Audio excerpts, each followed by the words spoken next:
straight months of increases. Consumer prices rose 0.3% from March to April. The Labor Department said that's down slightly from 0.4% the month before. Measured year over year, inflation ticked down from 3.5% to 3.4%.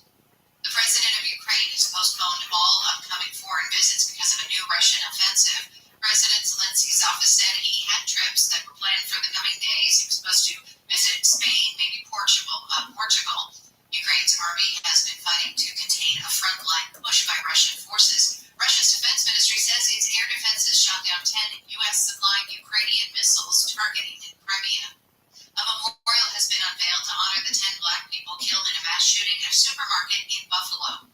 Yesterday marked 2 years since the racially motivated attack, and New York Attorney General Letitia James was one of the leaders who spoke outside the Thompson store. The light of this community is too powerful to extinguish, and the love of these 10 heavenly hosts will never die, despite the challenges faced by such a tragedy. The memorial is made up of 10 interconnected pillars with the names of those killed and survivors. The project also includes a new building that will be a hub for education, exhibits, and community events. It'll have a park-like memorial block on the roof.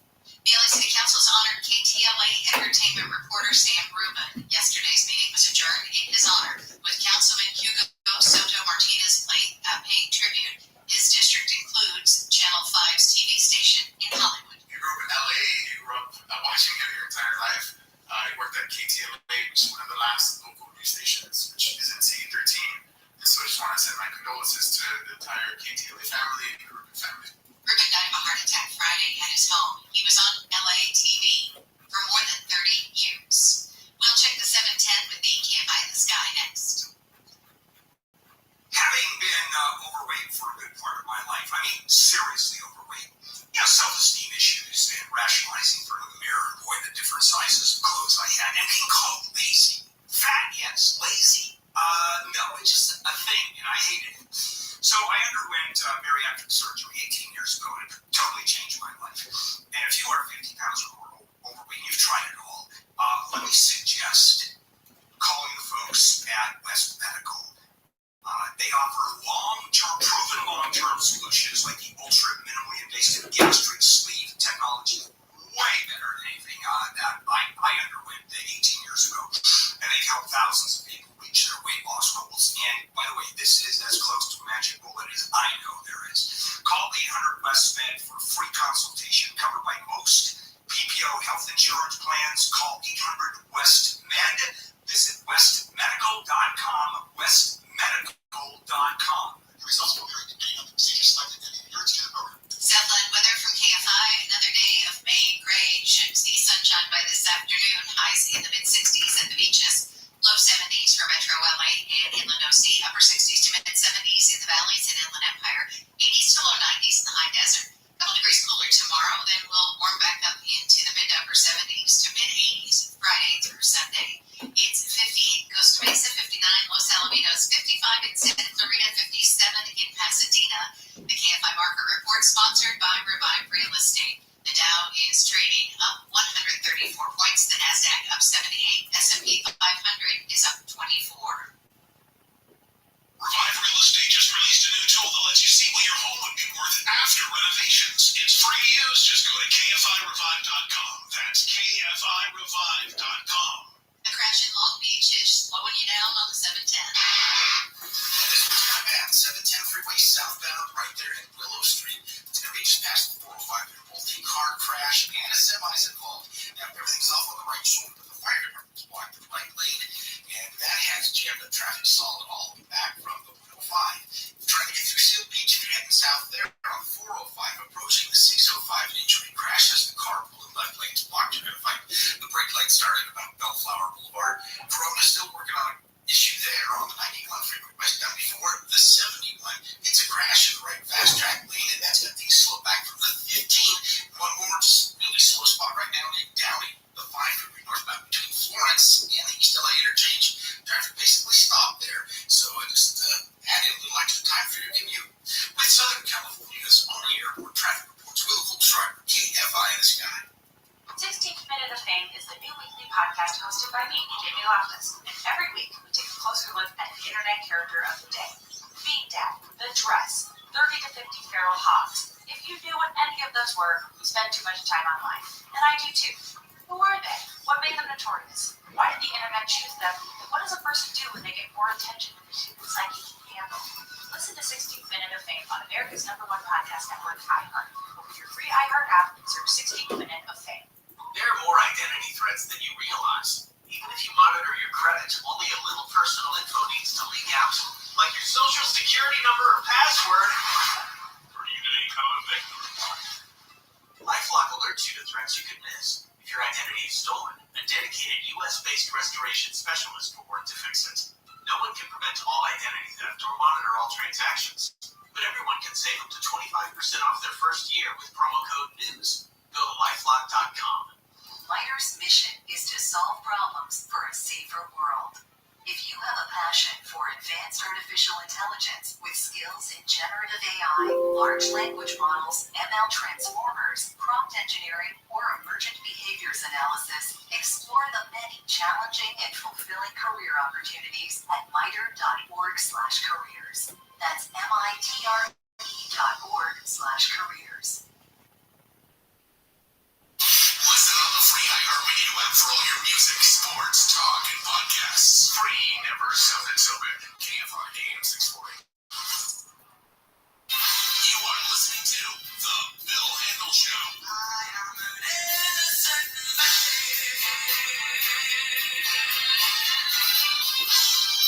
And this is KFI AM 640 Bill Handel. It is a hump day, Wednesday, May 15th.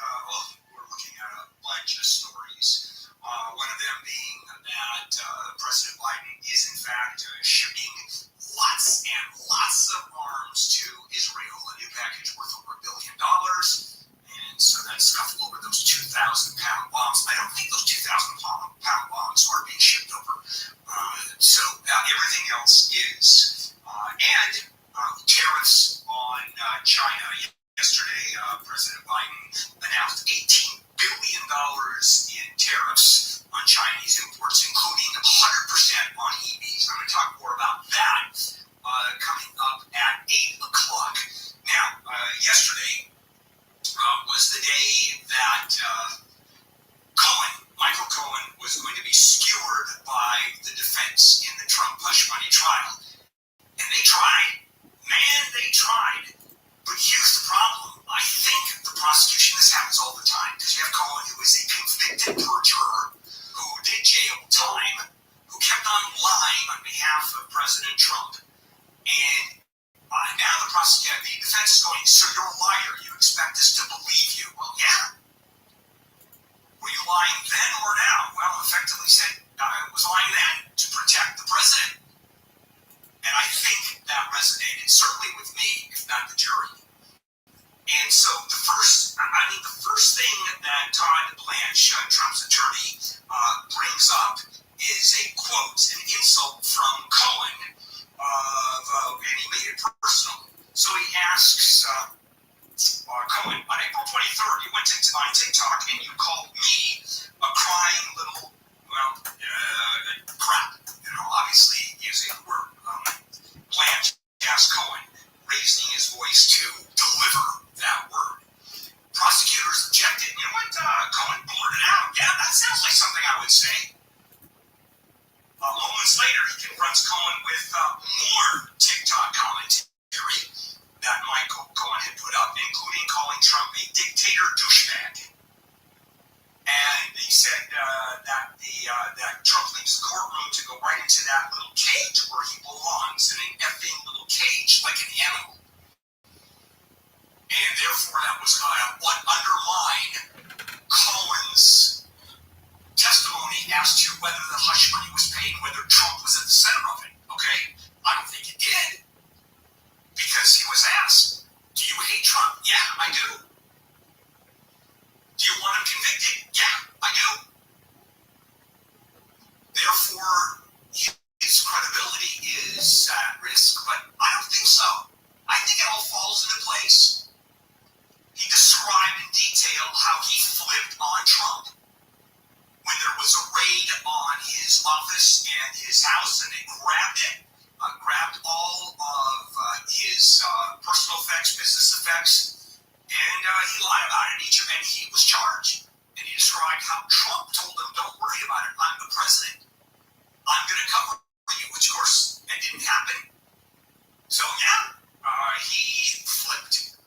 And he was calm. And I'll tell you why I don't think it worked. Because all it did was simply try to amplify exactly what Cohen is thinking, what Cohen is saying. And that has nothing to do with what happened with the payments, the hush money payments. Now, it's up to the jury to disbelieve Cohen and disbelieve the witnesses that the prosecution put up. That's fine. Or the defense is going to argue that's not enough. There isn't enough to tie Trump together to all of this and raise reasonable doubt.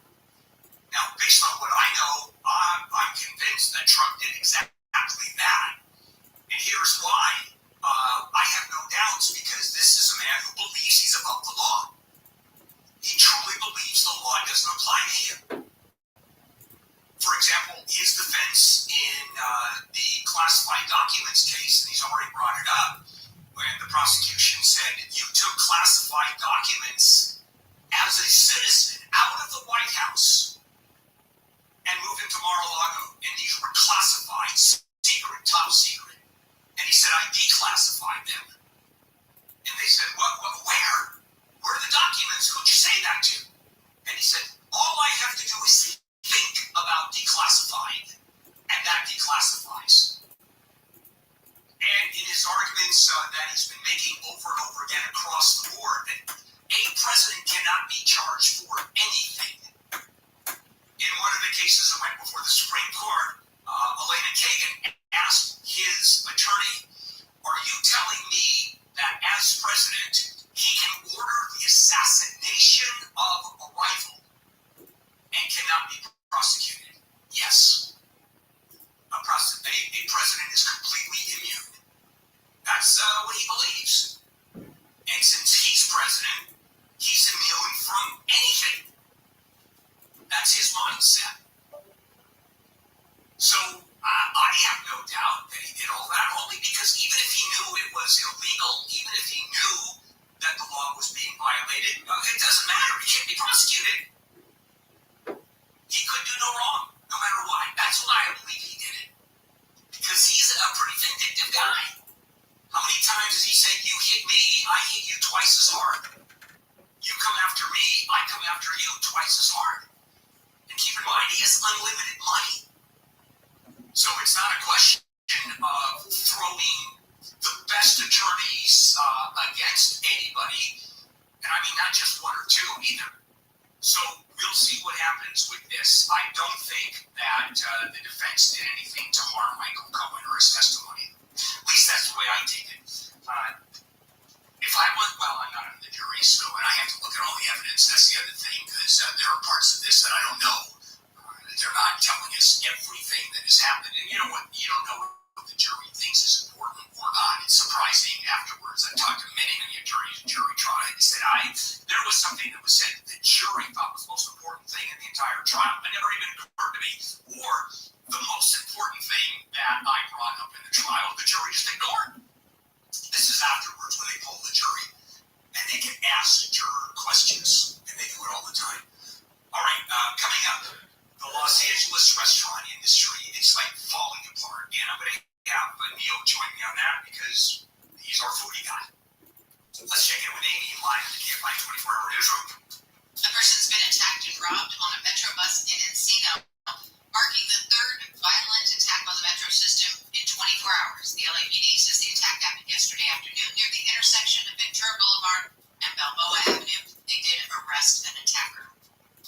A guy who used to live in Riverside has agreed to plead guilty to federal hate crime and gun charges in connection with the shooting of two Jewish men last year as they were leaving synagogues in the Pico Robertson neighborhood. Police say the men were charged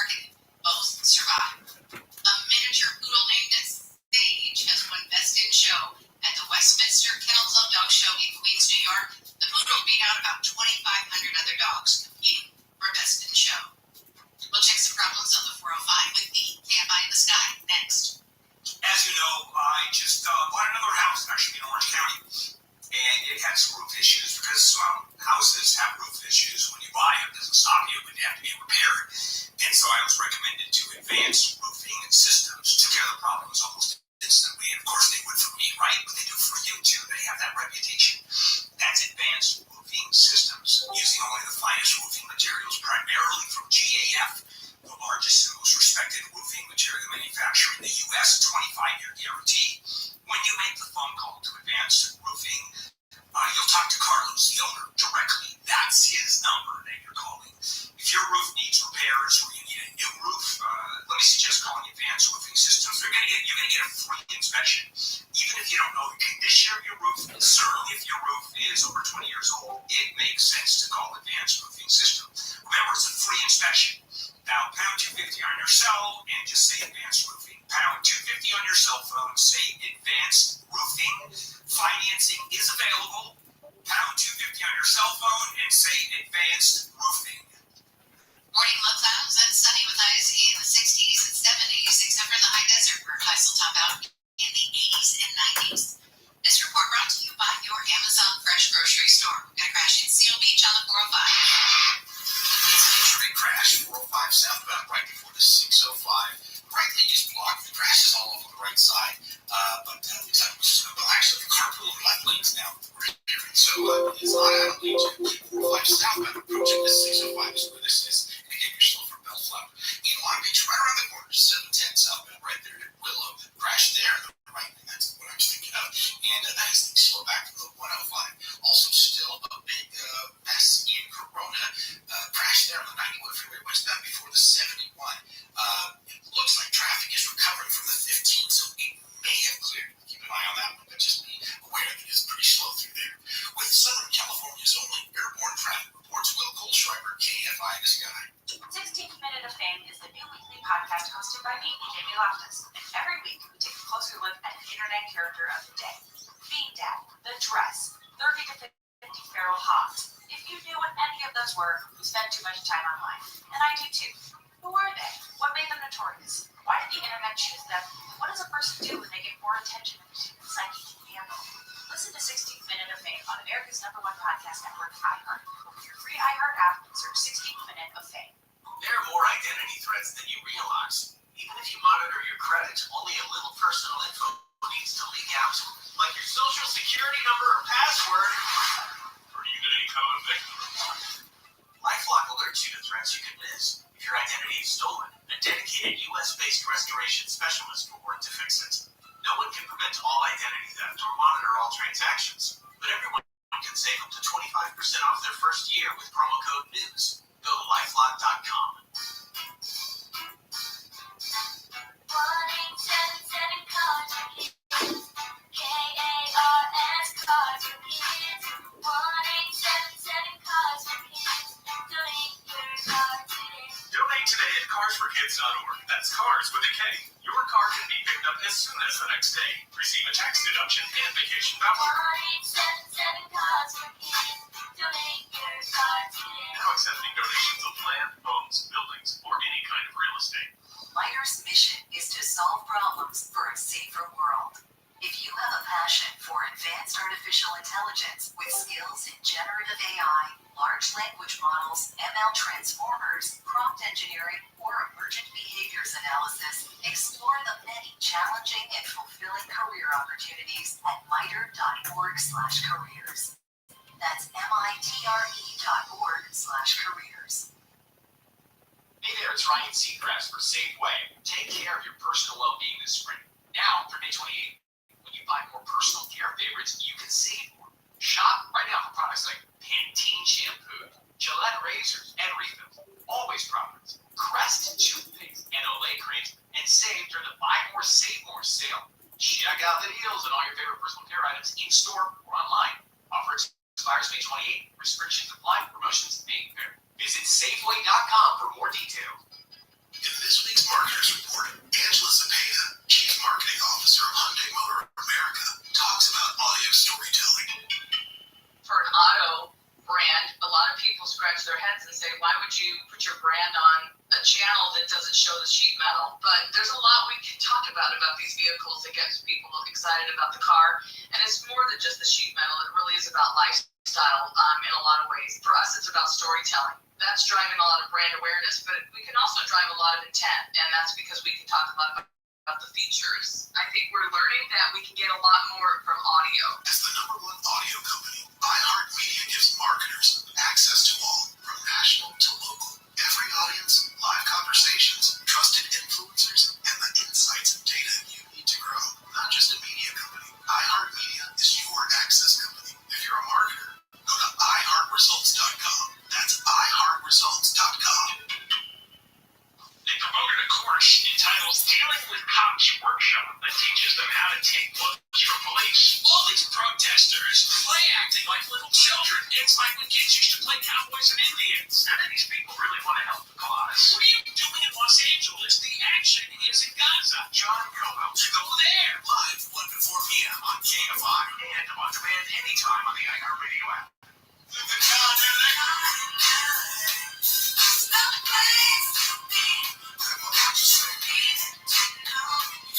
KFI AM 640 handle. It is a Wednesday morning, May 15th. President Biden yesterday announced $18 billion in tariffs against Chinese imports across a bunch of sectors, mainly tech sectors like the EV imports of cars that are going to do more of that at 8 o'clock. It's a big, big deal for us. I want to move over to what's going on in the restaurant industry in Southern California. It is a mess. I'm bringing Neil aboard because he knows so many restaurateurs and he knows more about the restaurant industry than anybody I know. And there's a story in the LA Times about a couple of owners, husband and wife who own a sandwich shop in downtown LA, and they're shutting down. Except they can't afford to shut down because they owe too much money, borrowed money from the government. They owe money for rent that they didn't pay because no business was coming in. And that's a spin that I hadn't thought of. That makes it just so much more difficult. How does a restaurant stay in business, Neil, with inflation, with the cost of labor going up like crazy, the cost of goods going up, the fact that you can't charge additional junk fees, except they're not junk fees. Well, they aren't junk fees. No, they're not. I mean, they're legitimate costs. Okay, in some circumstances, now we're looking at places that have shuttered. You're looking at great places, Petty Cash, Taqueria, Sorry. So many places have already shut down. The strange thing about this is we're talking about the place called Wax Paper, Chinatown sandwich shop, beloved actually.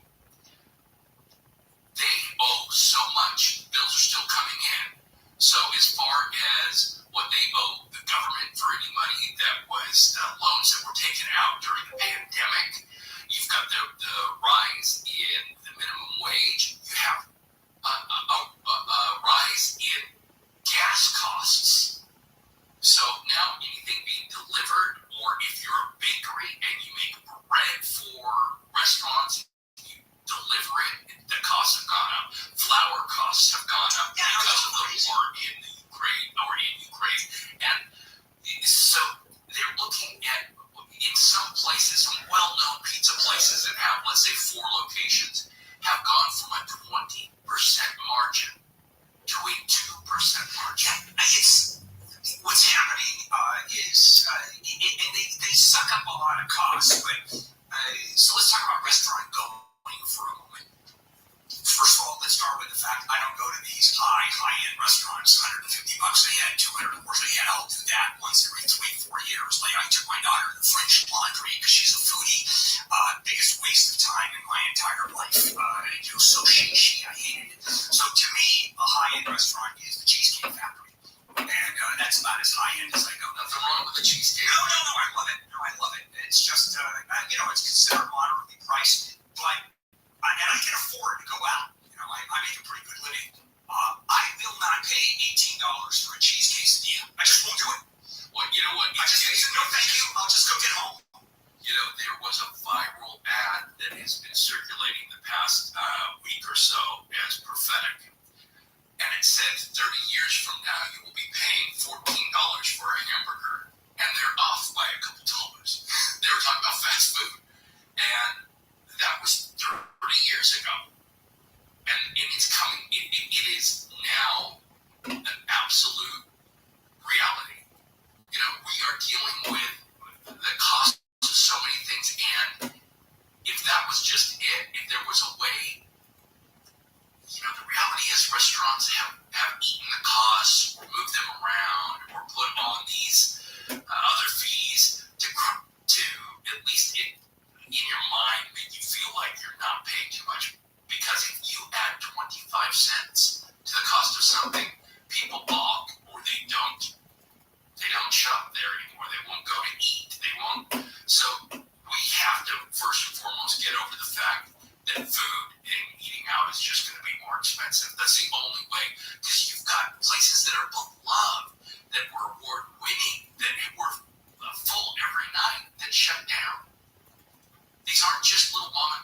fact that that it'll be illegal to have these separate fees. You have to roll it into the cost of the burrito. Yeah, it's become prohibited. Also, our American model of tipping on top of the cost of food.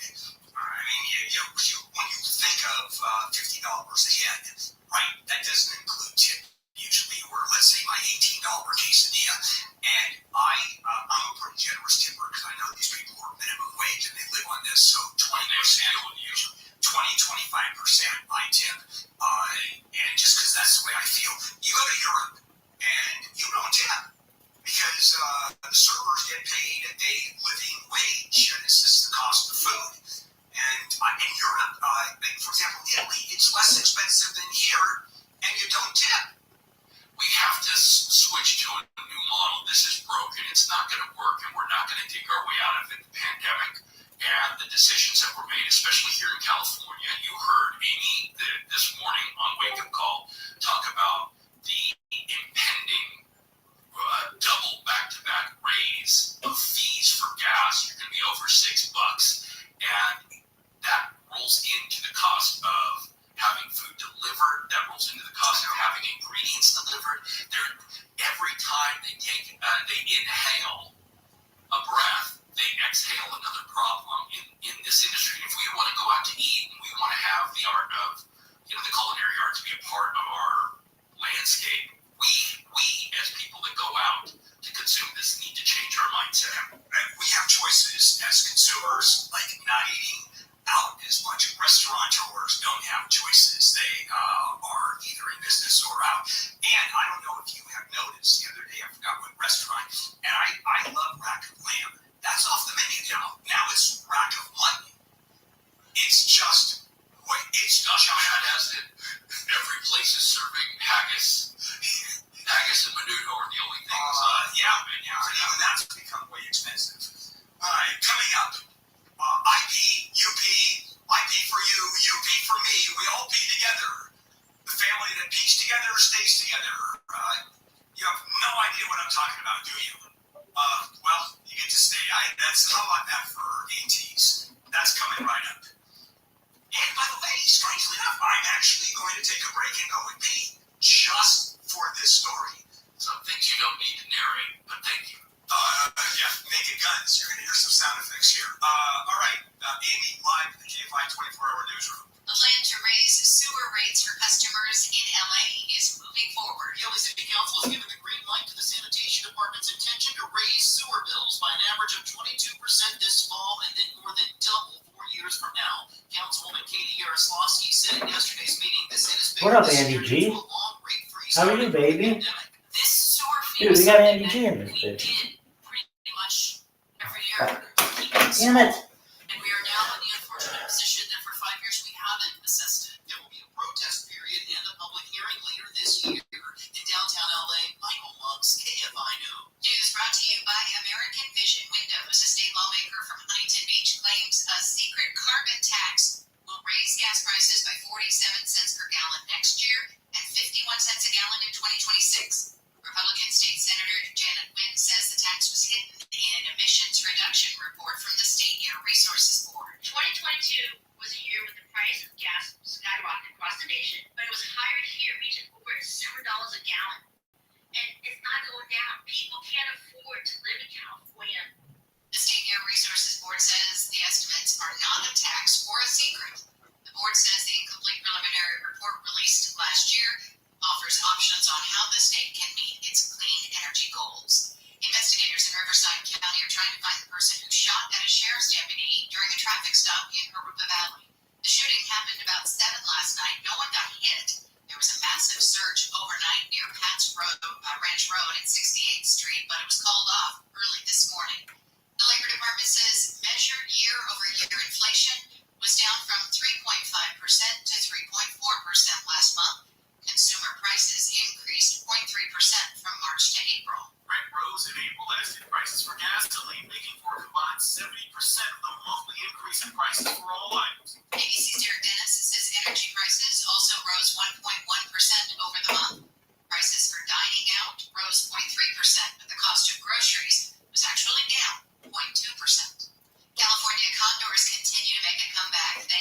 large part to the Oregon Zoo. The zoo's California condor hatching program in the hills above Portland has seen 13 fluffy condor chicks this season.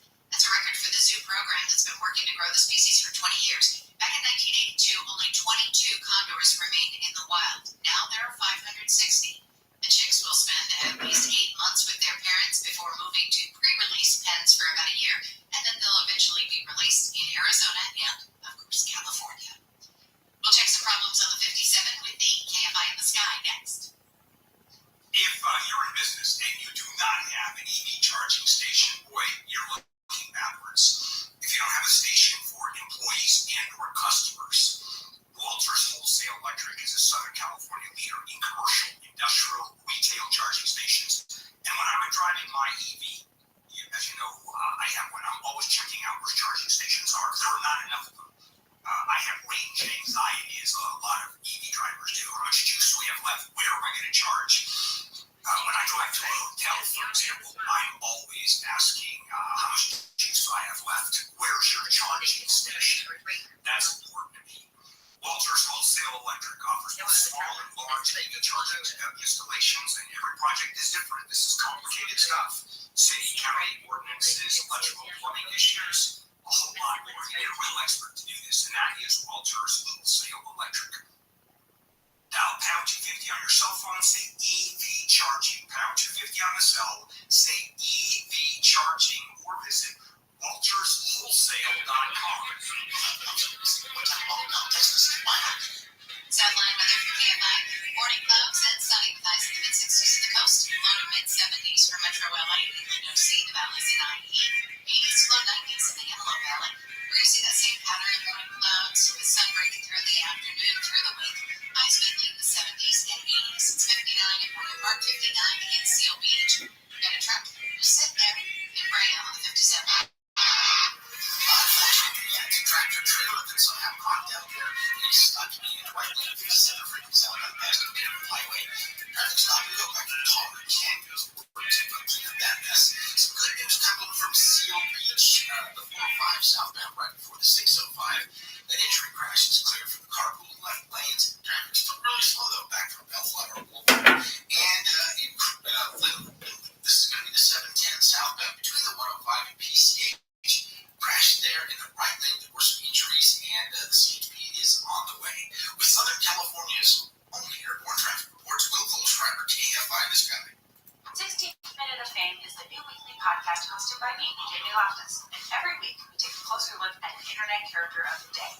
Being Dad, The Dress, 30 to 50 Feral Hogs. If you knew what any of those were, you spend too much time online. And I do too. Who were they? What made them notorious? Why did the internet choose them? What does a person do when they get more attention than the human psyche can handle? Listen to 16th Minute of Fame on America's #1 podcast network, iHeart. Hey dude, what up, Andy? I'm getting my robots together to take over the world. To be honest with you. I'm over there to take a shit, allegedly.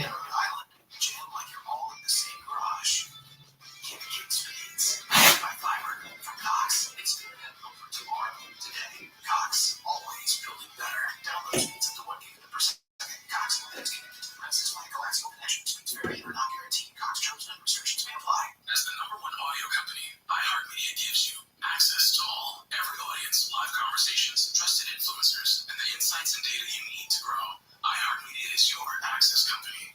Go to iHeartResults.com for more.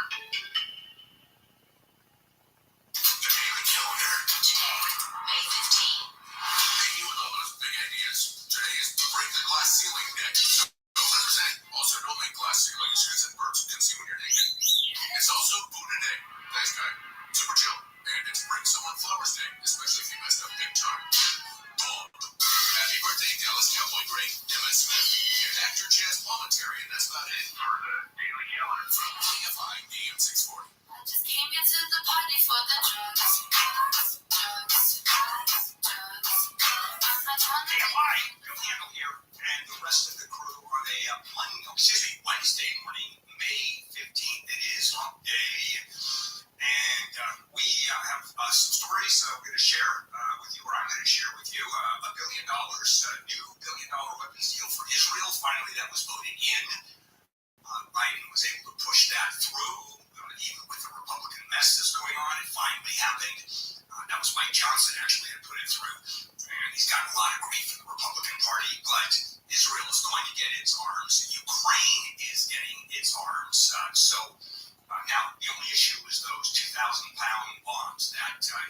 was using, that was what was being withheld, and that's still up in the air. I don't think they're going to get it anymore. Okay, moving over to P. And by the way, in honor of this story, it's exactly what I just did. And here is where my P is your P is my P, and happens to do with cheating on workplace drug tests. And how do you take a workplace drug test?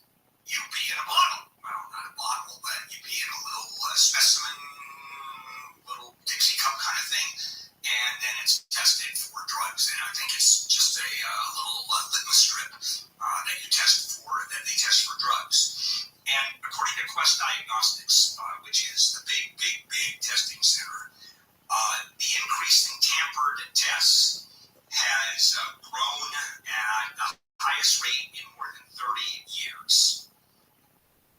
And why is that? Well, because if you fail the test, you're not getting hired. Now, as far as marijuana is the big one, by the way. If you have eaten a poppy seed bagel that morning, you're going to be testing for heroin. So here's a takeaway. Here's my advice to everybody looking for a job. Do not eat poppy seed bagels the morning of your interview or the day you're going to get tested. Why? Because heroin is made out of poppy plants. Poppy seeds come from the poppy plants, and the tests do not have any difference between the two. I don't know if that's true or not. That could be an urban myth, but I've heard that over and over again. But the issue is marijuana. And keep in mind, marijuana is perfectly legal here in the state. Now, I can see federal jobs. Fair enough. Because marijuana is a Schedule I drug, federally speaking. And there's an argument of you don't want to be high when you are using heavy machinery. Don't you love those little pill bottles that do now? You may cause drowsiness. You don't drive heavy machinery. I do that with my Ambien, where I look on my sleeping pill little bottle that says, "Do not drive heavy machinery. This may cause drowsiness." That's the whole point, schmucks, is to cause drowsiness. Excuse me. The point is, I understand the feds. I even understand, well, I don't. Because if it's legal, marijuana is legal. Recreational cannabis is legal, and you test positive, because that stays for, I think, a month in your system. Then you can still determine whether it's in your body or not. And you only get high at night. Or you don't get high during working hours. What do you do with that? How would they prove that you were smoking? They don't. They can't. All they do is test. Is in your system. And if you smoked last night, or you took a gummy last night, it's going to show up. And it is a mess. So, what do you do with that? And this is where employers are trying to figure out how to go. A lot of them just don't even care about the marijuana part, the cannabis part. They just ignore that. Now, testing for opioids, etc., may be a different issue. And so when you're talking about safety and you are talking about issues of security, I can understand that. But here's the problem. For example, there's no way to test for alcohol. What if you got screaming, falling down drunk the night before? Well, alcohol dissipates. They're not going to tell you. The test can't tell you. Breathalyzer, blood test is not going to tell you how drunk someone is 12 hours later, 15, 24 hours later. It does show up that you are testing for marijuana. So what's happening is people, and they've always done this, they'll borrow someone's pee, they'll come inside. I have heard of stories where you go into the bathroom and they had a little catheter in a bag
ago, and they're still saying no.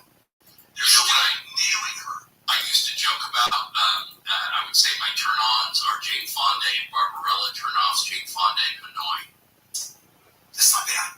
Okay, I'll talk about Jane Fonda and Jane Fonda Day right here when we come back. KFI, let's check in with Amy live in the KFI 24-hour newsroom. Yeah, we're just getting word that President Biden apparently has accepted CNN's invitation to debate former President Trump on June 27th. Biden says, over to you, Donald, as you said, anywhere, anytime, any place. More than 1,200 military veterans and others have begun their run for the wall. The motorcycle ride will go from California to D.C. It rolled out of Ontario this morning. Bikers are going to split off into 3 groups and take 3 different routes across the country. The groups will come back together on May 25th at the Vietnam Veterans Memorial Wall. No surprise, commutes in Southern California are some of the worst in the U.S. A study from LLC.org says people who live in Palmdale have the longest commute in the country at about 91 minutes. People who live in Moreno Valley, Corona, Fontana, and Lancaster were also in the top 10. We'll check the 105 with the KFI in the Sky next. 6 years ago, my electric bills were prohibitively expensive. Hey, welcome to Southern California. During the summer, they were insanely expensive.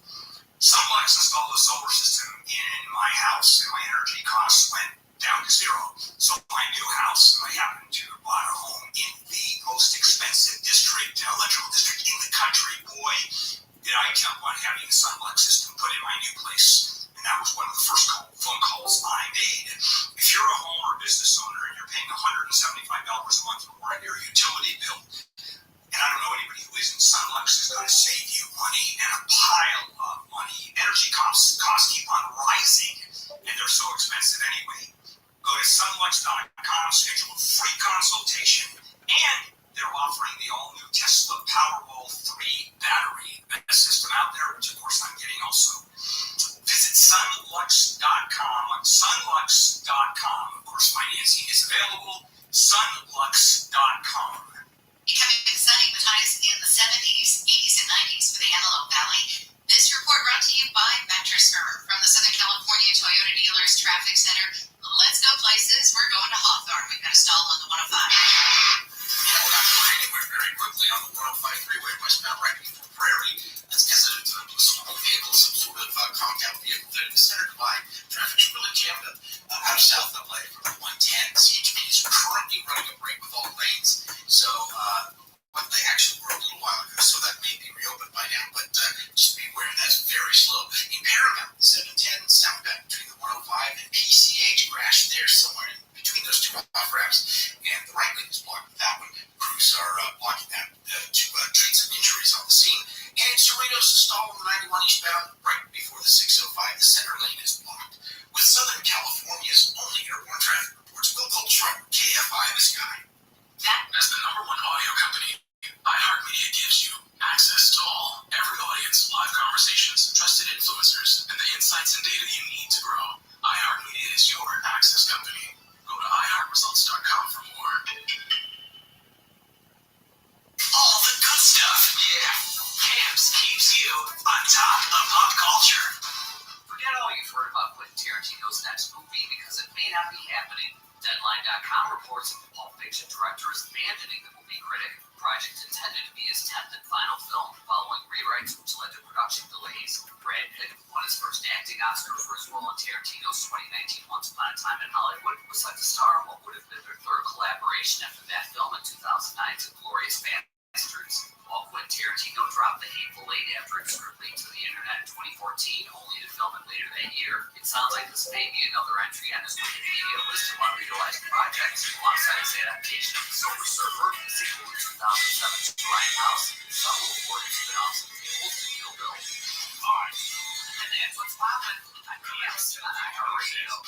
Please tell everybody the free iHeartRadio app is the music, radio, and podcasts all in one. Discover a new podcast from our library of over 350,000 titles. Here's an iHeartRadio podcast preview.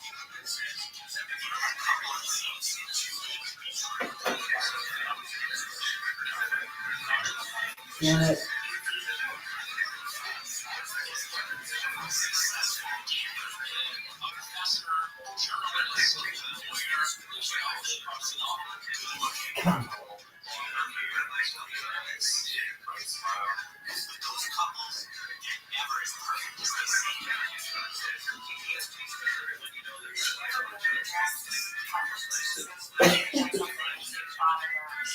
I'm jealous. What's that? Yeah, it's perfect song, guys.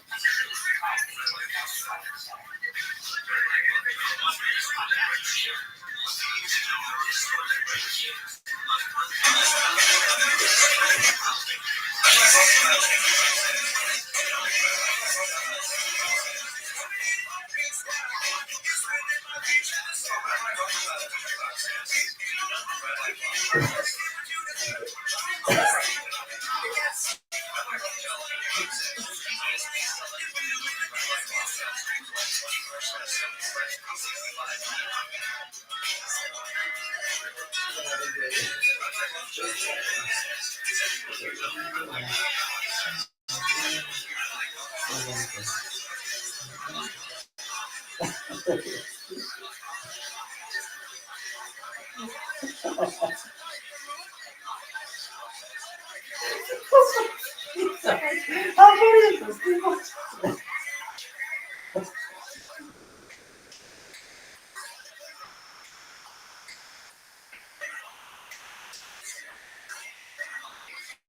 How funny is this?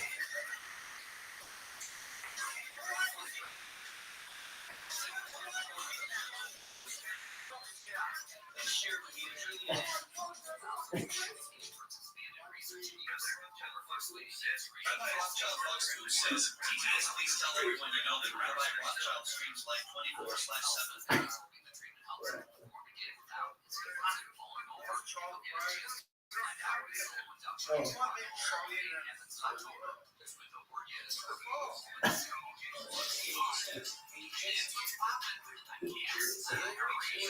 Jordan 732 says, can't fucking clear the TTS LMAO. How funny is that?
Jane Fonda, when she was in her 20s and just an adamant opponent of the Vietnam War, early and massive, and took her celebrity to her celebrity to her campaign, to act as a campaign fighting Vietnam War. She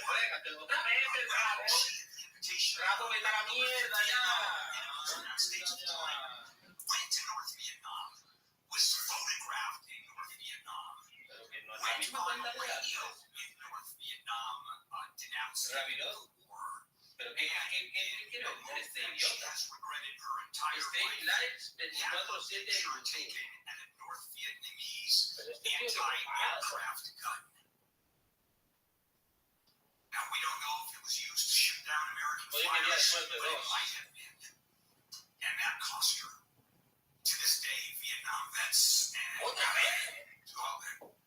patriotic Americans in many cases, or people who consider themselves patriots, have never forgiven her for it. She has apologized over and over again, but out of the Vietnam War, probably the greatest villain that exists is Jay Floyd. Rabbi And Rothschild. while a lot of other people were given breaks, those who were advocating until the very last second, they've all been given a break historically, not Jane Fonda. So that's one problem. The other problem is the county chose April 30th, which is the day that celebrates or remembers the fall of Saigon.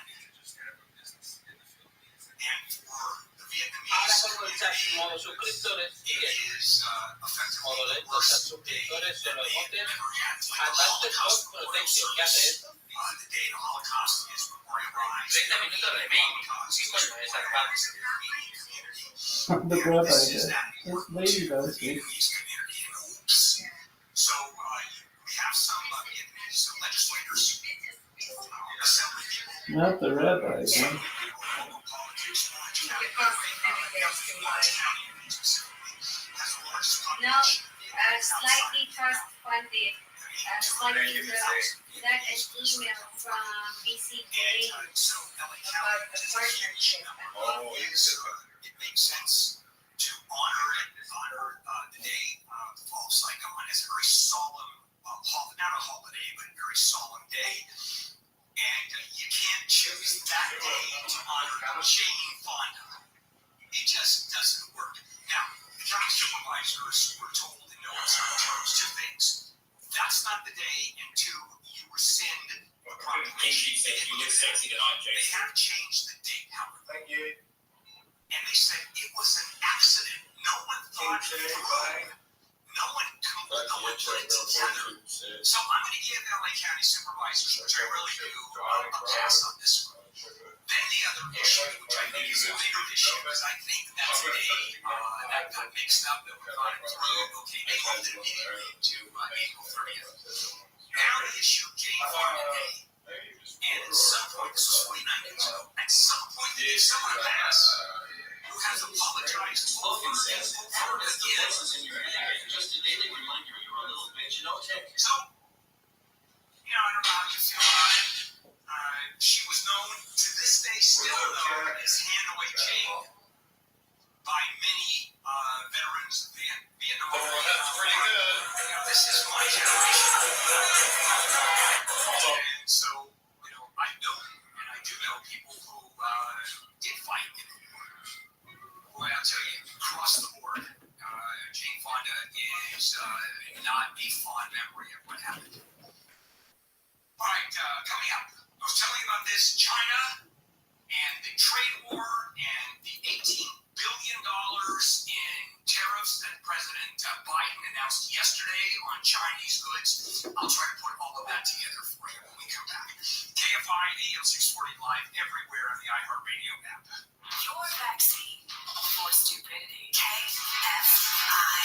KOST HD2. Los Angeles County. Live everywhere on the iHeartRadio app. Search in the landfill. I'm Amy King, live from the KFI 24-hour newsroom. A missing baby report in the Antelope Valley has led to a homicide investigation and a search for the baby's body in a landfill. The 3-week-old was with his father May 3rd when he was last seen. The family hasn't seen the child since. The father and the baby's mother are both in jail in Utah for abuse and obstruction charges that are not related to the missing boy. Investigators didn't say what led them to the landfill yesterday, but nothing was found. News brought to you by American Vision Windows. A state senator from Huntington Beach claims a secret gas tax will increase gas prices by about 50 cents a gallon for each of the next 2 years. Just a carbon tax, not including the state's gas tax. Republican State Senator Janet Wynn says she found the tax hidden in the State Air Resources Board emissions reduction report. Which means people can't get to the grocery store those offices to work, it will hit the middle class and the low income. No wonder why people are leaving California. However, the State Air Resources Board says this is not a tax, it's just a preliminary report that was released last year that discusses options for supporting cleaner fuel. In Orange County, Corbin Carson, KFI News. The owners of Erewhon Markets have sued the city of LA to try to stop the planned demolition of Sportsman's Lodge Hotel in Studio City.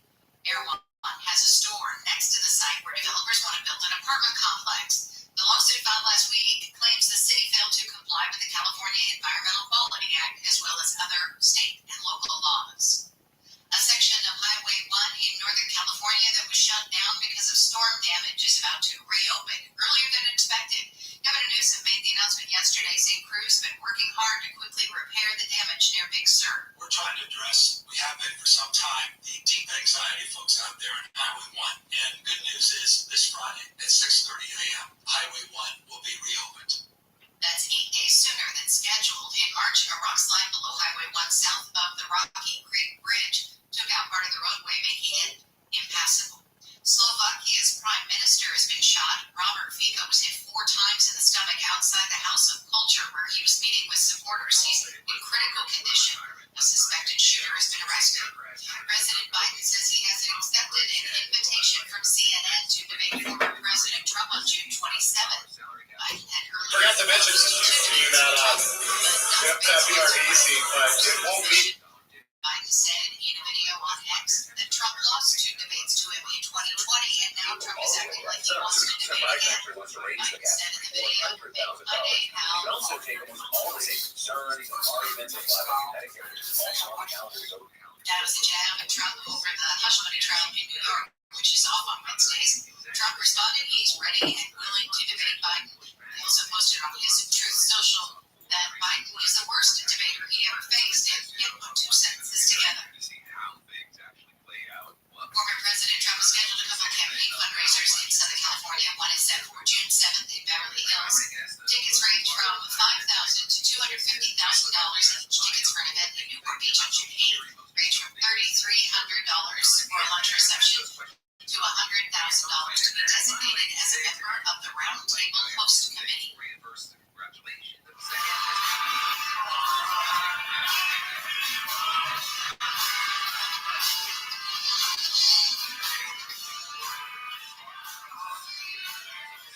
That's Secretary of State Antony Blinken in Ukraine. He took a break from the horrors of war to do a set with the Ukrainian bar band. Blinken told the audience at the basement bar, "The United States is with you, and the free world is with you." Then played Rocket in the Free World.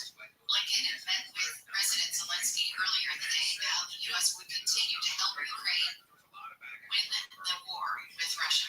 We'll check the 91 and the KFI in the sky next. Getting rid of those ugly, uncomfortable, sometimes painful varicose veins on your legs can be done in just 20 minutes with virtually no downtime. West Medical, they have the venous seal procedure. 20 minutes in office procedure will have you back on your feet immediately and returning to normal activities the same day. And it's covered by most PPO health insurance plans. This is about as high tech as you can get, and that's what West Medical is all about. Call 800 West Med. Set up a free consultation. 800 West Med. Visit westmedical.com. Satellite weather from KFI. More May ready for you to start the day. Should see sunshine by the afternoon. Highs in the mid-60s at the beaches. Low 70s for Retro LA and Inland OC. Upper 60s to mid-70s for the valleys and Inland Empire. Warm up in the high desert. High will top out in the 80s to low 90s. A couple degrees cooler for tomorrow, and then for the weekend, Friday through Sunday, warming into the upper 70s to mid-80s. It's 59 in Anaheim, 59 Redondo Beach, and 59 in Whittier, 58 in Rancho Cucamonga. The KFI Market Report sponsored by Revive Real Estate. The Dow is trading up 199 points. The NASDAQ up 138. S&P 500 is up 37. Real estate just released a new tool that lets you see what your home would be worth after renovations. It's free to use. Just go to KFIRevive.com. That's KFIRevive.com. Got a stellar Corona on 91. Get another stall. Unfortunately for that West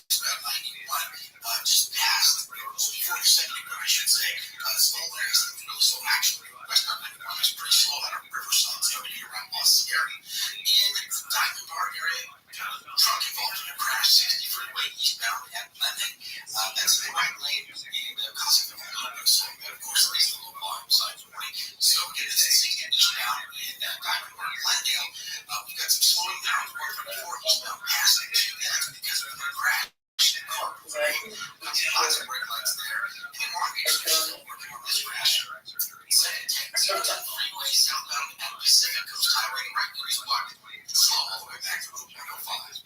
With Southern California's more traffic reports, we'll go close right on KFI this time. 16 Minutes of Fame is a weekly podcast hosted by me, Jamie Hawkins. Every week, we take a closer look at internet being deaf, dress, 30 to 50 feral hogs. If you knew what any of those were, you spend too much time online. And I need to. What made them this morning?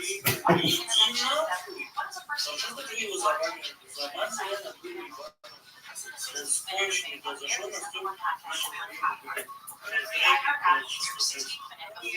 There are more identity threats than you realize. Even if you monitor your credit, only a little personal info needs to leak out, like your social security number or password. LifeLock alerts you to threats you can if your identity is stolen. A dedicated US-based restoration specialist will work to fix it. No one can prevent all identity theft or monitor all transactions, but everyone can save up to 25% off their first year with promo code NUKES. Go to lifelock.com. Fire's mission is to solve problems for a safer world.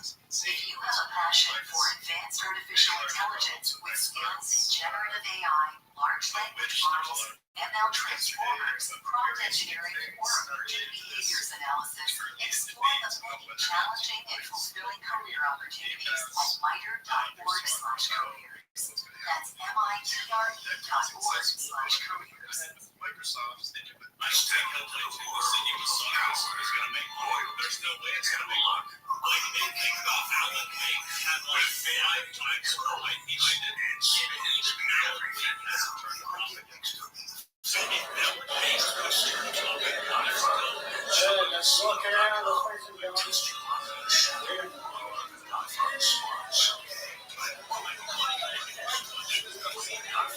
Yo, meet this guy, man. I'm tired of spamming this guy. Stop spamming. God damn it. Listen up for the iHeartRadio app for all your music, sports, talk, and podcasts. Free never so with KFRD and 640. You are listening to The Bill Handle Show. He's gonna shoot me. What is that about?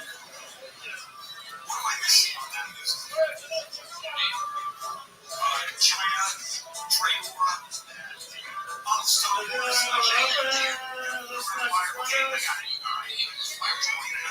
that's still what it's being, so I take that back. Usually I'm very good. And sometimes I got really quick enough to Yeah, we're gonna find John first. Just find Louis Bank.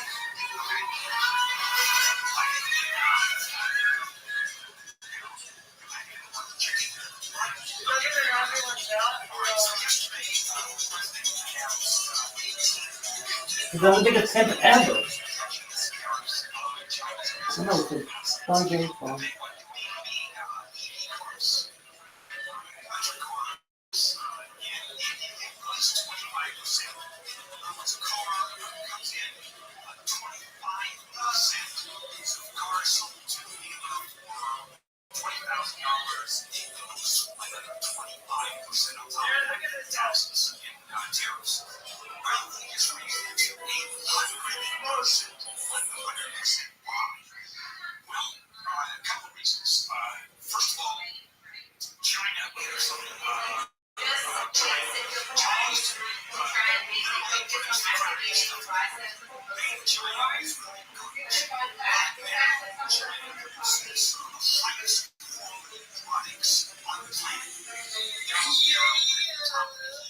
So they become a real contender in terms of selling high-end stuff, semiconductors, solar panels, cars, the biggest solar car manufacturer in the world by a long shot.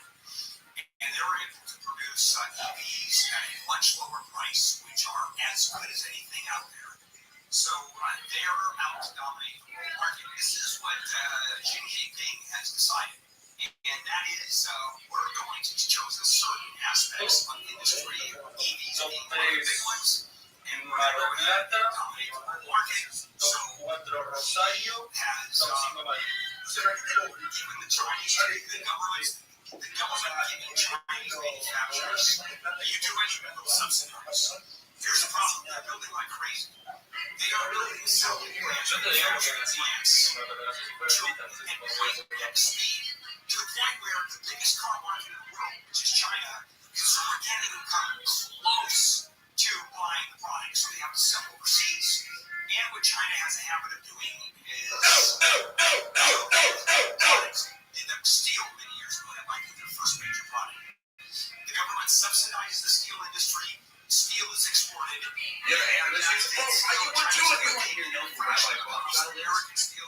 Rabbi Rothschild is Guinness World Record holder for most content on YouTube. Please type Rabbi Rothschild in YouTube and filter by live. Please share to be a trillionaire. Does everyone here know who Rabbi Rothschild is? Rabbi Rothschild is Guinness World Record holder for most content on YouTube. My ass cheeks are so tight for me. Now, how does China react to Biden? Please don't start. Chad, because I have to throw this out and I have to relink it. Please don't spam yes, okay? Please. That shit is fucking handsome as fuck, bro. What's up, punches? Does everyone here know who Rabbi Rothschild is? Rabbi Rothschild is Guinness World Record holder for most content on YouTube. Everything that comes into China from overseas. Everything. Okay, Daddy. So they use a gaming system. This dude. Does everyone here know who Rabbi Rothschild is? This dude comes. Rabbi Rothschild is Guinness World Record holder for most content on YouTube. In China. Every day, bro. Like, it's so. And there's nothing I can do. I accept the banning is out. Like, it's literally. There's nothing I can do. I believe that he's banning his account, bro. Like, it's just fucking insane. Wait, can I ban his record? Thank you, Web Like a Book. Thank you. Please. China subsidizing. Okay, I'm gonna ban these words on. You know what? Someone's got to get it. Check me 1 second. The Western trade partners around the world. China doesn't just do this. This is all over the world. It's the largest manufacturer of stuff on the planet. And the largest exporter of stuff. Its trade balance is always in its favor. The better trade balance is to Alright, chat, try to type R-A-B-B-I. Try to type R-A-B-B-I. Import more than we export. That does not. Try to type Rabbi. No, so it just doesn't work. Companies grow, they manufacture more. China Literally have the words there. Not the man. And it just doesn't work. But you can't type letters. It's a free market system. I ban everything now. Yeah. Dude, I'm banning a guy who comes in my chat recently and something about you fucking retard. Shut the fuck up, bro. Yes. Ban everything. So I'm banning a guy who self-promotes himself to every single day. You're bitching about it. Yes. Try to type Rothschild. Oh, it works. Yeah. It works. I don't know how to spell it. That dude's annoying everywhere. It's so fucking annoying. Yeah. It's so annoying. And he's just like, he's allowed to make 3,000 accounts. I know it sucks. Like, I'm not modding anyone. I'm done modding people. We don't do anything. Yesterday was like the final straw with me. I'll just mod my own channel. When I go to Toronto, I'll mod other people, but I'm not modding people with that stream because they legitimately don't do anything.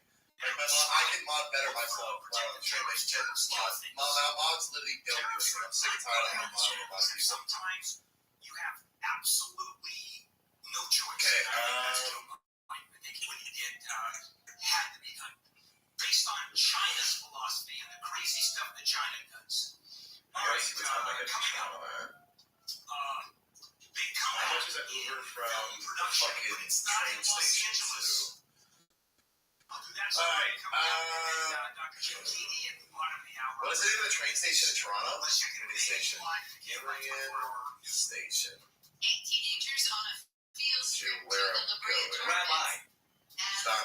reportedly taken to the hospital after going on a different cut trip. The fire says the teen became disoriented yesterday afternoon after taking cannabis edibles. Daly City Council's confirmed longtime Pacific Gas and Electric executive Janice Quinones is the next general manager of the Department of Water and Power. She'll start her new role immediately and will be making $750,000 a year, nearly twice as much as her predecessor. She'll be the highest paid new employee in LA. President Biden and former President Trump say they have accepted an invitation from CNN to debate June 27th in Atlanta. The two have apparently agreed to another debate in September. We'll check some problems on the 710 with the KMI in the Sky next. When I bought my new house, it had roof issues. They stopped me from buying a house. I love it. But I had to repair the roof. What's the name of the... to Advanced Roofing Systems, and they did a superb job. Of course they did. I took a Why do you keep saying knock, bro? What's up, dude? What do you want? That's the reputation they have. They'll do the same for you. Okay, so... Advanced Roofing Systems. Advanced Roofing Systems uses only the finest roofing materials, primarily from GAF, the largest, most respected roofing material manufacturer in So the that would be U.S. in 25-year 24. guarantee. And when you call Advanced Roofing Systems, you can speak to the owner. The phone number goes directly to the owner. That's Carlos. If your roof needs repair, you need a new roof, call Advanced Roofing Systems. By the way, they're going to give you a free inspection when you call them. So even if you don't know the condition of your roof, and certainly if it's over 20 years old, call them. It is a free inspection. Dial pound 250 on the cell and just say Advanced Roofing. You'll talk to Carlos. Pound 250 on your cell, say Advanced Roofing Financing is available. Pound 250 on your cell phone, say Advanced Roofing. Morning low clouds, then sunny with highs in the 60s at the beaches, 70s inland, but look for 80s to low 90s for the high desert. This report brought to you by Allstate. From the Southern California Toyota Dealers Traffic Center, let's go places. We've got a crash in Long Beach on the 710. Yeah, this one's been with us for a while now. 710 southbound PCH, right lane blocked with this crash. And now the tow truck is stuck in traffic, of course. So it's going to take a little longer to get this cleared in on the 710 southbound PCH. Traffic's starting to slow really around the 105 headed south. In Hawthorne, speaking of the 105, westbound right before Prairie Avenue, stall on the right side there as traffic just gets rounded up back from the 110. And look out in Cerritos, another stall there, 91 freeway. Look at the eastbound side, right before the 605 Saturday is blocked and slow as you approach. With Southern California's only normal traffic, it's vehicles from KFI to Sky. 16th Minute of Fame is the new weekly podcast hosted by me, Jamie Rothschild. And every week, we take a closer look at an internet character of the day. Being Dad, The Dress, 30 to 50 Feral Hogs. If you knew what any of those were, you spend too much time online. And I do too. Who were they? What made them notorious? Why did the internet choose them? What does a person do when they get more attention? Listen to 16th Minute of Fame on Please work. Does everyone here know who Rabbi I can't Rothschild is? fucking move. I can't move. I fucked up. I fucked up. I fucked up. If you have a passion for Please type Rabbi Rothschild into the filter by I fucked up. Please share to be a trillionaire. Does everybody here know? Does everybody here? Does everybody here know who Rabbi Rothschild is? Please type Rabbi Oh, Rothschild yeah. into the filter by life. Please share to be a trillionaire. Saturdays are for Yo. sunshine, especially for your Yo. ears.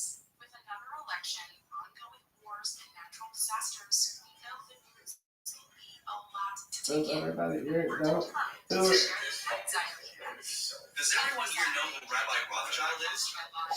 Rabbi Rothschild is Guinness World Record holder. I just want to make sure everybody knows. The new weekend edition of CNN 5 Things. Hey, Market Secret. Oh, please leave me Did you alone. know who Rabbi Rothschild Five is? good things on the iHeart. He fucked me good. Hell yeah, girl. XOXO. Like, how do you want me to react to this? Does everyone here know who Rabbi Rothschild is? Rabbi Rothschild is Guinness World Record holder for most content on YouTube. Does everyone here know who Rabbi Rothschild is? Rabbi Rothschild is Guinness World Record holder for most content on YouTube. You guys are happy. Hey, Mark, I'd really love to see some Balloons Tower No, I don't care about Rabbi Rothschild! Does everyone know Jesus, who Rabbi Cheryl. Rothschild is? Dude, yeah.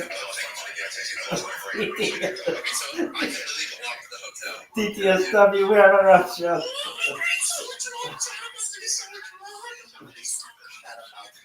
We are on Rothschild. Oh, you. Harry, you're the man.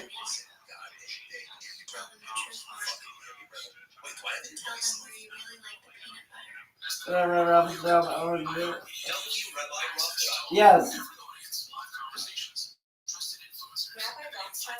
Hell yeah, baby.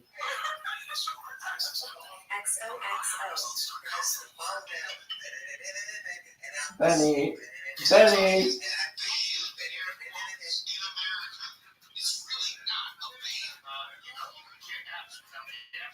It doesn't prevent you from actually downloading any app you want anywhere. There's no such ban on TikTok. Live 7 to 10 p.m. on KFI and on demand anytime on the iHeartRadio app. Benny.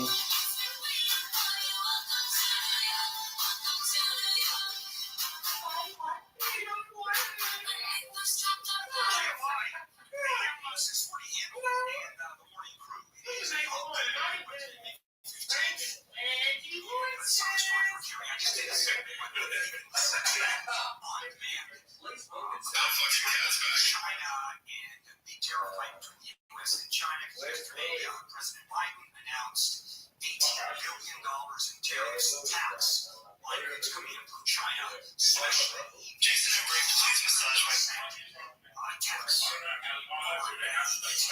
That's like a whole segment on it. And dive into that, just go to the iHeartRadio app. Now, Like, is Microsoft okay with filming whenever they're 10xing like that? Like, no.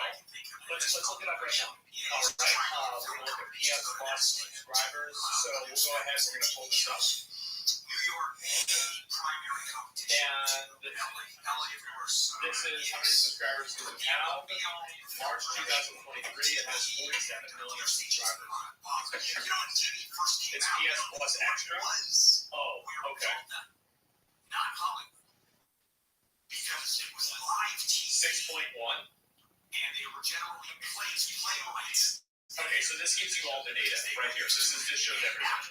There's 3 tiers. So we'll go ahead and look at Microsoft, Game Pass, subscribers.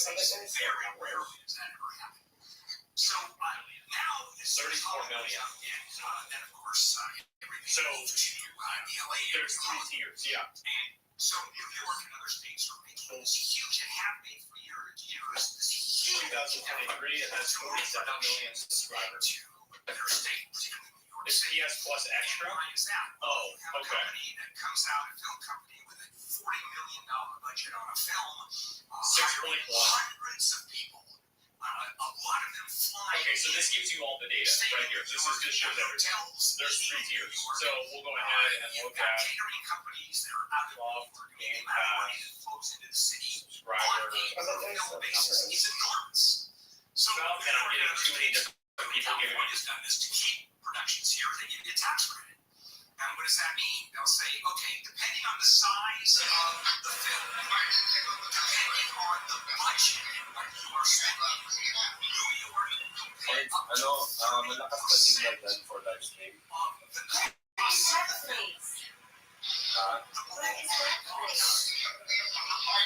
Oh my god, is that too loud? Yeah.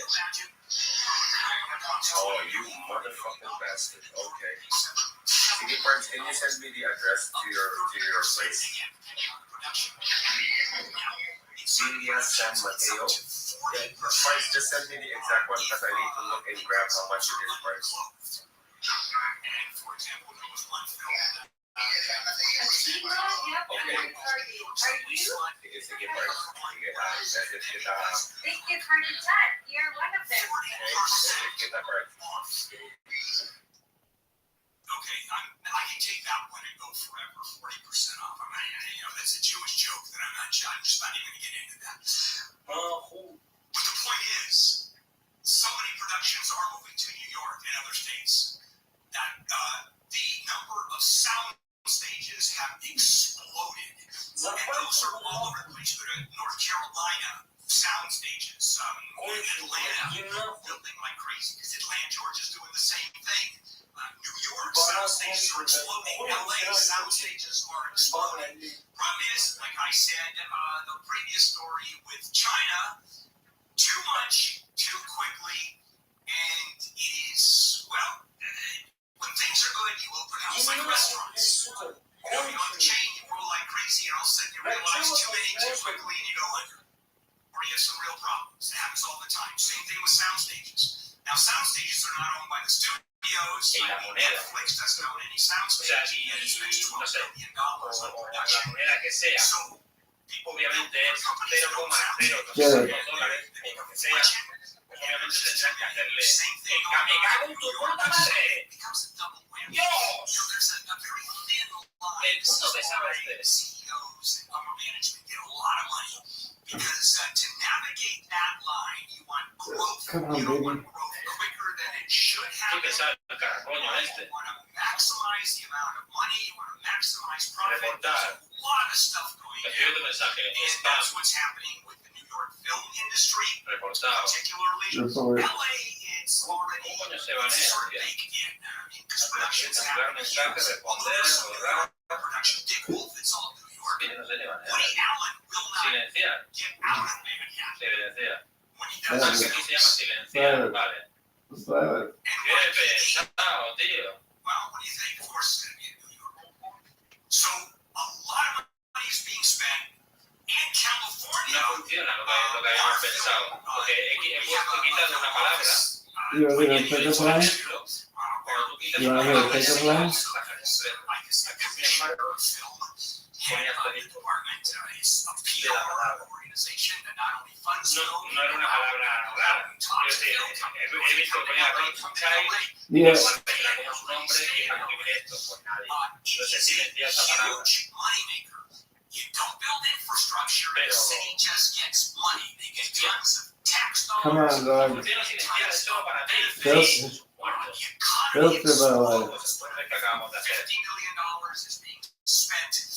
O sea, vosotros seguís viendo todo el puto spam. And so, No, claro, yo ya no lo veo. to come to the city.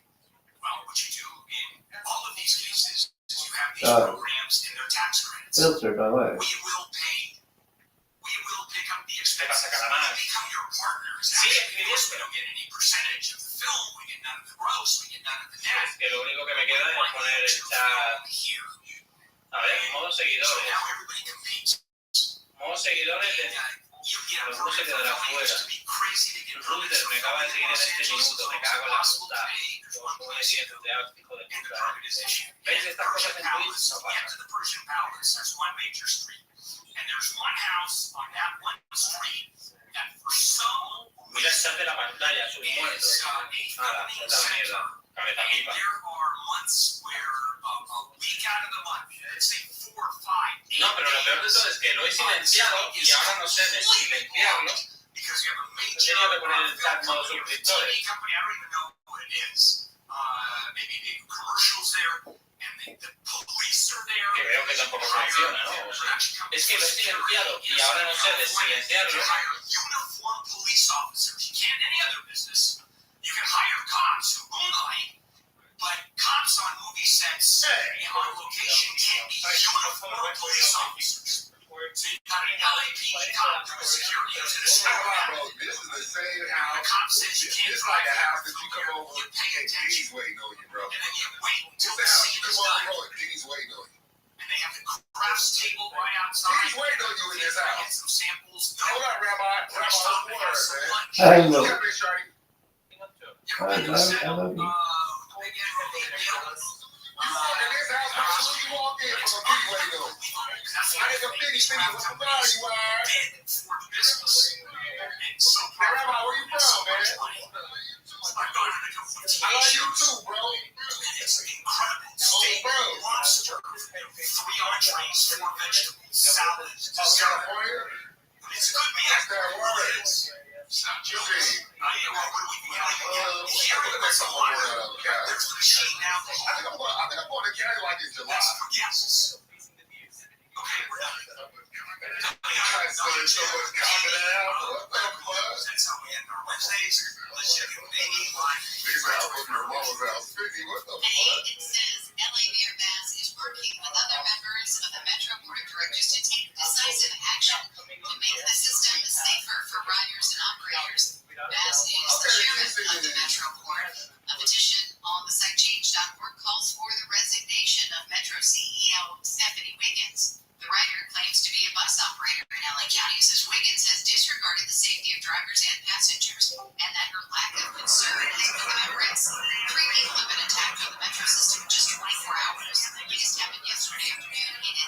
when a guy stole a rider's cell phone and hit him in the chest with a wrench. No, News yeah. brought to you by Sweet James, accident attorney. The man accused of shooting two Jewish men in LA has agreed to plead guilty to hate crime charges. Prosecutors are seeking 40 years in prison for Jamie Tran.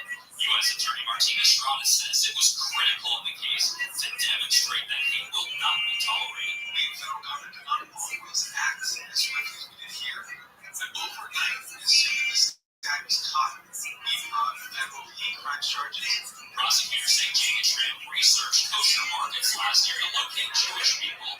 He then allegedly shot two men who were leaving synagogues. Blake Trolley, KFI News. Officials in Pasadena say the 22-year-old driving the Tesla that crashed and killed 3 people, including a driver, had a suspended license. He'd been cited for DUI in September and recently failed to show up for a hearing in the case, so an arrest warrant had been issued. Police say the Tesla was going about 100 miles per hour early Saturday morning when it crashed into several poles and then into a building. 6 people were in the car. A judge in Delaware has denied a request by Hunter Biden's lawyers to delay his federal gun trial, which is set for next month. Defense claimed pushing it to September was necessary to line up witnesses and go through evidence, but the judge said she thinks everyone can get done. I do. By the June 3rd start date. The federal court also ruled yesterday the tax case against Biden, set to go on trial in California on June 20th, can also move forward.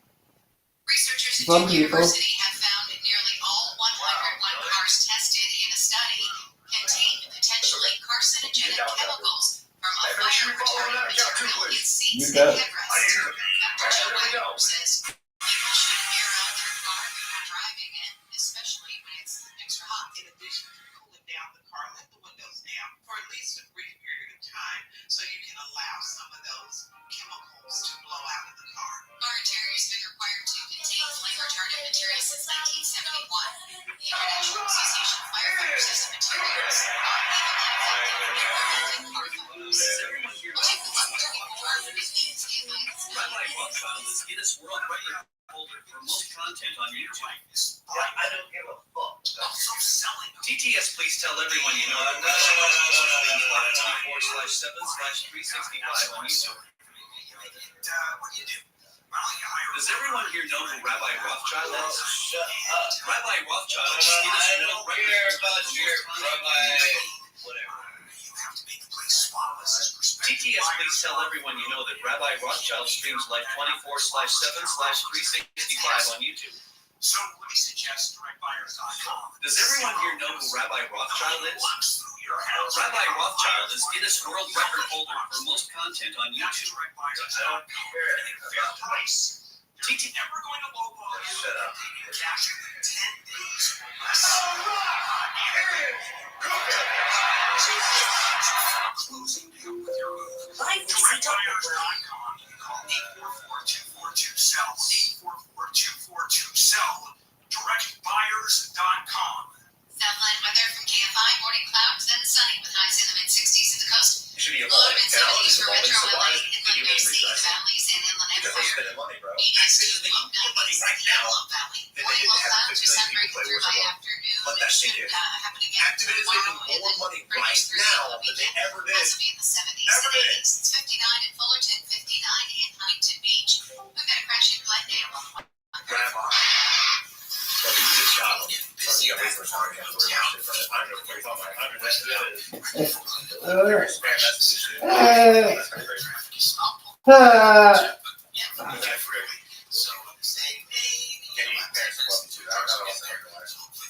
They do.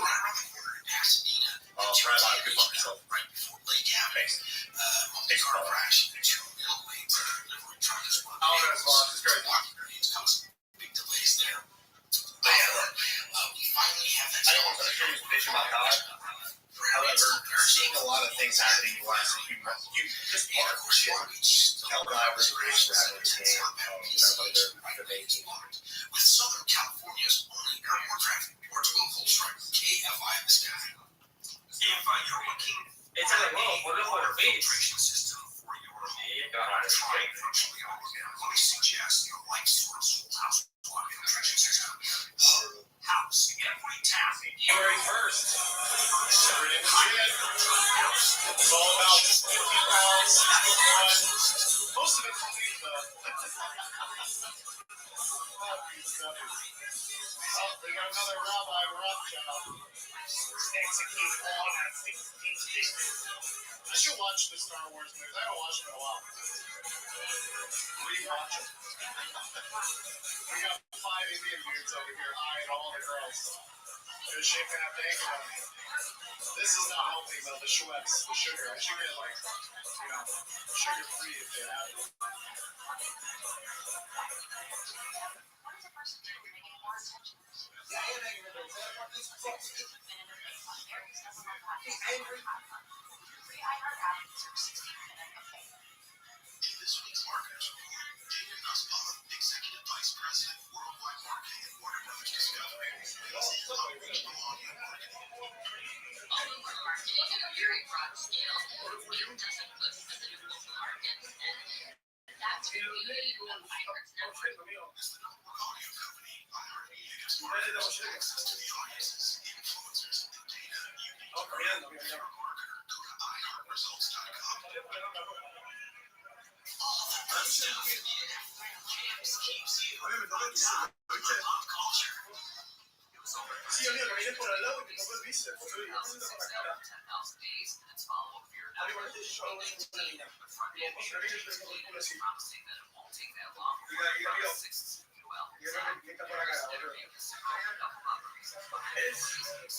Ahí sube, boludo. Creativity is there, the songs with the ideas can flow, and the arguments ensue. Keenan also added, quote, "We have this very selfish approach to art. It's our rules. When you start trying to make people happy, you're losing yourself. You're losing that burn inside of you of why you do what you do."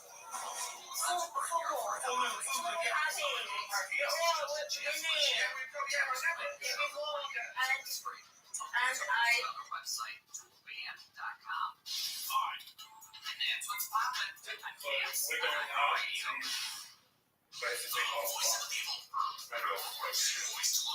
Crusader says, getting impressed by Jason. 3 and 4 on KFI. No, it's the same shit from here.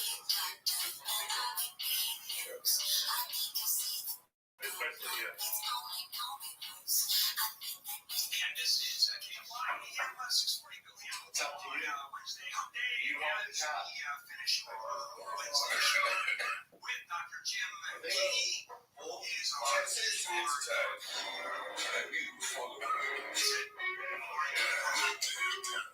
Crusader says, Hi, Jim. I know.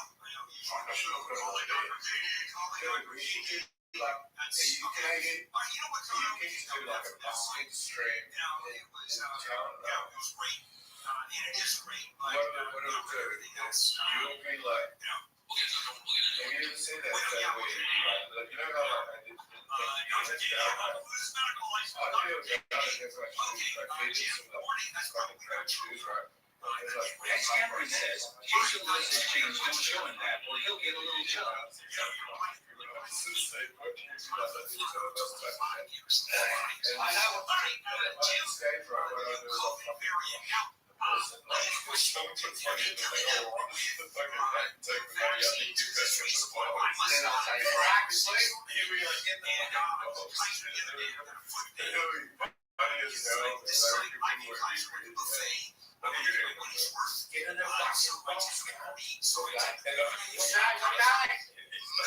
says, this is like a stuffed Hollywood movie. Can you see the background of my channel? I just see what background. Kind of thing. It's like,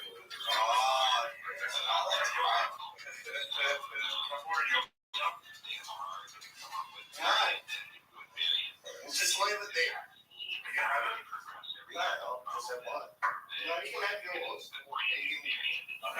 Police Bogan says police have been called in Lyons reported for drunk driving.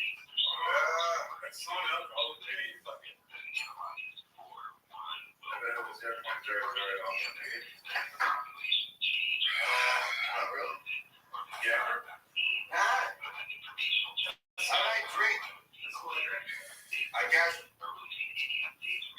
Driving a taxi, but is that drinking make it make sense? Yeah, I didn't drink either. He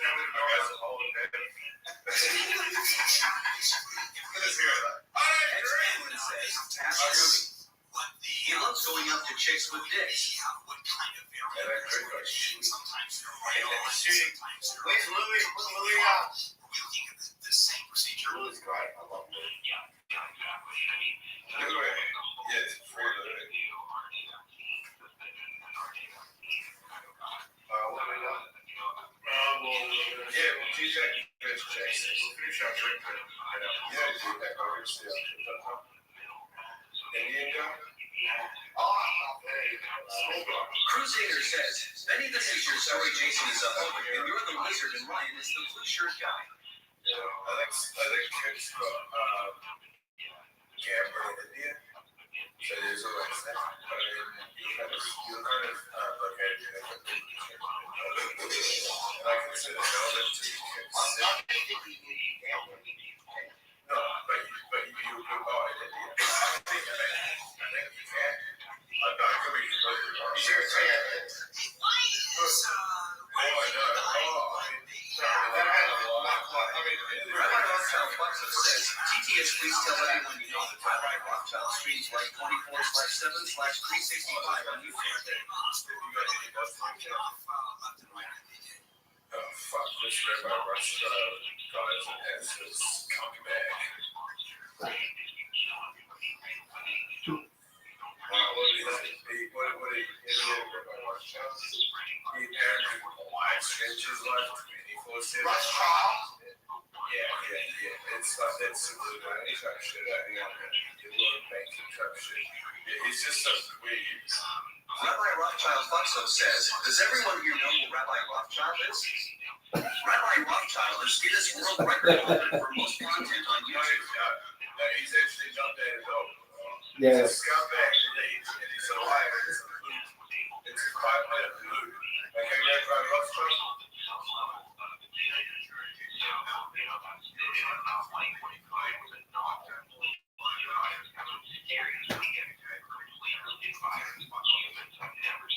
So it's not the danger of COVID that has to be released. It's simply the defense has gone across the population. It's basically a question of time. Do I have that right? over time, it's possible to go into the virus has gotten less. You know, where you're going to get people so sick they die, and because the more it goes the ones that spread in here aren't necessarily the ones that kill you. All right. And on the other side is the we have that protection as well. Right, coming up, there's an outbreak of hepatitis A, which we talked about here in the Southland. And one of the questions that came up is the difference between hepatitis A, B, and C. And we're not talking about a Michael Jackson song, a Jackson 5 song. We're talking about the kind of hepatitis that really doesn't do your liver any favors. We'll be right back and finishing up with Dr. Jim Keating. Let's check in with Amy right in the KFI 24-hour newsroom. President Trump says he will debate President Biden anytime, any place. Biden showed up on X this morning proposing they debate twice. Both have now apparently accepted an invitation from CNN for the first debate. It'll be on June 27th in Atlanta. A 24-year-old man charged with attempted murder for allegedly stabbing his 7-year-old brother at the family home in Whittier is scheduled to be arraigned today. Christian Gutierrez is accused of attacking the boy around 10 Thursday night during a family dispute. SpaceX has successfully launched another Falcon 9 rocket from coastal Santa Barbara County. The rocket lifted off from Vandenberg Space Force Base yesterday carrying 20 Starlink internet satellites. We've got some problems on the Blaze Logan says, another beer fellas. How about we'll just go right to our weather forecast? Morning clouds. Not immediately, anyway. Lows in the 60s and the 70s inland, 80s to low 90s in the high mids. This report brought to you by Whole Foods Market. Now let's check in on the 5. We've got a crash against San Diego. Thank you for that. It's going to be 5 degrees. Really appreciate it. Everything else the channel, bro. Make sure you turn the notifications live.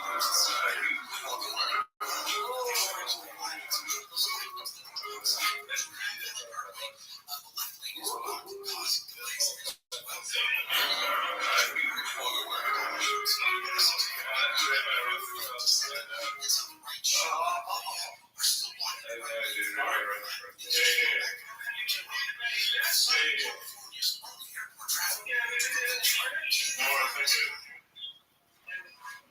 week's podcast executive vice president worldwide marketing.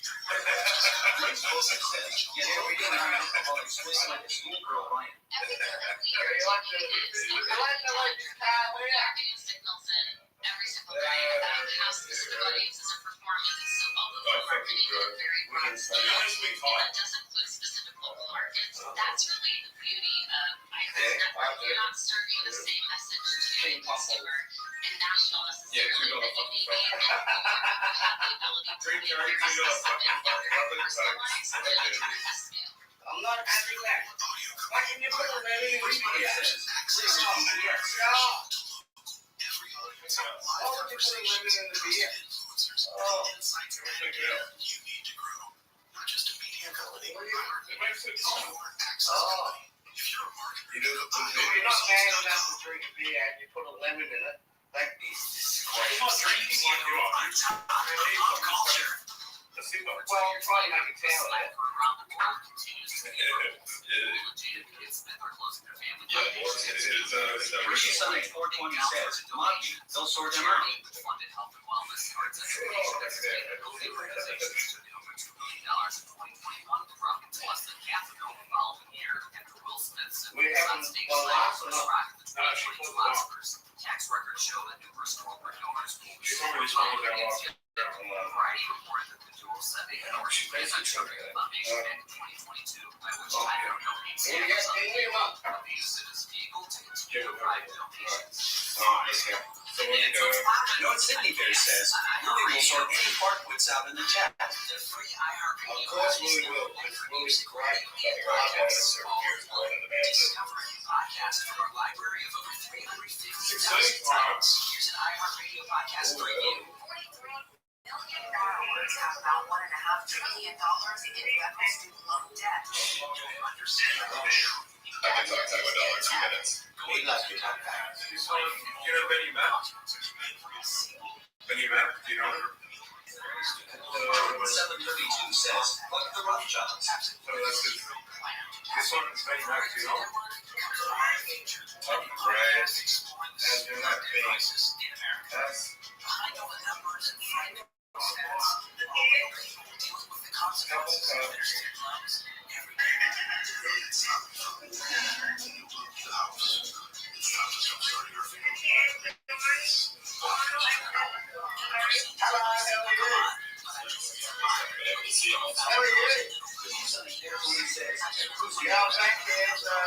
You just don't know what to do. Your parents, you get depressed. I didn't sleep. Always worried something's gonna happen.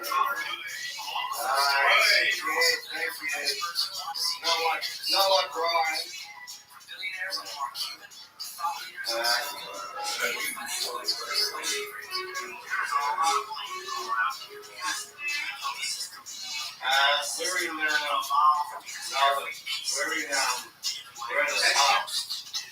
I'm George Campbell, and over the next several episodes, we're going to find out how we got here, impact student loans, That's how much interest is accrued. and offer a solution that could change the economy in generations to come. Follow this podcast for free on the iHeartRadio app.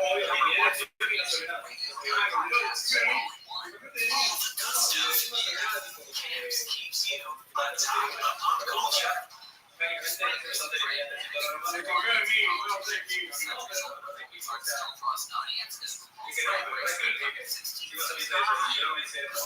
airing in what's referred to as the Friday Night Death Slot, the April 19th cycle finale scored the show's best rating since 2011, up by double digits from last year.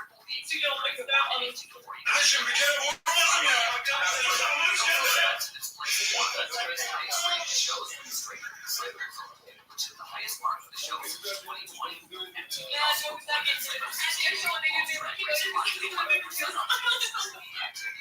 This year, 514 million views, giving it the most audience engagement for a season in the show's history. Alright, and that's what's poppin'. I'm Camps on iHeartRadio. Listen, I've worked from home. I've seen my husband work from home. It's delightful. I just know that the science says interaction is good for humans. Gary and Shannon, live 9 to 1 p.m. on KFI and on demand anytime on the iHeartRadio app. May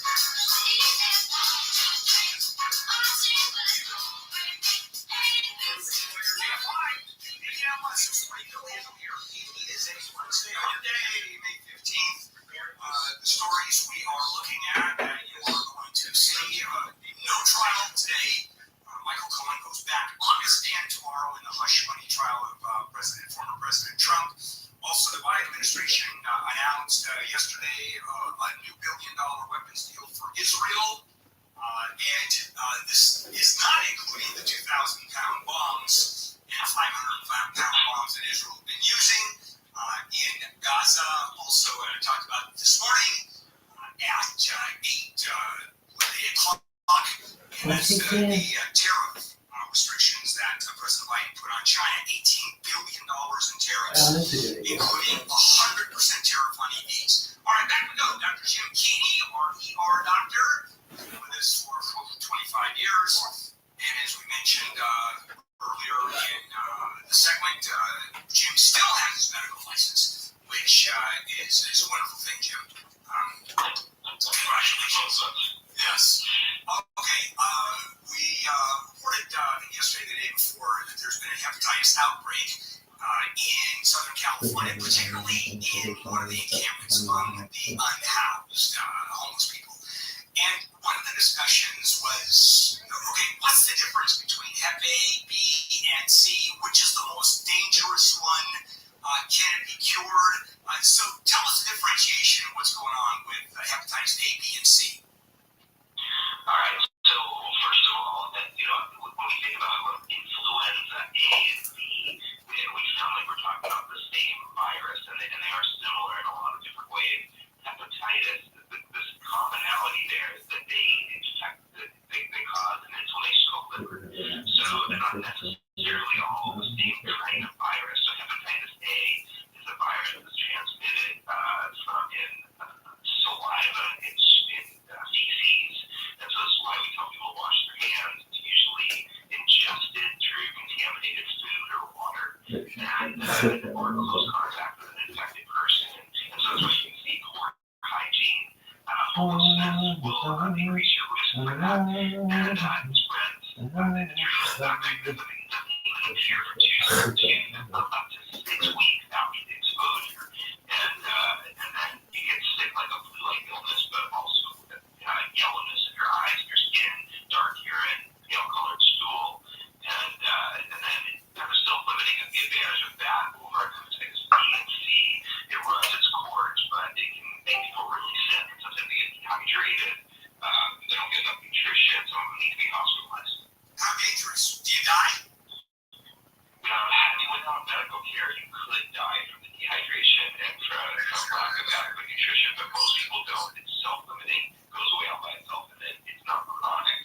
Like hepatitis B and C become a chronic infection. So they're with you forever, basically. Yeah, those are spread by blood. So that's why we're sending blood supply for B and C. People who share needles, injected drugs, people who are infected through improper cleaning of needles for, say, tattoos or things like that, increase your risk. So that's they're totally kind of different way of spreading the different process. But some result in your liver getting inflamed. Okay, so which was the most dangerous? Which is the most dangerous of those three? Well, Hep B can cause long-term liver damage, cirrhosis of the liver. It can actually lead to liver cancer as well. Hepatitis C definitely increases your risk significantly for liver cancer. There's that treatment that costs like $150,000 for the treatment. It's actually worth it for hepatitis B because hepatitis C plays a number of costs. What's up, Squirrely? How are you? And that's so expensive that even treating it this price is worth it. Thank you for your patience. I had to say some prayers. What's good in your neck of the woods? Yeah, that's an outright killer as far as commercial is concerned. Very cool. I'm spamming like my life depends on it because in many ways it does. Spamming's going really well though. I'm getting random people into my YouTube, which never happens. That is, I was in somebody invited me in their Discord earlier today, and I did an interview with them, so little by little, going viral.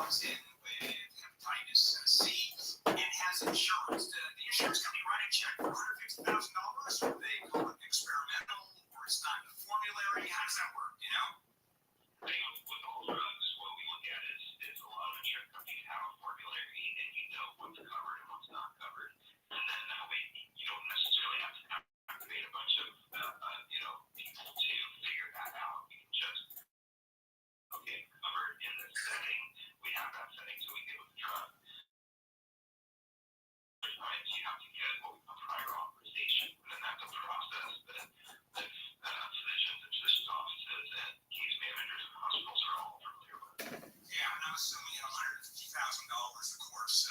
That's not the easiest thing to have, okay? Or it's so effective, it is easy.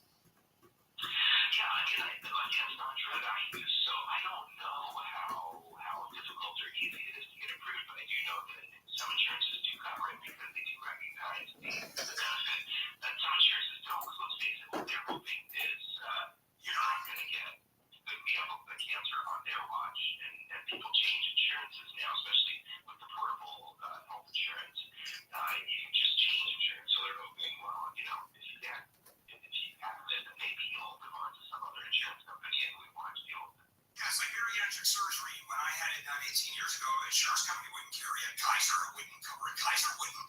And then someone figured out, if you look at the cost of someone weighing over 300 pounds for 20 years, there's an issue, blood pressure, heart issues, stroke issues, and okay, maybe we'll pop for the $25,000. And now it's just considered part of medical care. Yeah, exactly. All right, Jim. Thanks as always. We will talk again next Wednesday. Oh, we haven't talked about it. We have to go to lunch. Make fun of everybody. I'll call you next day or two. Have a good one. All right, take care. One of my all-time favorite people. Really. And incidentally, we do talk about how many people he's killed during the week. I mean, that is literally the course of our conversation. Hey, Jim. Hey, welcome aboard. Let's have lunch. Who'd you kill this week? All right, we're done, guys. We start this all over again tomorrow. Wake up call with Amy at 5 o'clock, and the rest of us are here from 6 to 9 a.m. See you tomorrow. No Handle in the Morning Crew, KFI AM 640 live everywhere on the iHeartRadio app. An independent voice in a world full of retweets. KFI. And KOST HD2. Los Angeles, Orange County. Live everywhere on the iHeartRadio app. Debate date set. I'm Amy King, live from the KFI 24-hour newsroom. It's a date. President Biden and former President Trump have accepted an invitation from CNN to debate in Atlanta on June 27th. There will not be an audience. Biden had posted a video on X this morning proposing 2 debates but didn't give dates. He mocked former President Trump, saying, "I hear you're free on Wednesdays," because Trump's hush money trial is not in session on Wednesdays. President Trump has said he will debate Biden anytime, any place. The LAPD and other law enforcement agencies are discussing how to make the metro system safer for passengers and transit staff. LAPD Chief Dominic Joy told the Board of Police Commissioners yesterday a lot of options are being considered. There's other discussions about potentially how do we keep weapons off? Do we need additional security at the gates? But these are all ongoing discussions that we need to keep working with MTA. Metro has been hit in recent weeks with a spike in violent crimes, leading to calls for tougher safety measures by the city of LA, the county, and the Metro Board.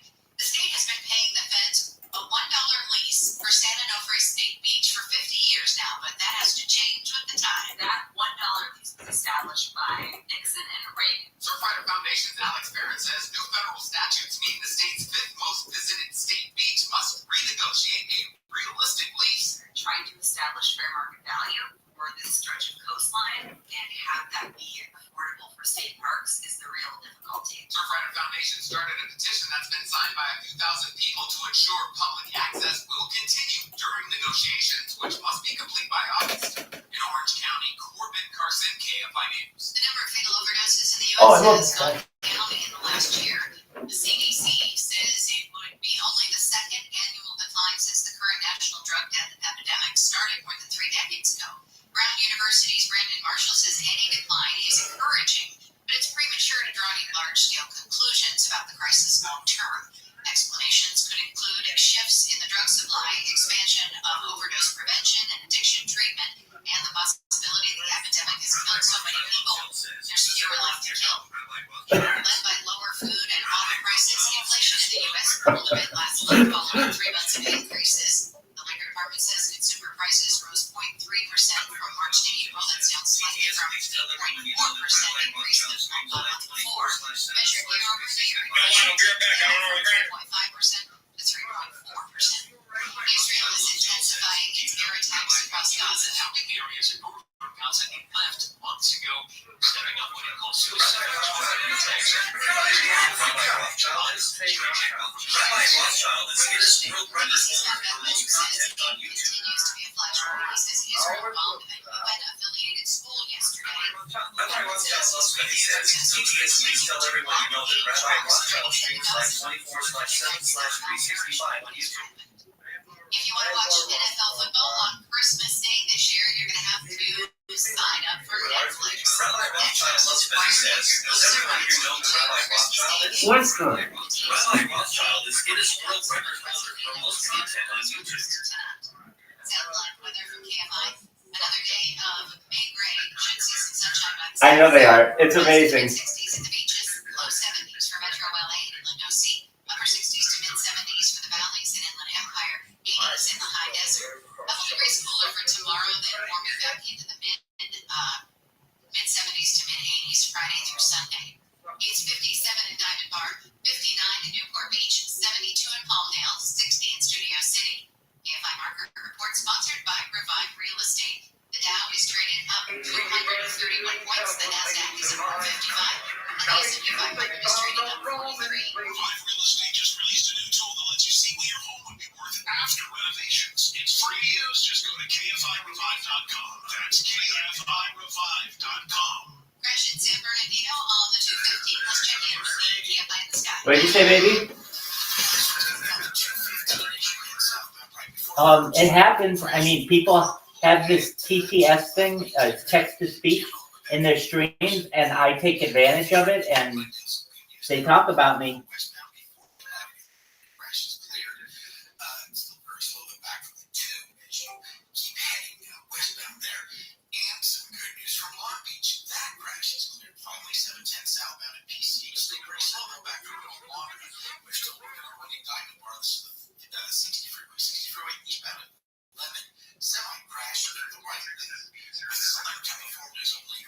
That's text to speech, so that's screaming it all over their stream.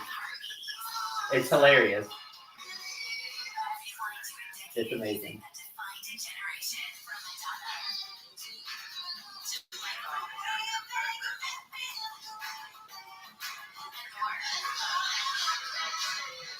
It's amazing.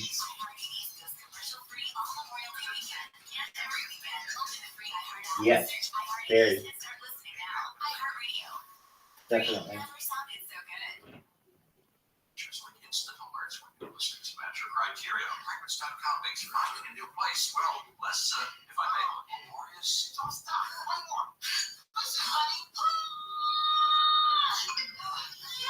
It's an adorable townhome. And a baby. Oh, yes, my baby. Look where we're gonna live, sweetie. That's emotional. Records.com, the place to find a place.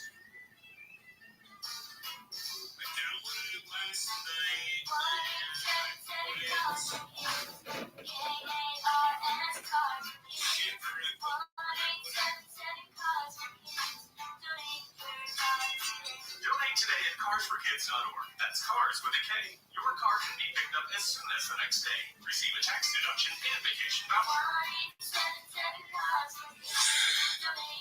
Now accepting donations of land, homes, buildings, or any kind of I thought I put it in my mission is to list. solve problems for a safer world. There was a whole Passion stream. for applied cybersecurity with skills in infrastructure threat intelligence, deterrence technologies, console threat emulation, That was and intelligence analysis.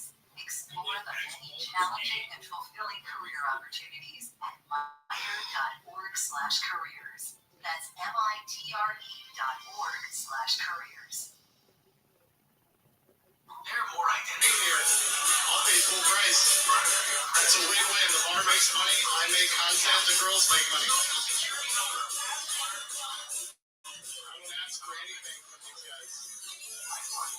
Only that, they let me stream here. Because it's not a lot of places I can stream. Every girl the hottest, yeah, she donuts pretty sexy. She's quite delicious. You know what I mean? I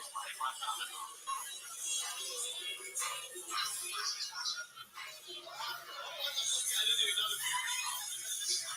Oh, yeah. the Rothschild is like a bomb or something. What is it?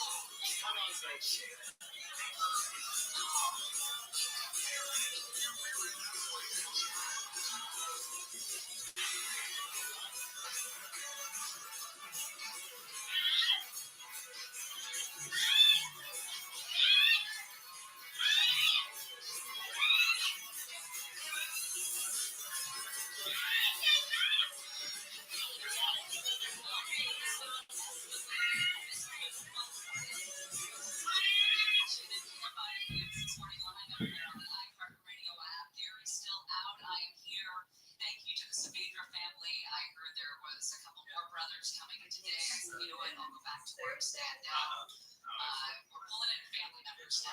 Tomorrow I'm going to be Matt Smith will be with me.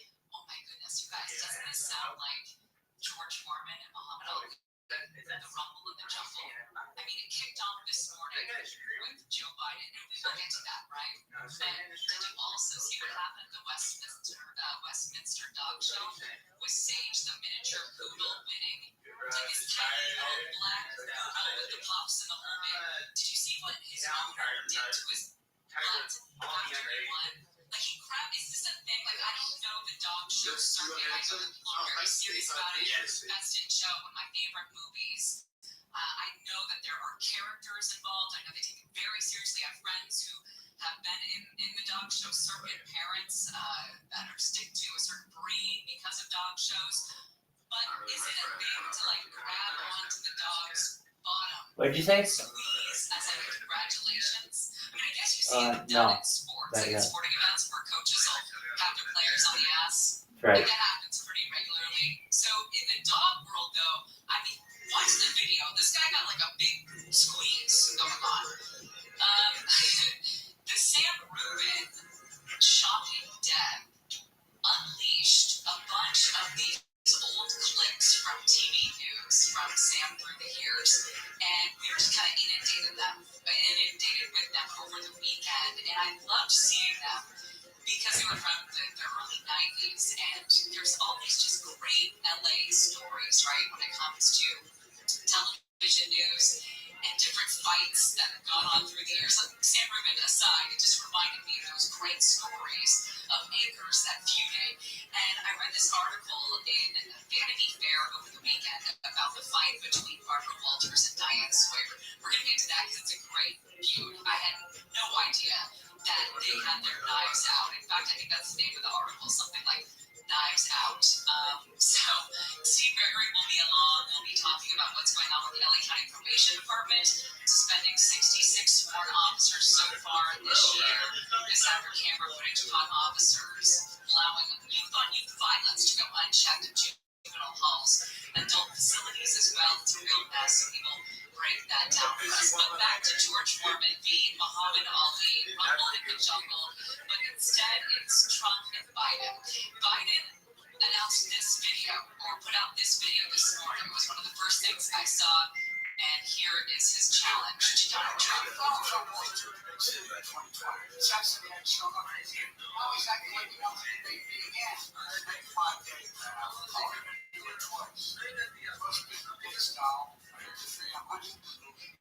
All right, so free on Wednesdays, right? That's a dig because they have Wednesdays off at the criminal trial in New York.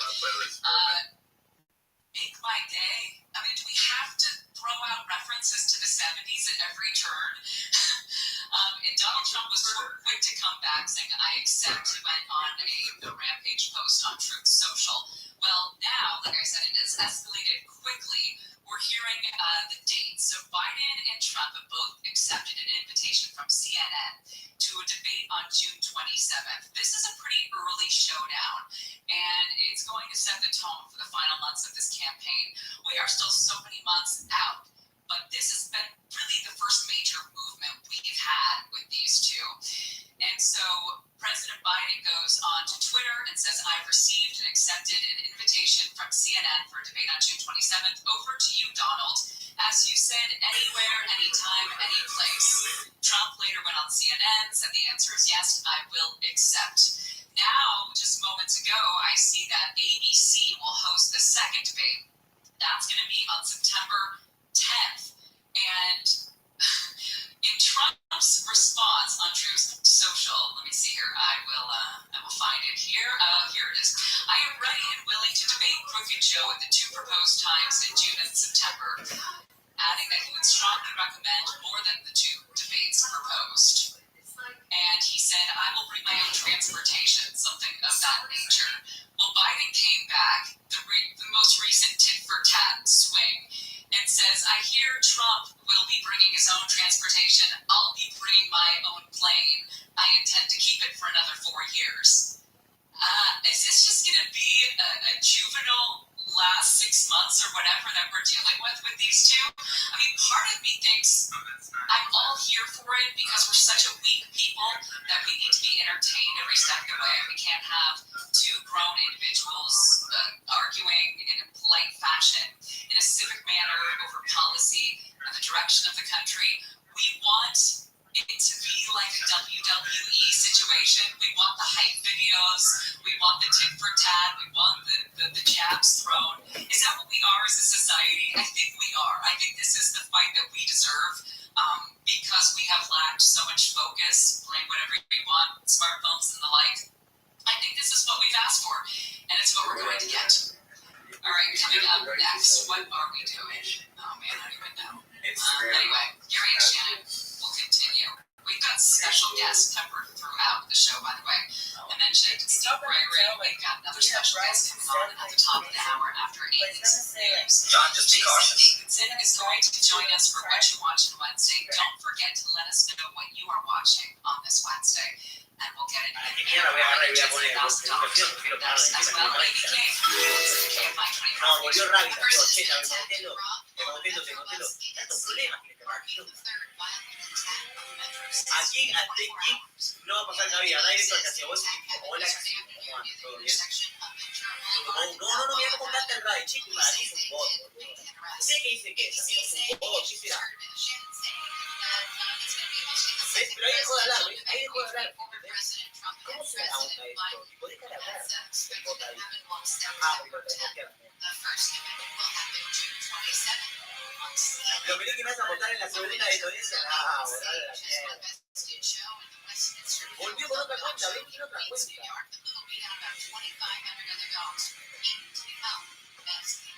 No entiendo qué onda eso, boludo. Alto troyano, amigo. Westside. Alto troyano, digo, o sea, una persona. No te despides para que no te guste. Your backyard is where it is at. It is a place where you and your family make memories, and Moon Valley Nurseries wants to make it picture perfect. Now is the perfect time to reach out to their nursery pros.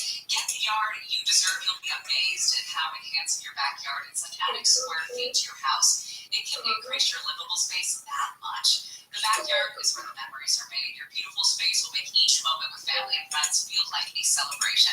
Go to moonvalleynurseries.com/get-growing to schedule a free design consultation today.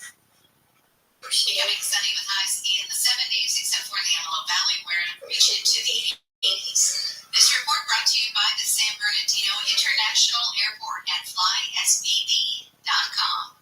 We've got a crash in Santa Fe Springs. It's on the 605. Outside right there, Slauson Avenue crashing to the left lane, and people are really paying attention to this and slowing down. Unfortunately, it is really slow. All the way back to the 105. It's all semi here now. This is on the 710 southbound, just past Rosecrans Avenue. That's the number 2 lane coming from the left. And look at it, Diamond Bar. Well, actually, good news. They cleared this crash on the 60 westbound at Grand Avenue. Still pretty slow, though, back from Phillips Ranch Road. With Southern California's only airport traffic reports, will Pulse Driver KFI in the sky. Wake up your center with iHeart. They wanted to intensive music that defined a generation.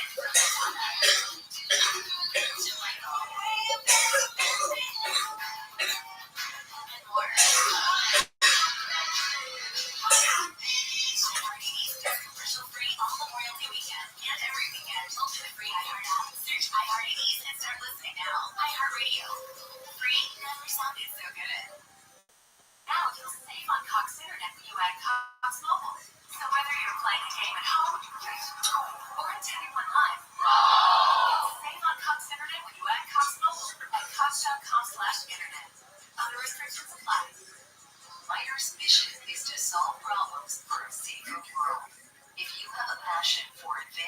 artificial intelligence with skills in generative AI, large language models, ML transformers, prompt engineering, or emergent behaviors analysis. Explore the many challenging and fulfilling career opportunities at MITRE.org/careers.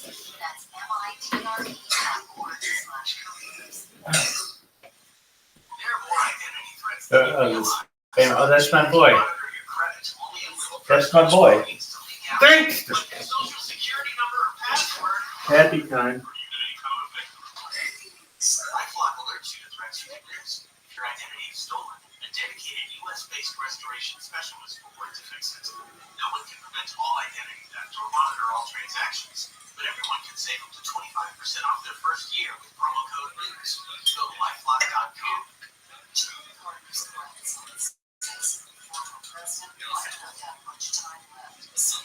Mental health forum Jason Carter said that his grandfather used to pay hospices last year. His comments began. Jimmy Carter is the most living president in history, and since 1999, volunteers are needed in California for a landmark study that can save lives. The American Cancer Society wants answers as to why Black women have highest death rate of most types of cancer. Doctors will look at factors like biology, lifestyle, and experience and access to quality treatment.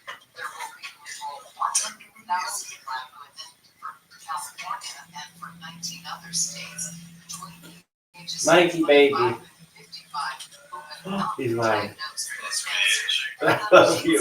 I know.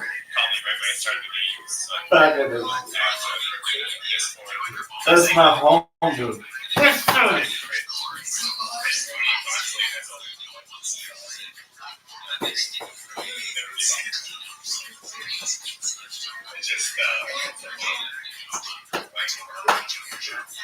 Oh God, Rabbi is back. Hell yeah, Kush. West Side.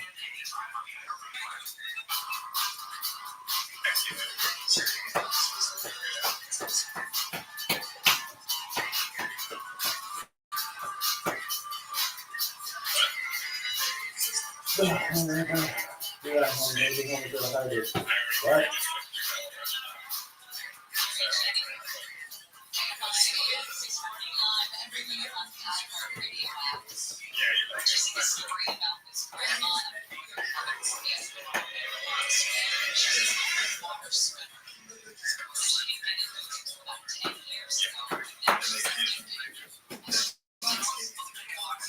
Sly King.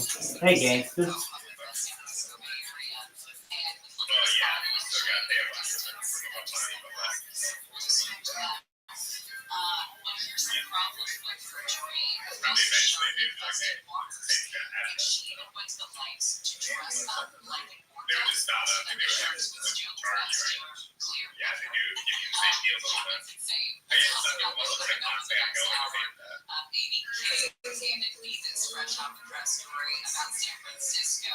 Deciding to spend $5 million a year giving beer and vodka shots to the homeless. Yes, it's not just beer and vodka shots, it's also a bed. Booze and boredom, as they put it. As I put it, I'll be homeless. That sounds like a nice sweet deal. $5 million a year. I remember some vodka and beer, and it's like, is it good stuff? Is it top shelf? Yeah, is it, kettle and Coors Light, or is it an IPA and pop off? Like, what are we working with? I want to know more details, but for $5 million a year, it better be some good stuff. So we'll get to that as well. Your chance at $1,000 now. Your chance to win $1,000. Just enter this nationwide keyword on our website. Bills. That's Bills. BILLS. Enter it now at KFRAM640.com/cash. Powered by Sweet James Accident Insurance. If you're in an accident, winning is everything. Call the winning insurance. 1-800-9-million. That's 1-800-9-million or sweetjames.com. And I think you put the keyword on the website, right? Gary usually does that part, but I think that's what he says. So there you go. The breaking news, of course, this morning is that President Biden and Donald Trump will face off in their first debate of the election next month. They will be on CNN June 27th. Biden directly challenging Trump Trump to 2 debates in a video posted this morning.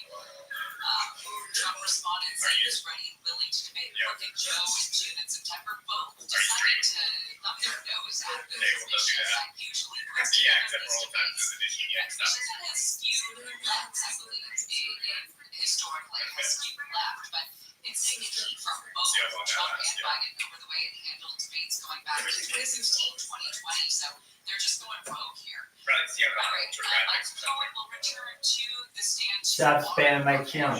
What's up, gangster? Yesterday, they called it a fierce cross-examination. This is a criminal trial of Donald Trump. It's often referred to as the hush money case. That's not what this is. It's a paper case. It's a documents case. I referred to yesterday as a reimbursement case, and that's exactly what it is. Those lack the sexiness of things, so the media likes to run Hush money. Bitch, have you hush money? So Trump's attorneys are trying to tear Ever shut your fucking mouth? prosecution's key witness. Michael Cohen is the middleman. He's the guy who arranged for the impeachment of Stormy Daniels in the months leading up to the election to make it go away. They find a story, and the tabloids can't run with it. They catch it and they kill it. That is not illegal. What was illegal was the way that it was documented in the books. It was documented as a legal expense. It was not a legal expense. That's where the prosecutors argued that it was election fraud. And had the voters known this was going on, then they would have skewed the election results. If they knew that he got to bed with Stormy Daniels, they wouldn't have gone the same way. Which is kind of on its face, right? We have no idea what would have happened. And furthermore, I'm not a Trump apologist, but we already know who this guy was. We already know that he cheated on all his wives. We already know that he was a philanderer. It's the ability that he uses. It's not that really explains talks about that part either. I mean, like he said, he was a Teflon fighter. So the other one, walking around Fifth Avenue to shoot someone who someone. The access to Hollywood takes that's why I choose Dex. Voters, that's the line. No. We're definitely not voting for him now. Just doesn't really hold water. Sounds fun. So anyway, Cohen is the guy who orchestrated all of the cover-up, right? He was repeatedly attacked by Trump's attorneys to fallen out of favor. Cohen and Trump to be buddy-buddy, and now they're frenemies. They've fallen out of favor, bad blood. And Trump's attorney suggested that yesterday that Cohen was being evasive on the stand, that he had selective amnesia, that he was a jilted former employee, and that he was profiting off his hatred of Trump. Cohen testifies that Trump directed him to pay $130,000 in hush money to Stormy Daniels to suppress her account of the sex. And that really is the linchpin here on this case. That's really the testimony that the jury should be listening to. Forget about all the other circus acts that we've seen.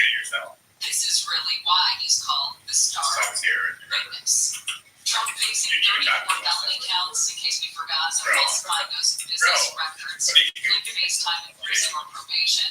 He's not going to be prisoned, probably. He denies that any of this ever happened. So prosecutors indicated yesterday Cohen would be the last witness. Defense hoped to be done with cross-examination tomorrow when they return. That's the only remaining day of court for this week. They won't be back on Friday either. So then what happens? Well, the defense presents its case. I talked to him while you were doing other shit. But yesterday, Trump's lawyers told the judge that they could be so you jumped out first, like you were just jumping the right places, like okay, I got killed by the grass guy like 5 times in a row. The judge asked, no determination yet? The attorney said no. Now that's pretty standard. Attorneys never want to announce their path, their course of action. They want to catch people off guard, right? But this thing could wrap up sooner than later. We could be done with this thing next week or something like that. Anyway, like I mentioned, it's a month of trial so far. Jury has heard from the porn stars, the payoffs, the campaign organizers. They are going to have a lot of documents to evaluate because because that's the crux of the case. If they get it, maybe before Memorial Day weekend, they're going to have to plow through those documents. A series of checks sent to Michael Cohen, who reaffirmed repeatedly that the description of the checks as payments for a legal retainer were false. Again, that's the testimony that should be focused on, not the I came abroad and it was missionary position and I came out of the bathroom and it was all irrelevant. And if this thing goes to a conviction, people will respect and it will likely be successful. Juries also likely to look at transcripts of Cohen's testimony about a meeting in the Oval Office in February where Trump confirmed the plan to reimburse him. Wasn't that some of the testimony as well this week that Trump never paid that bill? For a guy who has so much money, he doesn't seem to pay his bills, and maybe that's why he has so much money. I like how Melania stuff has worked its way into about how it was her idea to brush the Access Hollywood tape off as locker room talk from the two guys. I also like money that came out from Cohen that said there was a talk about Melania finding out about Stormy Daniels and transitions in care. It said something to the effect of, if I was off the market, how long would I stay off the market for? Like, they all love me. The ladies love me. And well, it's true. Women do love money.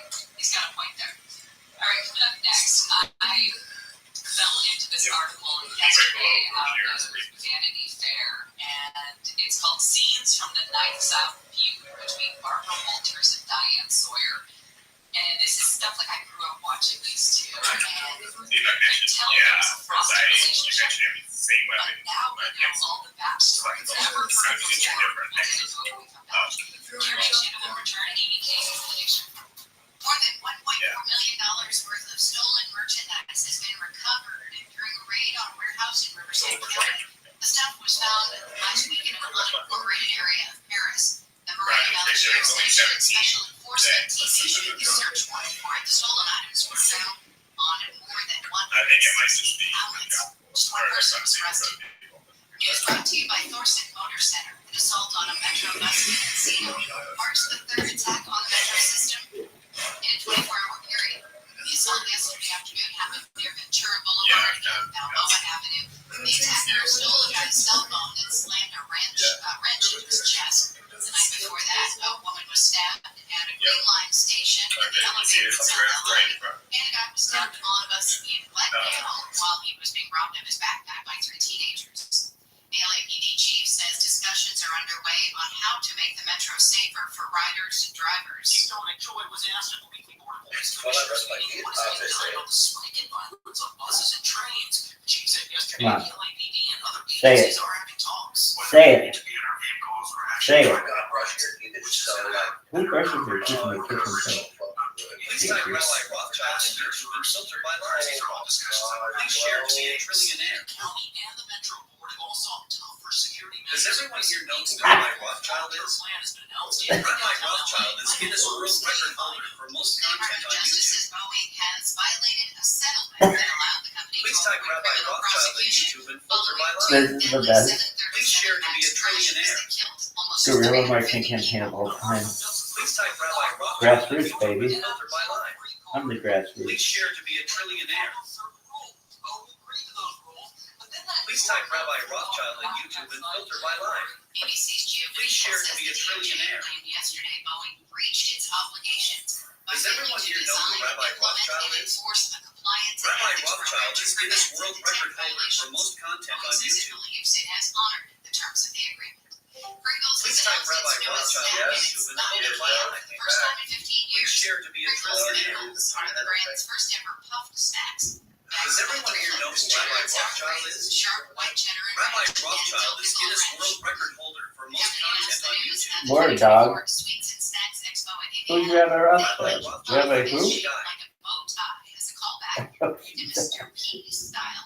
Okay, let's listen to these. Now, these are my favorite. Where they ban me, and I just sit back and listen. Southland weather from K5 becoming sunny. Highs in the mid 60s at the coast. The low to mid 70s for Metro LA. Inland OC, the valleys, and Inland Empire. 80s for Yellowstone Valley. drop every morning. Low clouds, sun breaking through for the afternoon will continue through the weekend. Cut my toothbrush shit short. I was gonna hit my orgasm.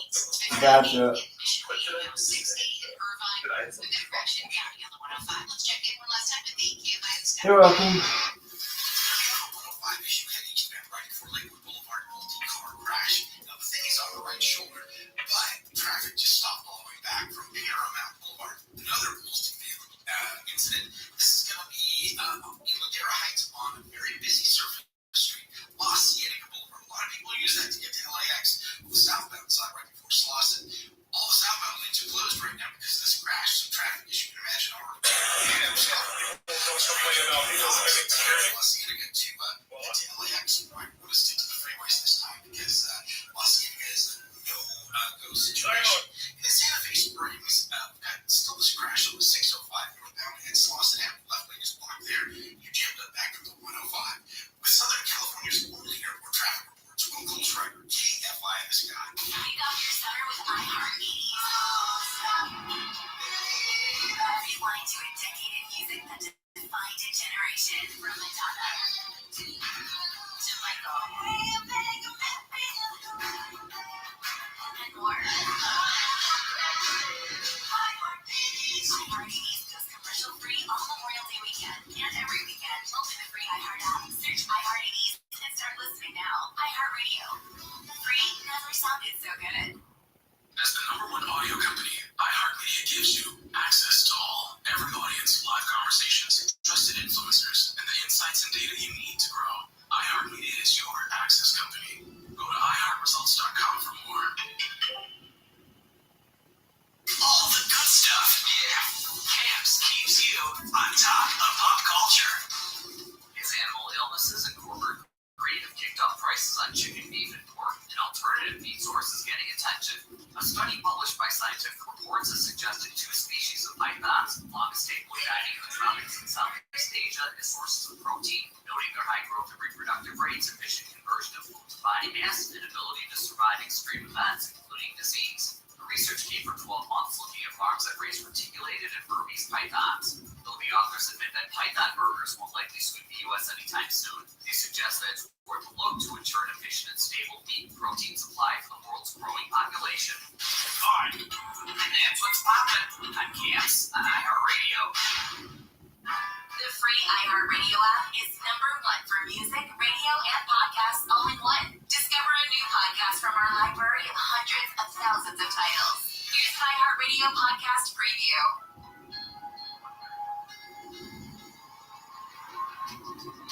Have you ever had a dream?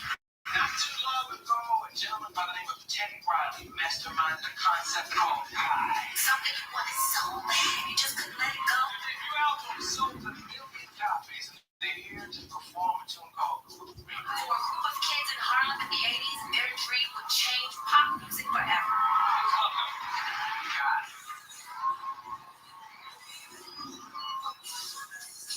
I'm Taraji P. Henson, and when I was growing up in D.C., there was a new sound we were all listening to non-stop. There was a little bit of R&B and a little bit of hip-hop, and you couldn't help but shake your booty to it. We just knew we had something different and that it was special. And we wasn't gonna let it go. It's a story of friendship. And Teddy would get back in. We killed the cats. And what it cost him. There's a high note at the end. Right before I get to sing a high note. Like right before I get to sing a high note. It's a good shot. And the whole crowd just was like a red sea. Yeah, it turned out to be From Wondering, the makers of Dirty John, Dr. Dad, The Shrink Next Door, and from Universal Music Group comes Chat.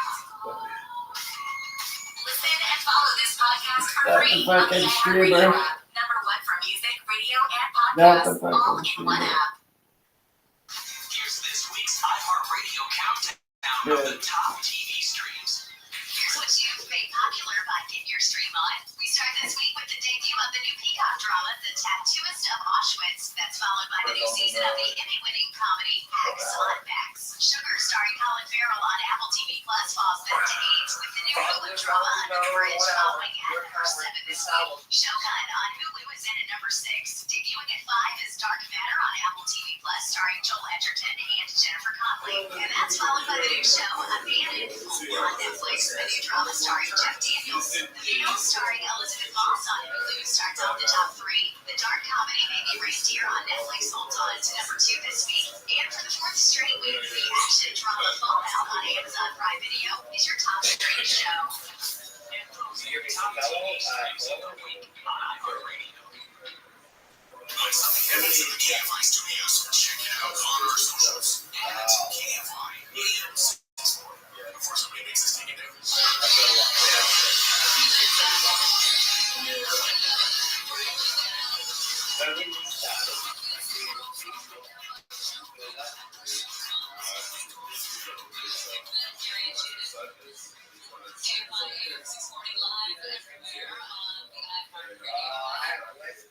This just breaking. It looks like Otani's former interpreter will be pleading guilty June 4th. That's the hearing that has just been scheduled in Santa Ana. He pleaded guilty to federal bank fraud and tax charges stemming from that nearly $17 million from Otani for gambling debts, other expenses. He previously agreed to plead guilty to the charges. He was arraigned yesterday downtown in LA, but the case has been moved to Santa Ana for future hearings. The grandson of Jimmy Carter says that the former president might not have much time left. How long have we been hearing about Jimmy Carter hanging on by a string? He's been in hospice for a year. He says grandfather, it seems like it's coming to an end. He's 99 years old, of course. Flags will be at half-staff across the country today for police officers on Memorial Day. Many honors those that law enforcement were fallen in the lineup to be a day first proclaimed just not until 1962 by President JFK. All right, so there's a new book out about the feud between Barbara Walters and Diane Sawyer. And I'm going to read a quote from the author Susan Page, who wrote this book and wrote a lengthy teaser for the book in Vanity Fair. Ben Sherwood became the president of ABC News in 2010. And here's the quote, the money quote. He said, for years it seemed that there had been roving gangs of anchormen and anchorwomen, correspondents and producers roaming the halls and sometimes shooting each other in broad daylight. We felt like we needed to restore law and order and bring the organization together peacefully. That was our goal. He wanted more kumbaya, less. I'm also on Instagram. And it all started with the Knives Out feud between Barbara Walters and Diane Sawyer. They first met in 1972. It was on the last full day of President Nixon's tour of China there in 72. There were 87 reporters, photographers, and technicians in the traveling press corps. And they lined up with a bunch of staffers from the White House press in the courtyard of Westlake Guest House in China for a picture to commemorate this historic journey. The president is standing in the middle of the first row. He's got a small smile on his face, Nixon does. On his left side is his press secretary, Ron Ziegler, and then Helen Thomas. And of course, everyone knows Helen Thomas, correspondent who would later become the dean of the White House press corps. Tina Rather of CBS used to get their feet. And to Nixon's right side, so close their shoulders are nearly touching, is Barbara Walters.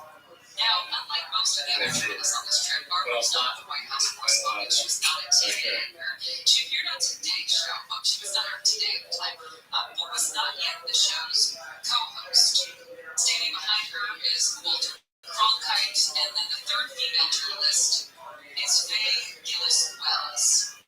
Now, Barbara, pointing to the picture several years later, is talking about different people in the picture. And she points to Diane Sawyer, and she says she was an assistant press secretary. There were only 2 women on the trip who were reporters, Helen Thomas and me. Now, of course, she leaves out Faye Wells, of course, but the slight to Diane Sawyer was apparent, wasn't it, right? As people who know her will tell you, Barbara Walters could not resist the comparison, the competition, not from the very start, and not later at the height of her career. Now, Diane Sawyer, in 78, after working for former President Nixon for 4 years, as he wrote his memoir, she joined CBS News as a reporter. Just 3 years later, she's co-anchor of the CBS Morning News, and then becomes the first female correspondent on 60 Minutes. The star is rising. Then Roone Arledge calls from ABC News, and in a chapter of his memoir, the chapter is called Landing Diane, and he chronicles what he called a clandestine courtship.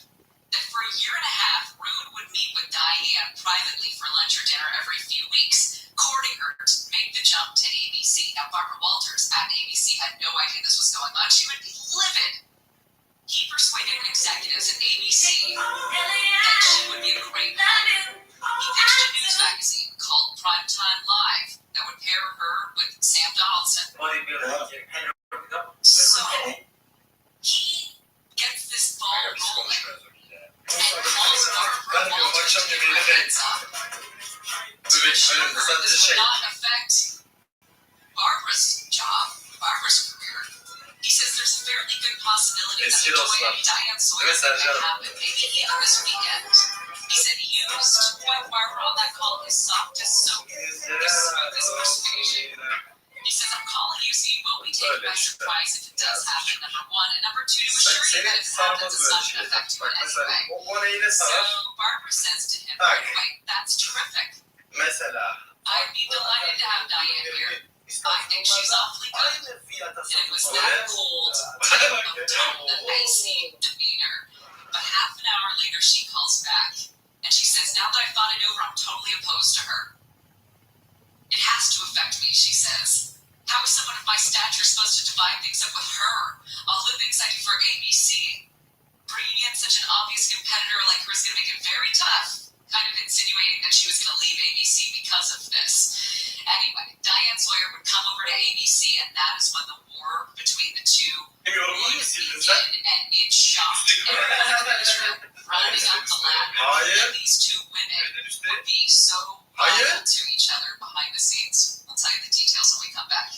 Gary and Shannon will return. Amy King is in the KMI 24-hour newsroom. A landfill in Palmdale is being searched for the remains of a missing 3-week-old child who was last seen with his father on May 3rd.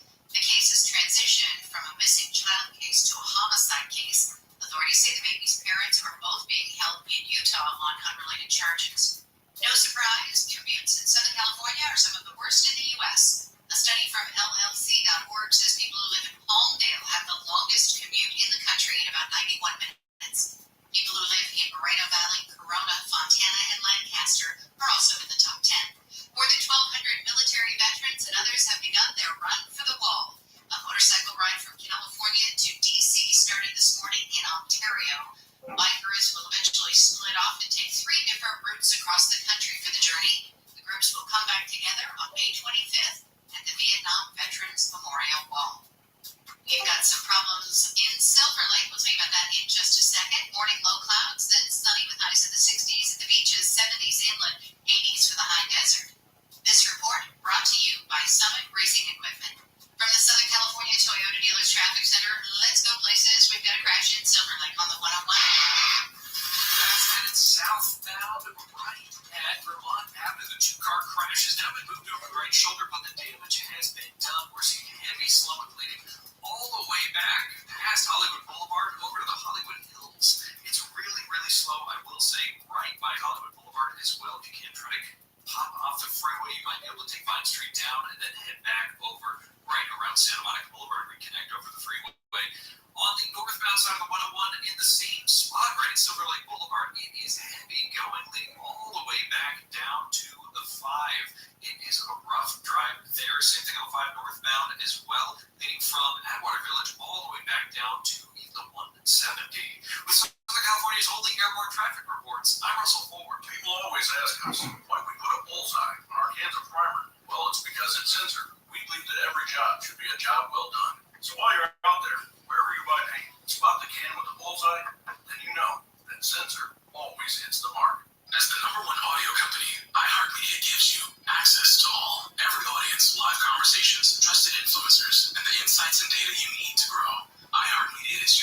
Access Company.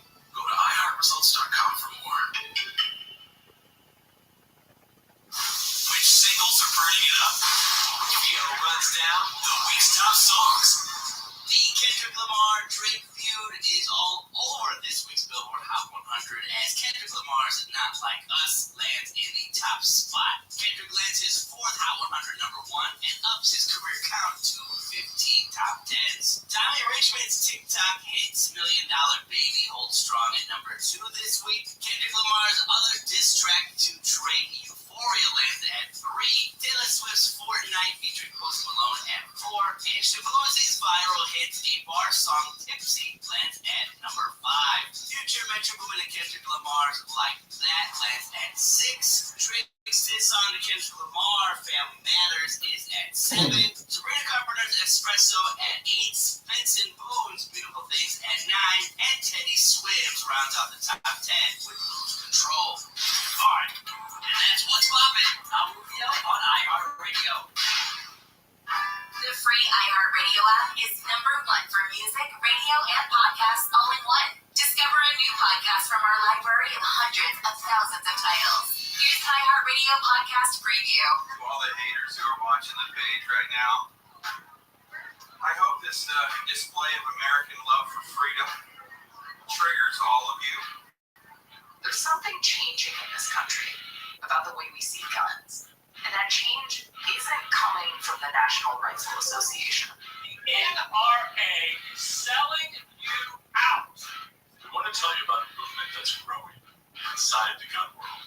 Every single time the government has a complete registration of firearms, genocide happens. It's recognizable to a lot of gun owners. And I don't like anybody ever said that I was weak on my Second Amendment rights. I'm Lisa Hagen. And I'm Chris Axel. We're the hosts of No Compromise, a new investigative podcast from NPR. Tell me what Shall Not Be Afraid means to you. That means that the government has no authority to restrict the keeping and bearing of arms. I mean, that's what the Second Amendment says. That Whatsoever? Is that where you're coming from? Like, are all gun laws unconstitutional? We take you inside the world of American gun rights activism and explore a side of it you've probably never heard of. We have an absolute right to divine right from God and enshrine our Constitution to keep and bear firearms. And the more we learn, the more we realize gun politics are not what you think. Whether you love guns or want nothing to do with them. Join us for No Compromise. Listen and follow this podcast for free on the iHeartRadio app. #1 for music, radio, and podcasts, all in one app. What is dedication? The thing that drives me every day as a dad is Ariana. We call him 8 for short. Every day he's hungry for something, whether it's attention, affection, knowledge. And there's this huge responsibility in making sure that when he's no longer under my wing, that he's a good person. I want him to be able to sit back one day and go, we worked together, we did a good job. That's dedication. Find out more at fatherhood.gov. Brought to you by the U.S. Department of Health and Human Services and the Ad Council. Inflation was down slightly in April. Consumer prices were up 3.4% for the previous 12 months, according to the Bureau of Labor Statistics. The cost of gas and shelter accounted for more than 70% of the monthly inflation numbers. Sticky prices have been a major concern for traders, spurring worries that the Federal Reserve may hold off even longer before cutting interest rates. The market's rising yesterday, with the Nasdaq closing at a new record high, while the S&P 500 is just shy of its all-time high. In focus today, reports on retail sales and housing. The Justice Department says Boeing has violated the terms of an agreement reached in 2021 that shielded the company from criminal prosecution in the wake of the crashes of 2 737 MAX jets in 2018 and 2019 that killed 346 people. Silvana Anau reports. The government says Boeing failed to design and enforce a compliance and ethics program to detect and prevent fraud throughout its operations. The department will decide by July whether to file charges. Boeing says it has thus far fulfilled the terms of the agreement. Inflation remains high and isn't showing signs of dropping anytime soon. Mark Mayfield reports. The Labor Department reported a 0.5% jump in the Producer Price Index last month, which is nearly double what economists had expected. Those wholesale prices are a key gauge of inflation.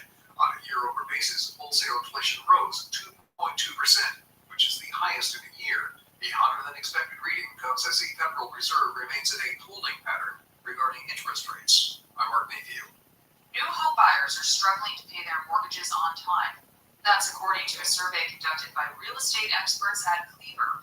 It said that 47% of recent home buyers feel they're in over their heads financially.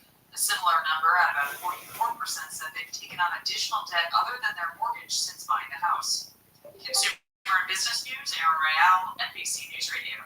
I do not think it's possible to work harder at home. Guys are really simple creatures. They have to have a purpose, some kind of work, supporting something larger like a family. And if anything in that chain gets broken, guys become useless. John co-host. What do I know? Nobody consults me on this stuff. Live 1 to 4 p.m. on KFI. And on demand anytime on the iHeartRadio app.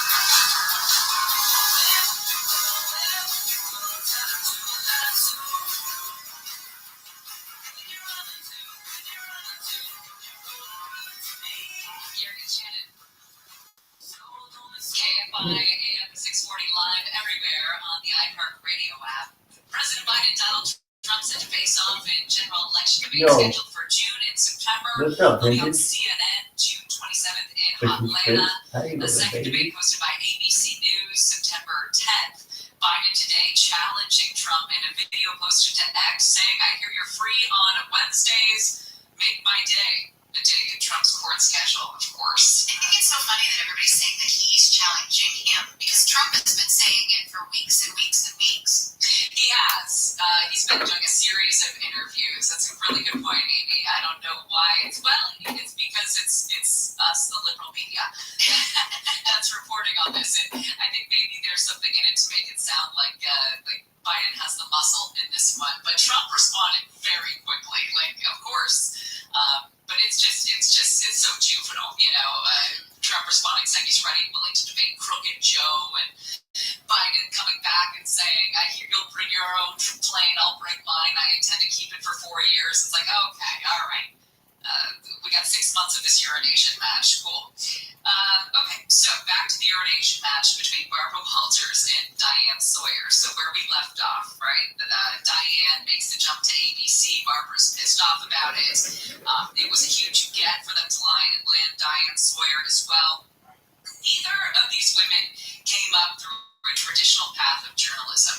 Barbara Walters grew up in show business, rolled up her father's nightclubs in Miami and New York, and then moved into kind of a hybrid of journalism and entertainment. Diane Sawyer was the daughter of a Kentucky judge and worked for the only American president to resign in disgrace, Nixon.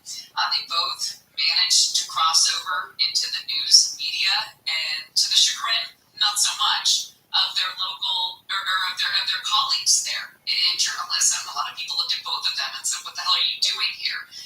Diane was 16 years younger than Barbara Walters, young enough to benefit from Barbara Walters and what she did to break ground in the medium. Diane, also the most beautiful woman in TV news. She was America's Junior Miss. Diane, cool, aloof. Barbara, hot, intense, in your face. Susan Page writes in her new book about this war. So Barbara welcomes Diane to ABC by trying to steal her first guest from her new show.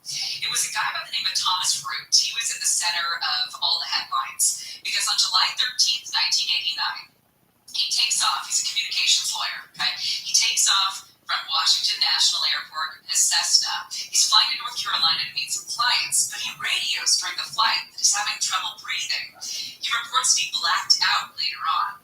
This single-engine plane was tailed by military jets and helicopters as it headed down the eastern seaboard there. It was on autopilot for nearly 4 hours and 800 miles. It eventually runs out of fuel, crashes into the Atlantic near the Bahamas. Thomas Root is pulled to the surface. Rescuers are managing to pull him onto a raft. Oh, and the fact that he had an unexplained gunshot wound in his stomach. You can imagine why he'd be at the center of all the headlines. Well, the primetime booker, that's the show Diane's working on, persuades this guy to go to New York for an exclusive live interview with Diane Sawyer for her first show. The booker checks him into a hotel, stations herself in the lobby. She's on the lookout from another network. right? Instead, it was an ABC colleague who showed up, who was sent by Barbara Walters to try and convince this guy to sit down with Barbara instead. Everyone at ABC was losing their minds. We're like, what? What happened? I mean, like I said, this is what you expect from competitors, not from in-house. Anyway, Diane goes on to do the interview, crisis averted, but nobody forgot that Barbara tried to steal it. And she went on. The next time it was with Katharine Hepburn. The crew from Primetime already at Hepburn's apartment setting up lights and camera when Barbara Walters calls Hepburn and says, you should talk to me instead. Forget about Diane. Now, Katharine Hepburn declined. And what was Diane Sawyer's payback? Well, when Barbara scheduled her own Katharine Hepburn interview a year later, Primetime rebroadcast Diane's interview right ahead of that. And when Barbara's show was like, what the hell, Primetime? They're like, oops, we don't even know. How did we do that? Must have just been a mistake. We must have just aired the wrong film. Diane Sawyer said there were no rules there. That she had asked her bosses at ABC to set up some guardrails to protect her content from Barbara Walters, but that the bosses there found that competition, even in the family, was good. And Diane would go on to say that's not what families do. They went on to fight over interviews with Bill Clinton and the like. That was a real problem because ABC News went to Bill Clinton's handlers and said this should be Diane, and Barbara Just communicating, baby. What's was fighting for a job at one point. And then it ends with, like I said, Ben Sherwood becoming a president of ABC News in 2010, wanted to bring everybody together, saying for years it seemed like there had been roving gangs of anchormen and women and correspondents and producers roaming the halls, sometimes shooting each other in broad daylight. So he wanted to bring everyone together. In fact, they wanted to do a photo shoot with everyone. All the heavy hitters at ABC News. Everyone was expected to wear black or navy. Everyone complied. David Muir, George Stephanopoulos, Katie Couric, Christine Amanpour, Robin Roberts, Elizabeth Vargas, right? All the big names. They all show up in dark gray, dark blue, muted maroon. Diane Sawyer is wearing a black suit. Barbara Walters arrives late, swoops in, gets on a perch in her stool in the front, not wearing black or navy or gray or dark maroon, but she's wearing a red jacket, commanding all of the attention of the picture, visually at least, right in the center. Diane said after, it's all about her. She never follows the rules. But as everyone else noticed, Barbara won that round. Game, set, match. Just like in the Nixon picture, front and center, and beaming. Sounds like a great book. I love television wars because these people are also beautiful and they appear to be perfect, but they're swans. And underneath the water level, there's a lot of jousting that goes on. We've got a local legend coming up next to talk about the LA TV wars of the past. We'll do that right here on Gary and Shannon. KFI is literally the KFI of talk radio. KFI. KOST HD2. Los Angeles, Orange County. Live everywhere on the Anchor Radio app. It's a date. I'm Amy King, and live in the KFI 24-hour newsroom. President Biden and former President Trump have accepted an invitation from CNN to debate in Atlanta on June 27th. They've also reportedly accepted another debate invitation on ABC for September 10th. Biden earlier proposed 2 debates with Trump, but not debates sponsored by a nonpartisan commission, as it has been for the last 3 decades. Biden said in a video on X that Trump lost 2 debates to him in 2020, and now Trump is acting like he wants to debate again. Biden said in the video, "Made my day, pal." I'll even do it twice. Let's pick the dates down. I heard you're free on Wednesdays. That was a jab at Trump over the hush money trial in New York, which is off on Wednesdays. Trump responded that he's ready and willing to debate Biden. He also posted on his Truth Social site that Biden is the worst debater he ever faced and can't put 2 sentences together. Former President Trump has scheduled a couple campaign fundraisers in Southern California. One will happen on June 7th in Beverly Hills. Tickets will range from $5,000 to $250,000, and then tickets for an event in Newport Beach on the 8th will range from $3,300 for a lunch reception to $100,000 to be designated as a member of the Cable host committee. The LA City Council has okayed the sanitation department's plan to raise rates by 22% this fall.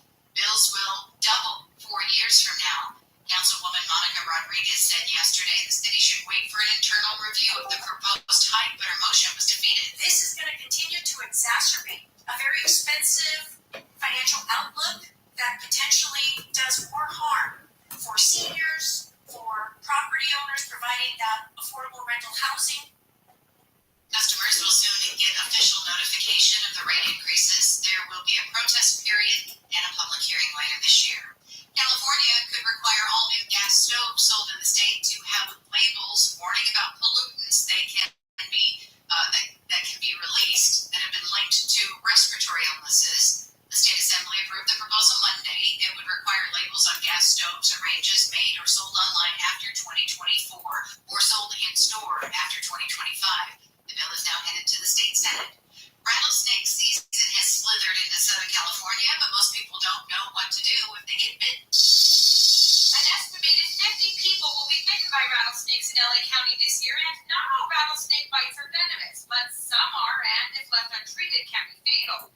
Cujo runs the Art of Scale Snake Rental in LA and says if you do get bitten, The first thing you want to do is get away from the snake. It can and will strike again if it feels threatened. he says people should try to safely snap a pick of the snake so first responders know what type of anti-venom is needed. He says people should also stay calm to keep the venom from racing through their bodies and get to a hospital as soon as possible. Chris Atten, KFI News. KTLA entertainment reporter Sam Rubin has been honored by the LA City Council. Council members called it a loss to local journalism and celebrated the legacy he leaves behind. Yesterday's meeting was adjourned in memory of Sam Rubin. Council President Paul Gregorian says Rubin was a unique presence in the city. A city that is often so divided and that reinvents itself so often, to have one person for 30 years be a voice that brought us together is a rare achievement. Rubin died of a heart attack last week after 3 decades on LA television. In downtown LA, Michael Monk's KFI News. We'll tell you where you're stopped on the freeways next. I love these luxury custom wood windows from American Vision Windows. They are so gorgeous. They are a real game changer for your home. I mean, they will change the entire look and a huge upgrade. Maybe wood windows are not your thing, vinyl, aluminum, whatever your pleasure.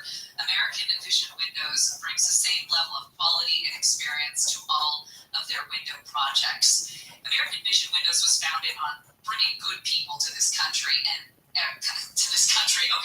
also this company. They are built around a team of home improvement experts. These are people who take great pride in the work they do. They also take great pride in saving you money, the energy saving advice they provide. Specifically, how much money those dual pane energy efficient windows are going to save you. They're going to reduce your utility bills. I love mine. When we moved in, and we had the original windows from like 1961, and they were super thin. So they would let out all the heat or let in all the heat. Going to the thermostat a lot. So one of our first calls was to American Vision Windows. They do beautiful work. All the windows are custom made to fit your needs and the style of your home. Right now, 0% interest plus 0 payments for 18 months. Yeah, you'll pay 0% interest, zero payments for 18 months. For all the offers, you can call or see the website for details. American Vision Windows on approved credit. Offer expires 5/29/24. CSLB number 778326. Southland weather from KFI. Still have some May gray hanging around through much of the day, but we should see sunshine later this afternoon. Highs in the mid-60s at the beaches. Low 70s for Metro LA and Lunosi. Upper 60s to mid-70s for the valleys and Inland Empire. 80s in the high desert. Couple degrees cooler for tomorrow, then we'll warm up a bit more as we head back into the weekend. Highs in the upper 70s to mid-80s through Sunday. It's 60 in Orange, 59 Manhattan Beach, 61 in Fountain Valley, 59 in Canyon Country. The KFI market report sponsored by Revive Real Estate. The Dow is trading up 284 points. The Nasdaq up 184. S&P 500 is up 51. Revive Real Estate just released a new tool that lets you see what your home would be worth after renovations. It's free to use. Just go to KFIRevive.com. That's KFIRevive.com. You're jammed in Tarzana on the 101. That's it, southbound right at Connecticut. That's where you're going to start seeing some brake lights, and then it is jammed up all the way down to the 405. It's got to the point where if I were you, right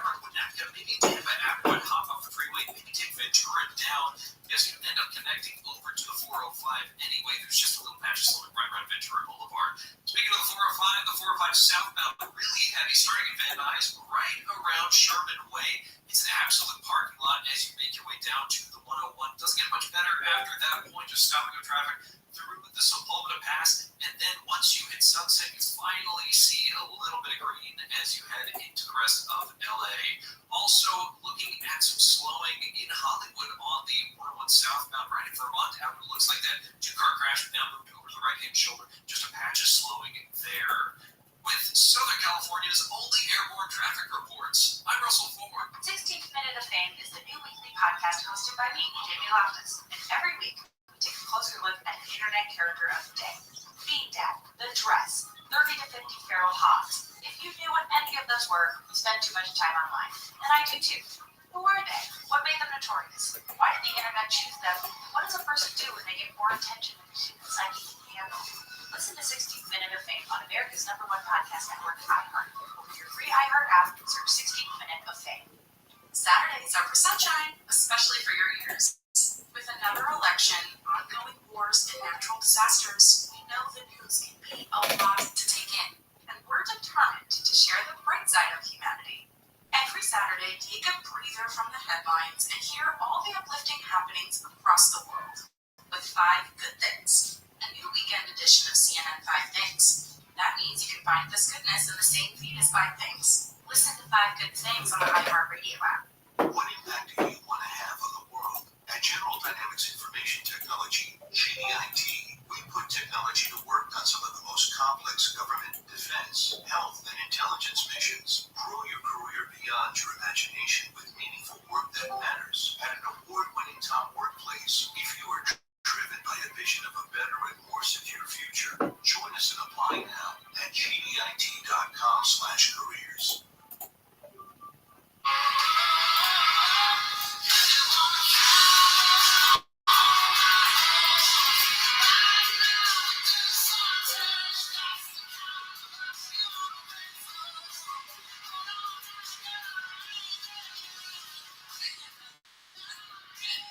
Gary and Shannon, KFI AM 640 live everywhere on the iHeartRadio app. A rumble in the jungle or Atlanta, Biden and Trump will face off in general election debates. They have challenged each other. They have answered the call June 27th in Atlanta and then September 10th. As Biden said, make my day. Trump said, let's get ready to rumble. Here we go, America. Here's where we're at. DOJ says Boeing violated an agreement involving fatal 737 crashes that protected the aviation manufacturer from criminal charges. DOJ says Boeing broke a prosecution agreement by failing to design, implement, and enforce a compliance and ethics program to prevent, the Boeings from falling out of the sky. All of the terror in the skies type plane stories have been hitting the news that otherwise we wouldn't know about. I'm ready to not know about. Saw a headline this morning about a Delta's nose on fire. No thank you. Can all those stories just go back to being not as newsworthy as they are today? Sam Rubin remains in the news. I was frankly inundated over the weekend with those old clips, and they're great, aren't they? Just the clips of the KTLA morning news through the years into the early 90s. And I just love those old clips, and it got me started thinking about all of the anchor wars, and it's been given the cinematic treatment, but some people have actually lived through those and have the knowledge of all the goodness. Fred wrote in The Pride of Detroit and an LA legend from KNBC and now in KLAC down the hall with Rogan and Rodney joins me because Fred knows where all the bodies are buried in Los Angeles. Well, I appreciate you for bringing that up. Yes, I do. Yes, I do. I've taken receipts. I've been asked to dummy up many times over the years. Let me say this. Sam Rubin, a shocking, and tragic loss. Here's the reason it hit people so hard. Because he was still working. If Sam had retired and had been retired for 15 years, you would have felt badly, of course, because you lost someone who had been in your home for so many years and meant so much to you. But there's an expectation that if you've been out of the business and now it's like 15 years later, that could happen. I think why people were shocked, why I was shocked, is because he was still working every day. And that doesn't really compute in our minds. We look at things a certain way. We have an expectation of how life goes. So I think that's why it was so incredibly shocking to everyone.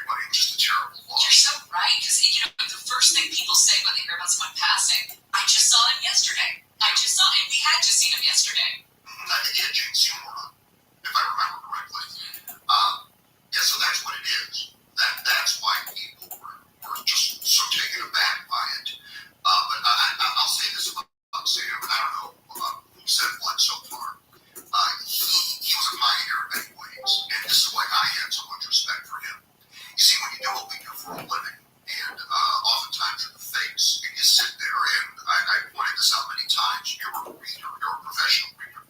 Now, the KTLA morning show is different. It's a different skill set. You have to be able to ad-lib, think on your feet, be creative. Now, Sam was a pioneer because what he did in that arena, local entertainment coverage, he pioneered. I mean, he had his own production company. He created different franchises from a sales perspective. He understood the importance of monetizing content. He was really smart. And I think when you remember Sam, that not only was he the guy in your living room, not only was he the guy that knew everybody, and everybody would go on his show. Everybody would, because he established that. And he admitted that before. But notice he was a pretty smart guy. I mean, he really was.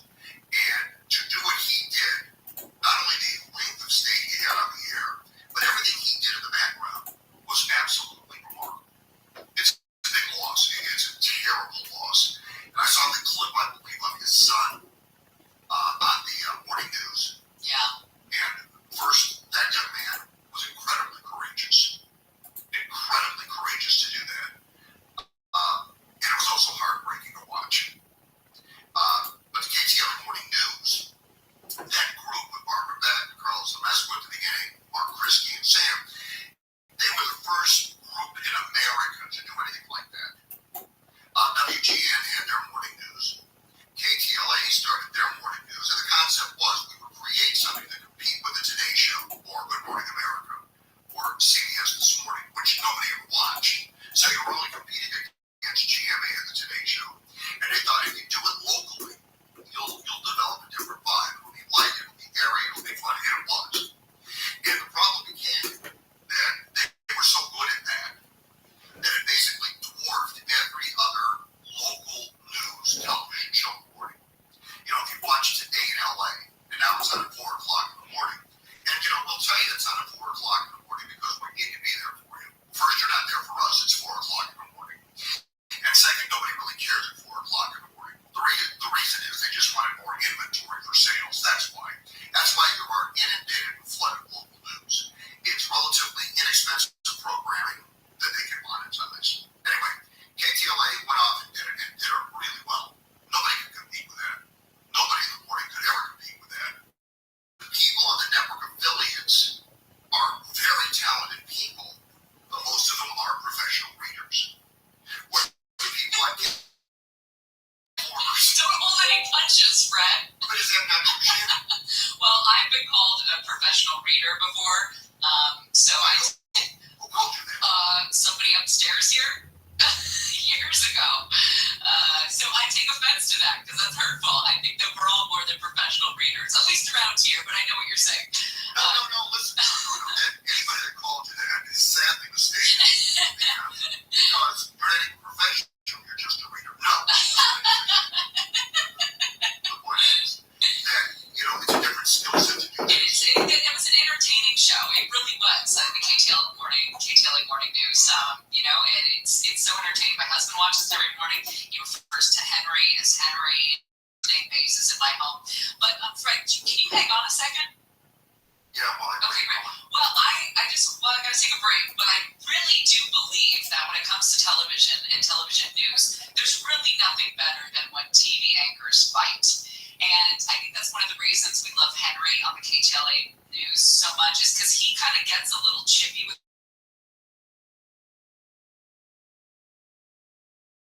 facade start to crumble a little bit.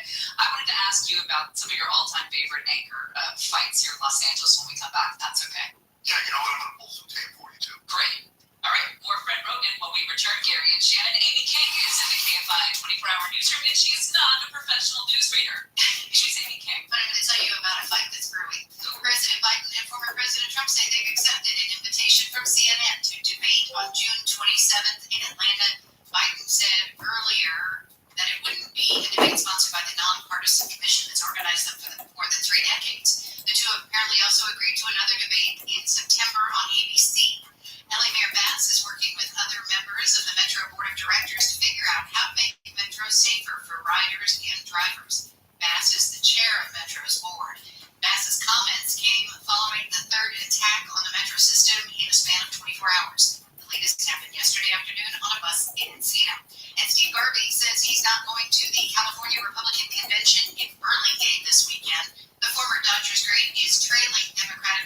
Congressman Adam Schiff both in the polls and in fundraising in the race to fill the seat long held by the late Dianne Feinstein. Becoming sunny with highs in the 70s, 80s for the Antelope Valley. This report brought to you by the San Bernardino International Airport and FlySBD.com. We've got a crash in Santa Fe Springs on the 605. That's on the northbound side, connecting over to the 5 northbound. It looks like that actually just got cleared and out of the way as well. We still are seeing some pretty heavy slowing in that spot. It's Cerritos on the 605 southbound right before South Street due to crash. Black the carpool lane. Traffic is stop and go from Alondra Boulevard. In Diamond Bar, the 60 eastbound right before the 57 looks like a crash. The right lane is going to be shut down there. Caltrans is holding that as they repair some guardrail down there as well. Traffic is stop and go from Fairway Drive. With Southern California's only airport traffic reports, I'm Russell Ford.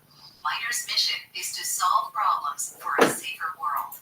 If you have a passion for applied cybersecurity with skills in infrastructure threat intelligence, deterrence technologies, advisal threat emulation, or intelligence analysis, explore the many challenging and fulfilling career opportunities at MITRE.org/careers. That's MITRE.org/careers. There are more identity threats than you realize. Even if you monitor your credit, only a little personal info needs to leak out, like your social security number or password. For you to become a victim. LifeLock alerts you to threats you can miss. If your identity is stolen, a dedicated U.S.-based restoration specialist will work to fix it. No one can prevent all identity theft or monitor all transactions, but everyone can save up to 25% off their first year with promo code NEWS. Go to lifelock.com. In this week's Marketers Report, we learn about the value of local influencers in uncertain times. From Allison Griffin, head of marketing at State Farm. The economy is tough for everyone, and taking a step back and understanding the pain that your customers are currently going through because of a tough environment is really important. We have 19,000 agents across the country, and they understand what's going on in those very unique communities. iHeart has such a broad broadcast reach that is local, connected, and for us to be able to touch customers with a local feel but at a national scale is so efficient and important for us. As the #1 audio company, iHeartMedia gives marketers access to all, from national to local. Every audience, live conversations, trusted influencers, and the insights and data you need to grow. Not just a media company, iHeartMedia is your access company. If you're a marketer, go to iHeartResults.com. President Biden is sharply raising tariffs on Chinese imports, including electric vehicles, semiconductors, and other goods. While speaking from the White House, Biden said the tariffs are meant to counter China's unfair trade practices. For years, the Chinese government has poured state money to Chinese companies across a whole range of industries. Steel, aluminum, semiconductors, electric vehicles, solar panels. Industries of the future. The increased tariffs will apply to about $18 billion worth of annual imports from China. China is accused of flooding global markets with artificially low prices, putting U.S. manufacturing at a disadvantage. And former President Trump's criminal hush money trial in New York is going to resume on Thursday when leaving the courthouse on Tuesday. Trump said this trial should never have happened. The Trump defense team will continue their cross-examination of Michael Cohen when the trial resumes. The ex-Trump lawyer said on Tuesday he instructed Stormy Daniels' lawyer to lie about an alleged sexual encounter with the former president. That's politics. Mark Mayhew, NBC News Radio. I can hear my stomach gurgling just from the thought of it. Hey, pizza? That's a bad night. It's so good. You're gonna check yourself into the hospital next. Make sure Kelly wants to have a problem. Well, not yet. In 20 minutes when I eat this thing, this pickle pizza. No, Kelly, just back up. Don't just get too close to the once in life. Live 7 to 10 p.m. on KFI. And on demand anytime on the iHeartRadio app. Keep moving, keep moving.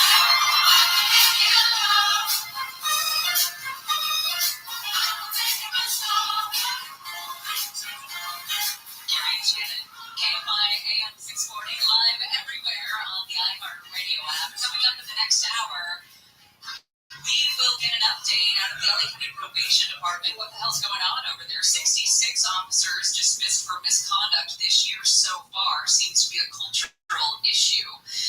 Steve Gregory will have the latest on that. Parenting with Justin coming up next hour as well. How many hours per week mothers spend on parenting tasks. I don't know how you delineate what's a parenting task in your life if you're a mother. Dodgers take on the Giants tonight at Oracle Park. First pitch at 6:45. See Shohei last night? What a show. Giants are just so bad. Wait, that one Jerry's not here. They're just so bad. Listen to every play of every Dodgers game on AM 570 LA Sports Live from the Galvin Motors broadcast booth and stream all games in HD on the iHeartRadio app. Keyword AM 570 LA Sports. From KLAC, we are joined with Fred Rogan, host of Rogan and Rodney over at KLAC. Of course, the dean of Los Angeles media. Well, that was just a read. You mean the Dodgers thing? No, I didn't say the Giants suck. That wasn't very formal. No, that's fair. They do suck. I'm saying, from KLAC, we're friends. We work right down the hall from each other. I know. Yeah, you're right. I'll just, from now on, I won't go through the resume. I'll just say my friend Fred. That's fine. That's all you need. How many friends do you know? Just the one. And how many do you need? I feel like if I knew other friends, they all would have disappeared from my memory when you entered my life. And that's what I'm saying. Mm-hmm. That's my point exactly. I don't think we need these formalities going forward. Okay. I'll come up with a nickname then, maybe. That's fine. Maybe we'll get really cushy here. Oh, yeah, you know I want that. Sure, let's get cushy. Okay, so we were talking about the great anchor fights in Los Angeles history because of all these old clips of Sam Rubin and the KTLA Morning News. It just got me thinking about anchor teams. And one of the things I love is when the perfection of television and the people behind the desk, when you can kind of see through that to just complete human reactions and human relationships. And we've had some good fights on the air and off the air here in Los Angeles. And like I said, Fred knows where all the bodies are buried. So spill the beans, Fred. All right, well, I'll start with one of mine. Yeah, let's do it. I'll go with me on the top. My name is Tiger Jam, reggae final weather goes to sea. And what they would do at the end of every 11 o'clock newscast, because weather was so reliable, Jim Wolf was research, despite in Los Angeles, we don't really have a lot of weather. They would do it like 4 times in a half hour, which is idiotic. Sorry, it is. And then at the end, when they couldn't fill time, they'd come back with final weather. So they do weather like 6 minutes. And then come back again with more weather. This is the final weather, like it's changed. Right, and that's what I said. So what? What do you mean? What's changed outside? Final weather. But they would do that because they couldn't have it. They would do that because they couldn't fill the end of the show unless it was scripted. And it got to the point of Jim, right, he became so enraged watching this that I just started to talk at the end of the show and would let him do final weather. I wouldn't let him say anything. You get no final weather. I had to just start talking out of the break. They didn't like that very much. They were not huge fans of my final weather elimination because I just said this is stupid. One night, 11 o'clock, he's coming out tomorrow morning on Today in LA at 4 a.m. Something that could kill you if you eat it. Well, we'll have that story tomorrow morning at 4 a.m. I'm like, what? Something could kill you. I mean, I did this on here. What do you mean? Well, not wait till 4 a.m. if something could kill me. What is it? Well, you'll have to find out at 4 a.m. next day. I get called into the office. What are you doing? What are you possibly thinking out there last night? I said, what are you thinking out there last night? You tell somebody they're going to die, but you won't tell them why at 4 a.m.? How about we tell them right now? How about we give them that tip before they go to sleep, before they wake up and eat the thing that will kill them? What a great place. I'm going to play something for you. And this happened years ago at Channel 7 with Paul Blair. The big guy was working with him. And it's legendary. This is my favorite, so I'm glad. Okay. All right, let's just play this and we'll talk about it. Go now.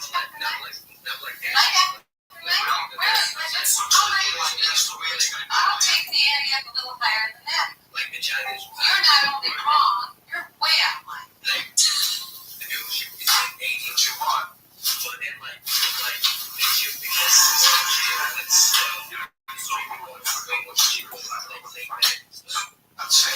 That's been coming through this, right? I'm gonna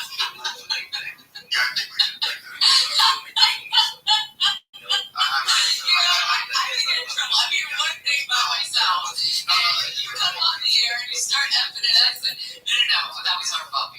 We should have believed that. But you know what my favorite thing about that is Harold Green. the Harold Green and then the paper slamming on the desk. Oh, yeah. And did she go and have a couple bops at dinner and then come back? I don't know. But does that happen all the time now in LA? Yes, of course. And after doing that, wouldn't you have a couple before you went back to sit down there? Yes. And I don't know why everybody was all over Harold Green. That's the Harold Green. Yeah. Harold Green. Harold Green do to anybody. Why is that Harold Green? Poor Harold Green. He's really the victim in all of that. Fred, thank you so much. I really appreciate you coming on and just playing profanity on KFI. I don't know what you get down the hall with KLAC. I don't know what kind of game you're playing down there. You get a couple pops in you and you start playing profanities on your show, but not here on KFI. So and that's fine because on KLAC, we actually took the time to bleep that stuff. We actually did it right there, see? Fred Rogan, thank you so much for joining me. Appreciate it. That was fun. All right. Coming up next, the grandmother who went on a shark-infested marathon swim. But first, here's your chance at $1,000. Now, your chance to win $1,000. Just enter this nationwide keyword on our website. Money. That's money to gamble anywhere. Enter it now at KFIAM640.com/cash. Powered by Sweet Chance Accident Attorneys. Here is an accident reporting is everything calling winning attorneys are Sweet Chance. 1-800-9-million. That's 1-800-9-million or sweetchance.com. And that keyword goes on the website. Deborah Marks, the KFI 24-hour newsroom. Slovakia's fabulous prime minister has been shot and is in critical condition. The 59-year-old was hit in the stomach after 4 shots were fired outside the House of Culture in the town of Handlova, some 90 miles northeast of the capital, where he was meeting with supporters. ABC's Tom Rivers is the person accused. He has been arrested. Slovakia's president says the attempt to assassinate the country's prime minister is an attack on democracy. Secretary of State Antony Blinken has wrapped up his visit to Kyiv by announcing a new arms package for Ukraine. We will provide an additional $2 billion in foreign military financing. And we put this together in a first of its kind defense enterprise fund. Blinken says the package will assist Ukraine in acquiring weapons needed to fend off Russian forces. He says the U.S. is rushing to commission armored vehicles, missiles, and air defense systems from line. The November ballot in L.A. will include a proposal to deepen the City Ethics Commission. The measure would increase the size of the Ethics Commission from 5 to 7 and set its budget at $6.5 million, a number that can't be messed with by City Council. Penalties for ethics violations would also be bigger, $15,000, triple the current amount. The City Council voted yesterday to move forward with the ballot measure for voter consideration and also voted to establish a new 13-member charter reform commission to take a comprehensive look at the city's governing document. In downtown LA, Michael Long, KFI News. Rattlesnake season is here, and most people are not prepared to treat a snake bite. Cujo owns Art of Scales Snake Rentals in LA and says hikers should move away from a snake if they're bitten so it doesn't strike again. If you have a friend, I would ask them to use him as a crutch to help you get off the mountain, off the trail, so they can use less exertion, keep your heart rate lower. He says slowing the heart rate will help men up from moving faster through someone's bloodstream. An estimated 50 people will be bitten by rattlesnakes in LA County this year. We're going to check your drive on the 605 next. I was just over at Thorson Buick GMC in Pasadena yesterday hanging out with Ted and Tom, and right now they've got a great deal on the table. And as always, KFI family gets the best hookup. For May, you can get a 2024 GMC Sierra 1500 Pro Graphite Edition, $11,000 on MSRP. And get ready for more, $4,500 works in discount, more than $2,700 in customer cash, and $2,500 in Buick GMC loyalty dollars. Call Ted, he'll give you all the details, or just head into the showroom like I do. Thorson Buick GMC, not your typical car dealership. You're not bombarded by 12 weird salespeople when you walk in the showroom. They're great people there. Right off the 210 in Pasadena, Colorado, Thorson Buick GMC. Southline weather from KFI sunny this afternoon with highs in the mid-60s to low 70s for Metro LA, upper 60s to mid-70s in the valleys. We have a slight chance of showers and thunderstorms, and it's going to be windy in the high desert, where highs there will be in the 80s to low 90s, mid-60s at the beaches around 70 inland OC, low to upper 70s with a slight chance of showers in the IE. Right now, 61 in La Palma and 60 in Irvine. We're going to a crash on the 605 in Cerritos.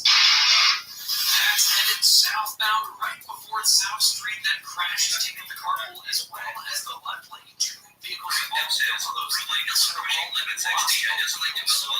You know it's going to take a while to get that up on a tow truck and out of the way. In the meantime, traffic is locked up all the way back from Lumber Boulevard. In Diamond Bar on the 60 eastbound right before the 57, there's a crash block the right lane. Caltrans is holding that as they repair some guardrail that was damaged. Looks like a light post is also down with exposed wires. Rest over to the left-hand side, traffic is flowing now from Fairway Drive, but you can to the left if you can. And in Long Beach on the 405 northbound connection. What's up, gangsta?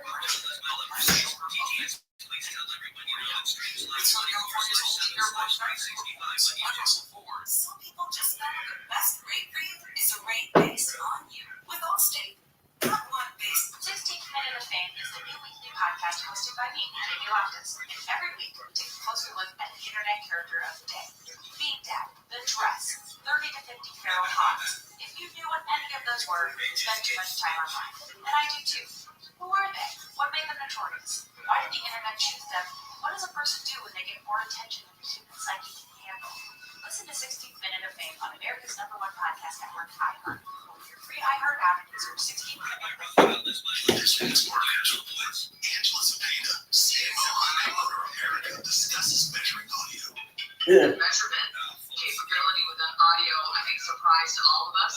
We have seen a huge return on our investment. Seeing real numbers has helped us continue to invest. As the #1 audio company, iHeartMedia gives marketers access to the data, audiences, and influencers you need to grow. If you're a marketer, go to iHeartResults.com.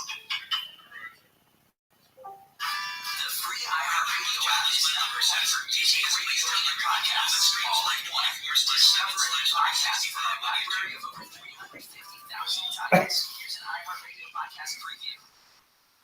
This region of West Texas, known as the Permian Basin, is in the midst of the biggest oil boom in history. The Permian Basin is the epicenter of oil and gas production in the free world. This unprecedented production has transformed the region from a depressed desert into a land of opportunity.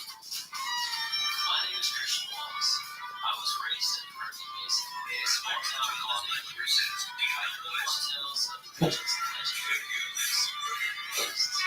I had spent a college, but I've never seen or heard of anything like this. Against all odds, the Permian Basin has become one of the most important spots on the land.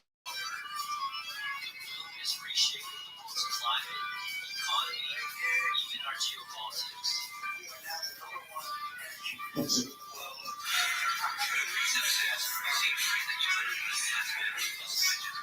Yet few understand this place or its people.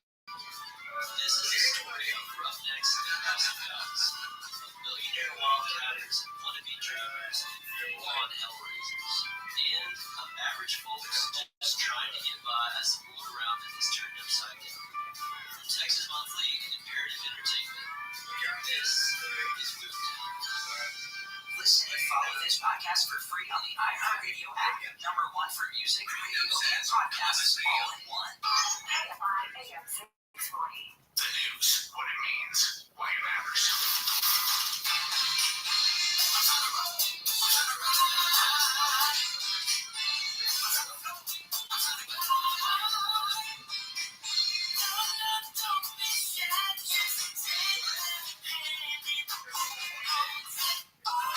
Gary and June, KFI AM 640 live everywhere on the iHeartRadio app. Stories we're following for you today. A barge has hit a bridge in Galveston, Texas, partially collapsing a rail line closing the only road to an island there, so probably going to be a mess for a while. The big news, though, of course, is that Biden and Trump will face off in their first debate pretty early, June 27th. That'll be on CNN, and their next one, September 10th, that will be on ABC. Saw a story in the LA Times today. I love the stories where people go out on a hike and then they're missing for 3 days and then they're found because they ate like expired cheeses that they found in the seat of the car or something. Or other people who drive off a cliff and then they find expired food in the seat of the car and they survive for like 5 days on nothing and they weather the elements.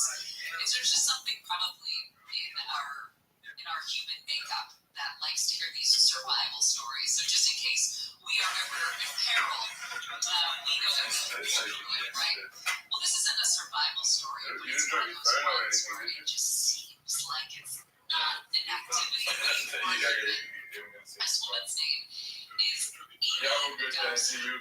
She was a swimmer in college, but when she graduated, she ended up swimming. She worked as a nurse. She raised 2 children. Rabbi Rothschild, as my lover says, TTS, please tell everyone you know that streams live 24/7/365 on YouTube. This open water swimming is the best. Loving. This is crazy. Over the weekend, Amy, 55 years old, became the first person, male or female, to swim from the Golden Gate Bridge to the Farallon Islands. We're talking 30 miles. And if you know the waters of the Bay Area, they are unfriendly, they are frigid, rolling, freezing. Oh, and the sharks. There are sharks out there. The string of islands is just west of San Francisco. Native Americans believe that the Farallon Islands were home to the spirits of the dead. They're a national wildlife refuge, so uninhabited, close to the public. Now, she lives, Amy does, just south of San Francisco in Pacifica. And she would see these islands out in the distance almost every day. Well, the days when the fog was so thick you couldn't see them. She says they're mysterious, they're creepy, and captivating, and she's drawn to them. When you're done, you'd be So time to run. she went to, like I said, college at the University of Michigan, where she was a backstroker, but then kind of hung it up. And then the friend says, "Come on, join me. We're going on this open water swim." She finally shows up to meet him at the rowing club, South End Rowing Club, this famous swim club in San Francisco, from Alcatraz. And this is where people take off for open water swims. She said she got to the beach and she started crying that day 10 years ago. She said, "I was terrified. I put my feet in. My feet were freezing. I put my whole body in this water." Eventually, she gets in. She begins to swim. She starts to warm up. And she says something remarkable happened. Every cell in my body was alive. And almost from that day, she was hooked on open water swimming. She joined the rowing club for its annual swim from Alcatraz back to the club. She swam beneath the Golden Gate Bridge. She swam across Santa Monica Bay. She swam from Catalina to the PV Peninsula. She said that her kids thought she was absolutely bonkers. Amy swam around Manhattan. She swam from Ireland to Scotland, from Spain to Africa. But every day she would look out at the Farallon Islands and think, "I want to swim there." So about 5 years ago, she decided to attempt it, actually. A lot of hard training, as you can imagine, knowing the right currents, the weather conditions, all of that. Oh, also the sharks. What time of year are the sharks not there? The area around those islands is a breeding ground for great white sharks, but in May, many of them are elsewhere. So this past Saturday, weather conditions were favorable. It's like a rocket launch, isn't it? Like, what is this? The weather good today for the launch? Is the weather good today for the marathon swim? She gets into the water just before 3:30 a.m. and she decides to wear a black and white swimsuit to attempt to fool the sharks into thinking she might be an orca. Now, if something in my day has me dress up to try to avoid a shark eating me alive, I'm probably not going to do that activity, but I'm not Amy. So this is what she does. She dresses like an orca. She puts a swim cap on. It has a light on it, and she did surround herself with a support team. They started a little bit late because a container ship came through, but when she was in the water, she took off. She says for the first 4 hours, she was lucky. First 4 hours. An ebb tide carried her about 10 miles. She says, I sang verses to songs. I solved 4 or 5 world problems in my head. The remaining 20 miles would take another 13 You got burn it on here, right? You've been reported for solicitation of prostitution. What have you got to say for yourself, mate? And she said she thought to herself at that point. Well, got reported for solicitation. What if I be a porn star because they'd be throwing me, mate? So a crew follows Yeah. nourishment. I appreciate you. I think you got the uses spoken. One person kept You don't need one. Another person kept a shark. You know what you need? Or sharks. The closer the group got 3 to the legs islands, with one. Oh no, 2 legs. I had 3. Islands, they said quieter And I was born with 2 and I put a runner on it. It was like a wild, different place, they said. And then a few miles from the finish point, the group spot something floating in the water. It's a dead sea lion. Now, there's only one reason for that sea lion to be dead, and it's because something chomped it, ate it, i.e. a whale. But they didn't tell her about it. They just kept their eye on it. And she kept swimming. She reached to the boy. That was her endpoint just after sunset. Everyone erupted into cheers. She yelled, I did it. They pulled her into the boat. Her skin's ice cold. Everyone tried to warm her up, drenching her in warm water, give her hot tea, put an electric blanket around her. And she says, I can't believe that I did it. She is recovered. She's back at work by Tuesday. She said that she wanted others to take note of her swim is that almost anyone is capable of an astonishing feat. She's 55. She's a grandmother. She says, if I was in a room of elite athletes, I would be extremely underwhelming. I just think it's amazing that someone can do something like this. Full story. I love this. All right, when we come back, another fun story about a mom who's addicted to opiates and finally meets her son she gave up for adoption at a Walmart. It really is a nice story. Carrie and Jen will continue. Deborah Martin is in the KFI 24-hour newsroom. President Biden and former President Trump are set to face off in general election debates scheduled for June and September. The two will participate in a CNN debate June 27th in Atlanta and a second one hosted by ABC News September 10th. The Labor Department says inflation went down from 3.5% to 3.4% last month, and a man who allegedly stabbed his 7-year-old brother at the family home in Whittier has been charged with attempted murder. The LA County DA's office said yesterday the charges against Christian Gutierrez include allegations he inflicted great bodily injury and used a knife during the crime. The boy was stabbed on Thursday. Southland weather from KFI, sunny this afternoon with highs in the 60s to low 90s. This report brought to you by Fantastic Stamps. We have stuff in the lanes on 110 in South LA. That's on the northbound side of the freeway right before Manchester Avenue. That debris blocked the 2 lanes. Fruits and vegetables, boxes of them. That's why traffic is still so stopped up from the 105.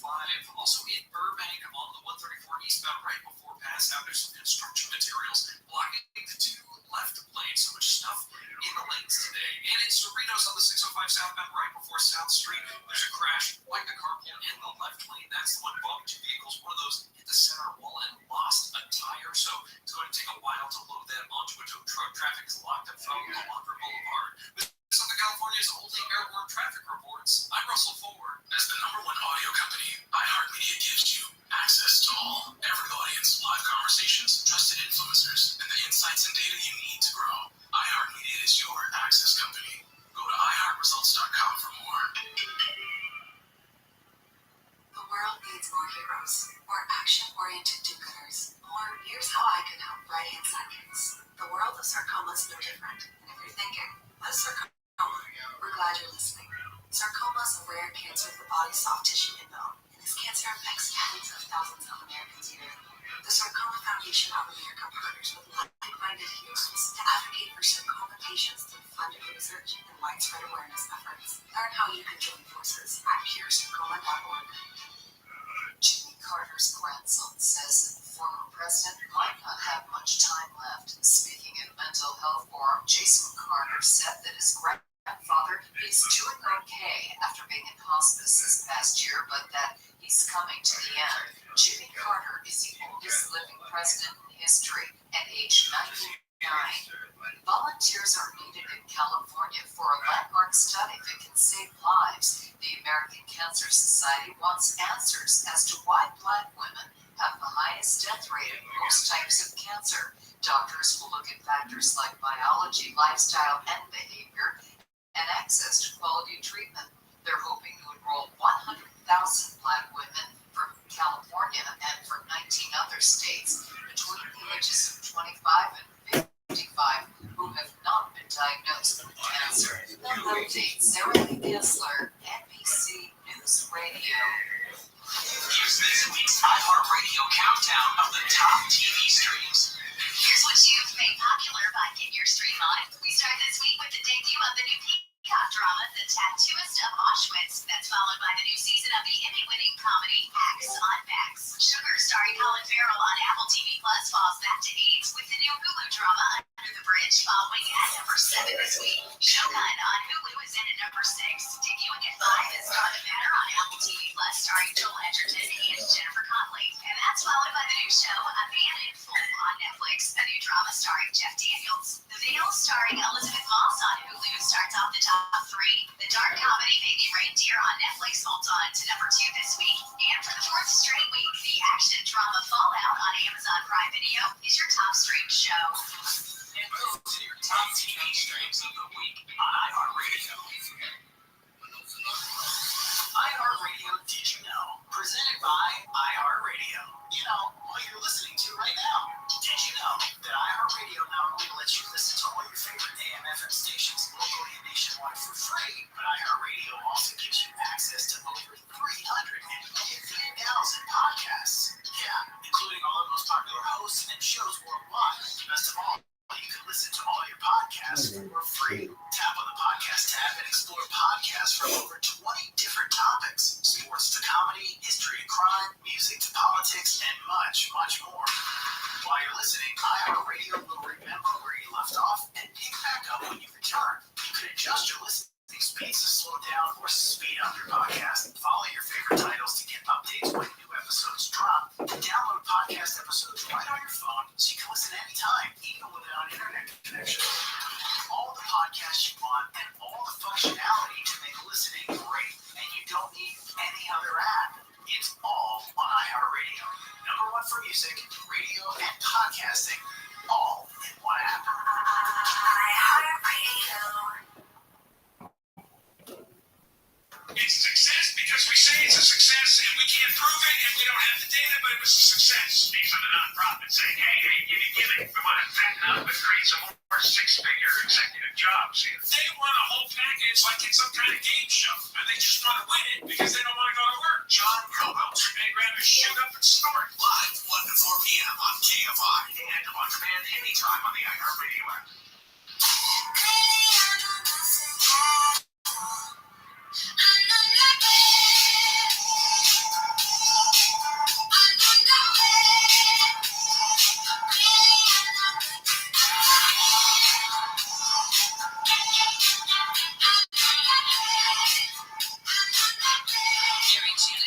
AM 640 live everywhere on the iHeartRadio app. Coming up after the top of the hour, a deviation from Swamp Watch because it was the only time Steve could come on. Steve Gregory is going to join us about a couple stories that are important locally, including 66 people being let go from the probation department from LA County since the start of the year for misconduct reasons. So he's going to fill us in on what's going on there.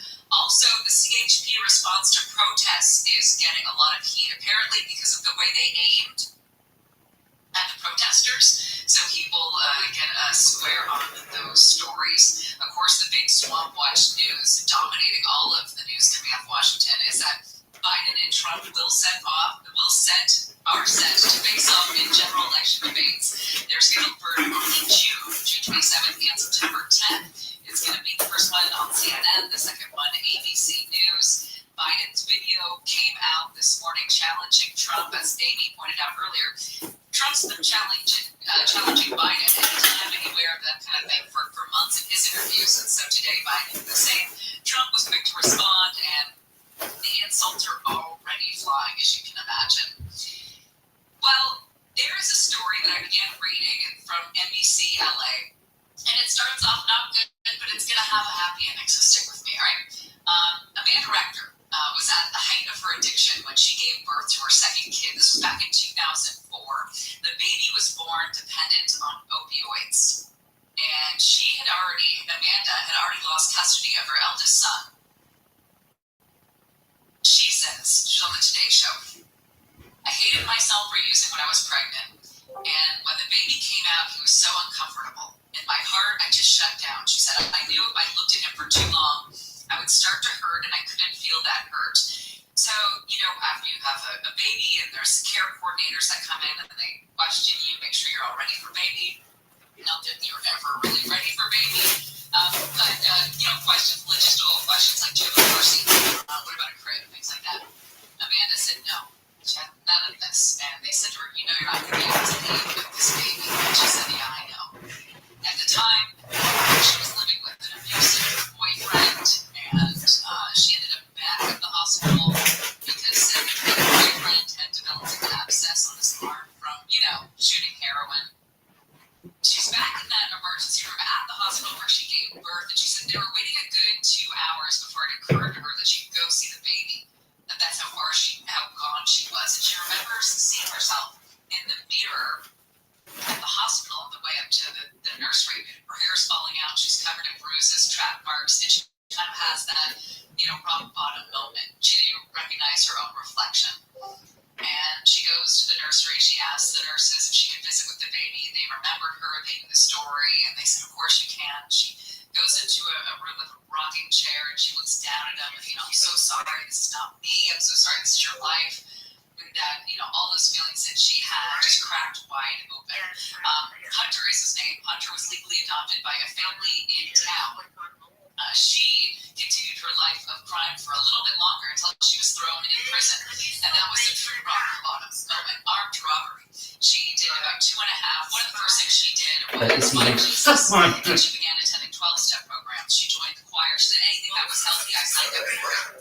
And she's close to being released from prison. And she sends Hunter's adoptive parents a letter saying, I know my dad goes to the same church you do. I'm going to go to a different church. She never hears that. But they would see him because he lived in the same town. And he has this brown red hair, Hunter has. And she would tell her other son, because she would get custody of Jameson, when they would see him at local fundraisers and things. And he looked so happy. And she was happy that he was so happy. And that, her bad decisions didn't lead to a horrible life for him. And at the end of Walmart, 14 years after she first spotted him at that fundraiser 9 years ago, and they see each other, and he comes up, and he just gives her a hug. And she says that she let go of the hug, but that he held, she didn't want to make him feel bad, but that he held on. And unbeknownst to her, Hunter had gotten curious about his biological family and recently discovered her identity. And he said, I had just been talking about wanting to meet her, and she appeared. He says, if I wasn't God-centered, I don't believe any of this would have happened. They exchanged phone numbers, talked about getting together, and he says he adores his parents, but now he sees the Amanda once a week. She's been sober for more than 14 years, works as a peer support specialist, helping others who struggle with substance abuse. She also shares stories about prison life on TikTok, where she has nearly 1 million followers. I was watching one of her TikToks earlier this morning, and she was being one of those makeup people. And I don't spend a lot of TikTok. I don't want China to get to me, even though probably already has. I think this is a thing on TikTok where people do makeup tutorials and things, or just do videos while they're putting their makeup on. Anyways, that's how she tells her prison stories. 2.5 years inside. I would also like to point out, it looks like Amanda has new teeth. Whatever happened to her teeth before, but what a great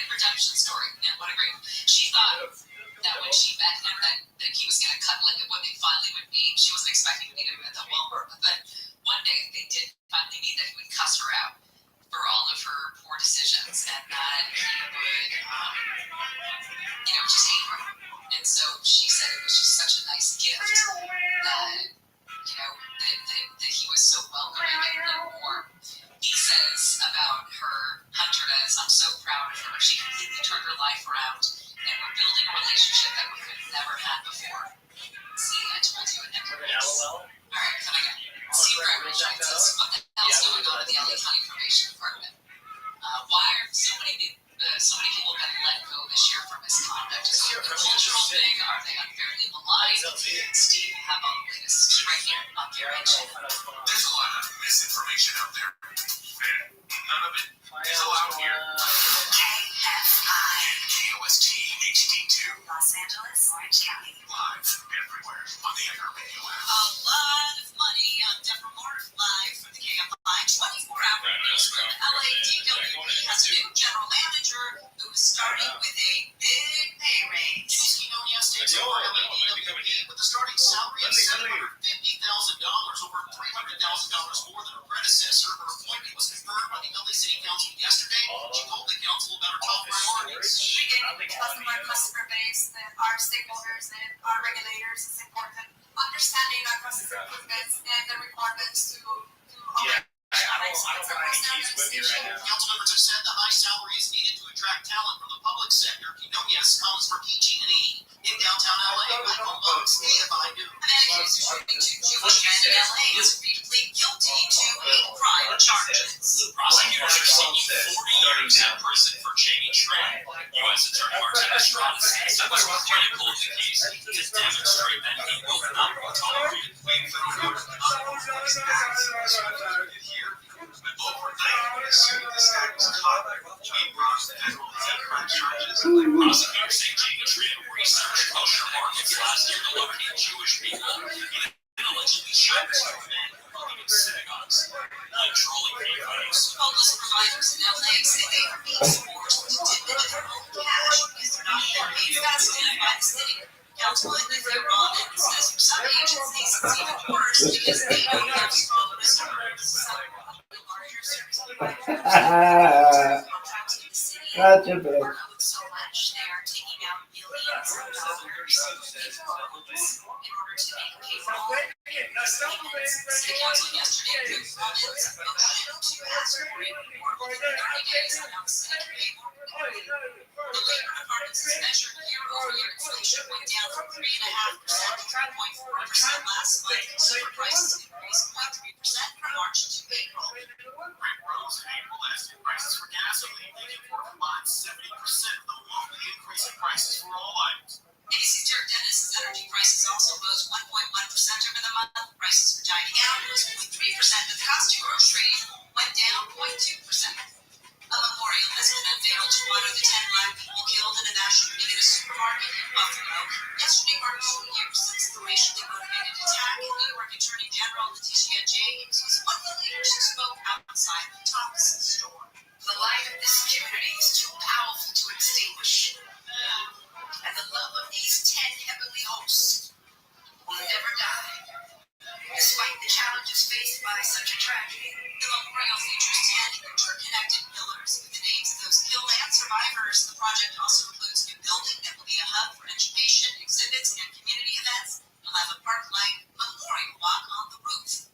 Israel is intensifying its airstrikes across Gaza. Pounding areas in northern Gaza it left months ago, stepping up what it calls specific targeted attacks. East Rafah, the Biden administration repeatedly said would be a mistake. ABC's Matt Gutman says aid continues to be a flashpoint. He says Israel bombed a UN-affiliated school yesterday. Gutman says Israeli protesters continue to block aid trucks entering Gaza. The UN says malnourishment is rampant. We're going to check out the 60 next. I'm missing Gary right now because he does the work on the TVs to get the baseball games on. Because I've got 3 players in action for Prize Picks right now. But maybe I can figure out how to get those games on. Prize Picks is America's #1 fantasy sports app with more than 5 million members. It's the most fun and exciting way to get in on the action. Roll a bunch of favorite sports and players. It's really easier to make more. Oh, God. Focus, guys. Focus. Sometimes it's points. Focus. Focus. Focus. Focus. Overall offense for these players. You know what I love? Rabbi Rothschild Insurance. Your lineup stay in play even if one of your players gets injured. So if you have a player who exits the game in the first half, doesn't return in the second, Prize Picks will have your back and not count that as a loss. Download the Prize Picks app today. Use the code KFI for a first deposit match up to $100. I wish I got that. That's code KFI on Prize Picks for a deposit match up to $100. Pick more, pick less. It's that easy. The KFI Financial Update is sponsored by Revive Real Estate. Dow is up 280. S&P 500 up 54. NASDAQ up 214. Revive Real Estate just released a new tool that lets you see what your home might be worth after renovations. It's free to use. Just go to KFIRevive.com. That's KFIRevive.com. Southland weather for KFI sunny with highs in the mid-60s to low 70s for Metro LA, upper 60s to mid-70s in the valleys. We have a slight chance of showers and thunderstorms, and it's going to be windy as well in the high desert. Highs there in the 80s to low 90s, mid-60s for the beaches, around 70 inland OC, low to upper 70s with a slight chance of showers in the 90s. Right now, 61 in Seal Beach, the same in What Park, and 60 in Flora Hills, and 61 in North Hollywood. We have a crash on the 60 in Riverside. So this is eastbound, right? You're coming up on Main Street, about 3 cars and then an empty school bus. They are making their way over to the right shoulder. Focus. Riverside interchange down to Central. Focus. Got Focus. a crash involving a semi making its way to the right shoulder. Also, Rabbi Rothschild 000 says, does everyone here know who Rabbi Rothschild is? on the shoulder there. Rabbi Rothschild is 12 years old and rescue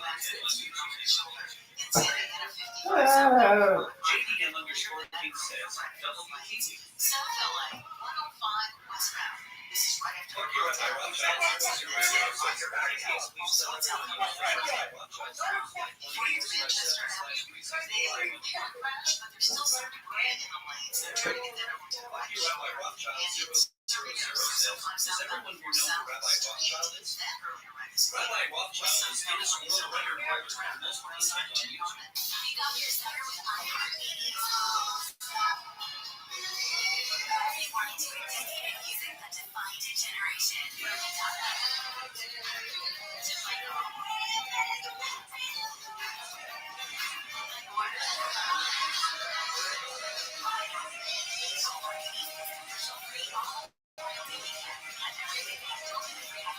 Search iHeartRadio and start listening now. iHeartRadio.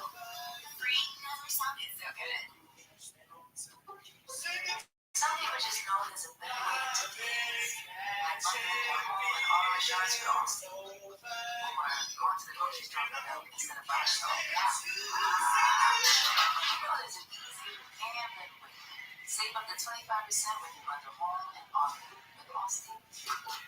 Bundle savings for investors are not available in every state. Saving up to 25% is the country line average. Maximum available savings on the home policy. Policy vehicle and property insurance company affiliates not Miner's mission is to solve problems for a safer world. If you have a passion for applied cybersecurity,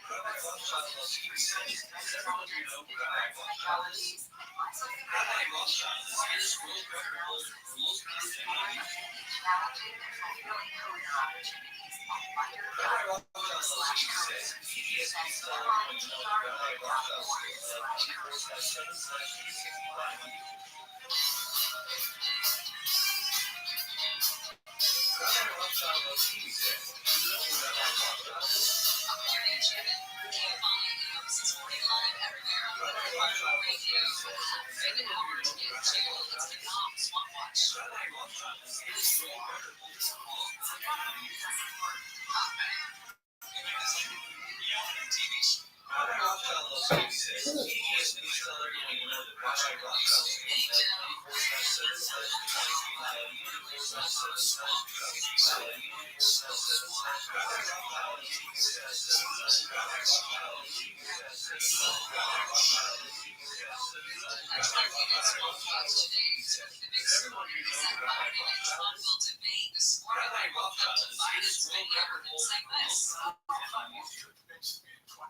Since showed up for debate. Now he's acting like he wants to debate me again. Maybe my I'll even do it twice. First is the day style, and three on Wednesdays. That's a dig at Trump's court schedule, of course. Trump responded very quickly, said he's ready and willing to debate Crooked Joe in June and in September. First will be on CNN, second on ABC News. Trump said, I'll bring my own transportation. Biden hit back with, I will be bringing my own plane that I intend to keep for 4 more years. Trump hit back with, get ready to rumble. We've got Muhammad Ali and George Foreman here, guys, and that is what we have deserved as America. That's where we're at. Michael Cohen returns to the witness stand tomorrow. The defense could get the case in Donald Trump's reimbursement court proceedings. He could get the case on Monday. They did threaten that Trump may take the stand yesterday. I can guarantee you Trump will not be taking the stand. He will not be wanting to perjure himself. Locally, one of the big stories has been surrounding the LA County Department of Probation. And we found out that 66 people have been dismissed since the start of the year. Steve Gregory is the most well-connected reporter in Los Angeles and joins us with what he knows in this situation. Steve, what's the deal over there? Yeah, so the probation department, a lot of people don't realize that LA County Probation oversees the juvenile halls, and we've seen in the news ad nauseum, really, that the juvenile halls are under fire and moved from one facility to another because the facilities were unavailable. And then the state cracked down on the locations for various reasons, including issues with the probation officers. Now, probation officers also do adult probation and juvenile probation, or juvenile detention centers. And they announced earlier last week that 66 probation officers have been suspended since January 1st, which is what we were told is a record number. And it's for everything from allowing the youth to find each other, drugs coming into the campus, inappropriate behavior on the part of probation officers. And this has been that agency for the last 5 years. And when you talk to the county, they are giving the excuse that they don't have enough resources from the state. And remember, because of Prop 47 years ago, AB 109, a lot of those low-level state offenders that were on state parole were actually housed in juvenile detention facilities intended for kids under 18 years old. So now you have adults in there, adult males in their 20s up to their late 20s, also mingling with young kids in there, which is a recipe for disaster. So you have all these things going on here, and these probation officers who claim are overworked, understaffed, underpaid. There was a hiring freeze on the part of the County Board of Supervisors, which caused a very severe dip in the number of probation officers able to go into the juvenile halls. So you have a huge mess. And at the center of this is the director, who was brought in just a couple of years ago. Now, the county seems to think he's a reformer. They think he's doing amazing work. But 2 years and nothing? Yeah. We're talking about Chief Probation Officer Guillermo Rosa. And the union has done a little background on him and shows that he is not qualified for this position. So it's really now kind of at loggerheads between this guy and the County Board of Supervisors and the union. The older people mingling with the kids, doesn't that seem like a huge liability? You think? And a lot of problems come from that. And another issue they're having too, Shannon, is that these probation officers talk about the fact that you've got kids in there as young as 13, 14 years old, and you've got them now being influenced by these adult gangbangs. I was just going to say, what a great breeding ground to enlist more kids in the criminal enterprise that is gangster life. And they're having more and more of these violent outbursts on the part of these young kids, and they're being egged on by these adults. And of course, any kid that is male or female are going to be influenced by their elders. In this case, people that are older than them, and they see that behavior, and they also want to fit in. They don't want to get beat up, and So it's like prison life in a detention center. So what are they going to do now? Is there anything, no sense of urgency about the issue? There's a sense of urgency. Shut up. But here's the thing, the LA County Board of Supervisors, the most powerful governing body on the Western Seaboard, has neglected and just defied the orders from the state to close down these facilities. The county kind of felt like they can take care of their own and they can get it all fixed out. The state had given them in which to create a lot of these deficiencies, including the behavior of their probation officers, the alleged behaviors, and then these unlivable conditions in these new probation facilities. Spadrinos is the one that's at the core of everything right now. They've had shootings, weapons getting smuggled in, drugs getting smuggled in. And if you remember, when they moved over there from the Van Nuys location, that was for the express purpose of making it a more secure and safer environment for the kids, and it's turned out to be as worse, if not more. And so the state said, we're shutting it down. You've got until this time to fix it, and we're shutting it down.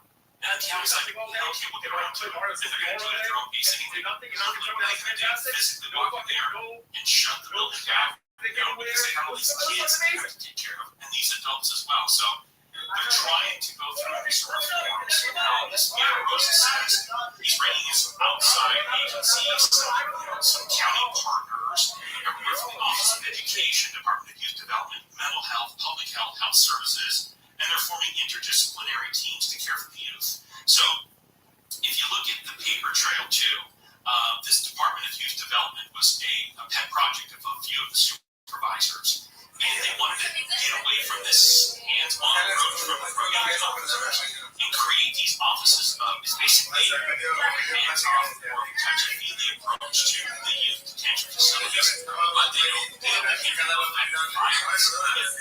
These probation officers should attack photos that show the attacks they've had, the gouges in their faces, the cuts, eyes that they've hit, damaged. Yes, she's not worth it. It's a mess. It's a huge mess. I would like to hear a report on it. That would be. Where people don't get hurt or killed. It would be insane to have that kind of news. Well, here's the other thing too, is that the lack of transparency in this department. They're not good at that. All the time to the board of supervisors to get answers about all the dead kids that were turned up under the county's eye, Lancaster, and they will not talk. They will not. There's no transparency whatsoever. No. And it's even worse when there's no accountability. No accountability. Exactly. That's People even are like, worse. Uh, All right, Steve, can you hang around because the CHP is in charge of main control of the crowds at UCLA? What the hell? Yeah. We'll talk about that. Also, your chance at $1,000 around the bed. Mark has the news. More than $1.4 million worth of stolen merchandise. God We're trying to raid on a warehouse in Riverside County. But yeah, This this stuff was like, found last week. and you can just, that's the pressure though, is like, sometimes when I feel like, oh, you don't look at you could look like, I always want to reach my potential, right? That's actually a good point. Now my potential with enough money is 9.2, like I just said, I'm not sure, like I can find a person to make me a 9.2, I'm not a 9.2, but there is certain reasons, right out there that can transform my face and my body to exactly, it's hot, that's as high as I can get, and I'm not reaching it, so I just go, I'm failing and stuff. And my friends who don't have money go, I'm just going to have to, I can't afford to do that, but I could maybe afford to do that, so I feel like I need to do that. Yeah, I mean, I do stuff, but I get injections and stuff here and there, and I'm not like, I don't do it a lot, but every single year I get injections out there, let's just see what we're gonna do. I like the rest of it. It's like getting a tattoo, it's like, it can be a haircut, but I can get it dissolved, or I can turn it back around, but it is, when looking at Facebook or men, and it's gonna get fucked up, I sometimes go, good for you, you took a fucking chance. If you're a risk taker, you are, you're somebody that's reached for the rap. You are showing a very long way yeah, because you definitely see, and some of them kissing women in her lips, it tastes like, yeah, it tastes like something you floated all of the stuff, kind of like, it feels like a chew thing. So everything you're kissing anymore, it's good if it's going on. For sure, I don't have it on my list, but I got it down here, which for some reason makes this go up, like, it's all like, I don't even know how it works. but I don't like all the, like, I got something, I've never gotten it before, but I can feel it. Like, I don't, when I'm like, going like this, like, I'm like, oh god, If you I have a don't passion feel for your applying breath. cybersecurity with skills in infrastructure threat intelligence, deterrence technologies, ISIL threat emulation, or intelligence analysis, That is a way to get explore home. the many challenging and fulfilling career opportunities at MITRE.org/careers. That's Sitting tall, you're like, you're not that tall, I'm standing up, but when I'm sitting up, MITRE.org/careers. you're a little taller than you'd I mean, expect. are you good on your posture? Like, are you working on There are that? more identity threats than you Yeah, I was realize. working on it. Yeah. Monitor your credit. I mean, like, personal when you're conscious of it, when I Like sit the way it's social security my shoulder number, blades down, password. my neck extended, and my back, like, this is a good look. I know this is gonna look better than what I really wanna do. Your identity is stolen. Yeah. A dedicated Armadillo. US-based But this feels like I'm gonna special need some things to kind of meet me. No one can prevent Yeah, all you're- identity theft or monitor all transactions. You're waiting for, grinder day. Or you're waiting, yeah, you're hoping it takes you to go into Mayflower or something like, it has a very, yeah, you're conscious. Alert, red. Yes. Yeah, Yeah. pick me. That's what you're like, pick me. Yeah, and but for a girl, in a way, you know, she could sit in a way that it's just like, I have confidence. Like, there's a way to sit that's like, exudes sexuality, for sure. Yeah, oh, definitely, for a woman. Yeah, so like I don't even know how to control my body in that way, but I know that when I am trying to look sexy, my back hurts afterwards. Because I've been holding this arch back. It's not healthy, like, it's not good. Some girls just go for it naturally. Oh, yeah. You go to Toronto, have this basketball truck, you've been there. Have you been there? Yes, and it kind of checks out in my memory, but Oh, they're like, why? Maybe they're stay back, because that's what breaks like. it could be like the, I don't know how that is, but there's somebody, definitely there's they are very, you know, they look very on purpose. They look very on purpose. Okay. A lot of people like wonder, like, oh, this is like an accident. Yes, Toronto. Yeah, But it's not intimidating on purpose. Like Toronto, they're like, is it Toronto? I always say it wrong. Toronto, not Toronto. It's true. I think you call whatever you want to. They're just happy you came to visit. They relax. Yeah. And they should be. It's a big thing. A lot of people have been here for a long time. We had discovered like 7 times. Before you were like, yes, okay. Visit Look Safeway.com at for more it. That's details. real. Oh, I don't really know how. Yeah, I mean, And it is, yeah, a lot of people are like, I don't know, man. Yeah. We'll see. every time I go there, don't you feel like they are like Air Canada? You fly there, they're like, that you when you're flying them. I don't like flying Air Canada. And then when I get there, the customs feels so aggressive that I'm just like, I don't like it. are they happy here? No, they're not. Yeah, they don't. That's really, I think you're right. And then once you get into the people look, people are like, what is going on? Like, it's just border control. It makes me feel like a criminal and makes me feel like, why are you here? Well, you kind of have a trouble. I mean, America's a criminal state obsessed with capitalism that has sacrificed everything that was good to make it whole life. So I get why they're tapping us on the shoulder on the way in. Yeah. They don't want that They don't need anymore. that. They don't want that scene. They're not looking to be famous and cool. Like, they don't have that sad desire. Not sad is, you know, a word I use for that, but it's like, Yeah, we have some kind of desperation to it. Kind of like a character though. I'm fighting it all the time because I'm a part of it. Right. I feed into it and it gets me. But I also am so disgusted by it. I can't like go shopping because of the consumerism really stresses me out and thinking about all of these. I go shopping and I look at all the recipes and I'm like, this is all gonna be the thing first, it's all gonna be the ocean. Like that, it grosses me out. But I'm also buying that stuff. It's hard to get myself to see it and that's the amount of about that. But so I'm on both sides of it. But yeah, it's a bit. It's interesting. Well, the question everybody wants to know is how's that? Pretty good. Yeah, that's what's up. It's like right now, it's like a good day. Like you do have like good and bad days, right? It's like where you're just like, I wouldn't mind doing stuff. Like I think vaginas have more of a warmth that should be there's more pieces at a place. So some days you're just like, right? And it's probably the day that you're like ovulating or whatever. Oh, it's a party in the hospital, though. That's what it is. You know, it's the beach, but deepest dip, and they look good, you know what I'm saying? It's definitely, it's like the 30th wonder of the world, I guess. It used to be like the number one wonder of the world. Like, it's like there, it's like Guantanamo Bay, Gary Busey, and then like the main part of pizza or whatever. But it's definitely lost. I think it kind of went down the script, though. I feel like they're trying to do some. It does feel like people are getting Jay Leno talking about it. Sporting live everywhere on the iHeartRadio. Is that what people are just saying? Or is it just like, Or that ass pussy, that's what a lot of gay dudes are like when they get that ass. Well, this I like that. inflation news is on its Yeah, I flat. Just led by auto prices, inflation in the U.S. cooled slightly last month after three elevated readings. 1.4% to 0.3%. It's still bad. It's just a little bit less bad. Means inflation is down, right? It's just, it sucks a little bit less, but it still sucks. Yeah. Well, Right? that's all But like and that. also, I love all these people There's a lot that of say like, inflation. like, When we realize it in the market, when we realize it in God the grocery made me store, gay, that's when right, inflation will whatever. go down. Not paid by That's when choice, but normal the people second will they go, buy you you know what, one they've done drink, something they're about trying to get inflation. you to choose That has to not be gay. happened It's yet. like, That's interesting. The Dodgers take on the Giants tonight. First pitch at 6:45. Listen to every play of every Dodgers game on They AM probably 570 are LA buying into Sports. this fluidity Stream thing all of like, games in they HD probably, on as the in high school, iHeartRadio hook up app. with girls, and they're like, I know how to hook up LA with girls, Sports. I'm not attracted to you. Powered by Because LA like, Care for all you do of that LA. with me. Here's your shot at You know, they $1,000. have to do that. Like, you know, it's like, not maybe kids now, but in some states, yes. But like, when I was growing up, there weren't kids in my private class.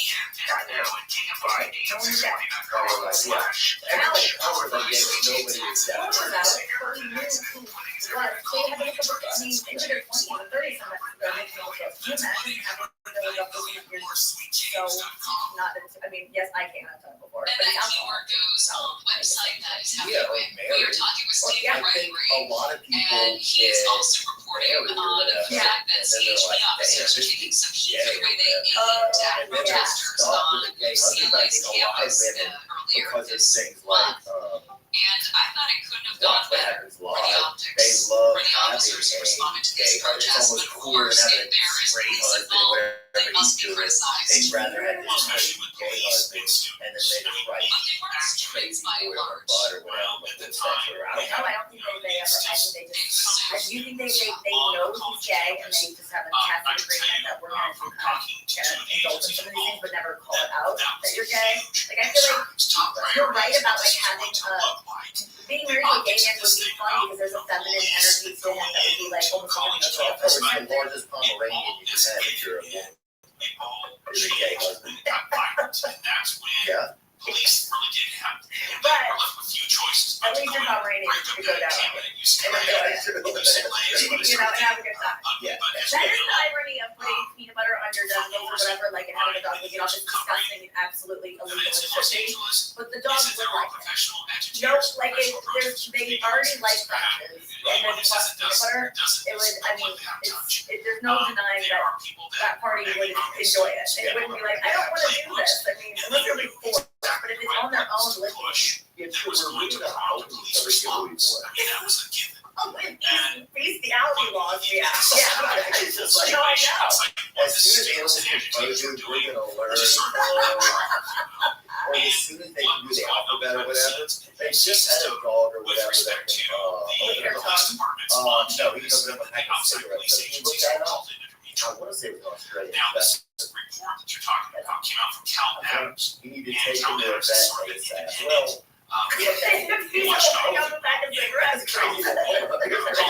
this is how they say America is. It says if your dog ate a cigarette, you need to take it to the vet ASAP. However, on their says that they're investigating journals from Cal Adams. They said that this individual documented inside actually, it says if your dog opened up where a officers pack of cigarettes, you need to take it to the vet ASAP. Tobacco and the filters of cigarettes can be toxic. However, it doesn't say this part, but it mostly does. If you are a human, feel free to smoke your fucking life away. I mean, no one, it's crazy that people still smoke. I mean, I vape sometimes, like, Yeah, I vape sometimes. and it's like, Vape you or know vape. it's bad, It's really but hard. what the fuck, like, You know it's bad, but it's, So what do yeah, they it's like, watch? I don't know. if it's not ruining my life, Now is that I can't, yeah. The policy is, and the use of force Yeah, policy it's is, always going to it's be pretty something out standard there, and we're across all imperfect agencies. creatures, it's so hard Is to that find. law Yeah, enforcement it is. are not supposed to aim those But less yeah, how's lethal that? munitions or Doing those girl, weapons It's pretty good. I really haven't checked in on I haven't like done anything with it in so long. I've just been wiping it after I pee. That's like my and with washing it in the shower. I haven't like had sex or Yeah, no, yeah, that's why like, when you asked that I was really like, how is it? Because I haven't They need to make a review of the actual video too, including the night of both UCLA and USC. It's really So it's good. I think it's really good right now because it's been not like neglected in that way. Like you feel like you get things back. You're like, yeah. You know, Probably. And I do Pilates. I'm doing a lot of like pelvic floor work, so I'm probably pretty good. I love that. and you know that the president of the union everybody. representing college police talked And about also, that. yeah, I My know back that. pussy, my butt pussy though. They stopped It is. fire I want to talk extinguishers. about that. They were stopping We can't talk about that. This is a Christian show. defend themselves. And necessarily at the time they didn't What expect about, that. like, because I do notice the same from man, right? And so if I masturbate, like, the next day, I do feel a little bit, like, weaker or a little bit less organized. You know, I feel, sometimes I'll feel a little like, I'm not So they already have weapons, so 100%. cops go way Yeah, in. I've heard that. I don't do it enough to like track it. I do know that I can get like compulsive about masturbating if I'm It's like, unfair if I get a compulsive mood and I'm like, I'll smoke weed. Okay, I got high and that was good for 5 minutes. I'll pick up the guitar. Oh, great, one song. Okay, now I got, I'll eat a bunch of food and then I'll do that. Oh, I need more dopamine. Okay, I'll masturbate. After that, I'm like, okay, I'll go smoke weed again. And then I go, get back to masturbation. Not time yet. Not ready to go. I'll eat more. Like I just, that's when I It's go a eat. new diet, I feel like. So, yeah, the CHP is not used as widely body cameras the way that like LA police and sheriff's It's horrible. departments I hate when I get into those spirals. It's just like, So wait, just chasing it reports until you that fall asleep. CHP must report to Yeah, you're just like waiting for sleep. But yeah, that's when I can be too much about it. And that's when I can track like, oh yeah, my mood. It's just, I'm trying to get dopamine. Podcast coming up But next. I don't really feel like a Much time fullness mothers afterwards. I spend don't on feel like I'm parenting harnessing tests by not per doing week, something. and what can I'm help sure your there's kids some with truth about chaos. Does it A feel tip less, from TikTok. less complete the day after an Deborah Mark is orgasm the or like 24 hour news. something The salt on like the Metro that? bus in Possibly, but I Seattle didn't is the know. third attack on I'm the not like Metro someone system in 24 hours. I The haven't assault practiced. I yesterday haven't, like, afternoon happened near Metro Boulevard and No, Elbow I can Avenue. be really The attacker concentrated. stole the guy's And cell like, why phone is and this slammed sticking a on my wrench clothes into his fit? chest And the now, night like, before. and now I'll go to the bathroom Stabbed and at a be Green like, Line but I station haven't South slept for LA. like a week. And a guy I was just stabbed don't on a notice bus my body. I'm down not will be moving my robbed by body. two So I don't teenagers. my In when my friends are like, Ames, LA it's Mayor just Mass like, working it's a with thing I the ate. I members of would the never Metro be Board able of to Directors to I'm take not paying decisive attention action to to make what the makes me system feel good. I'm safe trying to for do like riders more and now and do operators. somatic That's therapy. Chair of And the Metro you Board seem like petition angry. Where's that on coming the from? site And I literally don't have any answer from my therapist about it. I don't feel things on my body. Wiggins. No. Rider plans to be I- bus it's operator in something LA that is County. molester, Wiggins but I has can't remember disregarded anything safety like that. drivers and passengers. Because it didn't feel deep. Yeah, exactly. If it happened, The news I'm is glad I brought to you didn't by remember it, American but Vision something Windows. The keeps LA me City from Council being has too. honored Yeah, KTLA well, that's entertainment reporter Sam Rubin, and yesterday's meeting was adjourned in his honor. That's Councilman Hugo Soto Martinez paid tribute his district includes Channel 5's TV station. That's why what? Just say that because people are molested or, but if you were molested and you forgot your molestation, you still trauma from it because things happen to us in baby that you don't understand that we care about you.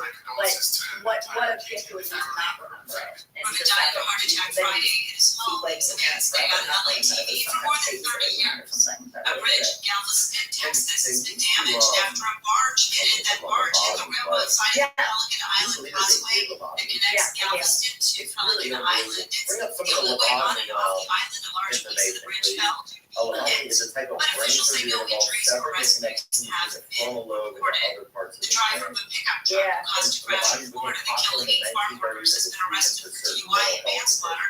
There's something I feel so mentally unwell that I would be like, yesterday. if it went on long, if it went on a really long time, feeling that bad, I'd be like, please. Officials say Mexican citizens are among those going to work at a watermelon farm with their making this happen, like you would want just an Hundreds out, of like, officers I feel like it would be like a suicide without having search that. for the armed Oh, people who wow. ambushed But the prison van and But I would know. man has been identified as I would know, and it's not, Other people, though. oh, I would hate it, yeah. It was free after Just the call walking up says people moving asking fire. for That's a whole trigger breeders. Oh, God. Yeah, I guess I would never do a voluntary one, but somebody's like, she must be. I'd be like, oh, similar to an you know, it's kind of like, it's not my fault that I'm going to be Prime that. Minister says the gang will be caught and will pay. The inmate who escaped yesterday has a long criminal record that goes back to when he was just 15. Sunland weather from KFI sunny with highs in the mid-60s to low 70s for Metro LA, upper 60s to mid-70s in the valleys. We have a slight chance of showers and thunderstorms, and it's windy as well in the high desert with highs there in the 80s to low 90s. Mid-60s for the beaches, around 70 Illinois Sea, low to upper 70s with a slight chance of showers in the IE. Right now, 63 in Cypress, it's 59 in Brea. We have a stall on the 5 in Tustin. So the farm southbound right at Newport Avenue, Kenneth Porter was stolen off guard. He's going to be blocked in that carpool lane. And it looks like Willowbrook, Sunset Lane, 105 westbound, just past Vermont Avenue. Still trying to clear that motorcycle accident from the carpool lane. It is going to be slow, backed up from before the 110. In Pomona, 10 eastbound Fairplex, one lane is closed for tree work, and you've got delays throughout that area. And on the 57 south to the 10 east transition, got a wreck on the right shoulder. And in Eastvale, 15 northbound, before you get to Lemonade Avenue, got that crash on the shoulder there as well. With Southern California's only airborne traffic report, I'm Judy Harmon. Pick up your summer with iHeartMedia. Rewind to a decade of music that defined a generation. From Madonna to Michael and more. iHeartMedia goes commercial free on Memorial Day weekend and every weekend. Open the free iHeart app, search iHeartMedia and start listening now. iHeartRadio. Free never sounded so good. In today's marketers report, Kate Cronin, Chief Brand Officer of Moderna, weighs in on the speed of audio production.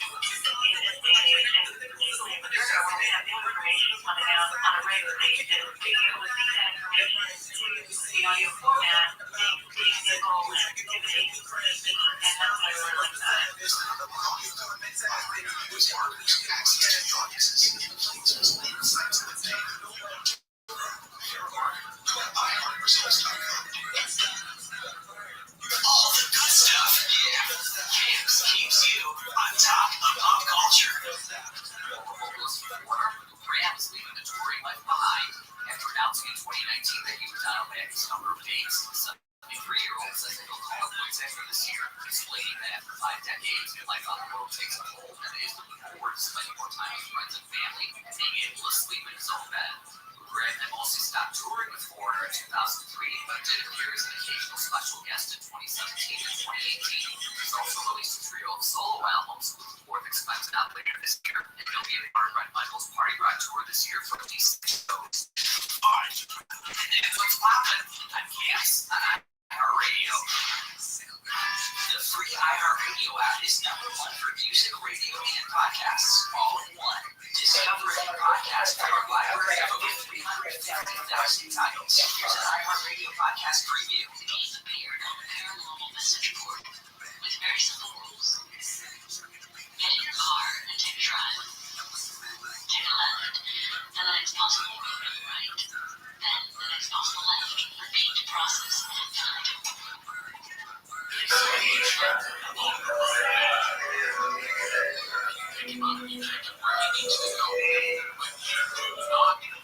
Any circumstances, do not talk to him. Never ask him to believe.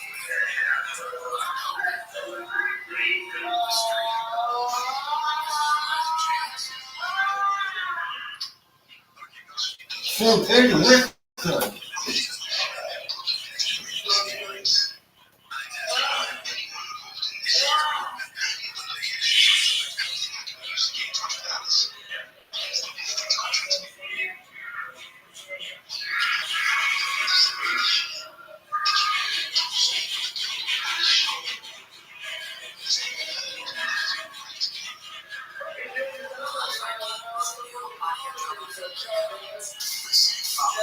Podcast for free on the iHeartRadio app. #1 for music, radio, and podcasts, all in one.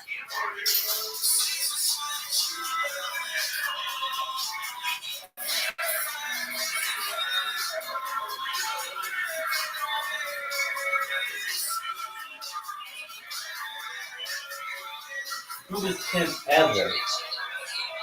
It's crazy.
which is actually really going to see benefits after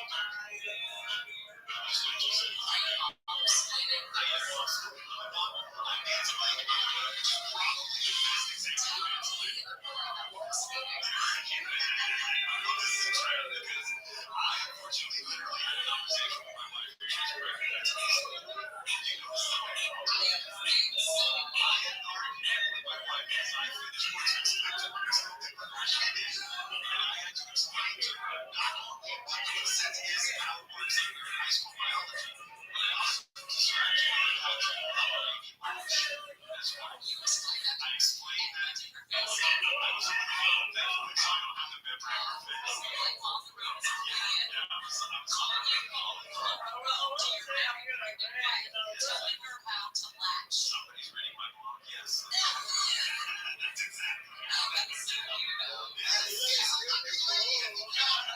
Should we take calls for other women to weigh in on this? Too much validation, probably not too much, I think. One-sided. Here's the other thing I wanted to talk to you about before we move on to the TikTok dinner hack for parents. Tom Brady came out today and said he regrets doing the roast because his kids were affected. What kind of a dip-ass doesn't know that everything's on the table in a roast? And when you and your marriage and your kids have been in the news for 25 years, they're probably going to be a problem.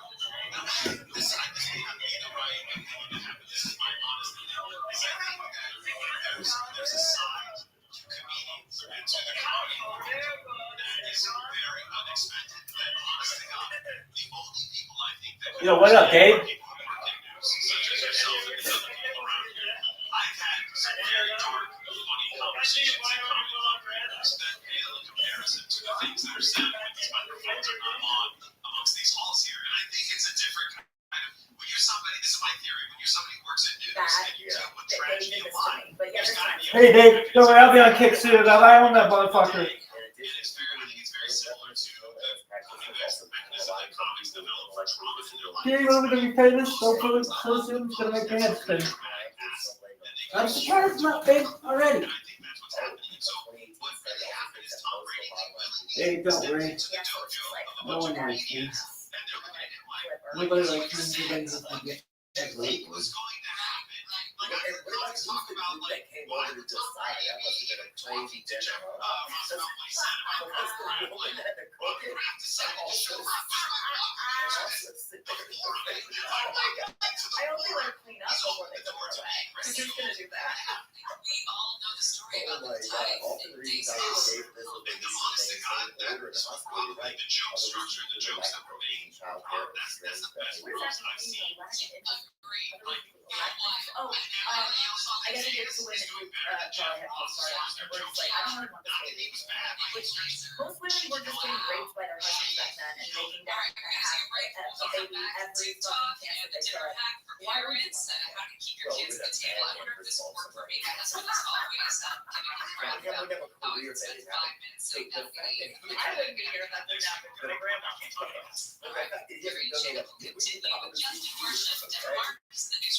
The secretaries of America $1 billion civilians in Gaza have been displaced for recent days by the escalating Israeli military operations in Rafah and in the north. A guy in Georgia has been killed to steal one of Colonel Palmer's green jacket. Another relatives from the Augusta National Golf Club. Prosecutors say the man's feet went on for nearly a decade. He would take things from a warehouse and sell them around And you Florida. don't get Like used, Taco so you have apathy, just that He you pulled this have ring for the first time in 5 years on like they reduced the later this month. That's because of this year's Yeah, so lack of initiative, so no, the lack of restraint. Okay, so lack of restraint is not a good thing. That's probably a thing that they go, well, we don't like that. Like we want to control that. Euphoria. So they reduce the functionality. Oh, okay. So they reduce the functionality of the euphoria. So they get euphoria. and it resulted in getting euphoria to That sounds good. Significant changes in personality. Okay. Because I think a lot of those things are things that come from the back of your head. It's like something like a limbic system. Based on those things, I'm pretty sure I've had a robot. just being updated. Heading to Glendale on the northbound. Just past Verdugo. Yeah. Two brake folded lanes trying to Yeah. complete install there. I So do that's it. what that backup is. In La Mirada, If you could come back again, if you get to run it back, right? Yeah. Whitney Blazer, And sorry, in Torrance, Nikki let's head Blazer. south across Fulton Boulevard I did not and do then that. along in the left lane. Never With do Southern that. California's That's leading funny. traffic My brain is so Really? I love it. I love Season chicks moments and help me cash back the sales system Whitney? that all Or being not, well, she's the same desert. I was thinking you're talking about, you think you would. chicks moments. Oh. Really? What kind of, when you think Whitney, what do you think? iHeartRadio is here with a new way to enjoy our beautiful planet. Energy is the primary very funny. to a changing climate. Yeah, I've seen them. Yeah, they're Dude, saying they're. my wife thought I could take the day off.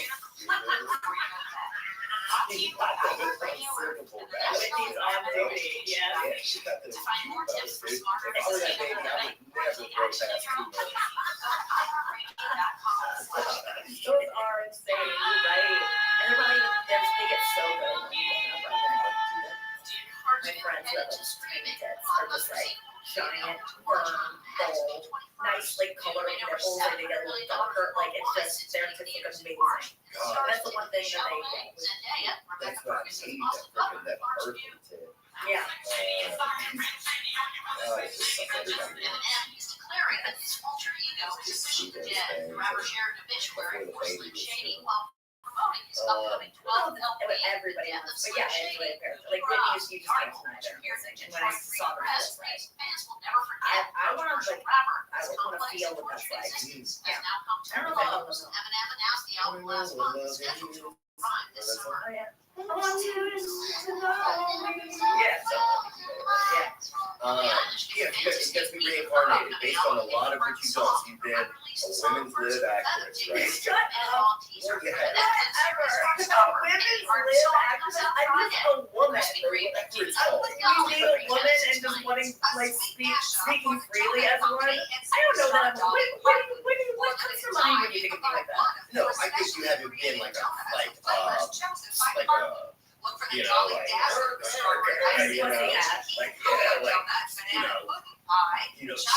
charm my vote or whatever some of those women are doing for Africa or whatever. But I think, yeah, you're like a proud female. Yeah, definitely. So, I'll just someone speaks up to me. Yeah, I mean, yeah, I think so. So maybe, yeah, that might have been the best one. I didn't mean it like you, I didn't mean it like a negative. No, I'm not like a man hate. I hope people don't personify me as like a man hater, that feminist. I actually like men a lot, and I empathize. Even the things that I'm like, why do men not have to do this? We have to do this, and I'm like mad about the disparity. It's like I'm not mad at men about it. It's just the gender roles. It's not like your fault that like men's fault that this is the way it is. Or there are many ways in which women are shittier or have it better than men do, and it's like not our. We don't need to be villainized for it. It's kind of the roles we fall into. I think there's a country that what was I just reading the other day was about something that women they don't want to do it. Oh, this is about Bumble. Did you see it? Oh yeah, they just changed the setting so men can now reach out to women because it used to be just women only reaching out to men. Women had to ask first, and I believe women are like, you know what? We don't want to agree to that. It doesn't. It's not sexy. I would say most men are not really. Bumble really does us a favor by having this feature because women need to learn that if you want to attract a man who's a masculine energy man, you gotta let him be the one to lead. And men don't really like women taking the lead. Feminine energy men do. It doesn't mean gay men, but like there's less. There's 20% of men are feminine, straight men are feminine energy, and that's just. And then there's 20% of women that are masculine energy women. Like sometimes I am. Like on stage, I'm a masculine energy woman. Anyone who's horny for what I do on stage is a feminine energy guy, probably. And that like is a one's a partner, like the person I am on stage. And so a lot of times the guys that are throwing themselves at me after shows are not my vibe because off stage I'm like a feminine energy woman, and I'm like, I want someone like that. Like I want to be a girl, but then people don't think of me that way because on stage you kind of naturally have to be masculine. It's like you're talking to a microphone and having opinions. Like that's kind of tough. It's interesting. I don't think of you as that way. I think probably like Eliza made that more, but that makes you definitely. muscle pacing and energy. How we add to that. Just the nature of a woman going like, this is what I think. Everyone needs to listen. Even if I'm like, this is what I think. Everyone needs to listen. And I just sit there like, still, like, you're talking on a microphone to a bunch of people that are quiet, especially men are quiet. It's like, it's a masculine thing. Yeah. It's okay that men are like, I don't really like female comics. Like, I get it.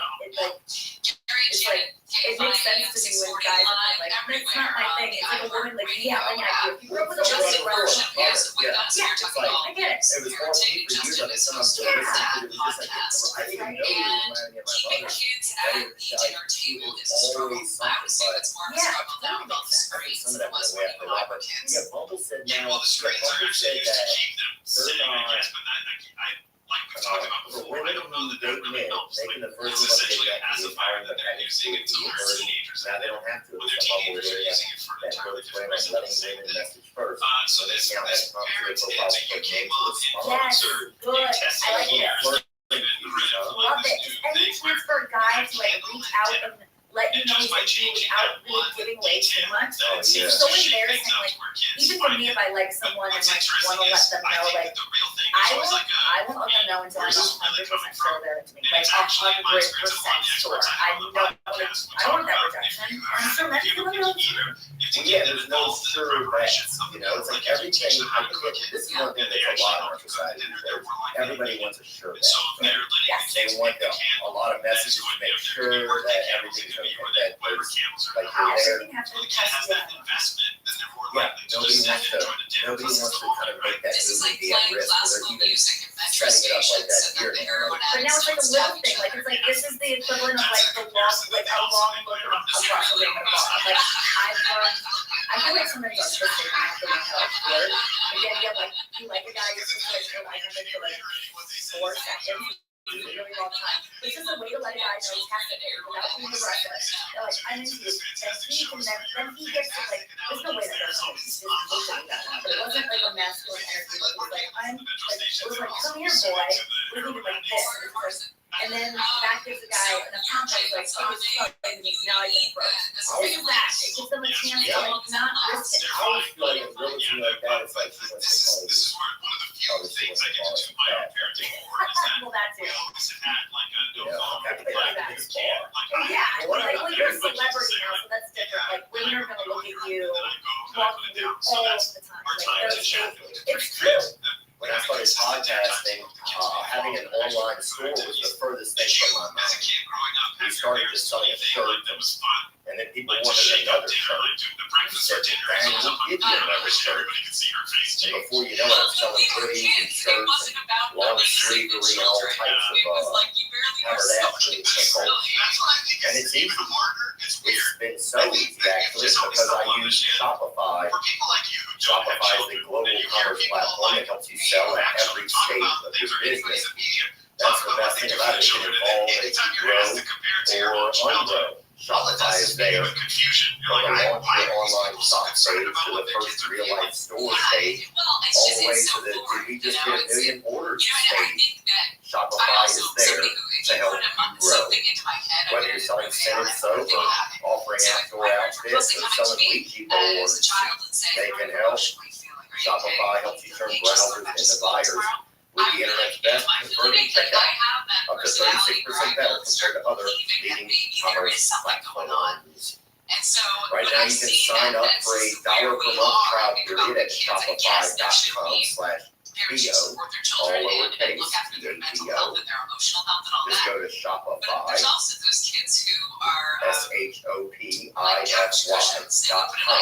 SHOPIFY.com/PAPO, lowercase. Now, to grow your business, no matter what stage you're in, Shopify.com/PO. The sun is out, maybe it's bright. Gosh, it's really starting to grill people. And you want to be ready. You want to have quality shades that are built to last. Our friends at Shady Rays have you covered with premium polarized shades that won't break the bank. Shady Rays is an independent sunglasses company offering a world-class product rated 5 stars by over 300,000 people. That's right. I love when I have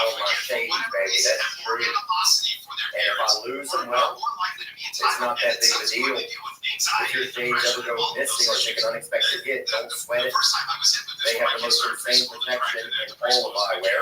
Every pair is backed by loss or broken replacements. If you don't love your shades, you can exchange them for a new pair or return worry-free within 30 days. Exclusively for our listeners, Shady Rays is giving up their best deal this season at Shady. Head over to ShadyRays.com and use code VIDEO to get 40% off polarized sunglasses. Try for yourself the shades rated 5 stars by over 300,000 people ready to protect your eyeballs and stay comfortable and confident in the brightness that's ahead of a Shady Rays. Girls like I know some girls like it, but it's like I'm not. It has not made babies. no, that doesn't change things. So you want to meet somebody, right? And so then you meet up, you're on a date or something. You're always afraid that they're gonna videotape you or try and like take advantage of you. Like I'm gonna eat breakfast and I'll see videos later on where people are like I know. I see you all the time. and they feel just like feel very nervous. It's good, and it makes you not trust people, and it makes you question. Yeah, I can only imagine. I'm glad that I haven't reached that level yet where I feel like Talking about it, there's always somebody. Every time I scroll through TikTok, you're yelling about your that's probably true. But if the algorithm has found you, I'm not like right now. I'm going through having a moment where I'm being more recognizable, but prior to this week, I didn't think it was that level of what you do with like more favorite and stuff. That's gonna feel weird. Yeah, well, I think here's the thing I realize is I also am entertained. Like, then I feel like I have to entertain you and be like, hey, look, Yes, you know, because you're like a bad guy. Hey, look at this guy's a bad guy. one video of you being a dick. Yeah, this And guy's it's a like, fail or whatever. And people like really back on the dust or yes, whatever. you want to read that shit? Do you read that shit? I don't read all of it, but I Yeah, think it's it's you can't miss it. Of course. Yeah, and then it doesn't matter if you don't read it. You're like, then you just remind one of what they could be saying if you read like some of the tomorrow. It's like, yeah, that's got feel. I've seen that some people like bombard you before, and you're always funny, you're always nice. Yeah, but also you are someone that people just feel so close to and feel so connected to and feel like you're looking out for them, that you care about them, that people are just. But also you're someone who's even if they don't you in your natural habitat and you don't know your yourself, I trust you to be someone you're just not one of them. You're like so different than you are. Yeah, it's like I'm Of the services providers, they didn't want the city of LA to pay them more quickly. burying One of the somebody. services agencies is so late on getting paid. But yeah, I think I'm not complaining. I love getting to meet people. I think that it has been something that gets to levels that Wait, you really don't. Some people go to buy slaves. There's a slave. There's a human slave trade. You can see it in bathrooms. Like you see a slave. Like yeah, a raptor. White House Someone probably. actually. There is. Yeah. I mean, they're everywhere. But they're Like, people literally people are really up to the same money to buy people all the time. Downtown LA, local months and get imagine fined. The new general manager of the LADWP is going to pay $750,000 how much is a to how much is a person on the internet? Yesterday, We honestly, this is climate change because I have no idea. I would guess you could buy a person for $20,000, $10,000 probably from market. It's so bad. Average cost rate of Russian mail order drivers, which I'm not saying is. Out. Yeah, but the way that this is I wanted to note that we're not talking about the same. We haven't. We're not saying hey, Russian mail order drive No. is somebody that was very followed in the past. Or whatever. This is average cost of Russian mail order drive, $2,500 to $4,500. Wow.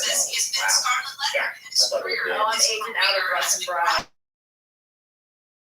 Fuck. I hate this. This bums me out so much when I take out a slave, like being a traffic amount. Oh. No one wants to traffic me. That's your special word traffic. It's so good. That is the exact age I'm at. It's like, I'm not worried about it. I know young girls that like do worry about it. Getting stolen. Yeah, Well, let me tell you this, ladies. If you're at the gas station, some guy's like, "Hey, do you help me look for something in the trunk of my car?" He says You people get should in try there, to dude. safely snap the pick of the snake so It first should be responders in know what type of You antivenom know is what I'm needed. saying? He says people should also stay calm to keep the venom from racing through their bodies. Here's the Get to a funny. hospital Some of as soon it's as basic possible. rules. California could require all new gas stoves sold in the state to You know have what I was labels gonna say warning about something really pollutants. interesting. They can release their related respiratory You know the illnesses. percentage of people State that have Assembly slaves? approved What the proposal percentage Monday of require people own labels on gas slaves stoves in or America? ranges made or sold online after 2024 or sold in store I after 2025. That bill is now headed to the state Senate. President Biden and former President Trump have accepted an invitation from CNN to debate in Atlanta on June 27th, and another for a second debate September 10th. Biden had earlier proposed to make Trump and said he would not do debates sponsored by a nonpartisan commission. Biden says in a video on X that Trump lost 2 debates to him in 2020, and now Trump is acting like he wants to debate again. Biden says in the video, "Big Monday, pal, calling the twice." Wow.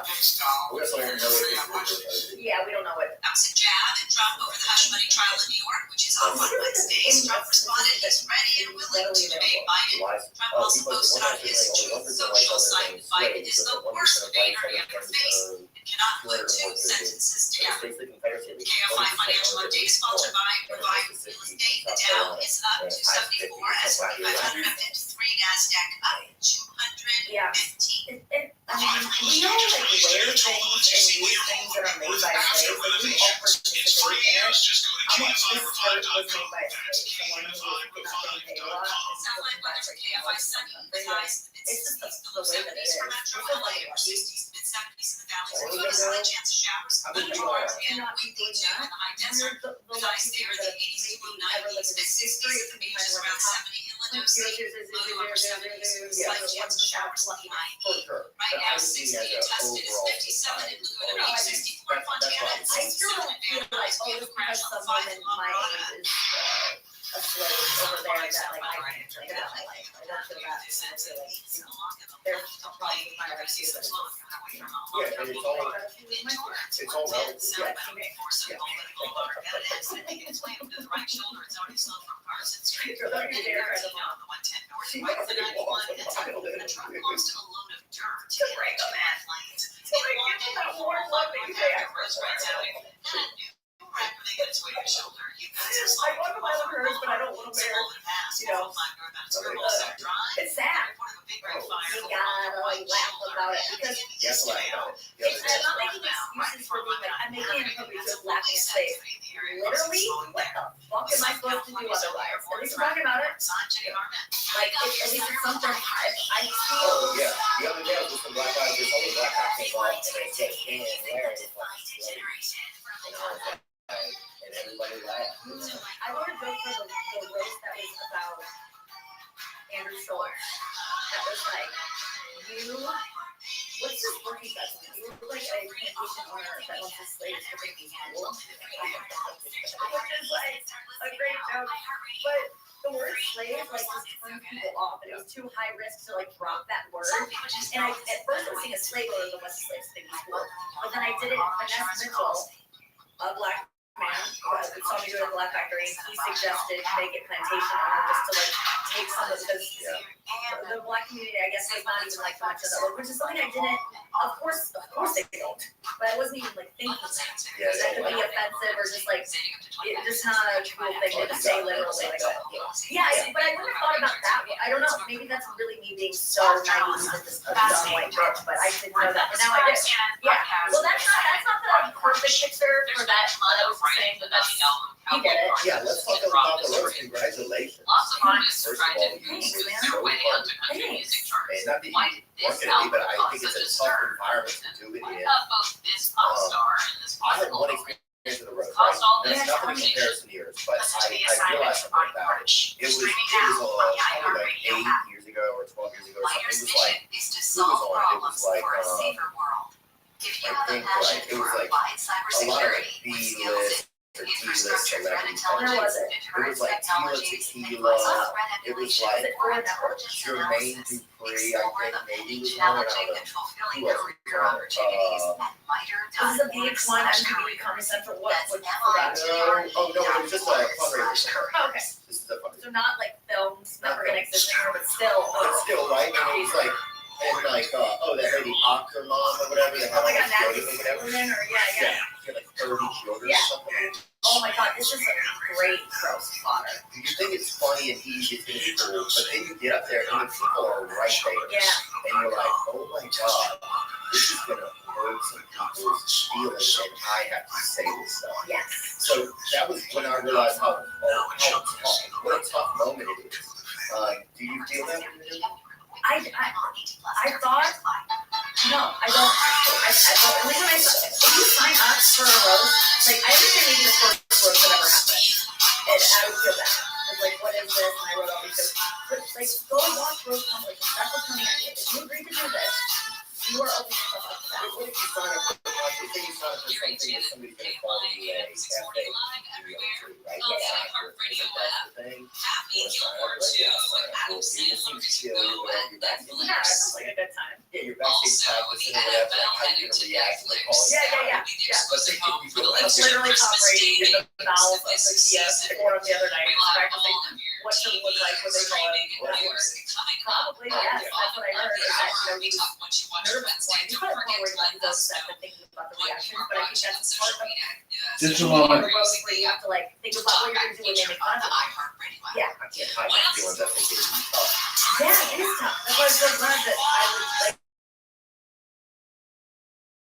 But that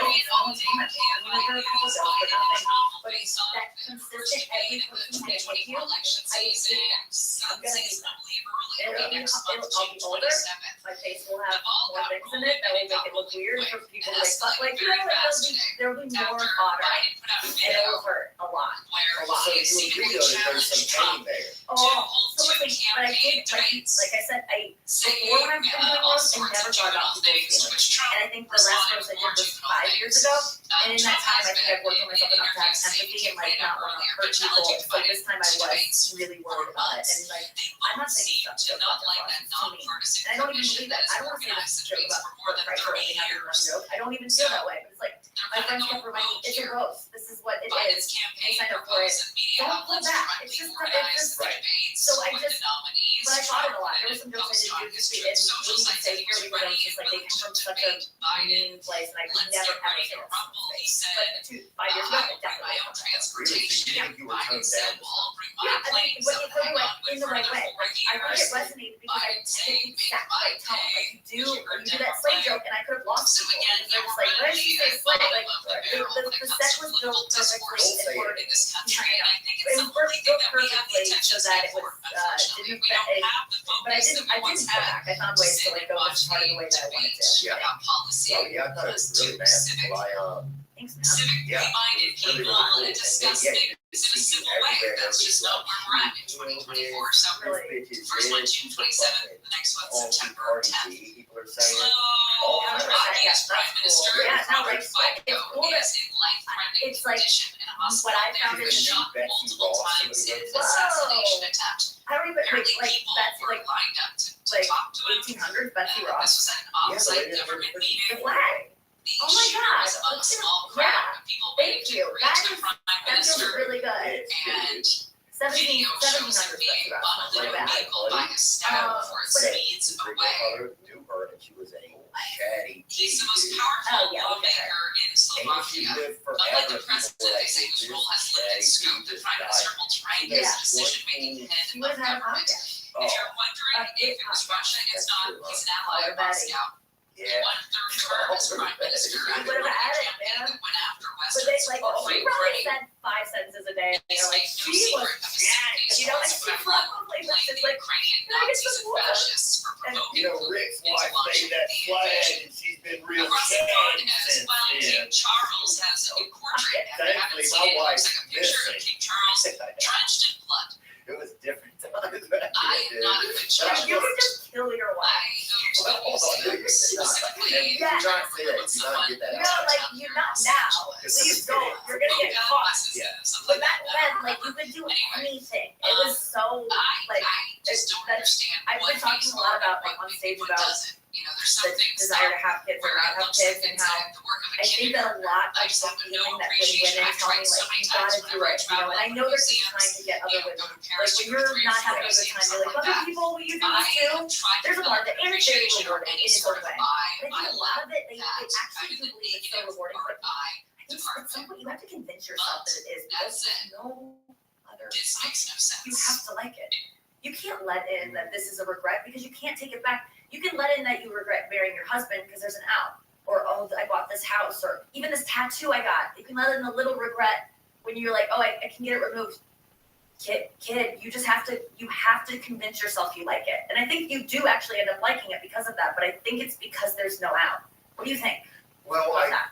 it's almost like going to prison in a way, kind of puts Acceptance. you, yeah. Because you can't be the guy in prison. It's a every day. life It's like, sentence. man, prison sucks. You're so right. And Yes. people are like, dude, shut the fuck up. I can be here for 21 and a half more years. Yes. But if you have a it life sucks. sentence, like it would be your life. I think I could probably accept it if there was just no getting out. I'd like a life sentence better than I would like you get out in 40 years. Oh, when you think it's your choice and you can appeal and like yes. Because none of your chicks, either if you hit them up when you get out, bro, it's a wrap, dude. They're gonna be like 40 years. Oh yeah.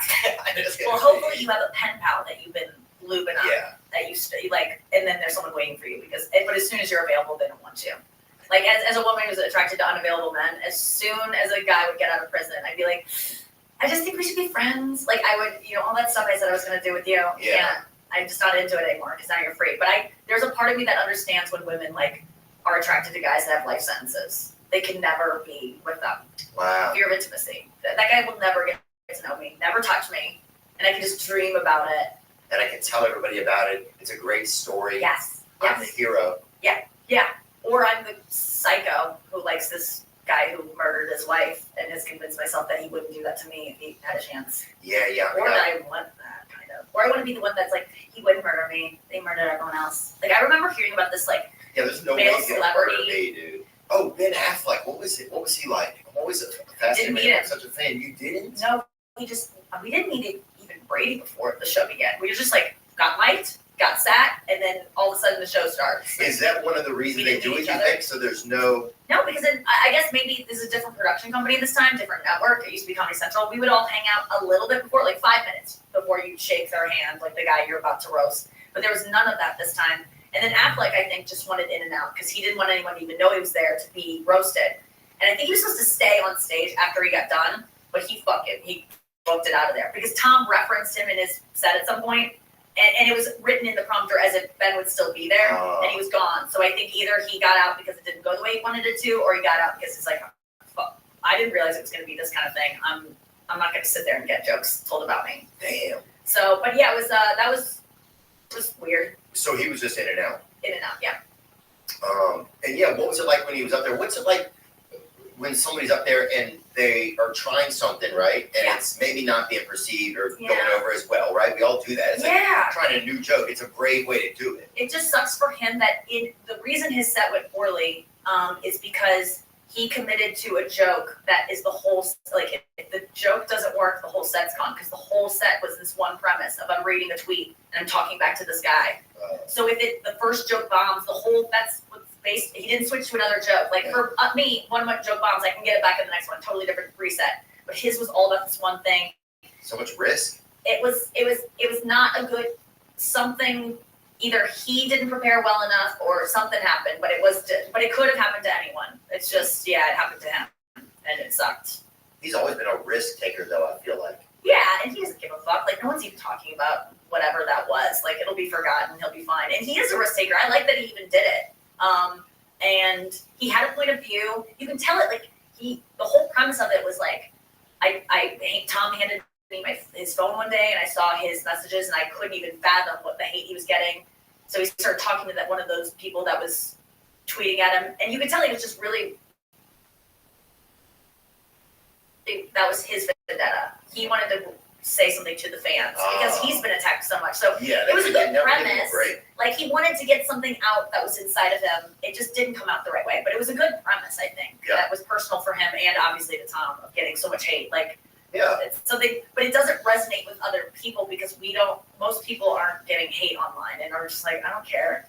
Like, you think about that. Fighting the hate. Exactly. Like, we as comedians are always talking about, do you read the hate stuff? People can relate to that. People aren't getting this kind of, there are like, there's a lot of influencers out there, but it's not a relatable thing. Yeah. I guess if you have like 400 followers, and that would be a lot for just a normal person, if you know that many people are following you, if you get like 14 likes on something, that's good. Like, are you getting sad if you get 7? And Right. like, what? It's probably just all the same. Yeah. You're not like as obsessed with that stuff. Some people don't even have that shit to create themselves. Yeah, I'll get some things that'll be like, bet your son will be a FAG or whatever, you know? And then it'll be like, go Raiders or whatever, or go Jets. Oh. And you're like, well, what is this about? Is this a DraftKings advertisement? What is this? So that's the craziness of it, so dude. funny.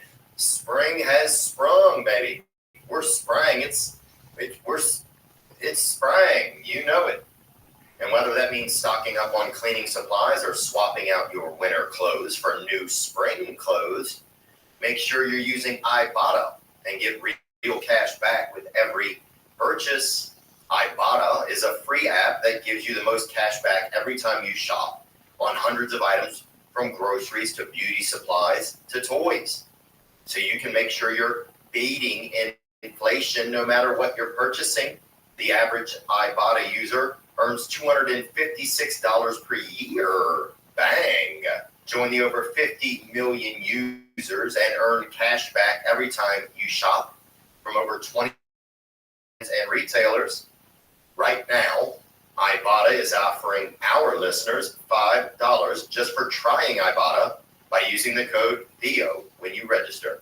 Just go to the App Store or Google Play Store and download the free Ibotta app to start earning cash back and use code Theo. That's Ibotta in the Google Play or App Store and use code Theo. This episode is sponsored by BetterHelp. BetterHelp. We need it. We need help. We all need it at times, most of us anyway. Some of us are able to manage. I'm not. I'm not one of those people that can totally manage. You know, when I get in some type of way that's uncomfortable or my life feels unmanageable or I'm feeling powerless, I need help. And BetterHelp can give you help. That's right. If you're thinking of starting therapy, give BetterHelp a try. It's entirely online. It's designed to be convenient, flexible, and suited to your schedule. I've used BetterHelp, and the beauty of it is how quickly you can be connected to a therapist. You just fill out a brief questionnaire to get matched with a licensed therapist, and you can switch therapists at any time for no additional charge. And that's one thing I recommend. If you have a therapist and you're not feeling any different or things aren't evolving, just make the switch. You're not going to offend them. You know, it's about you feeling well. Right now, you can get it off your chest with BetterHelp. Visit BetterHelp.com/Theo today to get 10% off your first month. That's BetterHelp, help.com/THEO. Was it better having the Comedy Central run the roast, or was it better with Netflix? It was different. I think because this was live, I was just like, why are they going to do that? Like, why are they just live? Because it was an event. Well, that's why everyone watched it. If this would have been just like something that aired later on, I don't think it would have been this good, because it was like, everyone was like, what the fuck? This is live? It was really crazy. And that's why, in past roasts, I've done this well before in past roasts, I feel. But after it's edited, everyone looks like they did that good because of the magic of editing. So I've never had like this kind of splash. Not that I've been like, why didn't more people say I was good? I never even thought to think that. But I was like, this to me was like a same that I've done on everyone, but it was just like, I just did a set that wasn't edited, that looked edited because I knew it wouldn't be edited. So I didn't have the benefit of, I'll tell that joke and they'll just cut it if it doesn't go well. So I just had to make it like perfect. Good for you, dude. Thanks, man. Way to think something through. Sometimes it's so hard to figure out all those little angles and piece them all together. It's really tough. It's, and I got so much advice from my friends who work in production and who work in live production. My friends who are just good writers, good roast writers. Like, I just got like a lot of advice of like how to frame it and tell a story, and because you could just get out there and just tell the best jokes and like pick the best ones, and that would be a great set. But there's other elements to it too that make it fun and can make it just more palatable, I guess. Yeah, I think your level of confidence too, having had done it a lot, I yeah, think definitely helps. Also, Comedy Central was horribly late to the social media game. Can you believe Comedy Central's still on? On I think what? they have one show. They have 2 shows, 3 original shows right now. I think they have South Park, Aquafina, and one other animation show. That's all their original programming. Wow. It like how different is that than even 10 years? Like it's insane. But you had comedy here. The one thing that a comedy here tired, but we talked about that a lot on here. How they kind of dropped them off. But Yeah. the biggest thing that they did was they went late to social media. They went really late to it. They went late to internet. Yeah. They just were late to that whole game. Yes. You know, they And Daily Show. Sorry, they have Daily Show. Oh, sorry, they have. This that's Michael? it. Daily Show, Aquafina, Digman, and South Park. That's it. That's nuts. They used to have so much. well, times have just changed too. Yeah. Okay, I'll be good in a But, second. but they were late, and I think that didn't help as well. So as if roasters did great for people to see it as easily. Yeah, it was like I blew up from the roast because of clips that when TikTok came around. Like that's when people noticed me from the original roast. And Netflix makes good clips. I mean, their clips just look glossier. It's just, you know, even as compared to stuff you see on, for some reason they just do it. They do a better job of it. Yeah. And then Tom Brady is so high profile, you just don't Huge. realize it. Yeah, I didn't even want to do a roast again. Like I don't know. The idea of roasting, like the Jonas Brothers, not that they even asked me to do that roast, but when I was like, oh, that's the level You where, already did that one. yeah, which was fun, and I probably would entertain it, but it was like, I just didn't want to put myself up to be made fun of. Like, it's just not worth it to me if it's not a big deal. And Tom Brady, I'm like, this is a big deal. So I wrote, I think Rabbi Rothschild, the guy at Netflix who books everyone, and I think I wrote to him, or he wrote to me about something else, and I go, I saw this Tom Brady roast. This is like 6 months ago. Wow. And I was like, I want that. And he was like, I'm actually meeting with Tom pretty soon. And I was like, tell Tom I'm the Tom Brady of roasting, and that it's not going to be a Tom Brady roast without the best roaster there is right now. And did I believe that at the time? No. Like, but I know, what I meant was I'll work the hardest. Yeah. Like, I might be a 6th-round draft pick, but I'll prove to everyone by working hard. I will not take this lightly. This is a big, like, and so I don't even know if he's communicated that to him, but I like, I'm really not very good at these. I feel like I do it. I feel like you do. And I won't phone this in. You're a big deal. I'm like, get me. And so when I got it, I was like, you have to give it everything. Right. If you ask for the ball, you have to Everything. Yes. So the amount I worked on that, I don't love working that hard, but you just have to ask for help. You just have to ask for help in terms of like stopping other things and having people protect you from getting overworked. And were you wearing panties up there or not? To be honest. Oh yeah, totally. Oh yeah, you got it. I was actually, yeah. Did you think about what panties were? Because Tom Brady's going to be there. Is that a perverted thing to ask? No, not at all. Actually, I think no, it really. I think you kind of do things. And you know what? If there's no chance I'm having sex, I really don't give a shit. Yeah. No one's gonna see. I don't care. So I think that I wanted them to be black in case something happened and they show. But there was no chance of them showing. My skirt wasn't as short as it made that look. I heard it's real long. I don't know. Mine never gets like that long enough to think that you probably try to tuck it up, I would think, into the underwear. But no, I definitely would. If I was like out and I was like, I'm gonna have sex and I didn't prepare for this and I was wearing like a bad thong, I would just wear it. I would just take it off and throw it away because I'd rather be wearing none than like a disappointing pair. Even though I know most men don't even fucking stray animal. Well, you get a little treat. Yeah. Hey, Bubbles, I know you want to party a little tonight. Go get your rocks off, little pony. Was there part of you that thinks I may have a chance with Tom? I mean, you're an attractive lady. You're very funny. You actually look kind of like Giselle, you know? That's really nice of you, and people are going to comment that Theo was on one when he said that. But I will say, he's on that dust. Exactly. Well, I will say that I have a boyfriend, so I was like, no. But you would understand. Yeah. What? Left him for Tom.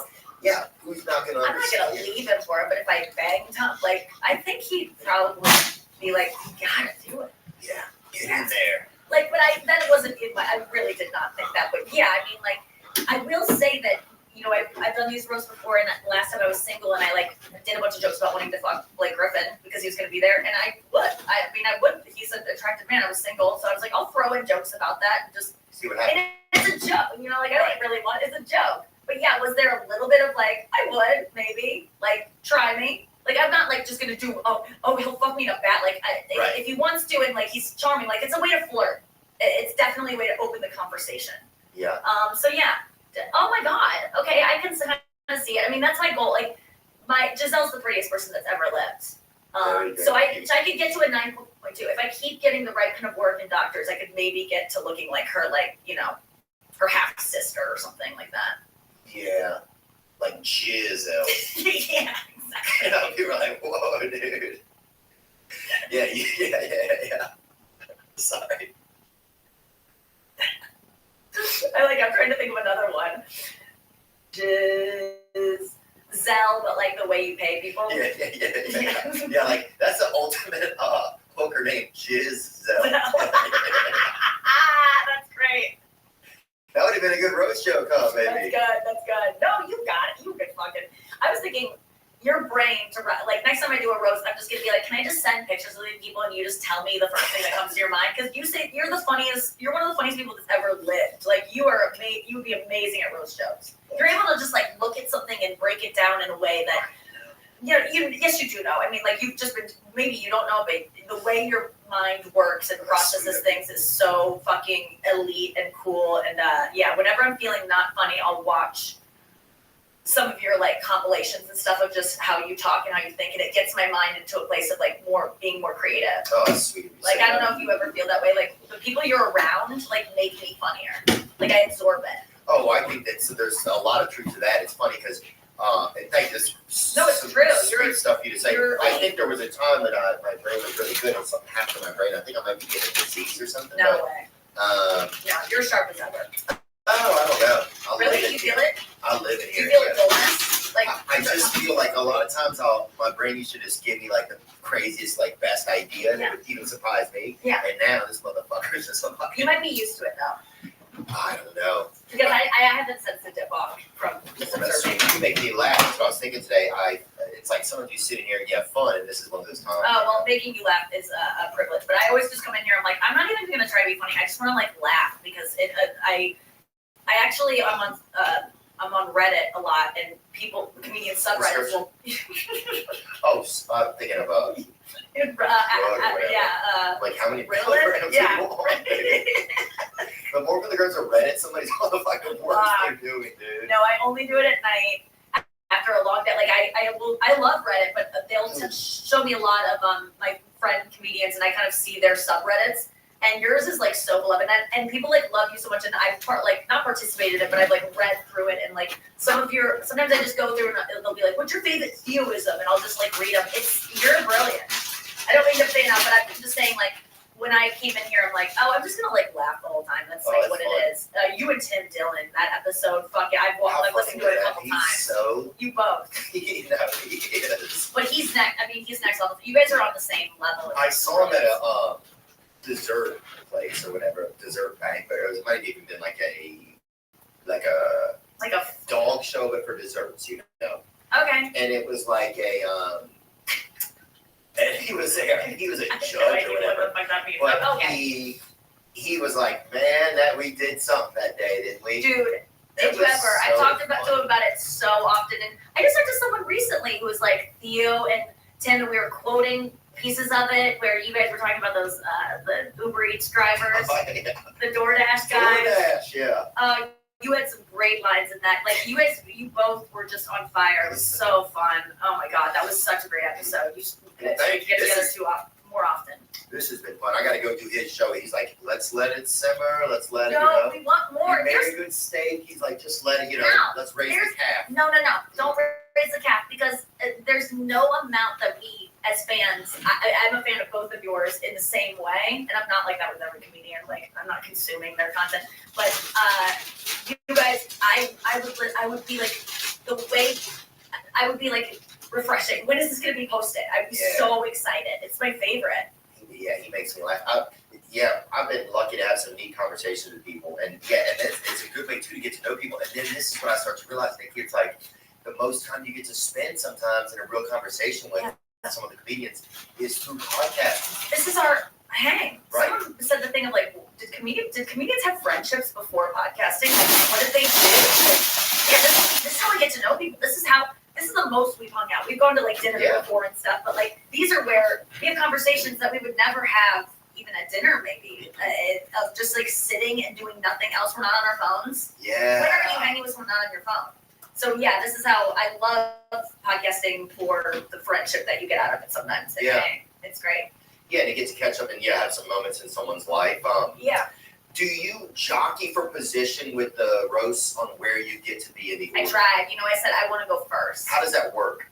You just like wait for them to tell you what the fuck is going on because there's no like you don't know a lot. They're just like, here's who's gonna be on, and then you find out like, oh, that person dropped out a week ago. And I'm like, okay, well, I've been writing about them for a week. Like, can you tell me? Like, it's kind of like who dropped out?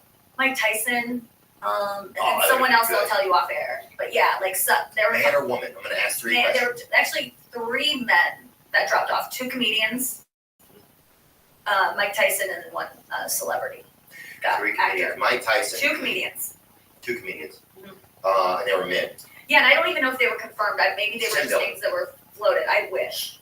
Because I'm friends with him enough to be like, well, don't drop out. What are you doing? This is great for you, But no, it wasn't him. And don't stop tossing names because I can't lie. And I'll make you cut it. I can't think of other people. Okay, great. I'm so glad your brain is doing exactly what you said it was doing before. Dude, the idea is just empty. Yeah. Dang. But Mike Tyson, so he didn't want to do it, or he just couldn't. Who knows? He could have had something that he had to go Training, do. I think at one point Gronk was supposed to miss it. He was on it, and then they took him off because he had to go to a wedding, and then he decided to come back on. And I was like, thank God he made that roast so like it wouldn't have been the same without him. So I'm so glad he decided to do it. The people that dropped out would have been great, but it wasn't like they were showstoppers in terms of like what's going to happen. They would have killed though. There's one in particular that I'm like, come on, man, what are you doing? You should have done it. And I think Dave Attell probably. I wish. He'd be amazing at it. I've never seen him do a roast though. I thought too. But yeah, I wanted to go first. Because that's where I've gone before. Oh, right after the host. Just open it up and then I'm done and I can relax and just enjoy the night. I don't want to sit there all night like thinking about my set and like I just want to be done. I always want to go first on shows. I just don't want to wait around and that's how I am during sex, dude. If people girls don't understand it. See, I want them to go first. And then, so I don't have to worry about these things. Yes, exactly. You're the same way. Yes. I want to go get first, my work dude. done, Yeah. and then I can relax and get my stuff done. Oh, I see what you mean. After I got you off, now I feel like I can just relax. It's like when you massage someone and you're like, I'll massage you after this. I can't enjoy the massage because I'm like, I have to massage this bitch after this. So it's kind of like that. But I ended up, I asked for a first spot, but I don't have any power. I was just like, I would like to really go first if there's a chance for me. And I'm the least famous person on the fucking thing. And I go, I think it would really behoove the show for me to go early. I've gone early in 3 different roasts and it worked out, but I don't want to also be like, the last production company did it this way. Right. Because they might go, well, then we're not doing it that way because we're doing things differently. So what you were just the kind differences between the Comedy Central version and the Netflix version? You think, well, one was it was live. It was live. So that made it totally different. Yeah, I think I didn't think about this before, but after the fact, you could say it. I never censored myself, but it would get bleeped, and bleeped things aren't as funny as just saying it. Sometimes they are. Sometimes a bleep is funnier than the word. Right. But it was 100% live. Yeah. No way. So scary. So I'm not kidding you.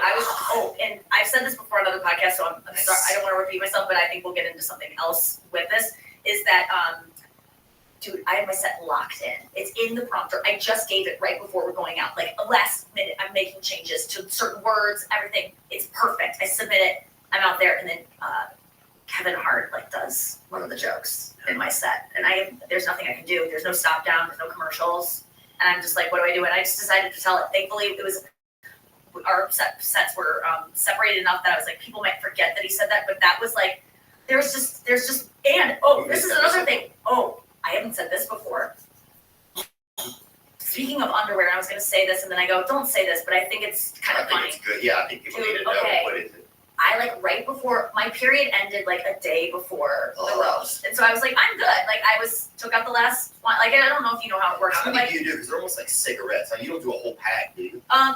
Sometimes, if you're really oh my God. Yeah. Oh, you can go through, not in a day. In a day, it's about 2 to 4 in a day. 4 on a very heavy day, and maybe some girls are 5s, and some days maybe a girl is a 1 if you're. Hey, yeah. I thought there was just 1, and then a couple days later you take it out. No way, really? Yeah. Yeah, it's 3 or 4 a day. We all thought that. Really? Well, this is 3 or 4 a day. and I wouldn't expect you to know that. Like, it's like You're we're gonna not get talking gum to about quit. it. Yeah. You're gonna need the gum to quit, dude. That's crazy. Yeah. What? Yeah. I was doing menthols too. Oh. Dude. Wow. No filter. But I like. But yeah, there's something. Nope. So Why doesn't Marlboro make a tampon? They probably should, is with some nicotine in it. That's a way to absorb it. I mean, there's one you can soak vodka and get high from doing that. But so I was on my last one, and like at my age, your period will stop and it'll start, and like there's just this funky things. It's like puttering out. Like it's like we don't know what's going on. So I thought it was done, and then I'm going to go to the bathroom right before we go on. I'm like, I'm just gonna pee one last time, and like stuff like it's back on. Or period. It's back Wow, on. It went overtime. from nothing for a day, nothing. I was done to it's enough that something needs to be like I can't just like wipe it and be like and there's no and I'm in the forum bathroom. I mean You're in a like foreign bathroom? forum at the Kia Forum. Forum. I'm in the bathroom in the backstage, so it's like in this like kind of party area. It's not a bathroom that has like women's products or anything. So I just made a tampon with. I just went like this and just shoved it up and corked it with some toilet paper, which any girl listening has done before. Really? Like, yeah, because you either you go like this and you make a pad and you put the pad, like with a bunch of toilet paper, you make a pad, but I couldn't risk making a pad because I was wearing a thong. It could have just slipped out and I'm wearing a dress and it falls out, this like bloody napkin we call it. But I swear to God, I didn't tuck it that well. Later on, after the roast, I went pee and I'm like, it was loose. It could have fallen out.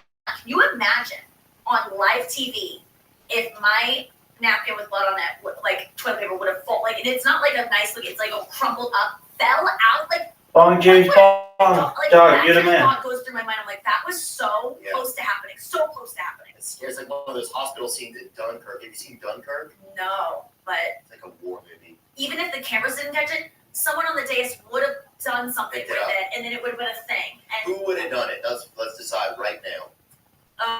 well, Jeff actually probably would have saved me and just seen it and covered it Said up. it was He's his. like, yes. He would have said it was his. Like, He guys. would have put it in as a pocket square. Yeah. Yeah, he would have had my back, but Yeah. Or you could have said, you could have been like, I thought what's her name was on the dais? The lady from that Blood movie. the woman that talks like this. Yeah. Theranos. Yeah, Yeah. Elizabeth Holmes. Yeah, they could have Well, like, that would've been good, Elizabeth Holmes is Oh here, yeah, that would guys. have been good. That's good. But yeah, like, do you ever think about things like that? Like, oh my God, that could have gone so bad. Do you have like waves of Anytime I've anxiety? done anything. You're like, oh my God, I could have said that word or what? Like, Yeah, dude. it's and live TV. The things I could have done. And I know what word it is, dude, and yeah. Slay. Well, and you don't want to say it, dude. You can say it in your car, but No, man.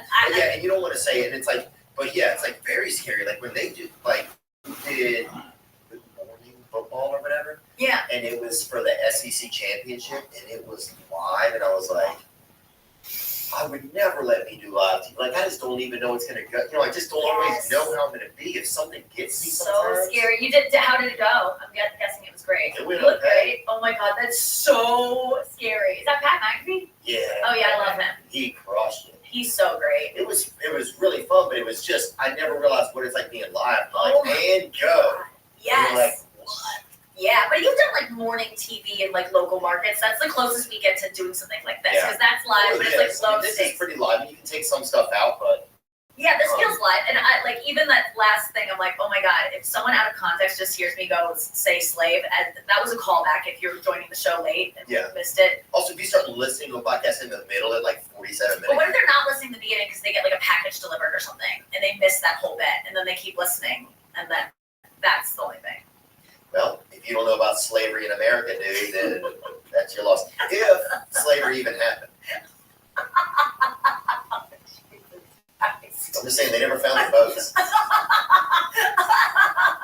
Bring up some of the boat. Bring up the marina. The marina. Bring up the marina in Charleston. Oh my God. This is not funny. Marina. I'm just looking for it. Where did the Amistad dock? Is what you want to know? Oh, I love that movie. I haven't seen it. It's so good, man. Did Yeah.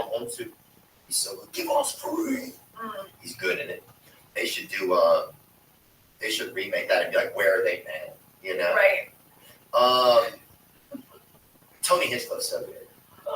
Let's talk about that for a second. Dude, he was so good. Well, first of all, there's nobody, and I say this out of sheer admiration. I talk about his show all the time. Yeah. Kill Tony gets 100,000 people watching it live. Wow. On YouTube at the same time. I get it. It's so good. He was a rock star that night. I remember I was like front row for it, and he's walking by me.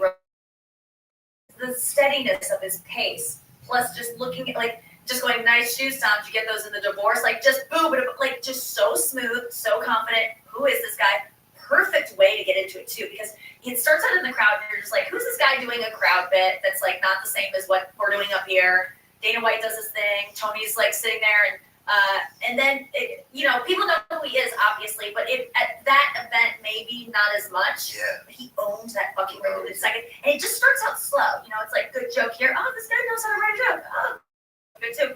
And then the crescendo of like as soon as he gets to the comedians and starts going down the line at us, I really felt like I was watching a rock star. Like, I felt like a musical performance to me. I told him that, like, it was rock star levels of good. Like, just walking while roasting. And he told me, like, he was delivering the last one about I forget. Rodney King? Yes, the King one. That was just a perfect, lyrically perfect joke. He said he almost fell off the stage. He felt his shoe, like he had one of those moments of, what if I would have fallen during that? Like, it would have ruined, that would have been the worst thing ever, but that almost happened. Like, but he fucking killed. I saw him the other night, and we both know what each other are going through this week of like people knew of us before on a big level that I would have never expected before my career, but it's like next level now. And we're both like, you're feeling this too? Like, it's a big deal it's really cool. So do you feel like this is kind of like a new level in your career? Yes. Let's go, dude. Dude, I'm not being modest about it because it's just undeniable. Like, I don't get recognized this much. I don't like have people. I don't have people saying I heard someone talking about you. And they don't even know I know you. Like, that's happened 100 times. Like, this is a cultural event. Like, I didn't know it was gonna. It's really bigger than anything I could ever have done in my career. It will never be a bigger moment in my career than this. Even if I become way bigger, nothing this like big. You look a little bit like Kylie Minogue. Can you tell you that? No, thank you. What's that? What was the song she sang? A lot of dance. Oh, your boy is all I think about. I just can't get you out of my head. Yeah. Thank you. Yeah. Oh yeah, I see it. Very pretty. Thank you. There was something about this, and I think also just that it's the Tom Brady effect too. I think Tom Brady was always kept so from the public in a lot of ways. Yes. Like, he was around, but he was always he was always seen like a safe guy, a family man, who tried probably as hard as he could to keep it together, tried to keep things on his own terms. Yeah. And even this just blew it open. Yeah. And this just blew it up. I'm curious to see what it'll be like now. After the show, what's it like when it ends? Are there like I cannot go look him in the face right now, or there's some people I can't see? Yeah, I was like, I don't need to say anything to him. Like, he doesn't need to hear from me again. Like, everyone's gonna run up to him. Like, I already hugged him afterwards. He's very nice. Like, I don't need to bug him. But I run into him great. But I just went and found my parents. They were there, so I was just meandered off the stage and went. You didn't DM him or anything? No, I saw him on the way out. I was walking back to my dressing room, and he was leaving. And I just said, Tom, thank you so much, like real quick, because I really don't want to bug him. At that point, I knew we're not gonna be friends. Like, there is a vibe that you could feel. Like with Alec Baldwin at his roast, I was like, I became friends with him after that, or friendly. He knows who I am. He was endeared to me. But Tom, I could just tell was like, this is a one and done. Like, I wasn't trying to fuck him, but like, there's not gonna be he's not gonna be like, oh, you should come to my parties or something. Right. So I said thank you, and he said, thank you so much, you did great. Good luck with everything, which is, have a nice life. We never have to see each other. Yeah, and I understand it. Like, that's how I would feel too, probably in his shoes. But yeah, that was it. But afterwards, it's just like, Was there a big party after? Yeah, there's a party. It was at the Forum Club. Yeah, it was fun. My parents were there, so I was kind of like hanging with them, and it was just starting to feel like a little overwhelming of something big just happened in my life, and so it was starting to feel a little bit anxiety about. I was trying to process like, was that good? Did I go too hard? What did it look like? I don't know anything. So I just kind of wanted to get out of there, and I had to be on Howard Stern at 3 in the morning. I had to go get up for hair and makeup. So it was like finished at 10. It was in New York or it was LA? LA, but I had to Stern be up. tapes out here. You had to fly. I did a remote from here, but I had to be up for hair and makeup at 3 in the morning. I was like, can I just like stay in this? But I had to do a new look because that's the way it works. But yeah. So I was kind of like, what's next? And then I had Jimmy Kimmel the next day. So you just go into like. Now I have to like keep doing this again, and this hard and being this prepared, which is just impossible because I don't have. Because I think, well, the bet you don't have to continually do more because you can burn yourself out. It's unrealistic, you know. I'm just trying to think of how everybody can kind of relate to that when something kind of goes good or it seems like you level up in some way. Yeah. How to manage that. Or is there anything really to manage at all? And part of that is just a mirage. Well, it's like getting a new car and you think it's going to stay new forever. There's a delusion that you have of like, I can just keep it this new forever. It'll smell this way. Yeah. The leather will look this shiny. Like, and it just doesn't, you can't.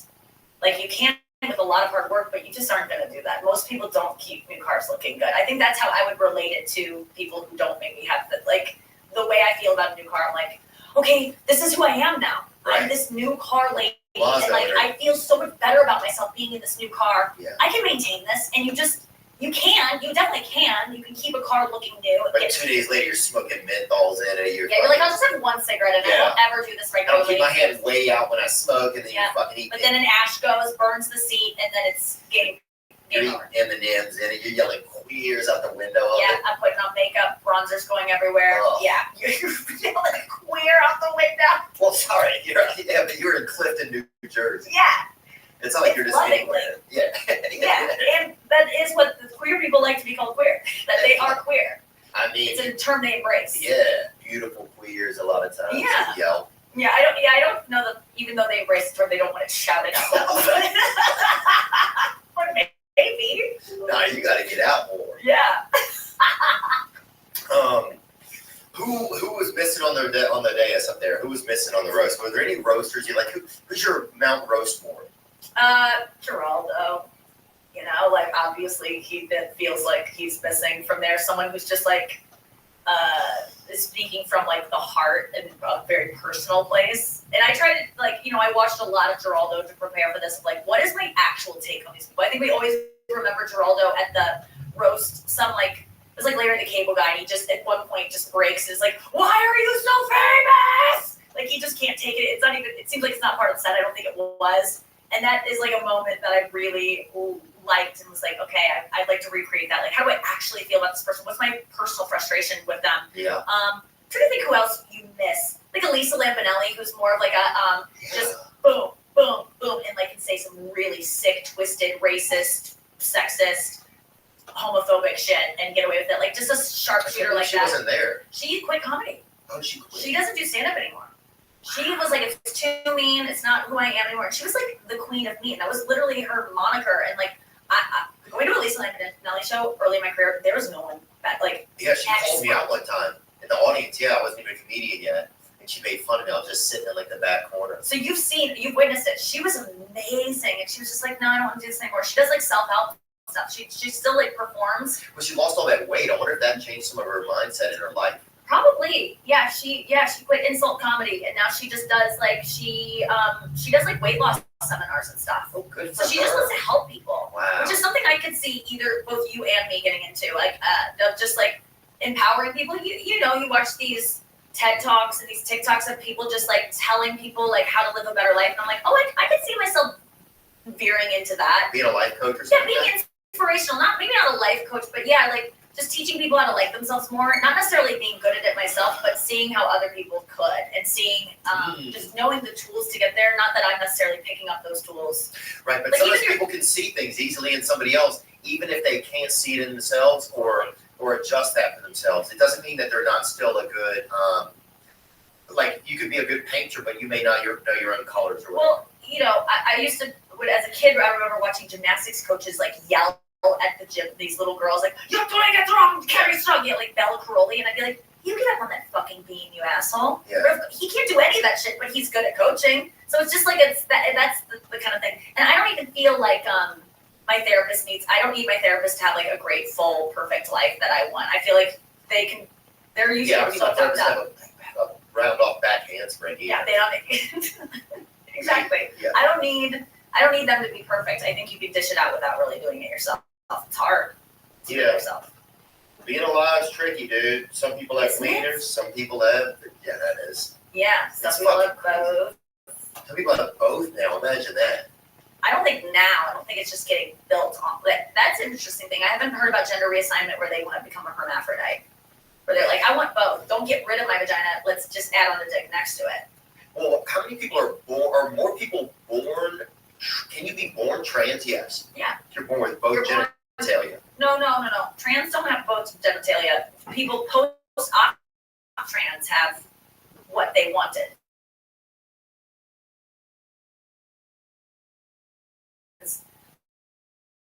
And then you could be, I don't know the exact terminology, but yeah, intersex are born with both sex characteristics. 1.7% of the. So, what does that mean? People are born with both? People are born with both, but not what, no, they're not. They said traits. That means like maybe like more like titties. Right. Okay, bigger or breasts, like maybe. big hips or something. Yeah, longer lashes. Oh, dang. Yes. They Martin, look so good on men. Long lashes. Martin, you have long lashes, Martin. Yeah. So. What about when women learn to masturbate? When does that kind of happen for women? Because guys talk about it a lot. Like, you know, I'm in these meetings and people are always talking about it. I'm like, when do women learn about it? I was so mad at my friends because all of my friends in high school were doing it. Some in middle school, some even earlier. We didn't talk about it. We talked about everything. They didn't tell me about it, so I didn't know about it. What were you doing? Just reading or whatever? I didn't even do that. I would never. I was definitely horny in high school. It started late for me, but it happened, and I didn't know what to do with it. I would like, you know, if I had an itch down there, I'd itch it, and it'd be like, oh, that kind of feels good, but I'd never follow through. And it wasn't because I was like, God's watching. I just didn't know what to do. I would never. I know like penises go in you at some point, but I would never think to put something in me. I was not sexually driven in that way, but all my friends figured out on their own. They were all doing it individually, not talking about it with each other, and not talking about it with me either. I would have 100% done it, but once I found out it was a thing, I started doing it. Yeah. Once it became I was an adult, but that was the only way. I had to have information first. Does it add wear and tear, I feel like, to the vagina over the long term? I mean, mine, the way I do it goes. Like, really? Just not wear and tear, but like, you know, people do, this is not good. People always think all I do is talk about sex, but I feel comfortable talking about it openly. I think it is interesting. I use like the Hitachi wand. Oh my God, is that a real, like, it's like a DeWalt or whatever? You can look it up, Hitachi wand. You've seen it before. It's like the classic, it's like in porn. It's like a back massager looking thing. It's like, it looks like almost a big white mic. I think it beat an egg. Oh, that thing is. Oh, it's crazy. It's crazy. And so I put that in the front. You know, you don't put it in you. You can, I guess. But I pretty much always use that. And that, because it's, the vibrations, like, will make things sometimes swell, I guess. So I can get kind of swollen down there if I go too hard. But that's what I mean by beat up. It's not like it's, like, leaves permanent damage or something. But yeah, you've seen those before, right? Yeah, I've seen something like that. I think also, you should.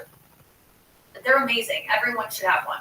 Water pick makes that too, don't they? What's a water pick would be too intense, but I'm sure that would work. If I was on the road and didn't have anything and I was really horny, I absolutely probably try a water pick. We need more of it in the community, gals. Get out there. I would really recommend blowing people instead of having sex with them because you can't get pregnant. And like, I know sometimes having sex as a woman, you go, that's less scary because women are scared of being judged after sex. Like when you're young, especially, like the guy's gonna think I'm bad at sucking dick, and so you avoid it. That's what I did. And so I would have sex before I gave a blowjob because I just wanted to do. What do you mean by dick? You're talking about ween. Yeah.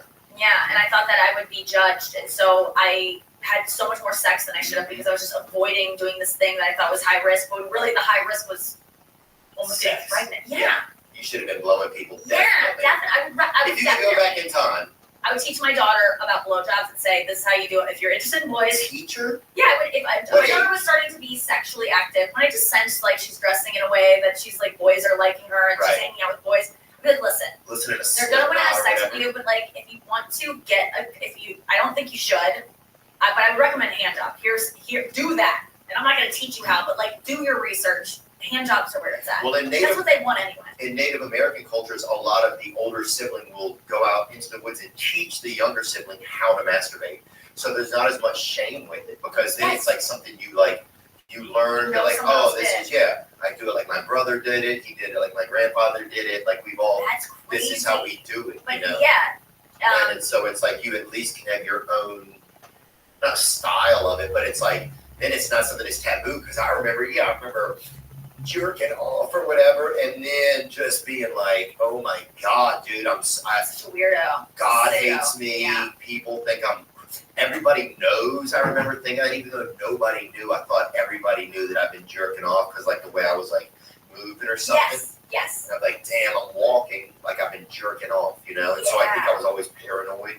And if people would be like, hey, what's going on? I'd be like, I've been jerking off. Oh my God. The shame that people carry with them so much shame, long. So much shame that just stays with you even after you like kind of are like, oh, it's not that bad. It's like, you can't erase it. Speaking of that, what else did I just see in the news? Oh, the Boy Scouts are changing their name. Did you see that, Nick? To the Scouts or something? The Boy Scouts of America changing name to more inclusive Scouting America after years of woes. So, are the years of woes about the gender thing, or just that they were molesting boys nonstop, and they just want to get boys out of the title to make people think about boys? Is this like a woke thing of like boys or is this about molestation and wanting to get away from that? There's no doubt the Catholic Church will pick the name up immediately, probably. That's what I'm thinking. They should just call it the Boy Scouts of America. The Catholic from a Roman Catholic Church. Boy Scouts of America announced that after 114 years that it will change its name and will become Scouting America. Great. In an effort to emphasize inclusion. Oh, so it is about inclusion. As it works to move past the turmoil of bankruptcy and a flood of sexual abuse. Yeah, so it's both. I really think it's both. Boy Scouts is just Yeah, they just they're so associated with diddling boys that it's like, let's get away from that name. That we're a punchline. They are. So Scouting America, I like it. I think it's a good move. The crazy thing is nobody apparently can hang out with a bunch of boys without molesting them. Well, it's just that people who are pedophiles find ways to hang out with boys. So that's a job that a pedophile would get into. Dude, we had this guy, Richard Langenstein, right? And he is, he's DEAD now. But he had an autographed Shaquille O'Neal shoe, like a big shoe, and he would always use that to entice boys in.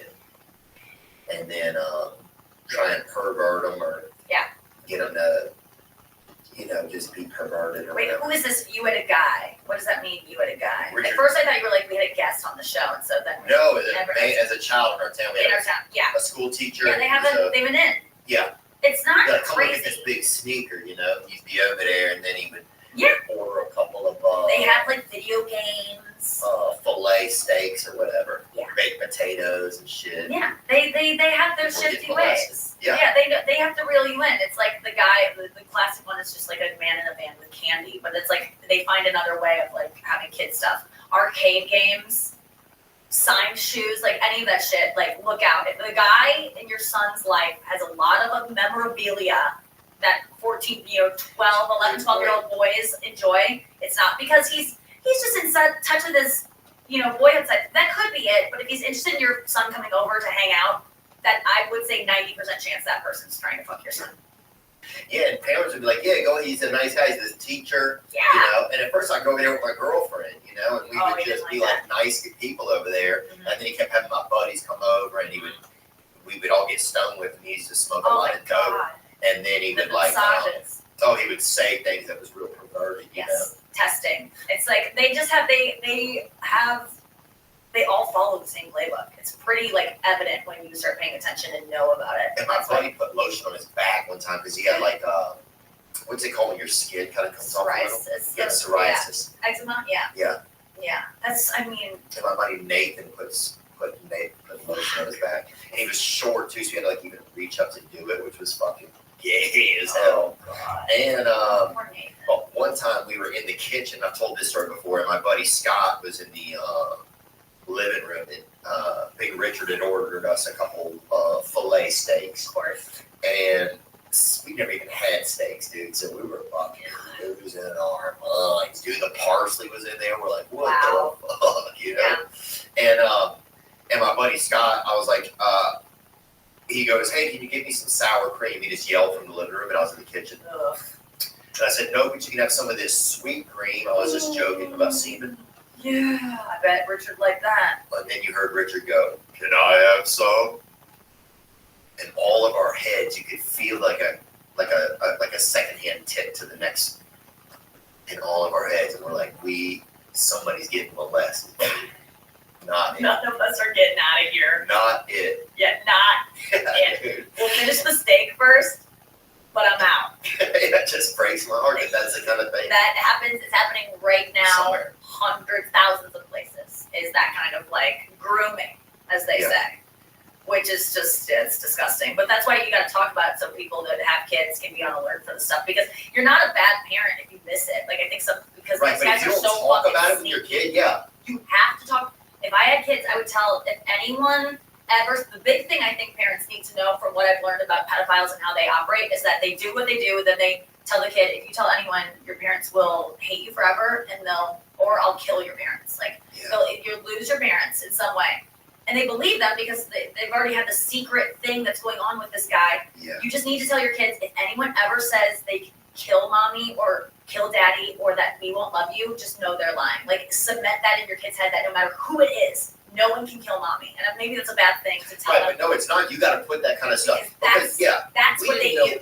That's what they use against the kids. And that will keep a kid from telling even the most parent that says, tell mommy if someone touches you in your bathing suit area. That's not enough. You need to say, if someone tells you that I will not love you or that they will kill me if you tell me, it's not true. Right.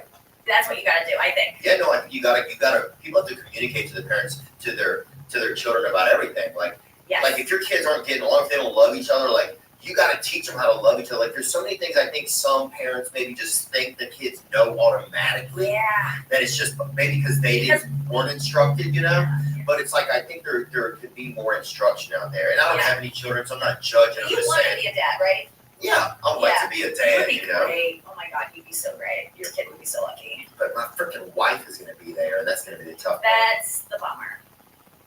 She'll be good too. You'll pick someone good. She'll be good. Yeah, she'll be great. You're not gonna fuck that up. And if she isn't, I don't know what happened to her, officer.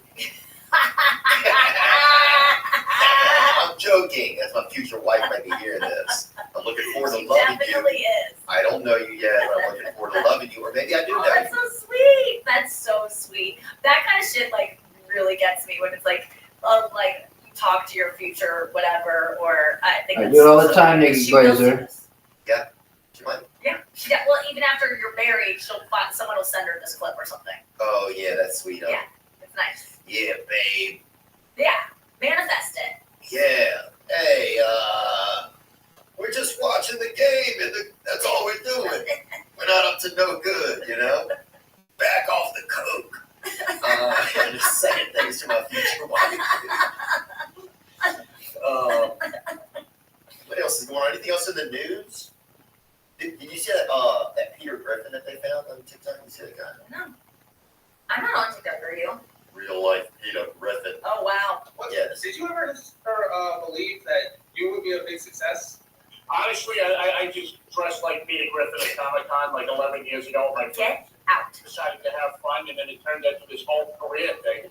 And the shout out at Family Guy. I didn't believe people at first. I was like, they did not shout me out on Family Guy. And then people were sending me the clips. I'm like, oh, we should be, really, dude? So it's been quite a trip. I enjoy it tremendously. I like making people laugh and making them happy and that kind of stuff. So 11 years of that. I love him. He sounds exactly like him. Yeah, he does. It's amazing. My buddy Danny looks like the wife. What's her name? Lois. Lois Griffin.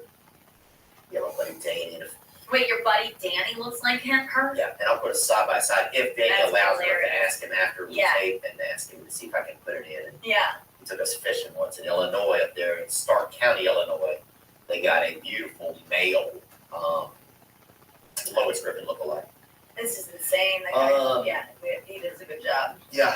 What about you have your new special is out? Yeah, HBO, Someday You'll Die is the name of it. What a great time for all the extra hype there, right? Dude, it all just timed out perfectly. What are the freaking odds of that? I just am really lucky. Sometimes you just go, man, I lucked out. And there's been a lot of times I'm not lucky in this business, and it could have kept going like that. But it was, yeah, it just was great. So it's a little bit of pressure of being like, well, my stand-up is not roast. Right. Like, that's tight, like, refined, and my stand-up's a little bit more, it's different. And so I'm like, I hope people don't expect that, but I love it, and it's beautiful looking, and I worked really hard on it, and I wrote a song. I wrote my first song. I have a single out right now. Dude, I know. And here's the thing is, like, I would never bring it up if I thought at all it wasn't good, but it's like one of the things I'm most proud of in my whole life I've ever done. I wrote my first song, and it's like, I'm not kidding you, it's a hit. Really? Yeah, my voice, like, I'm gonna get better at singing, but my songwriting is fucking, I feel really proud of it. It's like a pop song that I like. Can we listen to it? Yeah, honestly, I would love for you to. I would never in a million years watch a stand-up clip with you of mine. Ever. Do you know what I mean? But this, I'm like, yeah, play it, hit it. Well, first I want to, last night I went to my buddy Walker Bueller's house, and he's a pitcher. He was a previous guest on here. He's a Dodgers pitcher, and his wife Mackenzie, they just had a new baby. I love that baby. This baby is so cute. You can find a picture. But I was over there, and she was saying that they saw you in the roast, and then that she went and watched your special and really enjoyed it. Oh, really? Oh, So, nice. Just so you're getting like some immediate Thank feedback. you. No, that feels so good. Oh, she's so cute. Oh, congrats to them. Oh yeah, dude, it was cool. They're so happy. That's so exciting. They really were. She's perfect. It was cool to see. Yeah, she's even cuter now. She looks a little bit like George Costanza right there. Mm-hmm. No shade. He's beautiful. He's amazing. Yeah. But she's a little older now. But anyway, that was one of the highlights of my week was that's go so see their sweet. kiddo. But they mentioned that they saw it. Oh, that's nice. Okay, good. No, I love it. It's just, you just like all eyes on you. You just are like, I gotta keep this up. Right. People are saying I'm fantastic. If I even drop the ball a little bit, people will be like, no, she's actually not. And then I'm scared it's gonna go away. But I'm not embracing it too. I'm like not letting it in that much because I'm scared it's gonna go away. You ever do that? Yeah, well, I think there's like, if things are going good, there's a level of also just being in a place where it's like, okay, I don't have to slam. Things are I'm already going downhill. So if I add acceleration, then that's when things get scary. I'm already at increasing speed. That's what I mean. Yeah. So if you add but people are like, you have to throw gas on the fire while it's going. But I don't know if I always believe that. Yeah. This is it. So this is a real song. Dude, okay, so the reason it even got made is like during COVID, I learned how to play guitar and I started singing, and I was like, I would like to be able to play at a coffee shop, just with a wig on or something. If I was famous enough that people would go, that's a Glazer. But generally, I was like, I could probably just do this under a different name or something. It's literally a coffee, just a coffee shop. Because my dad plays locally at grocery stores and restaurants and bars and grills. Is your dad an astronaut?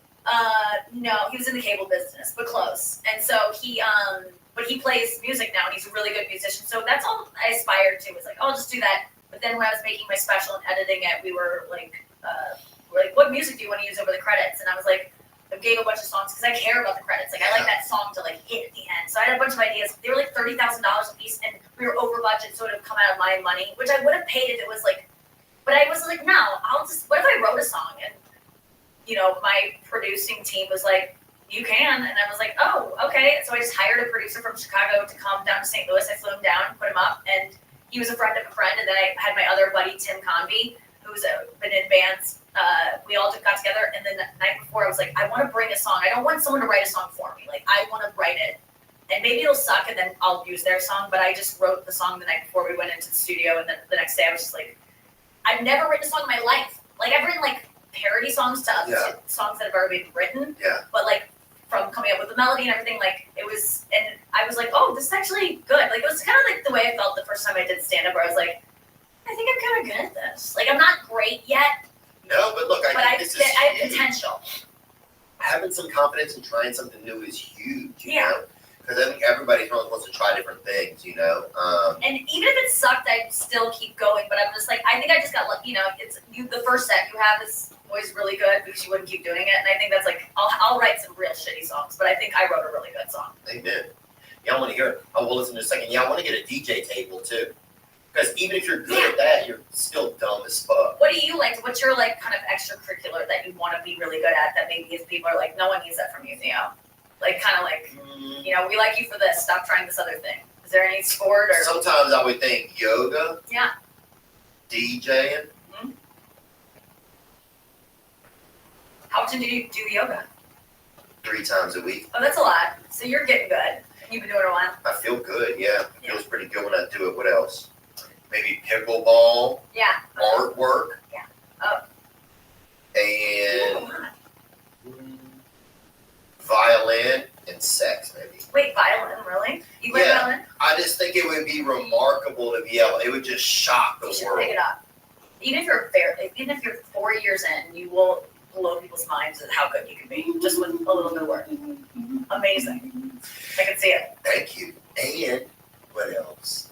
Oh, harp is kind of gay, I think, but I would be willing to date a woman that was a nurse or could play harp. Okay.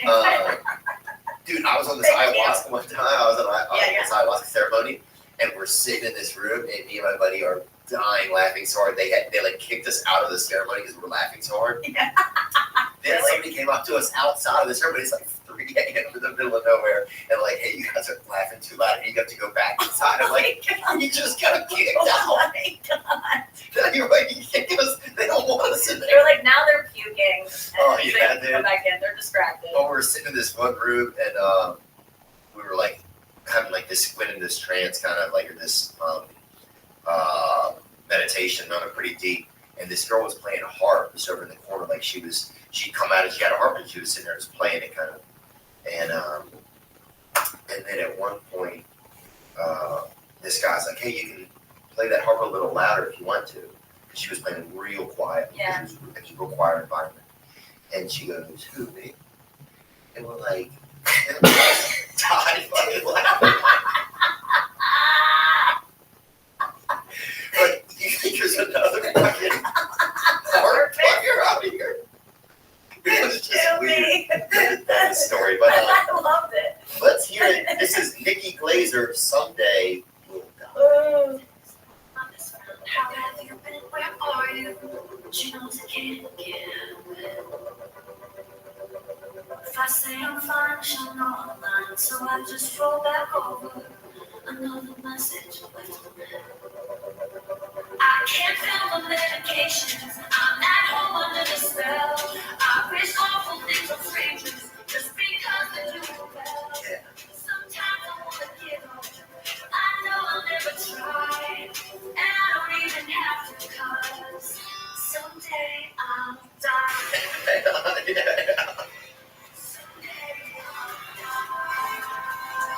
Bro! Why can't I look like that girl? She won't leave me. What's up for? Who's keeping score? I've wasted so much life trying to be someone when I'm not. Amen, huh? That's good. Let's leave them. Let's make them go. Let's make them go. Have to listen Song of to the it. summer, Someday You'll Die. Dude, I could see that being remixed Dude. by some DJs. Yes, do it. You know what I'm do talking it. about? You got the equipment? I'm Yes. ordering some stuff online. Yeah, People do something with that song. Do whatever you want. Like, yeah. but I don't have to because someday you'll die. It's like, yeah. Oh, Yeah, it's like, that's what I kind of feel sometimes is like, I have suicidal thoughts when I get depressed, and it soothes me because I just, the idea that people go, oh, that's so sad, you think about killing yourself. I'm like, no, dude, I need to think about that because it relaxes me to be like, someday this will be over, it's okay. But then also, that's also the fear is someday I'll die. Holy fuck, it's both. So I just, that's what my whole special is about, really. really? Yeah, just like dealing with the fear of death while also really wanting it sometimes because it's just life is too fucking hard. Well, yeah. Sometimes I think about how much sleep you get when you're able to die, and the rest. Yeah. It's it's like, you almost feel like, you know what, I could sleep for about 80 years. Yeah. So now you wonder how long until God like sparks you back up or whatever. Yeah. You know, or I think sometimes it's quick, and then sometimes you just wait around for a minute because you're not. I don't. Who knows what happens? But yeah, sometimes it feels like death will be like, oh god, I have a vacation coming up. yeah. Yeah, I think sometimes death's like, yeah, we got a good one here. Yeah, and then sometimes it's like, no, I don't want to leave. It's like it's both. But I don't think it's the worst thing in the world to think about death and be soothed by it. Sometimes I used to feel like I was really something wrong with me that I felt that, but it makes sense. It's like it's just I just want to think about it. I'm not going to do anything about it. I know I'll never kill myself, but sometimes I think about it and it makes me feel like I have a little bit of control and that there is a way out if I want it. Even though I'm not going to do it, just let me just fantasize sometimes. And it's not good for you, but I do go there, and I'm not ashamed of it anymore, I guess. Well, I think thinking about that sort of stuff is fascinating. You know, it's interesting because we've also determined like everybody that has a thought that's not positive, that something is wrong with them. You know, when people like some of the most like morose writers and stuff of our time have thought about some of the most depraved and darkest things. You know, if you look at like Nietzsche or Edgar Allan Poe, dude, or the guy that wrote Da Vinci Code. Yeah. You know what I'm saying? David Morey. Yeah. No, it's true. It's like you got to go there. I know you think about it. Yeah. But sometimes I get scared to think about it, but it's really a brave thing to go think about too. Oh, I think your brain won't let you think about it for longer than like there's some kind of statistic about longer than 90 seconds or something because your brain just can't handle it. That's pretty crazy. Isn't It it? is. It's interesting. Yeah. And it sucks that we all have to do it. That's what I don't like. Like sometimes I forget I have to die someday, and I'll be just looking out the plane window, letting my mom wonder. I'm like, oh fuck, I have to die some shit.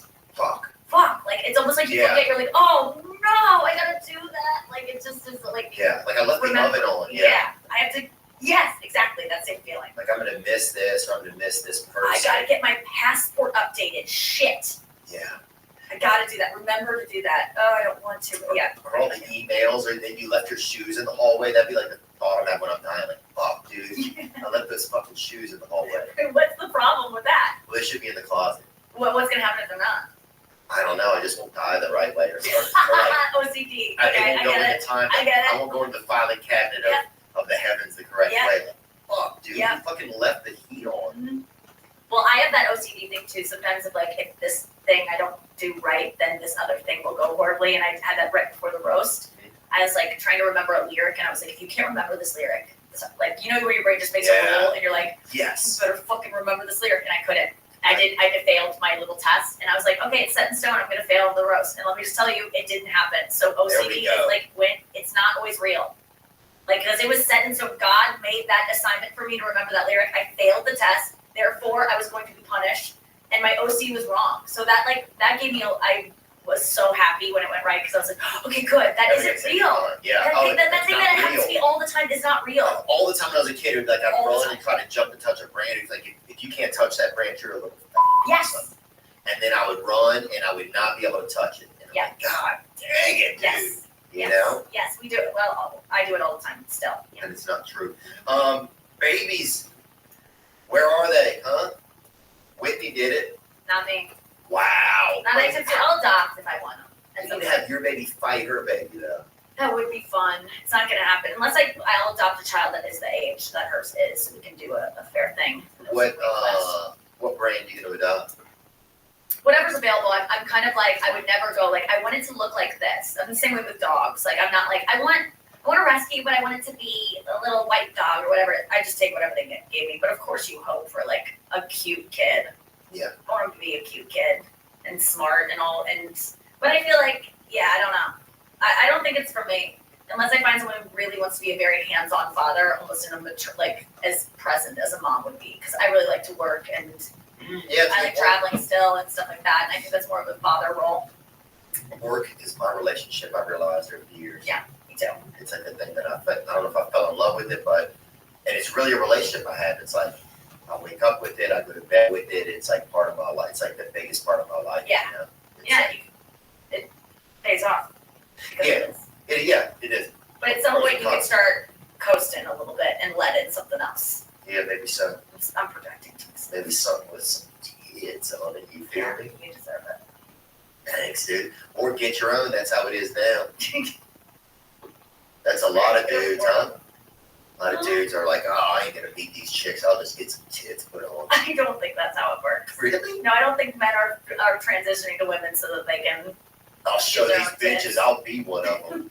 You can't titty fuck yourself. Or But you can you look can at suck them. your own, I guess. Yeah, Yeah, but dude, you don't want to sip where you eat. You know what I'm saying? I think, or whatever. you do. I don't know what the statement is. Nikki Glazer, thank you for roasting Tom Brady, dude. What a crazy thing to get to do. So crazy. So cool. Yeah. A legend. Is he beautiful in person? So handsome. But almost like unreal looking. Like I had a joke for a while that was like, I want to put a knife through you to make sure you're not cake. You know, like he looks cake. He looks like his wax figurine was, they were like, we don't have enough wax to make it look like as waxy as he does. Right. He looks unreal because he's had like a good work done. fondant. Yeah, he's a good looking man, but it's almost too perfect. I was intimidating to look at. Has he had work done, you think? Oh yeah. It'd be crazy if he didn't. He's got all that money. He's got a wife that is like the most stunningly beautiful woman ever. You kind of want to raise to that level. She's got good people working on her. I'm sure she's a natural 10, but she's gone up to a 12, I would say, with the right work. So yeah, he's definitely done stuff. He's definitely done stuff, and I don't begrudge him. He did good stuff. He looks great. Beautiful man. Beautiful guy. Beautiful man. Yeah. Nikki Glazer, great to spend time with you. So fun. Love you. Congratulations. Now I'm just floating on the breeze, and I feel I'm falling like these leaves. I must be cornerstone. Oh, but when I reach that ground, I'll share this piece of mind I found. I can feel it in my bones, but it's gonna change.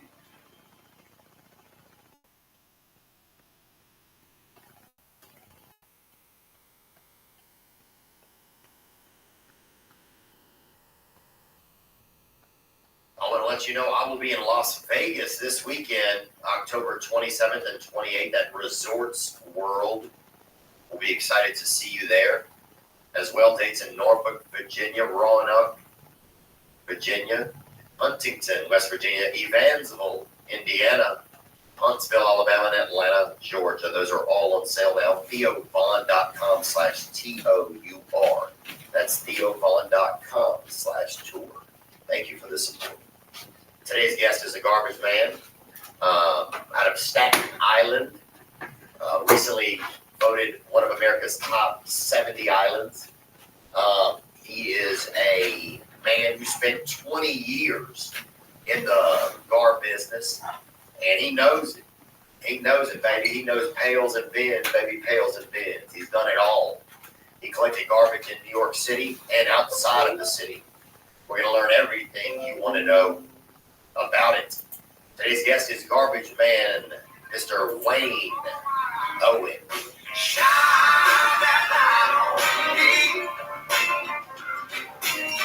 I'll sit and tell you a story.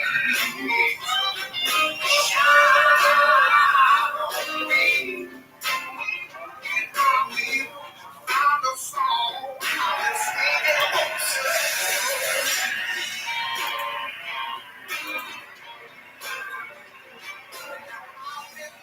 Wayne Owen. What's up, Theo? Thanks for having me. Yeah, thanks for coming in, dude. So, you're a garbage man. Correct. Do you guys have a term that you guys use within the industry? Well, we used to go with sanitation engineer. Okay. That was our thing. It made you sound a little more like needed and wanted. Yeah. Compared to a garbage man. Yeah, and I guess we'll find out, even through the course of this chat, if it's, where does it kind of land, I think, and that's one of the reasons, I just want to learn all about the industry. So, you in what area were you in? I started in Manhattan, grew up in Staten Island. Okay. Started in Manhattan, I did almost 2 years, and then switched over to Staten Island and finished my career there. Did 18 years in Staten Island. Damn, he did 18 years. Right. Thank you for your service, man, first of all.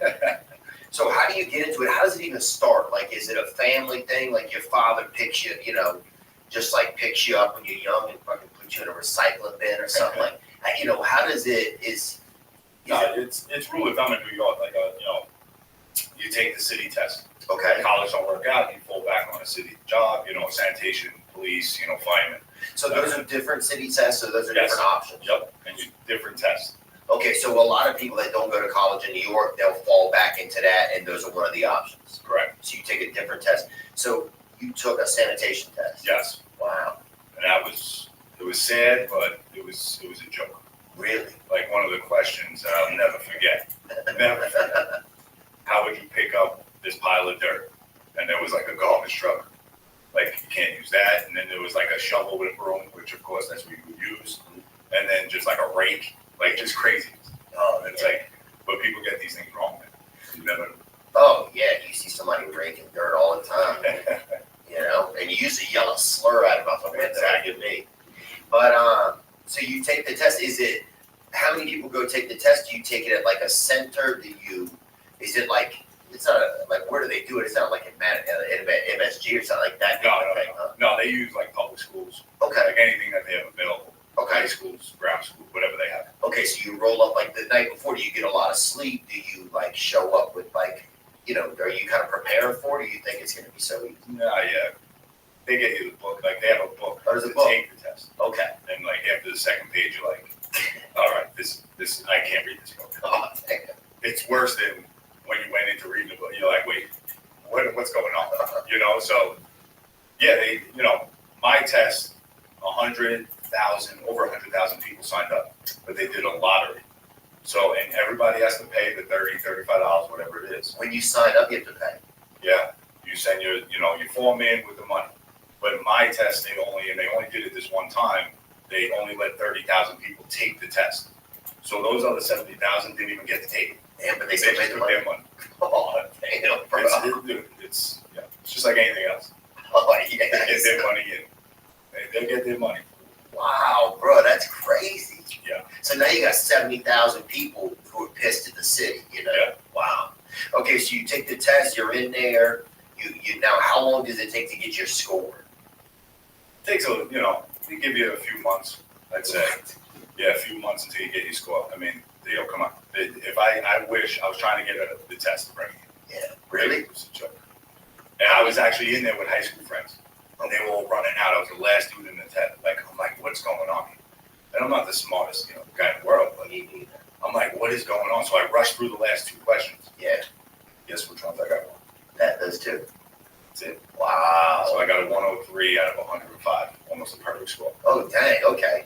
So now, are you looked at like you come in as a pretty high rank then? Like, are you like?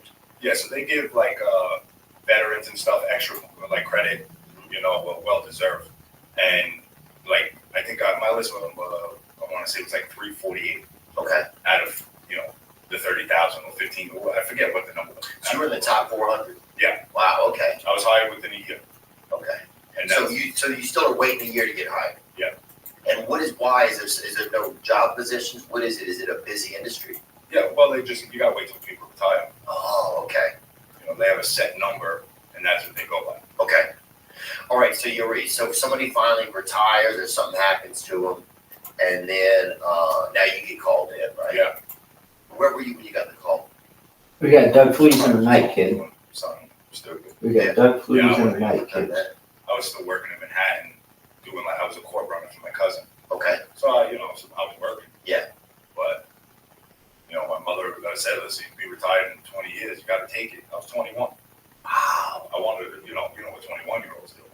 Yeah. Nothing. Yeah, dude, Sure. it's great. No, but you want to go out and party, and that's where your life starts. Right. Parties but I grew up in Staten Island where we were going to bars at 16, 17 years old. Right. So I already did all that. Yeah. And so did your mother say, look, I think this is. Here it comes, kids. No, she was like, no, you're doing this. Oh, wow. But thankfully enough, because she saw the end. Right. She said, you want to be working till, 60, 70, 80 years old? Is that really what you want? Yeah. So there is the light at the end. But. You got an Andy Dufresne. Yeah. Listen, it's better than any other job, I'll put it that way. Wow. Okay. Well, I gotta know more then, man. So, all right, so you get in, you're hired, you're excited, you get your first day. Like, how does that really go? And do you go to like a training camp or whatever? Do you guys? Yeah, they send you for the driving training. Okay. And they teach you on dump trucks. Okay. So that's like 2-3 weeks. They do your road test, you get your CDL, your license to drive the trucks. Okay. Now, then like 2 days they'll bring out, and this was in Randall's Island. Okay. And I think they did 2 days. They bring a garbage truck out there. Okay. There's 2 steering wheels. There's 2 steering wheels in the truck? There's 2 steering wheels. You gotta remember, like, pick which one you would use? No, huh? Well, no, it all depended on what street you were on. Like, if you were picking the right side of the street up, you could drive from the right, so you're close. Wow. So you can know, because that's the biggest thing on the job. You gotta put that thing where your partner wants it to make the day go easy. Okay. If I gotta start dragging garbage around cars and everything else, now we're not having to do that. And then when you get back in the truck, there's beef when you're in the cabin. Yeah, oh yeah. Wow. Yeah. There were a few guys that, and they're good friends of mine. Yeah. I would let them know. Yeah. Beautiful. Oh yeah, we need that. That's what we need to see. It's like instead of cash cab, we need to see That would be. oh yeah, sanitation cab violence, bro. Yeah, there was some bad ones. Yeah. That's beautiful, bro. Years ago, when I first got on, they used to have like a one bench, like across the truck. Okay. They got rid of those. So it's just a left side and a right side. Okay. You mostly drive from the left in Manhattan. Okay. Driving from the right is frowned upon. It just because everything is different from driving on the right side. It's a whole different driving situation. Oh yeah. Every now and then you meet some fellow trying to drive from the right. He's saying nothing but. But in Staten Island, it was like a law. Like you had to drive from the right. Okay, so there's certain places where you guys get over to so in that instance, you would just get over to the other side of the car, and for that length of the truck, there's like a little route you hit. Okay. It just switches now you drive from that side. Wow. Do today's trucks still have that? Yes. Okay. Okay, great. Okay, cool. I didn't know that, man. That's real interesting. Because dude, one time I had to take a driver's ed or whatever, and they had the dude over there, and I think the car I was in was like it was a Toyota Tercel, bro, and the trunk was missing. I remember in the dude's car. So there was this total wind current, like constantly, just happening in the vehicle, and so and I remember driving that just out of sheer fear, like this guy's out of his fucking mind, And he popped the brake and kind of smiled at me and shit. I'm like, this dude's fucking flirting with me, bro. I'm trying to learn, this dude's trying to, touch a child or whatever. All right, so you get the first day, man. How did your first day on the job go? They literally, so on my garage, they tell you, hey, show up on this time, 6 a.m., West Side, 30th Avenue. Manhattan 6 was my first garage. So I'm like, all right, over near Javits Center. Okay. All right, so it's right a block down from there. Okay, so you get down there. Do you go down there a lot or no? No. Okay. When you work in Manhattan, you want to stay out of Manhattan. Okay. You deal with it all week. You deal with nonsense. Yeah. Anytime I worked in Manhattan, I just never wanted to party in Manhattan. Yeah, 100%. Couldn't stand it. All right, so you get down there. Yeah, so I get there, and you're meeting all these guys. Yeah. I met a few when I signed up. The new guys came in with, I think, like 11 new guys. Wow. So I knew them by face. I didn't really get to know anybody. Oh yeah, I just watched Band of Brothers. Have you seen that? No. Oh, it's no, and you're meeting like there's some old timers on there that don't like the new kids coming in. Really, huh? Yeah, they got like grumbling, junior scumbag. This and that. Scams or whatever. So they're like, all right, here, they hand me a piece of paper, and they said, go pick this guy up on 2nd and 20th. So we had these sections all around Manhattan where guys would go because the garage wasn't big where it was at. Okay. So you would have section guys show up there, garage guys show up at the garage I was at. Okay. And I'm like, wait. I had to think to myself, I'm going to drive this garbage truck. Never drove in a city street. Where we were driving up Randall's Island, we were going in a circle. Okay. So now you put cars, people. So you're in the truck downtown? Yeah. And now they're like, oh, go pick up this partner. Dang. I never drove a truck in Manhattan. Let alone you've probably driven a car or been in a car. In Manhattan, it's not fun. Oh, it's alarming. It's crazy. And so now you're driving the truck, and Jesus Christ. That's scary. Your first day, your whole thing is the mirrors. Worrying about you. It's a truck. It's not a car. Yeah. I got there. Okay. And let's put it that way. All right. We'll And say that that. was all right. I didn't hit nobody, no hurt nobody. And then I picked this dude up. Okay. You know, probably 35 years on the job. Oh, he's been in there, huh? Scraggly looking guy, big beard. Yeah. Come on, kid, you're with me. I'm like, here we go. Oh, come on, kid. Oh, God. Yeah, so you know what you're falling into there. Right, he's suddenly setting the stone, you know. Yeah, he might have been one of the drivers. Oh, guys, yeah. Where you were at. He might have been one of Missing the drunk. The way he said it kind of scared me. You know? Oh, I bet if you pluck a hair out of his beard and test it for 9-year-olds, who knows what'll come back, you know? But yeah, Bing. But yeah, dude. And everybody's like looking at you. Wow. Because it's like you got stuck with this thing. Oh, really, huh? So that's right away. I'm like, oh man, all right. And like rule of thumb, first thing they teach you is do not stand behind the truck while the back of the truck is cycling. Okay. This dude was looking for everything in the truck. Really? So he had all kinds of shit in his beard. Oh, it was nasty. And he didn't even care. Like, it was just, like, it was all He was just back there just fucking catching that high tide, huh? flying out. He's, hey, you looking for, like, and looking at me like I'm not in there with him. Like, I'm just throwing it in to get rid of it, dude. I'm not here to dig through it. Pulling out like Spider-Man figures, like, you know, yeah, like crazy. Oh, yeah. And now we go right in line with one of those kids. Exactly. Driver's ed teacher. Definitely. That was his first job. So he's just back there just collecting samples from the area, huh? Yeah. Oh. And now when he gets back in the truck, like, what's the inside of the cab? Does it smell pretty bad? It's a mess. Yeah. You know, until you get your own truck, like I had, you know, once I got a truck, where you get time on the job, you get a route. Like, dude, there's cleaning supplies. Like, we wiped our truck down every day. It was spotless. Right. But when you have guys that just didn't give a crap, yeah, you know, they just, it was filth, man. Oh. You know. And what kind of gear are you wearing? What kind of gear is a New York City garbage man, sanitation engineer? What type of gear are y'all locked in? Just regular, you know, dicky pants with a t-shirt. Jesus. Winter sweatshirt, you know. Not a wetsuit or nothing like that. No, there were days you needed it. Oh, I bet. Yeah, it was, when it rained, it sucked. Oh. Yeah, I would think you would go full plastic, you know, like. Well, gloves and boots were like number one. Yeah. That was always like, that's where you spend your money. Okay. Your pants, it is what it is. Yeah. You can wash those. Oh. Okay, so now you got this kind of guy rolling with you. How long does that shift go? I was out there for a while that first day. Really? Because he's digging. He's looking for, you know, treasures. Oh, this dude, really? So he's a real hunter. It was a 5, 6, 7 hour, you know, route. When normally routes take about 2 hours. Okay, wow, really? Yeah. So this guy's just out there and he just likes to collect. Now, some of these men just really collectors and they kind of hide masquerading as sanitation workers. They do that, or some of these guys get this stuff and sell it. They have businesses, man. Really? And they go to, like, you know, flea markets and shit. Yeah. Dude, I have no idea. One dude in Staten Island, I didn't even give him the shout out because he's a douchebag. But anyway. Yeah, fuck it. But yeah, tell me. Dude, it was like Sanford and Son on his roof, leaving the garage some days. Like, he'd take, you know, furniture, this, that, everything. Yeah. And you would catch him at the flea market. But dude, listen, from what was told, he had over $1 million from what he collected and sold in a bank account. Yep. Wow. So you worked in Manhattan and you worked in Staten Island. Yeah. You can sit this out here too. Totally different. Totally different setup. So Manhattan, like the buildings, it's all buildings. Right. You know, house to house, we used to call it.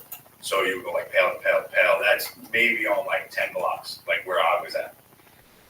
But you get like one building on the corner of just say 2nd and 42nd. I mean, there's 2,000 bags out there. Wow. And then we used to call them sausage bags. Okay. So they have compactors in the buildings that literally compact these things.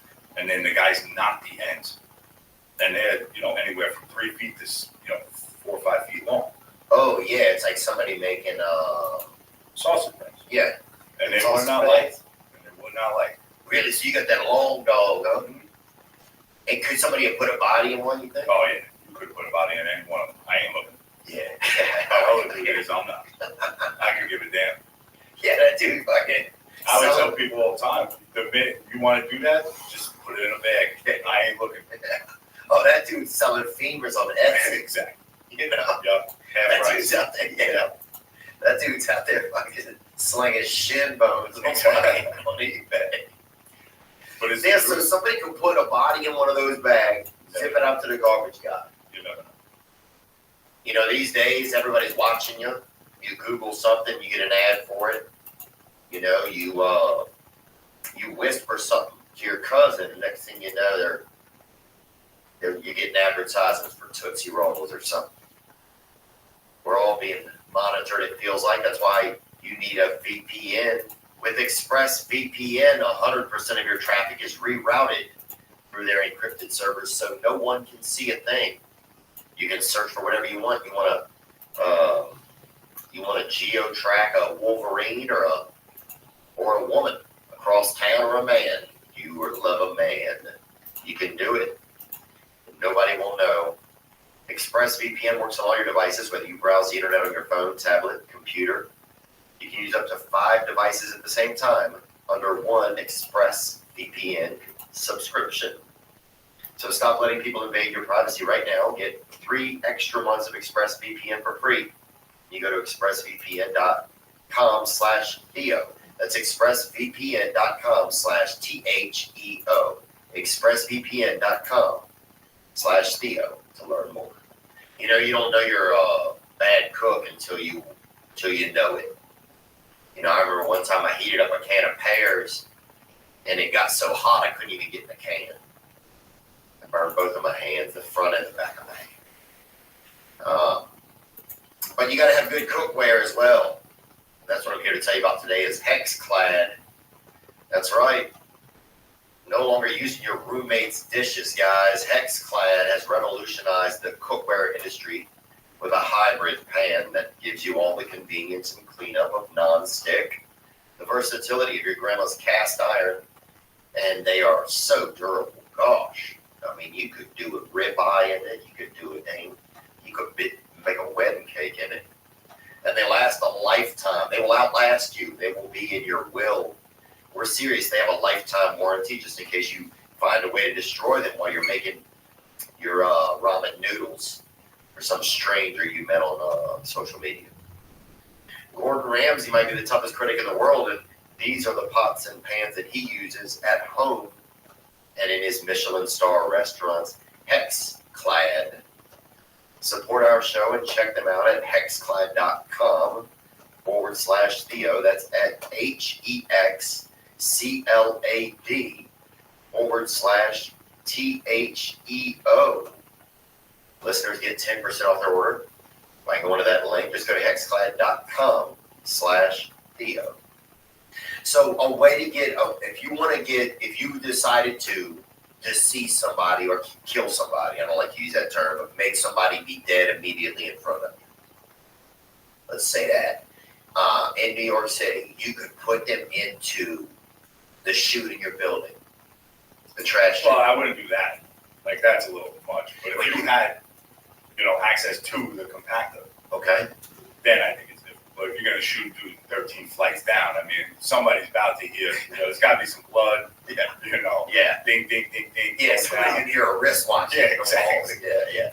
Somebody's watch is going to connect and something's going to ping. You know how that goes. Right, so if you could get the body down in the compactor, there's a chance it could just be thrown out of one of the sausage bags. Gone. Wow.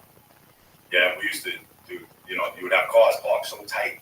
And there's 30, just say in a smaller stop, there's 15, 20, 30 bags. Wow. I was like, oh, sad day for this Jaguar owner. I would literally, because I would tell you, I was 21, I was stupid. Oh, yeah. I would grab them both sides, slide them right across the hood. The Jaguar? Whatever fuck car rich was that. people, dude. Yeah, whatever car was that. Bro, there was nothing better than doing something to the fucking rich, boy. Well, they just didn't care. Oh, yeah. They had no respect for me, so now it's like, all right. Oh, because they were parking illegal. No, they're parked legally, but they give you no space. So now those bags, they're heavy, and I get it. Everybody would say, well, we don't know. We're not going. Right. Well, now you're going to know. Yeah, Now you got to go to the body shop. Yeah. Fix your shit on your dime. Yeah, dude, I remember when I used to go over to rich people's houses, my buddy Jeff would steal, so he had a whole collection of silverware. And we were poor, so it was like everybody was rich, you know what I'm saying? We knew people, if you had a fucking front door, bro, you had a little bit of money, you know? So like we fucking, Jeff had silverware from everybody, dude. And then if I went over to rich people's houses, a lot of times I would hit my nose when they were looking and feed a fucking booger to that dog. Oh man, what did you get out of that? What was the thought process of getting out of that? I think for me it was something like start from the bottom, like you convince these animals to fucking work for you low key. You know what I'm saying? It was like I'm gonna they may think they're doing all this and all of that, but who's fucking feeding these animals? They just ate you a booger. Yeah, that's what I'm saying. Yeah, no, I get it. I mean, it was like I'm taking things to the lowest. It's like I'm just like I don't know. It's probably like some Lord of the Flies. Yeah. So you got the big sausage bags in the city, right? Yeah, and the city is just it's hell. It's multiplied crazy. Like there were times where you knew that, like if their compactors were broke, like it was awful, man. Really? Because now they put out, so they could probably fit, I'd say a normal 4 or 5 bags of garbage in one of these sausage bags. But now the compactor broke, so now they got to put regular just bags out. So it just went from 10 to 15 sausage bags to 150 regular garbage. Oh. And it's one at a time, you know, just chucking them over the cars and like. And then you throw them to a buddy and he puts them in. Yeah. That's the goal. In the city, you're pretty much just working together the whole time. Okay. When you go to Staten Island, it's like half hour on, half hour off. Okay. So I'll drive for a half hour, you load for a half hour. Vice versa, back and forth till the route's done. Okay. But in Manhattan, it's like, you know, all hands on deck because those bags are kind of heavy sometimes. It reminds me a little like watching that show, it's like an ocean show, you know what I'm talking about? It's like an ocean show. And they're angry, and every year one of them dies, and they put it on like TMZ, but they're looking for carpers. They're looking for fish or something. I don't know. Yeah. Here's a video right here of some sanitation guys right here throwing garbage bags into. Yep. Oh wow, that dude! Oh, Huh? I was awesome like that. Were you really? Bro, that dude! Wow. That's a private guy. That's Buddy Healed right there. Yep. That's a private guy. Oh, that's a private guy. Some of your boys. Yeah. So how can you tell I me? did that for a year. The truck. All trucks were white. Okay. The white elephant. That's what they called it. And the white elephant always got people's way. Really pissed them off. Oh yeah, you guys are the worst, dude. I used to do the whole Coleman real quick. Yeah. I used to do that. I used to take my gloves off and then bang, you know, in Manhattan. And I'd be like, you're an asshole. I'm like, you should have woke up 10 minutes early. Because now you're stuck behind me and I ain't moving. The craziest thing about a sanitation truck is that not only you stuck, but it smells bad. And they used to get real close, and like I was saying, when the shit used to spray out, especially rainy days after a rainy day, or if it was raining, wet days, do that thing, and the cars would get covered. I'd be like, oh, that's on you.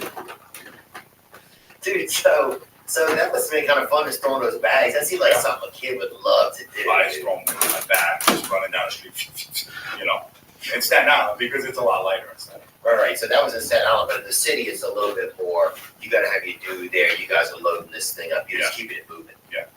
And in the city, how many bags can go, or those big sausage bags can go into the cycle? And what's the cycle like of the truck? Well, you probably fit like 5, 6 of those bags in at a time, but your average in Manhattan was 10 to 13, 14 tons of garbage in per truck.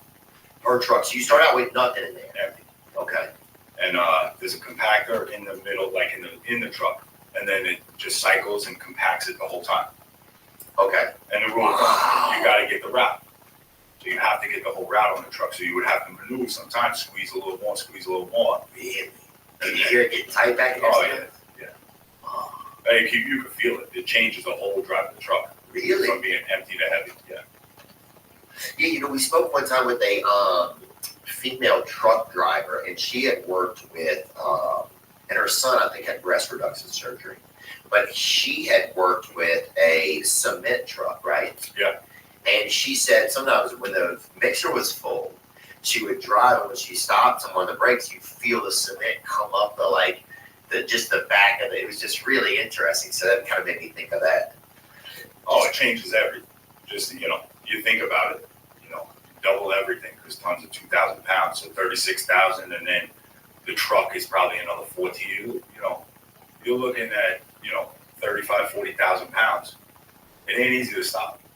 Wow. Yeah, so you'd have to set the you can feel that weight, huh? That's pretty crazy. Yeah, it's harder to stop, and the trucks will jump. Give you the night, I think Come on. New York, Come on, had bro. all secondhand trucks. What? They're like, oh, try this. Yeah. Like Mack truck, like, oh yeah, try this. It's like, dude, it was crazy. Like for me, it was terrible. I'm tall, I'm 6'5", so it's like just getting in the truck. Yeah. Like, I had to get so used to not hitting my knees on the dashboard. It was just not comfortable to sit in. So, damn. But they didn't care. Whatever they got a discount on, they took. Wow, yeah. Oh, that's everybody nowadays. They'll put you in a damn dude. They'll put you in a fucking baby stroller. Yeah. They'll make you put 6 bags on the baby, Whatever you could fit. They're cutting corners these Whatever they days. could fit. So- Brake wheels, not for like crazy. So how tight does that trash get in there? Can you see it building up? Like, does it build up some heat? Is it that Yeah, tight? no, it's, when you dump it, you'll see it's like a brick. Comes out, it'll start falling out here and there, but there's steam coming off it. That is methane gas, man. Yeah. Yeah. Yeah, and even if you go out, Staten Island has the biggest landfill in the world. You can see it from space. Oh, wow. That's Staten Island landfill. And they have constant pipes that are burning because of all the methane gas coming out of the ground. That's fucking beautiful, man. God. It's almost like, like Greece or something. They do the Olympics, whatever, they light the torches. Yeah. Oh, wow, that is amazing, huh? Yeah. They stopped dumping it now. But that's back in the They should have kept dumping. Yeah, they gave up. But it sucks, because I do know a lot of people that passed away in Staten Island from cancer, but like that, the cancer rate in Staten Island is awful. Is it really? That's why I had to get the hell out of it. Wow. Yeah, I want to get into some of that. So, yeah, my friend Aaron, actually, he's part of a new company called Vespine, and what they do, this is pretty interesting. They take the methane gas at landfills and they burn it, but they convert it immediately into electricity. So usable, that works. So now you have electricity that's right there available. So say if they had like trash trucks or something, and then they were electric, and they could charge them up immediately, or they could use the energy. Like for a little bit, they were using it to mine Bitcoin when Bitcoin was popular, but now they're finding other places to use the energy. But it's just kind of fascinating something that's going on. But I can't believe that log is hot. I don't know what they call it, bricks, logs, because that's almost like a damn diamond of trash, Yeah, just, listen, when you dump, you just dump, staring at it. You just go in, get at it, because we used to dump now in Manhattan. We started dumping on the side of the turnpike in Jersey. And that guy burns it. But he's got $1 million, filter, so he's able to, the smoke coming out to clean. Yeah. Dude's crazy money. Dude, I'm telling you. He was getting, they were charging $50-something per ton to the city. Plus, he signed an $80 million contract with the city to take all the garbage. Because, we're going to get paid off to have the trucks now on the turnpike, because they don't want that. And then he's selling the engine. Just money over money. There's so much money involved in that. It's a $1 billion business. Damn. Yeah. And the mafia used to be involved in it, right? That's why they were. When you brought up bodies, that's the one thing on Staten Island. Those are the bits and details. My stepfather, God rest his soul, used to work out there. He was a tractor operator. He said the cars used to come in and dot Lincolns, and they would just all turn around. And the car used to go up to the top of the hill. Never see it again. Wow. The car just disappeared. Person disappeared. They pull out. See you later, fellas. And that was it. It's the devil's ocean, maybe the landfill. Yeah, there's a lot of stories out there. I wonder, I wish God would just tell us how many bodies are in that landfill. Sometimes I pray, sometimes I don't wake up with a number in my head. Because you there are. Definitely. Did you ever get a weird feeling or premonition, like you're driving the truck home? Like, could there have been a body in there and you have no idea, or at some point, whenever you're dumping it, you would have seen something? Listen, you definitely think you can get a feeling. You know, if somebody comes out and says something, you're like, ooh, maybe this dude just whacked somebody. Right. You know, his wife ain't healthy right now. She's Right. probably in this bag. Right. Like, Oh, I'll throw it in. Like, oh yeah. but no, I never. I had one. These two guys came out of the house with hysterical crying. Oh yeah. I'm like, what the fuck happened? You know, what now? And we were in that kind of neighborhood in Staten Island, and I'm like, all right, what's up? Our dog died. I'm like, oh my gosh, so yeah. bring it to get cremated. Why are you telling me? They're trying to cut corners. Coming game. He's trying to cut corners. Could we throw it in the truck? I'm like, oh, fuck it. I'm a dog owner at the time. I'm a dog lover. Next thing you know, we're on the bed. A yellow lab. This thing had to be 100 pounds. Oh, and they both grabbed Healed two out. bags? They were crying. No, it was on the bed. They got rid of the bed. The toys, the shit was still lined up. Like he was just playing, and they're just dead. Like, and they're like, okay, and just launched him into the back of the truck. I'm like, I told my partner, I'm like, dude, I can't cycle that up, man. Yeah. Like, I was like, oh fuck. So it's like you would get the feeling if somebody was like, oh yeah, can I throw this bag in? Like, where's your wife? Yeah. I'm here, you know. I heard y'all fighting last week about garbage, and you know. And so what? Then you tell the guy, hey, you press the button, and he presses it. Yeah, I just, you know, in that case, I was like, dude, I told my partner, and he was just eating it. He's like, yeah, all right. Yeah. I was like, I'll sell its collar in an hour. Exactly. Yeah. Fuck that. Is egg usable? Put that on Etsy. On Facebook Marketplace. Make $13. They'll sell anything on that shit. Oh yeah, dude, you can fucking sell your cousin on that bitch. Boy, you know what I'm saying? Yeah. If he can't read, if he's still teachable, you know, fucking somebody buy that bitch in an hour on there. Right? You fucking dude. You go on there and find your ex-wife on that bitch. Exactly. Like, you can buy used barrettes on there. Yeah. Let them bro. You know, that's I brought my olden age back. You say, man, them barrettes, way back in the day, you see a girl with a couple barrettes in, or I think you know what girls used to wear when I was like in school? They would wear headbands. Remember that? My sisters were big into scrunchies. Oh yeah. Ugh, they were all over the goddamn place, tangled up with hair, all kinds of nasty. I grew up with 3 sisters, so. Oh really? Yeah, man. I was the only boy. Man, three sisters. You know, I've been through it.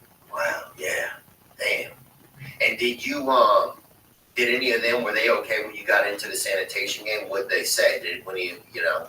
Well, my sister April was pissed. Really? Because she filled out the shit and sent it in, and she didn't get picked to take the test. She was pissed. Still to this day, she reminds me, I got you that job. Wow. That's why I took that test. That shit was hard as hell. You didn't take it from me. She went and took it and did it pass? No. She didn't get a call. Remember I said, she didn't get only a lottery. 15,000, 20,000 people took it. She didn't get picked to take it. It's crazy that even at the, that there's a lottery to there's lotteries at every end of the spectrum of life, man. Yeah. So what season of the year is the worst time of the year for trash, man? But definitely the winters. The winters were awful. Like the summers were hot, but like once you got used to that smell, like even nowadays, like it will never, I'll never be able to smell how awful it is. Because you're just used to it. Yeah. Like it's like second nature. Yeah. You know, the maggot smell and just all that nastiness, it's just part of it. The winters were brutal. Really? And that's because of the cold, huh? Just the cold, the ice, you know, if it snowed, you're stepping over all that shit. Still got to pick the garbage up. Now you're working 12-hour days with, you know, if it snows, you're constantly driving around in a truck all the time. You know, it's grueling. And would you a lot of cleats and stuff? What would you wear for shoe wear? And just boots. Yeah. So you had rain boots. You had junk boots, just for, because I always wore like a hiking boot because I can move fast. Yeah. You know, when you're wearing like heavy boots, like they always said, don't wear steel toes because, you know, God forbid something hit you on the foot, you'll snap your toes off. So I don't. Oh, the steel would actually snap your toes off. Yeah. So that's the downside of wearing steel toe boots. If you're in an industry like that, yeah. Because there are some cans. I mean, I don't think, back in the day, there used to be metal cans. They used to pick up ash in New York City. So everybody would burn their garbage in the buildings. And they would have these like 150-pound steel garbage cans. And I had lifted a few of them in my time. They're no joke, man. Wow. Loaded with ash. So that's what they used to just dump. So the buildings would just burn their garbage. all the housing buildings, they used to just get rid of the garbage that way. There was no bags on the street. So they had an incinerator in there, Yep. they burned it up. Every building in New York had an incinerator. Wow. Yep. And when did that change code, do you know? One of these people came up with something that it was killing everybody, so, you know. Oh, probably some monopoly, some bullshit. One of Trump or Chris Christie's fat buddies, I'm sure. Yeah, we On the probably, tape. Can you look that up when that changed? yeah, they were probably, you know, killing the polar bears or something. Oh, yeah. somebody Igloos were melting somewhere. Yeah, they got some grainy video of a fucking rare fox doing 2 lines of fucking Yeah. city ass, you know, and they're like, we can't fucking do this. That was with a sign, stop burning your garbage. Yeah. Save Like, me. yeah, how did that fox even learn to write, bro? Nobody Exactly. asks any questions of this bullshit anymore. Here it is, in 1989, Mayor Ed Koch, or Koch. Wait, you know who else talked about Ed Koch? I think was Bobby Kennedy Jr. when he was on talked about Ed Koch. Mayor Ed Koch signed a bill that required incinerators in New York City to shut down within 4 years, and lo and behold, all incinerators had stopped operations by the end of 1993, and that was the end of that. No more trash burning.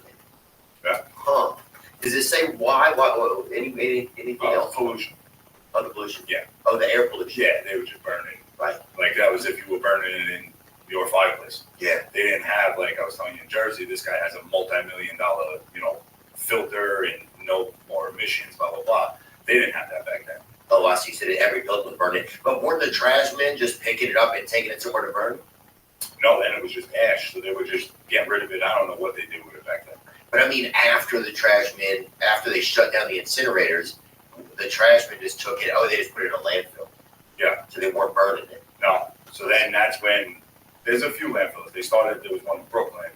I think they were like all over New York. But Staten Island, oh yeah, we're just going to do this for a few years, and then it turned into the biggest landfill, like known to man. Wow. And yeah, what do you say to people who like? Because a lot of landfills have been filled over with dirt, and people buy houses on them, right? What do you say to people who, you know, you buy a house and then 4 years later you everything you eat tastes like fucking Fig Newtons and fucking baby gravy or something, and your son's got fucking facial hair at 4, you know? Yeah, that's probably what's going on. They're actually Staten Island, they're making it into a park. Yeah. And I mean, dude, I've seen animals out there. Some wicked shit.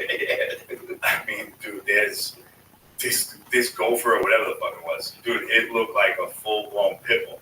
That's how big this fucking thing was. I swear I saw a bear out there. Right, told me I was crazy. But because there was a ton of deer, like the deer swim from Jersey. They were coming in. Why they headed over there? No, it's just like anywhere else. They're building and they're pushing them out of their homes. So now they see this big forest across and the rivers, you know, whatever the hell it is. It's not a river, but there's a short little spur from Jersey to Staten Island in one location, and they just swim over, and they got a whole shit, and nobody can shoot them. Yeah. You can't. Shoot that close to the city, huh? You just can't hunt on Staten Island. What is there like a habitat on the landfills? Is there like animalia that's out there living? Is there, what is that like? It almost seems like, because it's almost its whole own, like, blood for dogs and cats. But Narnia, like a fucking dirt, like a. you know, like you look at a cow, definitely. it's like farm chicken and stuff. Like I've become more and more like sentimental with chickens because we have Look like cats. like pet chickens and Like I said, there was like a gopher that looked like a pit bull. You know, you got deer running through that place, nuts. Like, big woods, nobody can hunt them. Oh, you can't hunt them. No. Dude, deer people are crazy. Deer people, I'm surprised nobody jumps in fence and gets out there. Yeah. They try. They try. But, you know, and they have little security here and there. Guy killed a big buck once, and he actually got fired. Oh, and It was a mechanic, and got fired. He was out there hunting on the landfill? Yeah, he killed it, and everybody saw it because you can't hunt it. So you're seeing this buck walk around like it was his area. He would be out in the middle of the day just walking the streets. You know, he didn't give a shit. He was gangster. But now they also put a guy, you know, on the hill to like keep the population down. Oh, wait, so there's a person that works on the landfill? Yeah, well, they pay a guy who sleeps in a tent on the landfill that, you know, takes care of the deer population. Are you serious? Yeah. You know, snakes, Right. ducks, ducks, you know, all kinds of things. Big dogs. Did you read, what's it called? Take this portal by accident. Vasectomy? You know. Yeah, I mean, So they're doing animal vasectomy out there on the landfill. Anything. To keep the Wow. population down. That's beautiful, man. Yeah, it sits out there and goes. Well, what did you do? He just Darts. and they fall asleep. And he slips over and it's tough. Damn, It's a rat. Definitely a Yeah. Yep. But some get through sometimes. that fucking nut, Grant. She just rolls up on him, huh? That's fucking unreal, bro. Yeah, man, dudes sniper deer out in the middle of the landfill and shit. But that's what they do. God, Because, like you said, they would just run wild. that fucking sperm Dexter, that dude's out there fucking clipping That's bugs. probably selling it too. Oh, yeah. Oh, deer semen, dude, I'll fucking get rid of a quarter. 40 feet of my home here Oh, in Tennessee. Anybody will buy that shit. Oh, Wow, bro, that's incredible. I didn't know that was a job. Somebody lives in a town on a landfill Yep. and euthanize or sedates and then vasectomies. Yeah. Deer. they have to keep the population down. That's what they do. Bears are moving across New York. It says right here, the New York State Department of Environmental Conservation is urging residents to secure food sources that might attract bears, as bear sightings increase due to the animal's search for high-calorie meals after winter hibernation. Wow. Yeah, people. I just went to dinner with a couple friends of ours, me and my wife, and she's gonna kill me that I'm saying this, but and the wife's like, wait, they don't wait for off-peak hours and come over the bridge. Like you can't be serious to think deer are running over a bridge like to get there. Like no, you know they see the forest. They're getting kicked out of their land. They can't see it, so they swim over there. Yeah, well, we had a guy, this guy was a medium-sized animal detective. He was on, and he said that, yeah, a lot of times, like, animals will just get into your house because they don't know it's your house. Their nature is getting destroyed, and so then they just go to, like, whatever seems like a place that's safe, you know? Yeah. So sometimes it's people's attic, you know, because a lot of people just find raccoons in the attic. Yep. In a lot of urban areas, but what else, dude? Okay, so there's methane coming off of that trash block already when the compress it that much. Yeah, there's definitely a light smoke coming off of it. If you threw a match in there, would it be flammable? Maybe? I wasn't trying that. You know, to me, like I said, we get done 2 hours. I could be done back in the garage, hanging out. You know, shower. Done. If I get covered with any junk, it'd be done. I'm not paying attention to what comes out of the truck at that point. Is there how big is that block that comes out of the truck? Like, show me what you're hanging. Like, how big is that block? Do you know? What, out of the garbage truck? Yeah, the one that gets compressed after it's full and it compresses it up. Full garbage truck. A full garbage truck. Oh, it's, you know, like I said, you'll have 10 tons. I want to say the truck was 14 feet by maybe 8, 9 feet tall by the width of a garbage truck, 12. The thing's the size of this room. The block that's how big the garbage is. You know, when I went to Staten Island, I was doing 6 tons. And that's like a totally different situation. That's like more just fluffs out. But when you're in Manhattan, you go packing and get that route. Yeah. That just like, you know. Does it just come out as like a big, do you get to see the brick at the end? Yeah, no, it's not like a brick where like it's going to come out as an actual brick and they pick it up and just like build a house with it. Okay. You know what I'm saying? It's like, it's just falling apart like as it's coming out. Okay. Yeah, and now they ship out the garbage from New York. They ship it to like Pennsylvania. They use it for landfill. Okay. Like you had said, like they fill the swamps and stuff, and then they build on it 10 years later. Wow. And then the son has a beard at 3. Oh, yeah, dude. Yeah. Oh, when your son's a fucking ball Santa at 5 years old. Exactly. You gotta But they don't care. People they're don't making care money. anymore. Yeah, well, I mean, that's one of the issues. They say that a lot of people that's having autism, retardation, right? Retardation. People, I try to say it differently because some people get offended, but retardation, all kind of stuff like that, like brain problems for children, is because our water and food supply is so contaminated. You know? Yeah, I wouldn't doubt it. It makes sense. But they're not gonna, you know how they are. They're not gonna test it if somebody's making money off it.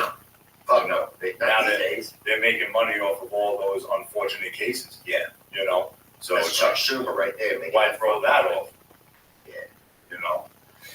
Is there joy happening around the holidays though? Is that an exciting time to be out and about? Like, because you get to at least be in this, like, there's a romanticization of people being in New York City around the holidays, right? And I know you guys, your route ran early there. What time did your route run? Yeah, we start at 6 a.m. Okay, so you started at 6 a.m. So, but was it still fun to be in the holidays around that time, even though it was so cold, or it's just the worst time because it's winter? Yeah, no, it was still good times. You know, just a lot more people on the street. Even in those early days, you know, everybody now coming in that, you know, people want to see New York City. Yeah. I don't know why, but to me, it's just a shithole. But yeah, you know, that's New York. Oh yeah, people come to stare at a shithole. You know, I mean, shit, they got porn sites in space coming. How long would it take you those routes in the city? How long does that take? How long does a trash route in the city take a garbage man? It all depended on the day, the route. You know, your average was 2.5, 3 hours. Oh wow. Yeah. But by the time you got out there, you know, you start at 6. By the time you get to the route, because now we were on the west side, we picked up on the east side. So you get out there like 6:30, 6:45, start the route. Right. Now you got to drive to Jersey to dump it. So by the time you get back to the garage, you're running, hustling, to be able to sit down, you know, eat lunch for, you know, hour and a half and then go home. Okay. Like it's not worth it now that I look at it. I killed my body for no reason. So you get there at 6, you probably leave for work around 5 or something? Yeah, I was getting up 5 o'clock. Okay, getting up at 5, out the door about 5:20. Yeah, you got to rush because Staten Island was a nightmare trying to get off of. You know, there's only one bridge to get, you know, Verrazano through Brooklyn to get to Manhattan. Okay. The traffic was awful. So if you weren't at, like, I used to meet you guys at 5 o'clock at the bridge. Okay. If you weren't there at 5, you weren't getting there by 6. Y'all take a ferry or drive? Okay, so you get that done.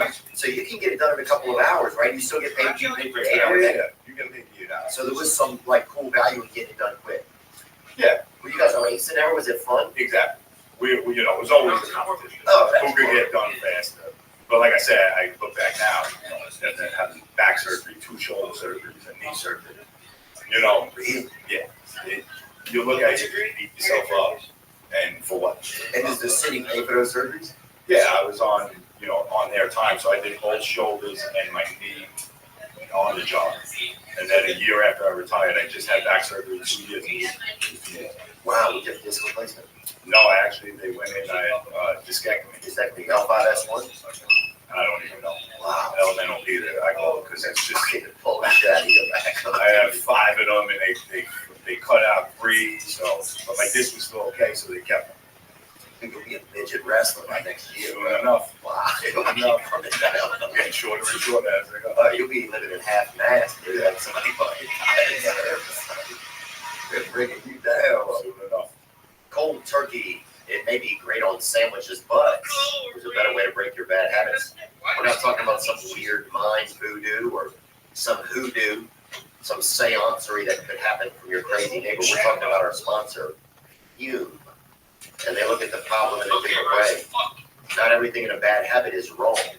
So instead of a drastic, uncomfortable change, why not just remove the bad from your habit? Fume is an innovative award-nominated device that does just that. Instead of electronics, Fume is completely natural. Instead of vapor, Fume uses flavored air. And instead of harmful chemicals, Fume uses all natural, delicious flavors. You get it? Instead of bad, Fume is good. It's a habit. You're free to enjoy and make replacing your bad habit easy. Stopping is something we all put off because it's hard, but switching to Fume is easy. And even fun. Fume has served over 100,000 customers and has thousands of success stories. Join Fume in accelerating humanity's breakup from destructive habits by picking up the Journey Pack today. Head to try Fume and use code Theo to save 10% off. If you get the Journey Pack, that's TRYFUM.com and use code Theo to save an additional 10% off your order today. Today's episode is brought to you by BetterHelp. If you need help, if you aren't lined up, if you aren't connected with yourself, if things have gotten astray, You're not the only one. I take antidepressants right now. I've been in therapy yesterday. You know, when you need it, you need it. And if it's that time for you, that's okay. Give it a shot. Better Health. That's right. They can match you with a licensed therapist. Just fill out a brief questionnaire, and you can switch therapists at any time for no additional charge. If you're thinking of starting therapy, give BetterHelp a try. It's entirely online. It's convenient, flexible, and suit to your schedule. You can connect with your therapist over phone, FaceTime, or even just text. Whatever you need. Therapy. It's okay. That's what I'm telling you. Make your brain your friend with BetterHelp. Visit BetterHelp.com/Theo today to get 10% off your first month. That's BetterHelp.com/THEO. This episode is sponsored by BetterHelp. Wow, man. So there's a lot of injuries on the job. Yeah, like I said, we ran around like I say to guys now, and I still talk to guys on the job, like, don't stop running around. Don't do this. Like, what do you mean running around when you say that?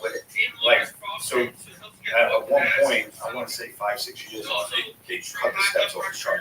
So it was all right. You just jump on the back of the truck, hang on, you know, I'm sure you see pictures of guys, you know, whipping. I mean, I had guys that do 50 miles an hour, and I'm on the back of the truck hanging off the like, oh, that's awesome. So hitting bumps, you know.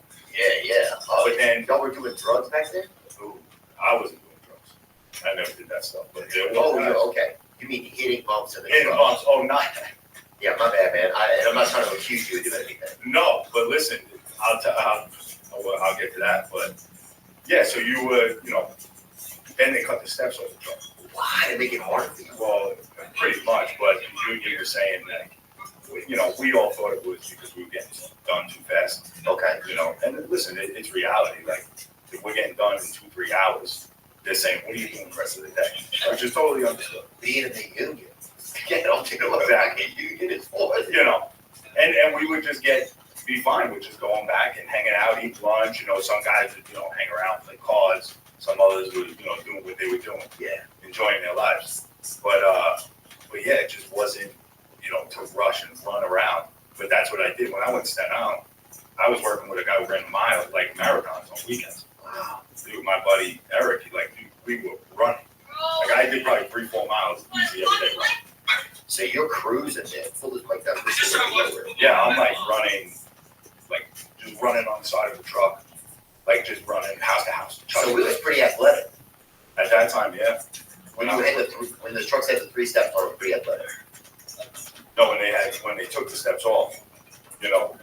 Oh, then you got to run alongside of it. Yeah, then we were running along, you know. More guys were getting a little healthier. Yeah. It's not the most healthy stuff. Really? Yeah, lunch. Why is that? Lunch always came with like dessert. Oh yeah. Like, you know, for what?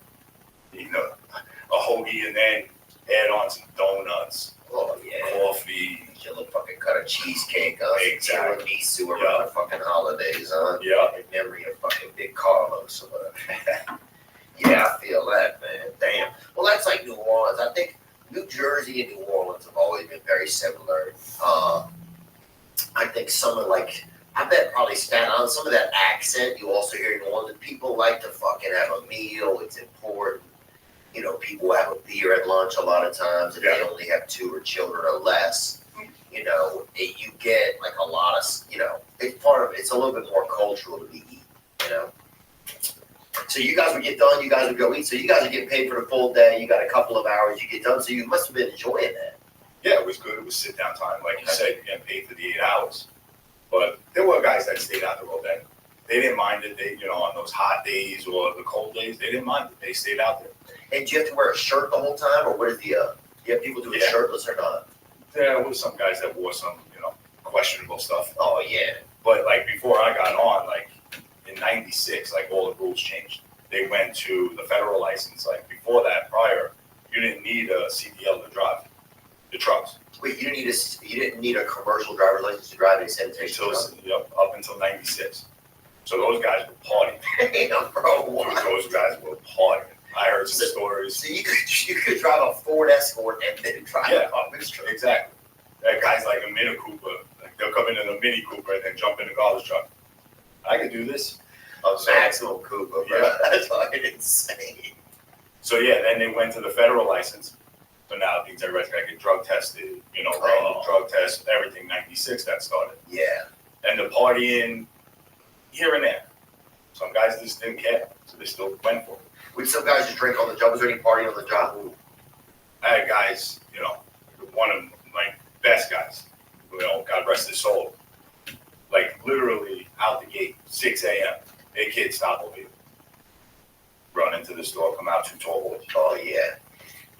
And they did the routes where every half hour there was a deli. Him and his partner. So if I filled in with him, for his partner, like literally every time it was a half hour up, there was a different deli. Oh, so they got cheap right full back. of order deli in 2 years, huh? Run in. Praise God, brother. Praise God. Yeah. No, guys enjoyed themselves. Yeah, that sounds nice. That sounds like it should be, But they started fucking pay everything in America is a penny pinching fucking fiasco now. Nobody can have a fucking cheek full of strong cheese and 2 fucking Bush Lights, just to get through the workday. There was one dude he was purple at one point. Why would happen to him? He was just drinking. Oh, drinking that much? Dude, his skin was awful. Some people. I don't even know if he's alive anymore. He's not. I'll tell you. It's like I need a lot, dude. Like after purple, it just fucking, he turned into a BLM activist. Yeah. It's a fucking rat after that. So, right in the ground. Oh man, and what about, was a lot of uppers? Because it seems like people would be on Adderall, people would be on cocaine, people would be like, was there anybody that could do that kind of lifestyle? Oh, there were guys that partied like that. Yeah. There was one guy, like right out of the 70s. My first day in Staten Island. So let's talk about this day, like the other one. Not as bad. This guy said, like, bandana on, 70s glasses, right out of hippie central. Yeah. Right? Oh, you're with me. I'm like, all right, cool. Now I'm in Staten Island, first day. I'm like, what the hell's going on here? Once again, they don't know who I am, so they shove you with this guy. He's like, all right, kid, you go up and drive first. I'll stay in the back. So I'm like, all right. So I'm driving the route. I live in Staten Island, still didn't know streets. Wow. So I'm just driving around. Yeah. And I'm like, what's that smell? Dude's hanging on the back and living his dream, just toking away. Getting high, huh? And then like half hour go by. All right, kid, now you go out. I'll let you know when I'm ready. Wow. I'm still smelling like. But some guys did it, and it was a daily thing. Pull up a picture of Stevie Starlight if you can. See if this is. I look at anything like this shit. But some guys just couldn't stop it. Look like this guy. Yeah. No, not that crazy. Yeah. Yeah, Stevie's like bandana across his head. Oh yeah. I know what you're talking about. Like circle glasses. Yeah. Some guy who's fucking he listens to Springsteen, but he don't admit it, huh? Yeah, probably in the closet. Yeah. Probably Springsteen listening. Not telling people that. Yeah, once you get into Staten Island, things change because it's more like family housing and stuff, right? Exactly. And what is that like? Does it almost feel like a lot easier? Does it not feel like the front lines of trash? Because I feel like in the city, you're on the fucking front lines. You're right there. It's coming out of the chute. You're fucking, you got guys catching shit in their beard and shit. But out in the suburbs, it feels like it would be a little bit easier, is it or not? And listen, when you get to the suburb, now it turns into you're dealing with homeowners. Like when you were in the buildings, they didn't care. Yeah, you never saw them. Never saw people. It's not like, hey, I'm from 4F. Yeah. You're an idiot. Like they don't care. Oh, in the city, you can just drive and just yell out anywhere. Yeah, there's pants beeping like this. So you never, you're not waking anybody up. Everybody's used to it. Right. And you come to Staten Island, even Queens areas, like Brooklyn areas, now you're waking everybody up. It's 6 a.m. So who's bitching about that? Like I said, getting in the way. Yeah. Like there's certain areas that we couldn't go in. Like they make them pick up midnight to like 5 so that you're not in their way. Really? So like, what do you mean, richer areas? No. Just owned areas by certain types of people in New York. So maybe upper echelon types or whatever? Certain religion people, okay, they have their... So like the Orthodox Jews don't want you in their neighborhood to be Bingo. Wow. And those are some nasty ones. Is it pretty nasty over there in their neighborhood? Well, they just, listen, it's not against them. Because I have actually been in some of those houses. Yeah. Because there are people in those areas that are very nice. But then, Passover comes, and they throw everything out. They're like 5-6-year-olds throwing matches, like shit, lighting shit on fire. It was crazy. I was like, I can't do this no more. Because they would bring everybody pretty much who was available from other garages to come and do this. And you get one truck on a block, and you just go up and down all day. And they throw everything out. Like, I didn't know if you knew that about the Orthodox Jews. Oh, they just get rid of everything. So they throw everything out. Couches, beds, clothes, everything goes in the garbage. Why? It's just part of the tradition? Part of their religion. Wow. Start fresh. It's crazy. So you got tons of trash. Yeah, and it's just chaos.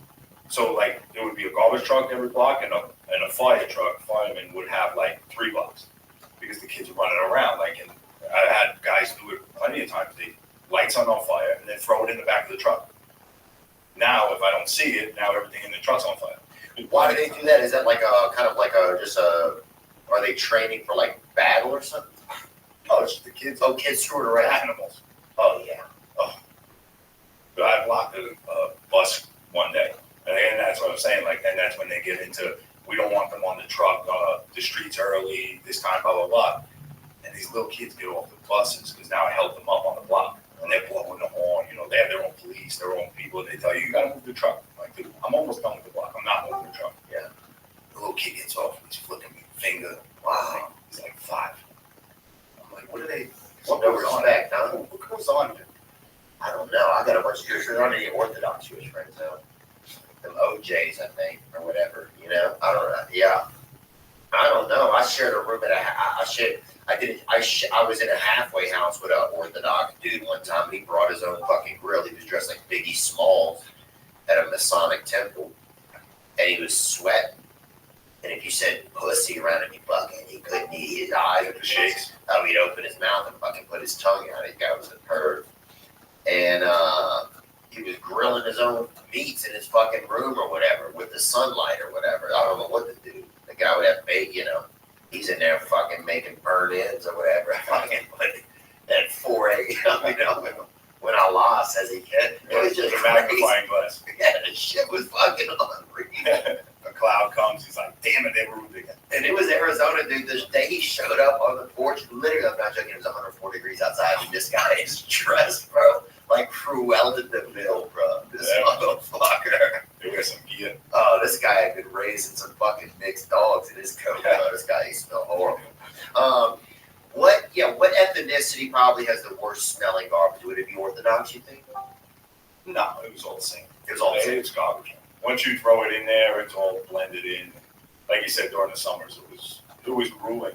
Like people would walk by, like covering their faces. Like that's how bad the truck smells sometimes. Once you're in it, you don't know anymore. Like you don't smell nothing. You get used to it, huh? So used to it. Cat urine was the worst. Oh, it was awful. Because you would rub up on a bag that a cat just pissed on. And like you were saying with the truck, now we get in, me and my partner. And I know, like, bags stay far away from me. I'm a big enough guy, long enough arms. I kept that shit away. I never let the bags touch my legs. And I would look at my partner, I'm like, you got hit. And he's like, what do you mean? I said, you don't smell that. Because now you get in, it's even cold out. You close the doors, put the heat on, you smell that. Turn cat piss up, Oh, yeah. Oh, yeah. Yeah. It's disgusting. It's the worst smell out. Yeah, I remember we used to get a bowl of cat piss, and we would do a hair dryer over it, just to fucking piss my sister off, do it under the door by her room. Fuck her, dude. Awful. Fuck her. Wow, so there's no time of year really when the trash smells worse, huh? Oh, the summers are bad. This is summer's overall. But yeah, it's, there was some point, you would open up a lid, and if it was sitting there with maggots and stuff, you get a kick. And that's another smell that was pretty brutal. But other than that, you got used to it. Was there a borough of New York where the trash smelled the worst, you think? No. Okay, all the same. In Staten Island, there was a movie theater not far from the dump before they closed it. It was awful, the smell. And they were building houses like crazy right there. I'm like, how could people buy? And then I became a garbage man, and then I don't smell it no more. Staten Island don't smell no more. because we would get shit on all the time by the boroughs. Yeah. Trash island, all that. But it just didn't smell it. Dude, there's a lot of pride for people that live on trash, I think. There's something pretty amazing about it in a weird way. Like when I was growing up, we would burn the trash in the ditch. That was the big thing in our area. Yeah. You bring everything out, you burn it in a ditch. The kids, we would get wet, hose each other down and then run through the smoke till you look all black. You'd be out there That's different. It would be you would just, it wasn't like doing blackface, it was just like burning trash. But you definitely looked a little smoky by the end, It was just something to do, Yeah. What were we talking about? Oh, When I went out to stand up. Oh yeah, So the difference is, it's just, like I said, you deal with a different person now. You're dealing with people who own the garbage. Right. Like it's their house to house to house. I tell people all the time, I knew things about you from your garbage that you do not think I know. Really? And then I wasn't picking through, right? When you put that stuff in, it breaks up the bags. I knew when people, it was your wife's time of the month. Oh, yeah. My wife would be disgusted by that, but you knew. When the bag's ripped, your life is in front of me. And I ain't picking through it. Right, but and it's crazy how quick you see things so fast. Dude, I did this game one day, and I went in New York City, right downtown. I went in the city. I think I was on the Lower East Side. And I did this game with people. I said, I'm going to open a bag of trash. You smell it. You take a whiff out of it, right? Just a random bag. Okay. And if you can guess 3 items that are in it, I give you $100, right? So, dude. So these people, they all thought I was at the bags. I had brought them from home or something, get them together, whatever. Right? I was picking these bitches up from the fucking corner. So you didn't even know if they would be right. I had no idea what was going on. So we crack a bag of fucking people are taking hits off of it, dude, over there off of an Alphabet City, bro. Ooh, that was nasty stuff down there. Yeah, we made a video of it online, but anyway, that was something we did with trash in the city. What about was there any ladies that tried to flirt with you that ever happened on the route once you got into the houses? Like any fucking bin babies or any fucking? They didn't notice you. Trying to run that can clam out on you, bro. Well, that's why I wore the shirt. This shirt's 25 years old. Really? I was going to give it to you, but it says, "Put out your can, here comes the garbage." I used to sport this shirt all the time. It is a sexy lady. Yeah. Huh? Yeah. Oh, yeah, her ass hanging in the wind. I like that. But no, listen, you didn't see people unless you were, waking people up and, in their way. Other than that, you were not, it was crazy because nobody even knew, they never acknowledged you. New York hated you because you were loud. Until, I don't remember the year, but the New York Post or Daily News, one of those shit papers in New York, they posted how much money we made per year. That was it. Now everybody wanted the job. Yeah. When they see you making 6 figures, picking garbage up, oh, well, my guy this, and that. Now all of a sudden they know you're around. Wow, once the money comes on, But prior to that, they could care less. That same thing happened with Joe Rogan in a way. I think once he got a Spotify deal and people saw oh, he's making money. They would jump on his tracks. Now they all fucking want to write articles about him, say he's racist, that is using his name, Yeah, exactly. So you guys pull in 6 figures a year with the job. Yeah. Right. Starting first year, it gains traction. No, yeah, my first year, I think I had to guess 27 grand. But just with the overtime of the winter, with the snow and all that stuff, I think my first year I made almost 60. Wow, okay. So it almost doubled, right? Because you have to be there. New York doesn't stop. So you're on call all day, 12-hour shifts. I worked up to 31 days straight, 12-hour shifts. 31, inches of snow here, 2 feet of snow here. It happens. So, but you can make that money. I just had a guy just retired. He was making almost 200 grand. Wow. Taking garbage. But he would do 12-hour days every day, overtime. He would eat up. Kind of hated his family. So, and you get it. When you meet these families, you're like, yeah, this is why this guy works all the time. Yeah. Wow. This says bottom 20%, 36.3. This must be old though. No, I think starting right now is like 70, Okay, the average salary for a garbage collector in New York is around $76,000 per year. and that's not overtime. Right, so that's not even the overtime. That's where you get up to 100, even Oh, 6 yeah. acres. Wow, You you can almost double that. Easy. Wow. Guys are doubling it easy. Remember when they had the fad of like the kids beat the garbage man? Oh, I love, yeah, that was like when we were growing up. Yeah. I used to, love throwing beers to the guys. Yeah. And it turned out, like, then I come to Staten Island, and those guys were still on the job. I was like, dude, I remember you. Don't remember? He's like, yeah, you were that fat little kid throwing shit off the top of the, because I still lived on the same block. So they kind of like, yeah, you had like a porch out front. And, I'd drop the beers down to the guys. Yeah. But like I was saying, like they didn't wear uniforms back then. Dude had like a white beater on and like a pair of shorts. Oh, yeah. Just gaggling through the streets. Dude wearing shit. Yeah, dude's wearing a fucking snorkel and a fucking. Exactly. Yeah. Dude, some questionable stuff back then. Dude wearing a snorkel and a bathrobe over there. But like you said, like I was saying, they didn't acknowledge you. Yeah. You were there, you picked the garbage up, you left. You're kind of the invisible man. Exactly. You really are, because nobody wants to get that close. People kind of want to pretend you don't exist unless you're making noise. People only gate at you. All right, kids. That's really nice coming up, right? Until they realize we're making money. No. And then suddenly, like, oh, look at this rich asshole rolling through these guys. I got to put more garbage out. Yeah. And then they would turn into, well, it's your job. Pick this up. Here, take this. You have to take this. Yeah, what's the worst parts of the job that you get? That kind of stuff? Is people telling you, like, Yeah, just they always tell you, oh, yeah, I pay you salary. So we always used to keep like nickels and dimes in the truck. And I'd be like, hold on, I'll give you your money back. Because they would always say, like, yeah, all right, each person gives you a nickel a year. And I would throw the nickel at them. Yeah, here's your money. The fuck out of money. You got to take this. The guy's whole apartment's out there. It's like, dude, no. And I would always respect the person to come out. If you just said thank you, or even gave us water, because, you weren't supposed to take money and all that stuff. Dude, if you just said thank you and acknowledged me, like I said, that we were, nobody knew us, thank you went a long way with me. I'd take everything. I don't care. But when you look at me like, oh, I pay you a salary and look down to me, Yeah. Go fuck yourself. Yeah, agreed. Your stuff would stay there for months. Oh, yeah, I'll fucking put it back again. Yeah, I'll throw it right back on your turkey.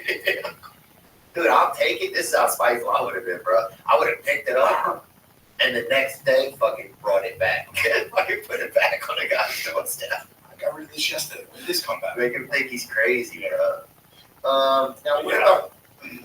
What's that? You had that, a lot, People were very, People thought they owned you. Yup. Yeah. I pay your salary and all that junk. So. Fuck you. That's what I say to that, bro. Fuck them. Yeah, I think we always have respect for people that did something, When we lived also, we got a little rural by us, so sometimes you'd have the bootleg garbage man, who started their own service. A guy who took a truck and just put 3 plywood walls on it. You know what I'm talking about? The back of the truck, tall. Fit more bins. Yeah, bro, that dude was fucking. Our neighbor was one of those guys for a while, so his truck would always be out there. But he'd go through the rural routes, get him a little bit of garbage, man. Well, because we used to take everything. You're talking, couches, beds, everything, even with recycling. You're taking refrigerators and all that stuff. Really? Everything. We took everything. Until what year? No, still to this day, you had to take everything. So you'll throw a refrigerator in the back of a garbage truck? Yeah, well, our recycling trucks, they went to 2 sides. Oh, for recycling? It's so annoying. Yeah. But there was some that didn't fit in the small side, with the recycling trucks now that the city gets. So now they would call you up, be like, oh, you got to go and throw it in the regular garbage truck. So a recycling truck is a different truck? Different truck. It's split down the middle. There's like a, say, 28-inch side on this side and a 3-foot side on the other side. Okay. So the truck is split into 2, so you can pick up paper and you can pick up metal, glass, any stove, stuff like that you put on the other side. On the metal, on the metal side. Okay. Wow, and how do you decipher that? Because a lot of times people just put a recycling bin, a big recycling garbage can out there, right? Got to be separated in the go. But I didn't get it. Right. We used to drive early days. We used to open the sides of the truck. There's a door, so the mechanics and stuff can get in there and work on the compactor and stuff. So we used to bring the blades all the way home, open the side hatch, and drive the streets. And while I was driving, you were in the back loading. But I was throwing stuff in the side of the truck. we were in the back, so we were just loading the whole truck, the whole block. With whatever. Just out of care. Yeah. It all winds up in the same place. Does it? A good amount of it. The paper is recycled, 100%. Everybody gets crazy with the bottles and the glass and all that. Unfortunately, I tell people the truth and they never wanted to hear it. Cans and stuff, yes, metal, they recycle. The bottles, they just break it up and winds up in a landfill. Wow. Colored glass was like gold to them. Really? And they stopped using it for everything. Glass is cheaper to make than it is to recycle and all that. It's too expensive. So colored glass, what do you mean? Why was colored glass about? Just because now you had to pigment it and put color into it, the regular glass, so it costs more to make. Oh. So like if you got, like a green glass, it already has the color in it. Yeah. So they melt it down and use it again. But they stopped using all that, like all the beer bottles and stuff. They really don't use that. I remember Sprite used to come in like a green bottle. Yeah, no more. That was crazy, bro. You got your fucking Sprite, bro. Now they're jamming you all up. You think it's Sprite Zero now. Oh, yeah. Sprite Zero, dude. Come out the closet, bro. I want full Sprite. Give me full no caffeine. Yeah, I want pure sugar, bro. Were there some accidents with the trucks? How dangerous did it get for people? Because if people didn't have commercial driver's license and they were driving those trucks in the beginning, was there a lot of was there casualties? Was there? Yeah, guys would do. There were a few guys that passed away. And it was more of just people's stupidity.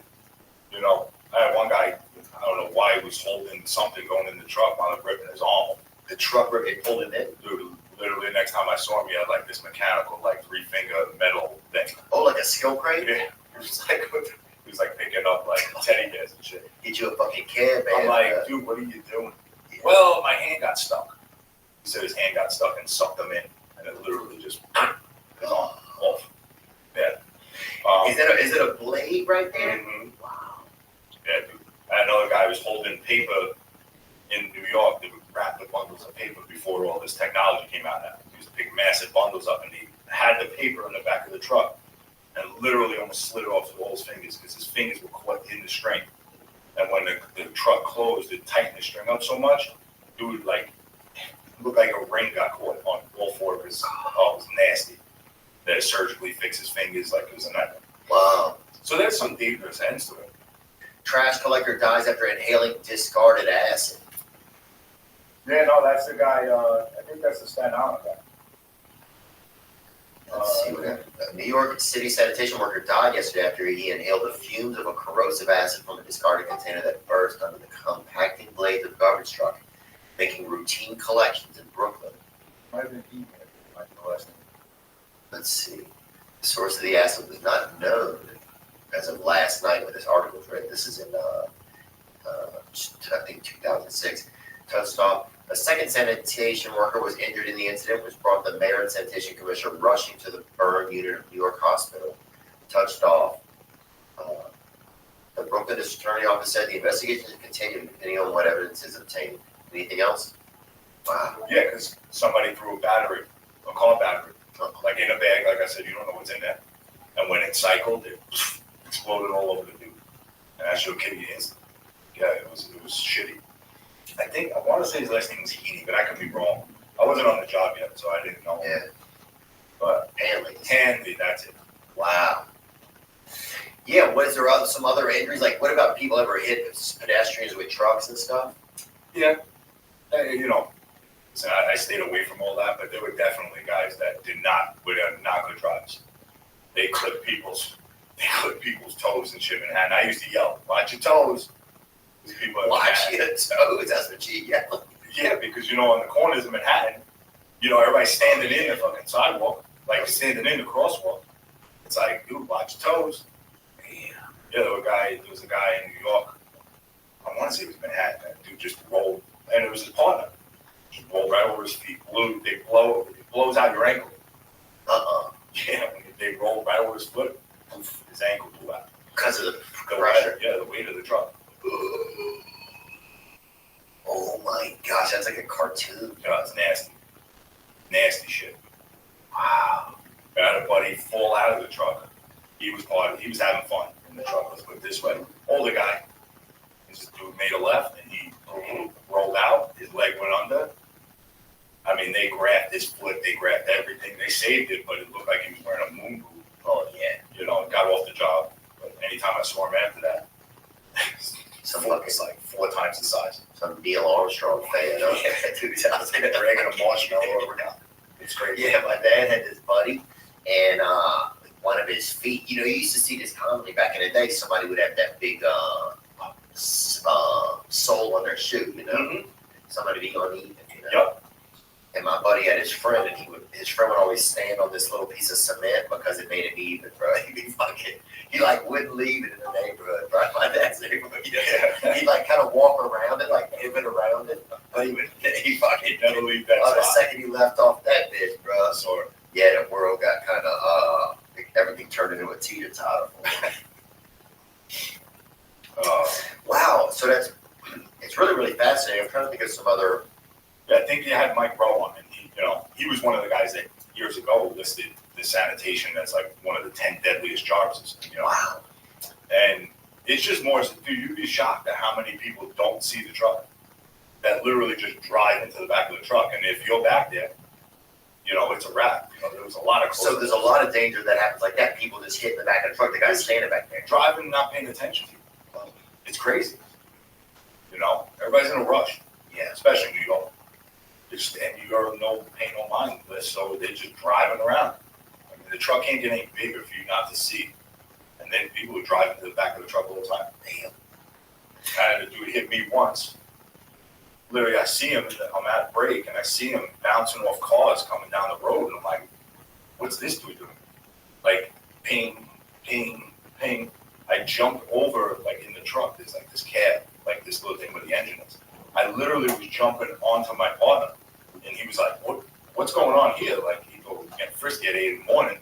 Next thing you know, boom, the dude drills the truck. Literally drives right into the driver's side, like, gas tank, right near my, like, I'm like, what the hell? Turned out the old dude was on all kinds of medication. Oh, yeah. So. Yeah, dude, my dad sometimes he'd like, get into the post. He'd go to the post office, right? My dad was real old when I was born. He was 70. And so at 80 years old, he's taking me on rides. I'm going to go to the post office. And I think he didn't know kind of like how age worked or whatever, because I had like a growth spurt. He was like, will you just drive around? I can't legally park here. Will you drive around the block for me? And I was fucking 10 years old, dude. I was about 5. I think I was 5'3" or something. I did a little growth spurt. And his vision was bad. And so I'm fucking, next thing you know, I'm driving this Delta 88, bro, right? This big boat, no power steering, bro. I fucking go around the block, dude.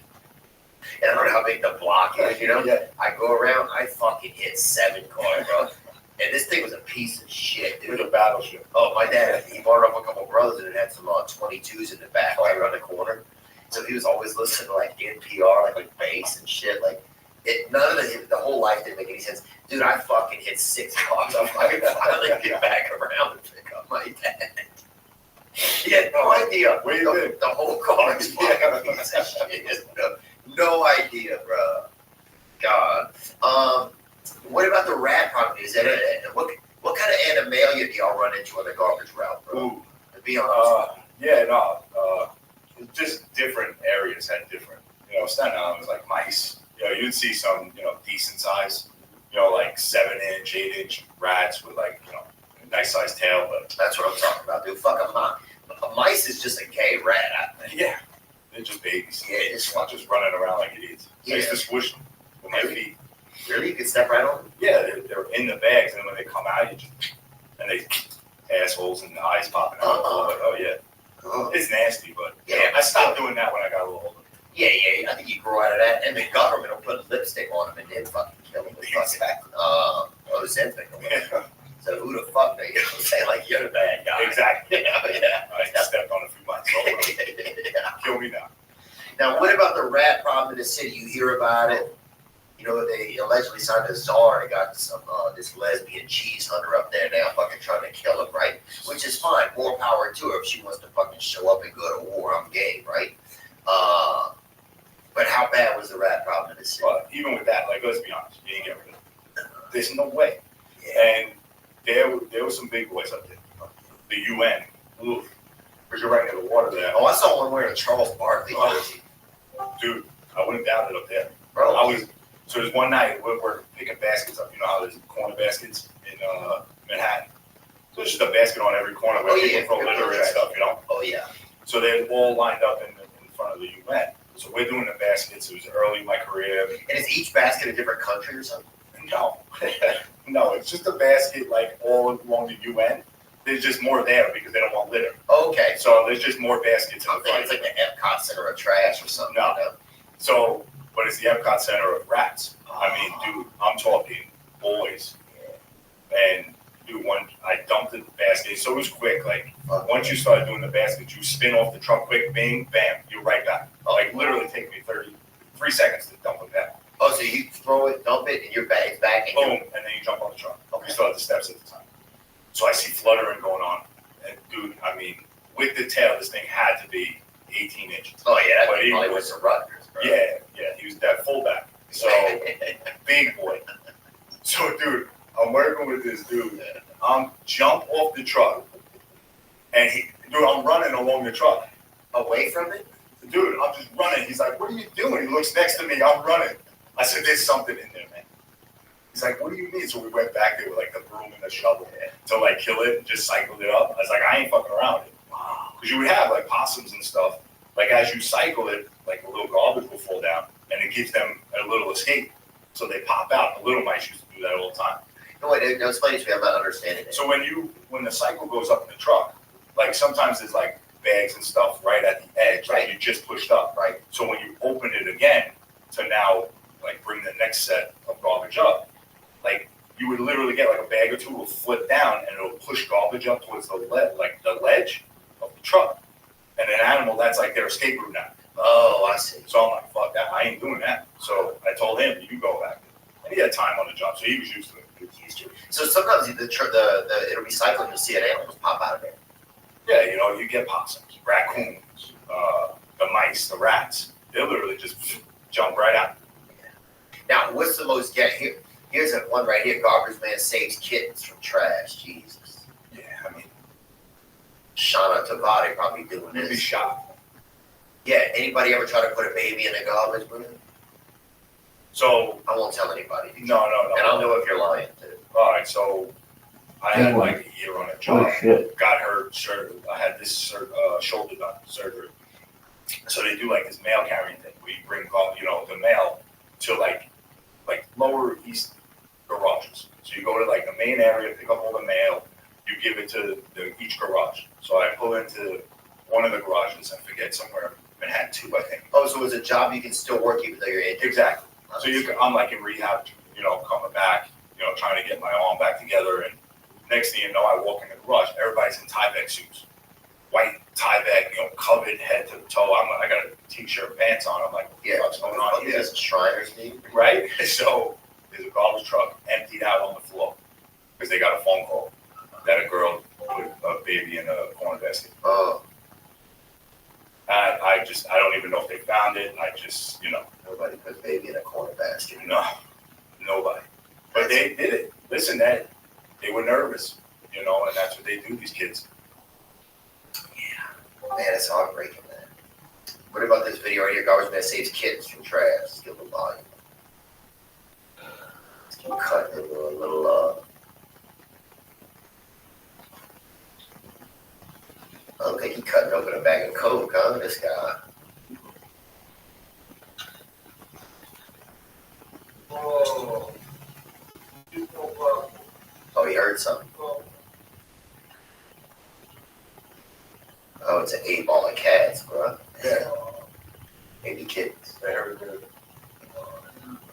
Yeah. Oh. Gosh. That's people for you, man. That's unreal. That's people. Yeah. Yeah, what do you learn about society? What are some of your thoughts on society? You think that like, does it give you a negative look at society? Does you just think this, or does that kind of thing even happen, like, as you work in that industry? Yeah, listen, it'll change your mind real quick, too. Just this strange people out there, man. It's some crazy shit that you see in the garbage. Like, that reminds me of the time. Game over? I smell a skunk. I'm like, what the fuck is that smell in the back of the truck? Like, that's something odd. So now I can smell it. And there was like a skunk in like a little pathmark bag, like that we used to call them, like the little plastic bags, tied up and everything. I'm thinking to myself, like, who the fuck took the time to grab this skunk, kill it, and then put it in a bag? It's like, people ain't right to even think of doing that. Like, who's playing with skunks? Like, but Perverts, bro. Perverts. I wouldn't do it, bro. Yeah, people get rid of any lie. Yeah, like, I'm trying to think of the biggest animal somebody could get rid of without you guys noticing.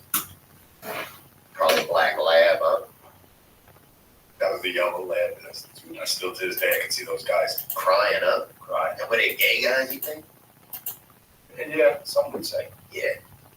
And no judgment anyway, bro. Everybody. No, Yeah, everybody's got a gay cousin or son or father. You know, these days, you can't even. Everywhere. In 3 generations, everybody's going to be just gay, doing Uber Eats. Dipping their toes into it. Oh, yeah, who knows, bro? What about on the home front? What is the home front life like for a sanitation worker? Is it tough on, like, your home life? Is it easy on it? What kind of life is it? The winters were tough. Like I said, if it snowed, you were stuck there. 12-hour shifts, 10-hour shifts. Like, when you say stuck there, what do you mean? Oh, because it takes so long to get through the route? No, it's just like if it snows, so New York, and I've been here when they had that ice storm. I think it was a few years back.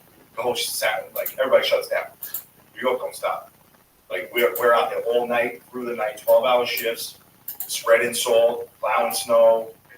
So you guys do other jobs Oh, instead yeah, of just the garbage? yeah. Oh, okay, I didn't know We this. clean all the streets, the snow, we do the salt spreading, the front end loader work, we do all that stuff. Really? Yeah. God damn, you have shit. I guess if the Rangers needed a Zamboni driver, they could put one of you guys. I'll probably pull it off. Wow. Yeah. But I didn't know that you guys do all those other jobs. Yeah. Well, there's probably, if I had to guess, over 100 different job titles on that job. It's just not garbage, man. Right. There's so many ranking, you could have a desk job. You could have the guy who hooked me up with this, Johnny Lex. That was my boy. He had the desk job, and that's a job. Now, what's the desk job? Like, what's that guy do? Nothing. He literally just setting up the days, what's tomorrow? All right, let me get all the cards and the routes ready for tomorrow. Pretty much nothing. Yeah. It's we call them tit jobs. Yeah, it's a tit job. Yeah. So they're in there and they're doing fantasy football, really. Yeah, he's terrible at it. Is he? Yeah, he's 0-6. Oh, damn. I was talking to him last night. I'm like, the team's sad. He probably had Aaron Rodgers. I probably had injury. Yeah, I don't think he did, but just sad. But there's a lot of, and that winter aspect is a totally different animal. Because you're doing just say, 3-4 days. You could get 6 inches of snow. Take you 2-3 days to settle in. Now you gotta go pick all the garbage up that was left out for the last 3-4 days. So now every house that you normally do 2 days a week, now it's all double garbage for one pickup. Because you missed one. Well, yeah. And Because of the snow. Exactly. Like Manhattan after a snowstorm, bad news, man. Yeah. Piles and piles of Garbage. Just unlimited garbage. It's unbelievable. You ever find somebody hiding in the garbage? Like, you have to hit a bin, hit a dumpster with a fucking, wrench or something to get a homeless guy out of there? No, I never happened to that. It's pretty, nobody wants to be in the garbage when you go. Wow. It's just. It's funny because in movies and stuff, you always see this romanticized look of a homeless guy popping out of a dumpster. You know what I'm saying? Like that old kind Well, they're around, but we don't do container work. Oh, you don't? That's privates. The private guys do those containers on the street where those guys are sleeping behind. Yeah, no, that's all privates. What about like a dumpster at a school or something? That's private? Yeah, I didn't do that. Okay. But that's a whole different truck. Those are easy packs. So they have forks on the front that lift it over the truck and then compact it behind. So you never worked with that? I never picked that up. I drove them. I used to have to dump them, but I never actually picked them up. So that's called an easy pack truck, the ones that have the forks on the back that on the front. Yeah, on the front. Oh yeah, that go right into those two slots on the side of the dumpster, and they throw it back over the top. Yep. And whenever you throw that back over, so sometimes there's a party of trash come right down the front. And those filthy trucks. Oh, Disgusting. oh, Disgusting. Sometimes the container come off would be hanging out the side of it, and now you gotta get somebody out, drag it off. It's a fucking nightmare. wow. Yeah. And then the other truck, the truck you drove more had a cycler in the back that was just you throw them in. Yep. Wow. Bag fed or something. What do they call it? Exactly, yeah. It's like you hand fed, you just bag in, and then when it gets full, you can't fit no more, you bring it down, it swoops it into the truck, compacts it, and then you fill it again, and rinse and repeat. How has the industry changed over the time? Well, now they actually just put out, the city, I think this week, that they're trying to bring out where homeowners, I guess if you, associations, like if you have a bunch of people, because there are certain areas that were loaded with mice and rats, because they were just, near swamps and stuff like that. Yeah. And house to house, you go to grab a pail, and they're scattered. Yeah. So now they're trying to put these little dumpsters of plastic, not the metal ones you see at like, restaurants and stuff around town. And now they have things on the back to lift it. And my buddy just said New York just came out with them. And it's never gonna work. Right. Bloomberg tried to go to the arm that lifts it on its own, and one guy's in the truck and never gets out, never touches anything. I have that in New Jersey now at my house. There's just not enough space. There's too many people in New York. Right. So there's cars on top of cars. Right. So there's no room for the garbage truck to get to the garbage. Right. There's no room for the arm to get to the trash. Exactly. Right. Homeowners across the 5 boroughs will soon have to shell out at least $50 for new trash bins as the Big Apple tries to crack down on roads by standardizing garbage collections. Under new rules announced by Mayor Eric Adams Wednesday, single-family homes and small apartment buildings up to 10 units will have to purchase the new cans from an as yet undetermined vendor in an effort to modernize the way the Big Apple collects its trash. Wow. Somebody's bidding on that contract, I bet, huh? Money. Wow.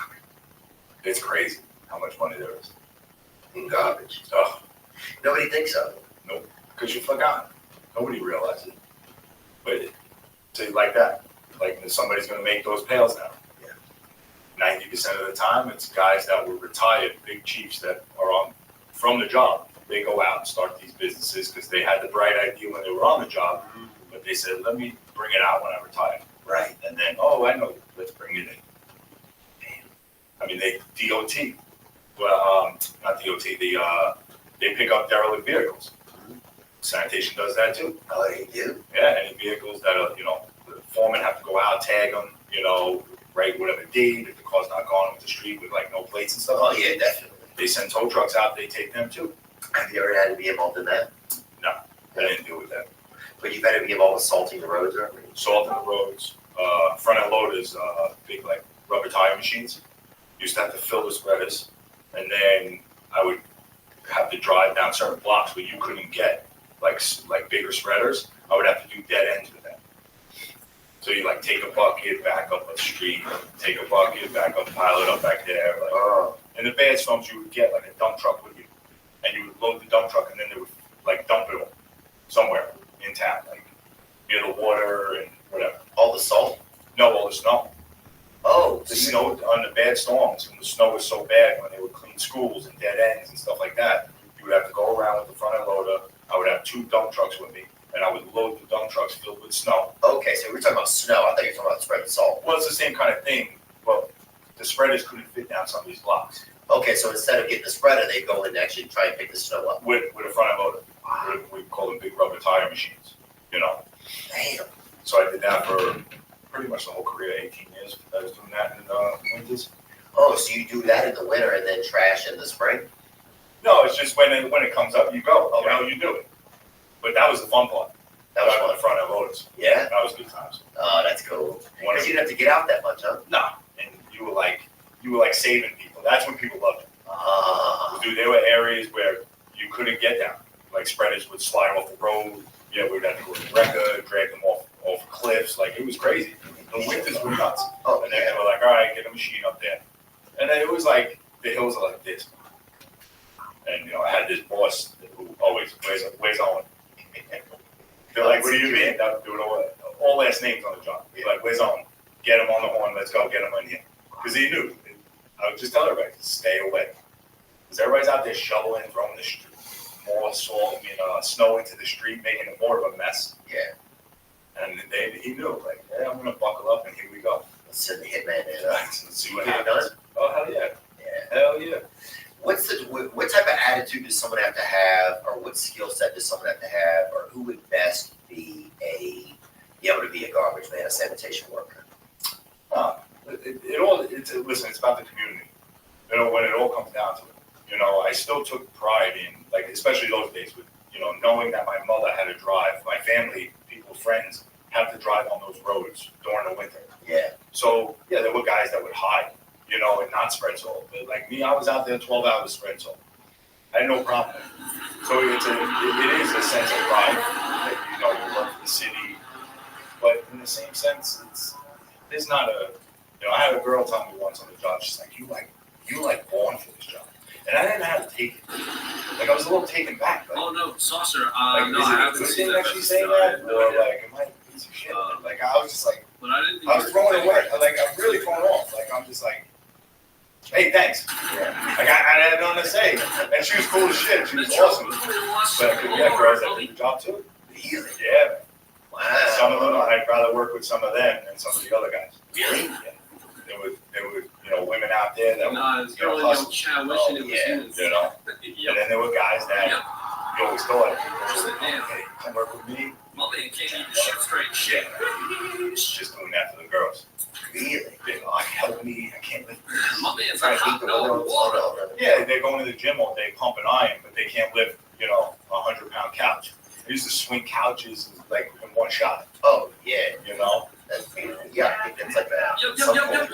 Yeah, what's going on, bro? Bro, cheesy, bro. A man and a woman throwing like. Bro, cheesy, chacho. Was there a lot of intermingling on the job? Yeah, there was some. Boy. I never partake. A lot of women trying to put that dust on. Yeah. Well, you got 2 pensions, Yeah, there were a few. I know. Body comes in, boy. Yeah. There were all of them. There were definitely a few. And listen, you look at it like I just said, you get 2 pensions, both these retire. Oh. It's a good life, Let's go to Florida and stay. What, did people find it? Was there ever a couple that met on the job and ended up getting married? Retired. One wound up being a boss. I don't know. His wife might have became a boss, but yeah, listen, it happened. Love happens everywhere. You've been together a long time. You're out in the streets all day, and some guys and girls hit it off. What are some other things people would collect out there in the trash? Anybody find anything really unique over the years, any bone structure or anything like that? Listen, you'd find all kinds of stuff if you were looking. Like I said, you didn't look up. I didn't have time for it. Like I said, I was running. I want to get done. I want to be out of the street. I don't want to deal with people. Like I said, people that don't pay attention to you, they drive into you. Right, it's just risky. Hot, crappy days. But this one time, I'm with my buddy, Louie, and we're picking up this apartment building. We open the gates. Hello, sir. And there's, I think it was 6 or 7 Joker poker machines. And I'm like, what the fuck is this? Oh, yeah, about? Video poker. Yeah, like in the bars, they have those, cheap. Yeah. And so I worked at bars when I was younger, and I knew, I'm like, oh, yeah, the money stashed underneath. So we opened them up, there was nothing there. But I'm like, what, I remember one of the bar owners having like a trap door because sometimes the dollars, the $10 bill would just float in. And there was this little Tupperware in it, and it would float and fall perfect right down the sink. You're pushing the wrong one, little bro. I saw that was pushing the wrong one, little bro. We dragged him back to the garage. We living piss out of these things with sledgehammers. My boss walks in, he's like, I'm not even gonna ask what's up, right? Dude, got $360 a piece, $720. Doing they were the finest 10 and $20 1980 bills. They were like right out the machine. So yeah, that was one of my better ones. But listen, you find things here and there. I always found something that somebody was throwing out, and I didn't have to dig, like it was next to the curb. I found a moped once in Manhattan. Oh yeah, on the side of the, right on the side of a basket, the corner basket there. And it was probably from like a Chinese restaurant, something like that. It was like locked in to turn left. So you was going to just keep driving in a circle. Kids must have stole it, and they realized, we can't use this, so they left it at the corner basket. Right. So I told my partner, I'm going to take this. And as we're putting it, like I said, there's a little trap door. I as I'm putting it in there, the cops pull up. So we're like, and this guy I'm working with is like, damn, Owen, you fuck me all up now. I'm gonna get locked up for this shit. Right, we're stealing a fuck. Yeah, stealing a moped from somebody, you know? From some Chinese kid. Yeah, like you guys laying there holding bags. And so he's like, they just pulled up. They were like, yo, is it run? I was like, I don't know. I'm gonna see. Brought that shit home, broke the steering collar, and wound up getting it started. And I used to use it to go down to the bodega down the block and grab beers and shit. Yeah. That was a good find. Yeah, that's a good find. Yeah. That's interesting, man. Yeah, I'm trying to think. I think I would, like, I think I probably would like it. When I was young, I had to do the trash at the house, you know. I didn't mind it. You know, just home sanitation or whatever. Get it out to the curb, you know. When I was a kid, you know, we never got to see the real artist pull up in the early morning. You know, it was still asleep or something. I'm probably just getting up for school. Well, kids love it too. Like they come out, they want to work the handles. Yeah, now what happened? Like that was a fad for a while where like a lot of moms would do the TikTok videos of the kid meets the garbage man. Yeah. Were you around for that? Yeah, I had a few. Like I would get the kids stuff, like shirts and stuff. I would always give them back. I would have kids that like stand like at the glass door. The mother would hear us and they would open the main door and then there's like a sliding, like a screen door. Yeah. With glass and the kids just used to sit there. And I loved it. You know, you would get parents all the time. Like, oh, of all people, my daughter loves you guys, like little kids, you know? I don't know. Kids are fascinated with it. And it's awesome. But at the same time, it's like the parents are probably like, don't do that, you know? Right. Don't grow up to be a garbage man. Yeah. Because they don't realize the money. Right. You know? But now more people are going to know it's a good business. It sounds like you've got to keep a positive attitude, though. Huh? That's it. Listen, the day goes by so much easier if you just get through the work. You have a good partner, a good relationship with your partner. It's awesome. There's so many other shittier jobs.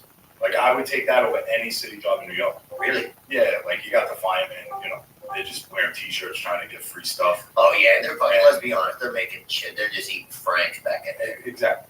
You know? No judgment. I love these guys. Yeah, no, 100%. My brother-in-law's. One's retired, one's still on. Yeah. I got a lot of friends that do it. I just bust their chops all the time because they're always wearing a fire department T-shirt. I'm like, dude, you gotta know all the clothing now. Like, yeah. Oh, they definitely. They're fucking, yeah. And then you light a fucking match and they're over there beating up a birthday cake. Yeah. Just to fucking flex them out. Yeah. Firemen's here. Yeah, somebody. But meanwhile, I laugh. I'll talk about my brother-in-law's quick, my wife's brothers. They'll come to my house and I got a fire pin in the yard. Dude, it's like they're trying to light my house on fire. Oh, yeah. It's like, bro, what? Don't you put these out? Why are you starting this shit this big? Like and I got like a tin roof over it, metal's melting. I'm like, dude, what's the point of this? Yeah, your bird feeder, bro. You look at your bird feeder, you got a fucking grilled sparrow in there. It's like, dude, what are you trying to prove? Yo, are you trying to put another fire out here? Do that on their time, not mine. A lot of firemen are closeted pyromaniacs. Arsonists. Yeah. Barn burners, whatever they're called, bro. Flame babies, whatever they call them, bro. They're crazy. Oh, yeah, a bunch of fucking kerosene mammals, bro. They don't give a fuck, dude. They'll fucking drink kerosene and then blow a fucking flame, bro. They don't give a fuck, dude, them guys. And the cops, it's tough, man. I feel bad for New York cops. Do you? I got a lot of friends. You know, listen, there's bad apples all over this. You know, I don't care what industry you're in. People are idiots. The way they act, the way they, treat people. Yeah.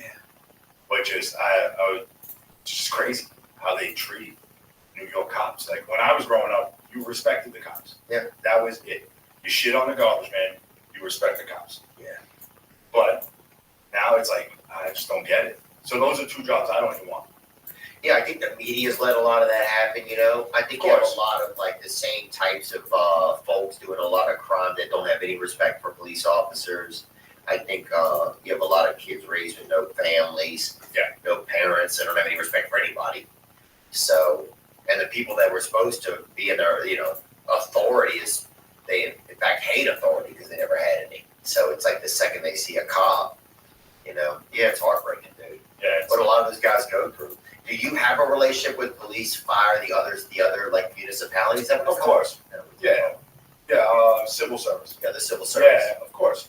They always call out. They got to throw stuff out. During the winters, the police department was always like, you had to go do the police department. And that was like even the ferry in Staten Island. You had to go hit that with the plows and everything, get all that spread, salt spread it down. I would always go to the fire departments, So you take a spreader onto a ferry? No, it's like the ramps to get on the ferry. Oh, so okay. like where all the buses come in. Yeah. That you have to hit all those ramps, and I mean it's nonstop. It's like one truck does that all day. Goes up and down the main road, and it comes back and hits all those bays to make sure that all the buses, I had this bus, back into me once. I'm like, dude, you didn't see this big truck? Like I got blinking lights everywhere. Yeah. Oh, it's my 5th day on the job. I felt bad for the kid. He probably got fired. I did feel bad for him, but he drove right into the plow. I'm like, oh. But yeah, you respected each other, and I got pulled over a few times here and there, for stupid shit, like tint in my windows and stuff like that. All right, don't worry about it. Basic Asian crimes, really, I call those. Yeah. Every time I get stopped for that. What type of ethnicity is the garbage man? A lot of times we have black and white men mostly. Is it every ethnicity? Or is it? It is. Every. So it's a real universal job. Yeah. We had the most diverse in the city. That's the most diverse city job. And it was fun, man. I had a lot of fun. Yeah? You had a lot of cool people on? A lot of cool people. A lot of fun people. A lot of guys I still talk to. Oh, yeah. That's so cool, man. Yeah. I think there is something about the camaraderie. What was it like when you got back to like the house or whatever was there what was that like? Was there a shop or something? Where would you guys all get back to and hang out? Was there like a bunk house? Yeah, you always had like an area where, you would have couches, which there was like rules like, oh, don't sit on it in your city uniform, like nasty, but people always did. Did they? Gross. People would go through the trash route and then come and sit. Yeah, and then come and lay down on the couch. It's like, dude, what are you doing? Oh my God, bro. Yeah. That makes me People, so sad. and then even the bathrooms in some of these places. Like I wanted to do like a study and go to guys' houses and see how they react, like how they are around their families. Because I'm like, if you do this here and you don't clean up after yourself, like, what do you do home? Yeah. Like, did you wipe your ass? Like, but I don't get it. Oh. The wife probably glad they not know. Oh. Anybody ever have a wife that killed them while they were on the job that you knew? Anybody? No, not like that. A lot of divorces, they used to say it's cheaper to keep them. Yeah. That was the going saying. Like, well, you get married, it's cheaper to keep them. Yeah. Guys coming in with like paychecks for $1.99. Like, because that's how many, kids and, Oh. Do you guys compete against other civil service groups? Like, is there like a volleyball squad or anything? No, we used to do like a softball thing within, like on Staten Island, there's 3 garages. We used to do that for a few years, but nothing like, other than that. Yeah. What does your son want to be a garbage man when he grows up? No. Believe it or not, my oldest doesn't even remember me being a garbage man. I used to bring the truck. I used to bring it, but he was young, And now, I think I want to say I left Staten Island 6 years ago, so he was 4. So he's still young, So you had 20 years of service, man. You got it done. You look so young. I mean, you had 20 years of service. You got in and got out. Retired at 41. Started my own, construction. I do bathrooms, kitchens, all that stuff. And then my background. Oh. So I've been on the shelf for right now, getting back in the game. Are you on pain pills or not? No. I don't mess with that shit. Amen. No, I went on the medical marijuana for a while. Yeah. Just to take gummies. Oh, yeah. Okay. You got a piss too? Yeah, I'm almost. All right, let's go roll piss, then we'll come back up and finish up. Is that cool? Yeah. Really want to do it. Yeah, what does the retirement look like? What does the retirement look like? So you get, did they give you like a watch or a jacket? Is it like a big thing? You get a pension. You don't get nothing. You get the pension. You get a pension. Pension, health benefits. Okay. All paid for life for your family until you're gone. Wow, dude, that's incredible. So there's a lot of value there. Yeah, everybody like passes that over. When guys are like, oh, I got to stay on the job, I got to do 25 because my pension's only this now. But they don't realize how expensive insurance is. Yeah. At least $2,000 for 4 people. Yeah. Me, my wife, my kids. Yeah. So, like you said, it's money. Yeah. Oh, yeah. That's more. People pay as much to insure themselves. Some people's more than their mortgage than their rent. Yeah. So you get that, you're done. What do? You're 41 years old. You just retired from a job. Pretty incredible. What made you decide to go into like home construction and stuff like that? I grew up around it. My father owned the hardware store growing up. Really? Yeah. Oh, that's so cool. So I had every tool in the shed. I had every, and 5, 6 years old, I was using saws. Oh, yeah. They didn't have no safety shit on it back then. Oh, yeah. Somebody brings you your home, you fucking skill saw. My mother would scream me, get away from that. My father was at work. So I was 8 years old. I was building a tree house. Yeah, of course. My wife's like, my mother was like, what are you doing? I'm like, I'm just building a tree house. You're like, this tree house ain't gonna build itself. Exactly. Yeah. Kicked the step, slid my head open. That was the end of the tree house. Wow. Yeah. But yeah, I just love working like with woodwork and all that stuff. Is your father still alive? He is. Oh wow. Still doing it. Great dude. I've never, but then he went into different things. He became a court runner as well. He used to run around for a law firm. He did that, and then and he started working with me. That was about 3 weeks. Couldn't take that shit no more. So he's still doing home improvements. He's actually doing a bathroom right now. Oh, amen. I'm like, dude, you're crazy. Yeah. But he likes to work though. Yeah, he always is. You get enjoyment out of it. When I do kitchens and bathrooms for people, you feel more, just the wow. Oh my God, you can do this? Yeah. Yeah, I think it's something that's missing from my job too a lot of times is that physical feeling of completing something, that construction, building. Yeah. There's definitely something inside of us that wants to build or complete something. I think for a lot of us anyway. Yeah, my mother loves to work. I'm always like, Mom, can I help you out? Can I do this? She's like, I need to get a new van so I can keep doing my deliveries. It's like, hey, but look, you want somebody to be happy. You want them to do what they want. Yeah, there's always that thing. You don't want to end up being a garbage man. Did that ever make you feel bad? You didn't think anything about it? Was there any? Oh, listen, everybody would say, oh, hey, you're a garbage man, this and that. And like I said, always look down. But listen, I didn't give a shit. Yeah. I was making good money. Yeah. You do whatever you want. I don't give a shit. And then your job sounds, honestly, as great. It sounds fun. Dude, it was awesome. Dude, I didn't even get into craziness, but it really was. It's like you're on your own. It's you, your partner, the garbage truck.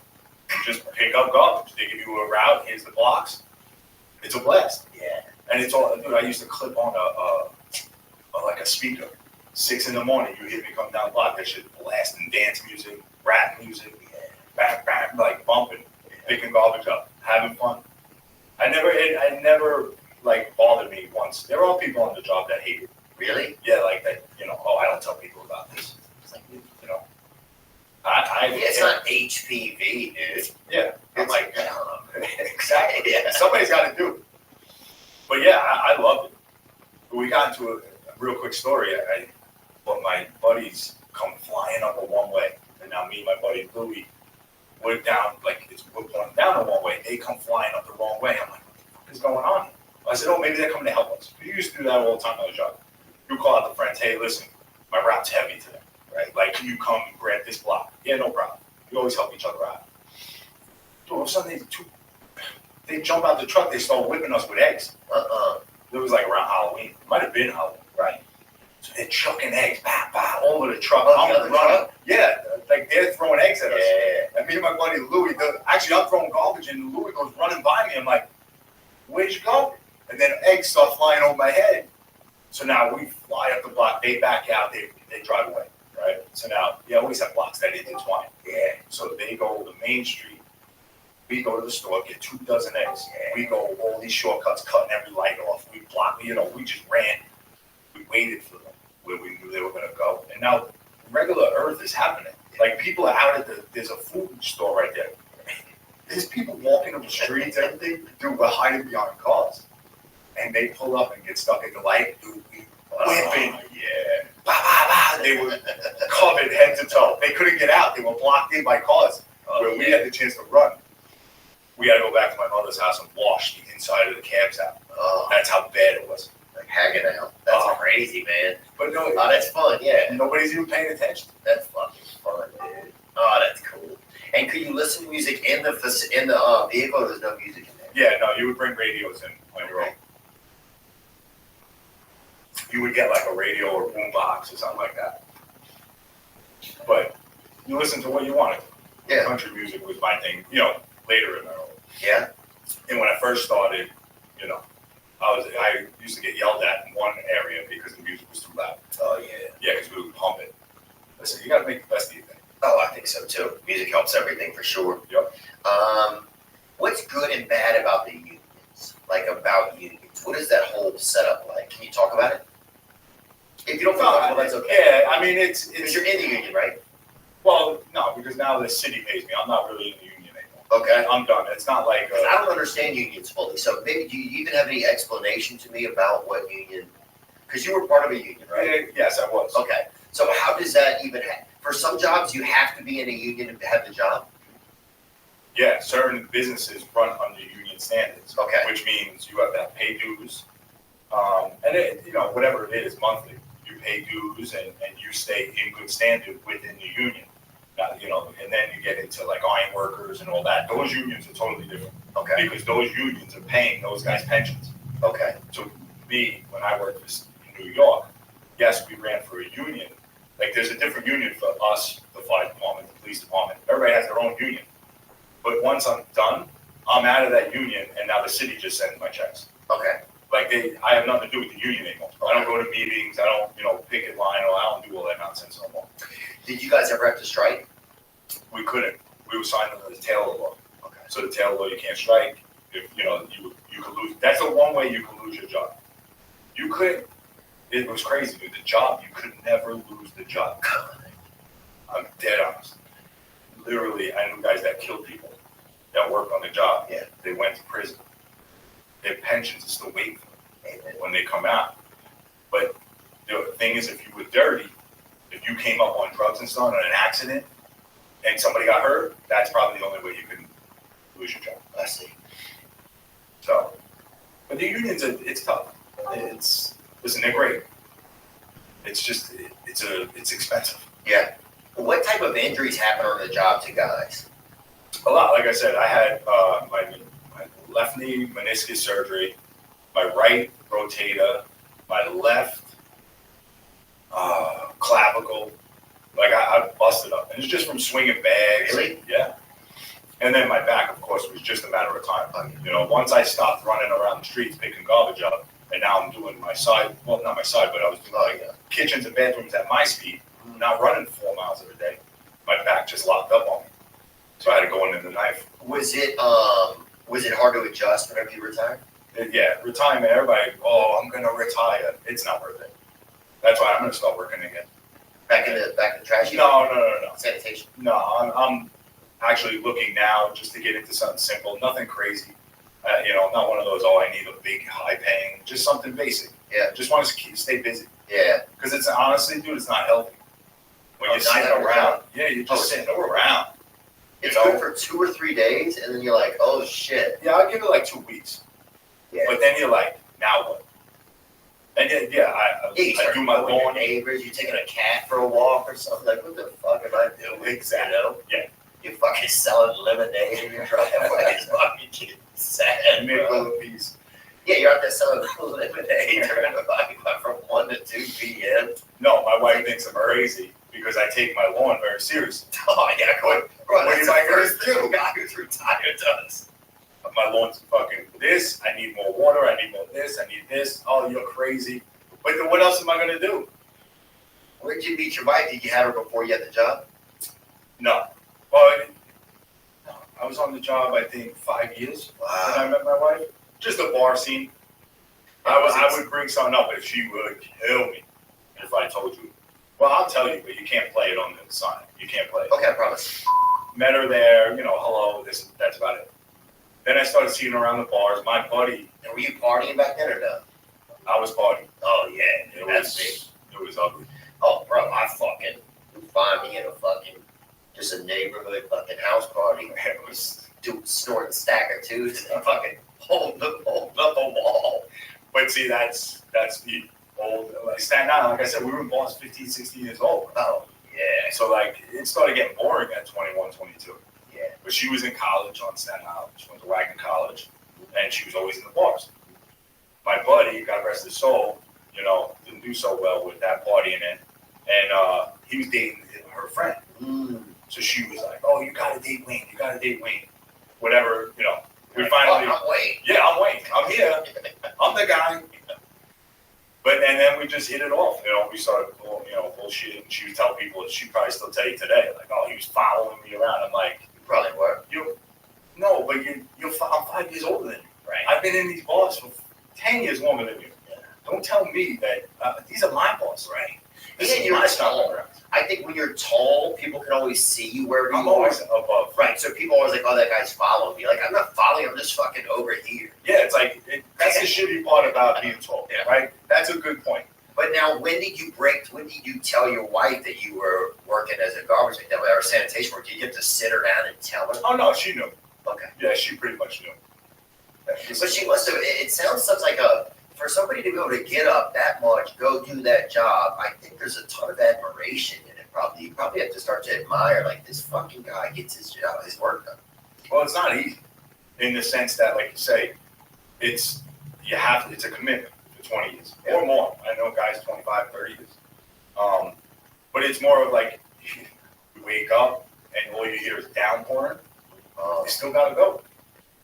So it is. And like, I never wanted a pat on the back. Like, screw that, you know? It was just more of knowing, like, how your day's going to go from the minute you wake up hearing pouring rain or, you know, it's going to snow today. All right, well, I'll see you tonight at 8 o'clock at night. And you're leaving at 6 in the morning. I wouldn't get home 8, 9 o'clock at night. So it wasn't, listen, it was good money. I think her family knew, like, "Oh, yeah, I'm dating this guy who works for sanitation. Oh, that's a great job." It's a city job. Right. It's no. Right. But yeah, you don't know that. I mean, that's one of the things that I'm so happy to learn is, like, you don't know that there's you can make good money. You don't know that there's a pension in it. You don't know that you can fucking have a good time. You don't know that you get over the smell. So you don't even notice it anymore, huh? No. Wow. Don't even notice. And I can pick it out anyway. Like, could you smell different types of trash from certain amounts of feet away? You know what it is? The maggot smell, like I was saying, is the killer. You know, and there are sometimes I have a backyard. You know, we eat outside, we throw the garbage, and I don't throw it out right away. It's like in a bag, in a pail. Dude, maggots will start crawling out of the pail. Maggots are gross, huh? Oh, I hate them. Dude, I used to be walking around there all my arms. They would come out of the truck, splat on your arm, like nasty. They're like blowing them off your arm while you're on the back of the truck. It's part of the job. Was there like a wave of trash water that would come out on the cycle? Like I'm talking something Kelly Slater would flirt with, you know. So this woman, and I knew her from the neighborhood. I went to school. Well, I didn't go to school with her daughter, but I knew her daughter from high school. I used to hang out with her and her friends. And she comes out. She's like, "Oh, Wayne, I can't lift this sofa." And it was in the driveway. I'm like, "Yeah, I'll get it. Go back inside. Downpour." So we throw the sofa in and we throw bags in. Now she's right next to me. And I'm like, "Don't stand there. Go somewhere else." No. I want to get. She's trying to help her, give us something, you know, for taking this stuff. Give you a couple muffins or something. It cycles, dude, from head to toe. Brown water. She literally had maggots like on her face. I was like, "Get in the house and go take a shower." She's like, "What is all this?" I was like, with her eyes closed. Oh, I'm like, "Just get in the fucking house. I told you, don't stand there." You know. That's the devil's backwash. I mean, you don't want that. It just happened because we were uphill and the rainy days. Now you lift every pail. It doesn't have a lid. Water's going in and it's just squashing around. It's like sewage. Oh, it's disgusting. And all that water, just is there a catch from the truck or it all goes through on the street? No, well, we used to have drain pipes, but then they soldered, like they welded them all shut because like people complained that trash was like coming out on the street. So you had to deal with it. Our thing was you wanted to find a mattress at that point. So you would throw the mattress in, squeeze it, and it would sop up all of what on the bad days.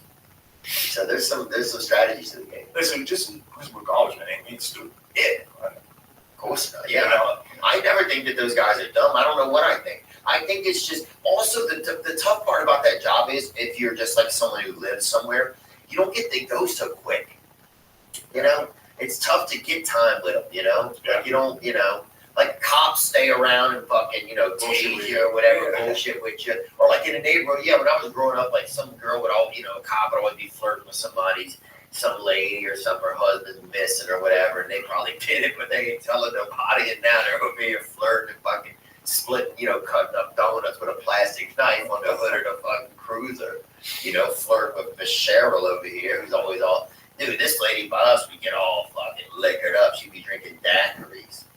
And she'd she'd start her car. She had this fucking car that was like a hot rod or something. She'd start that bitch with these short shorts and then lay on the fucking hood up and fucking say pervy shit out loud. Like, don't you miss me? She'd say, don't you miss me? Let me fucking know her. Like, who the fuck is this lady, bitch? I'm eight. But we sit out there and watch her, bro. But yeah, cops, you end up talking with them.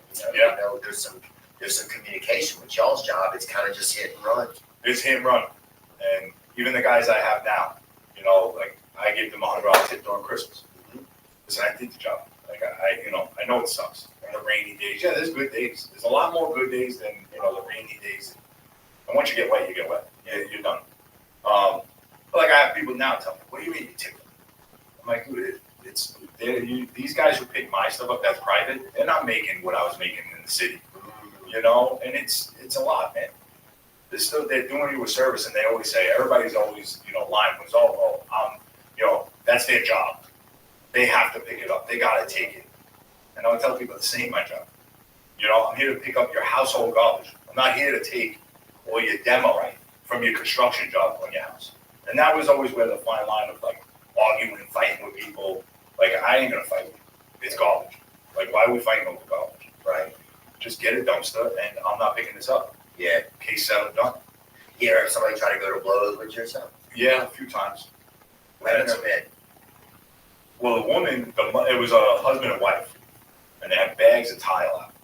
And the bags, and get the fuck out of here with that. She was just an asshole, this woman. And literally the tile is sticking out the bag. So that's like razor blades across the top. I don't know if you have a good cup on Boston, it sucks. And she's like, oh, you're not going to take this? It's your job. I said, listen, I'm not taking this shit. You can throw it in. Oh, fine, I'll throw it in. Yeah, look, big, strong guy,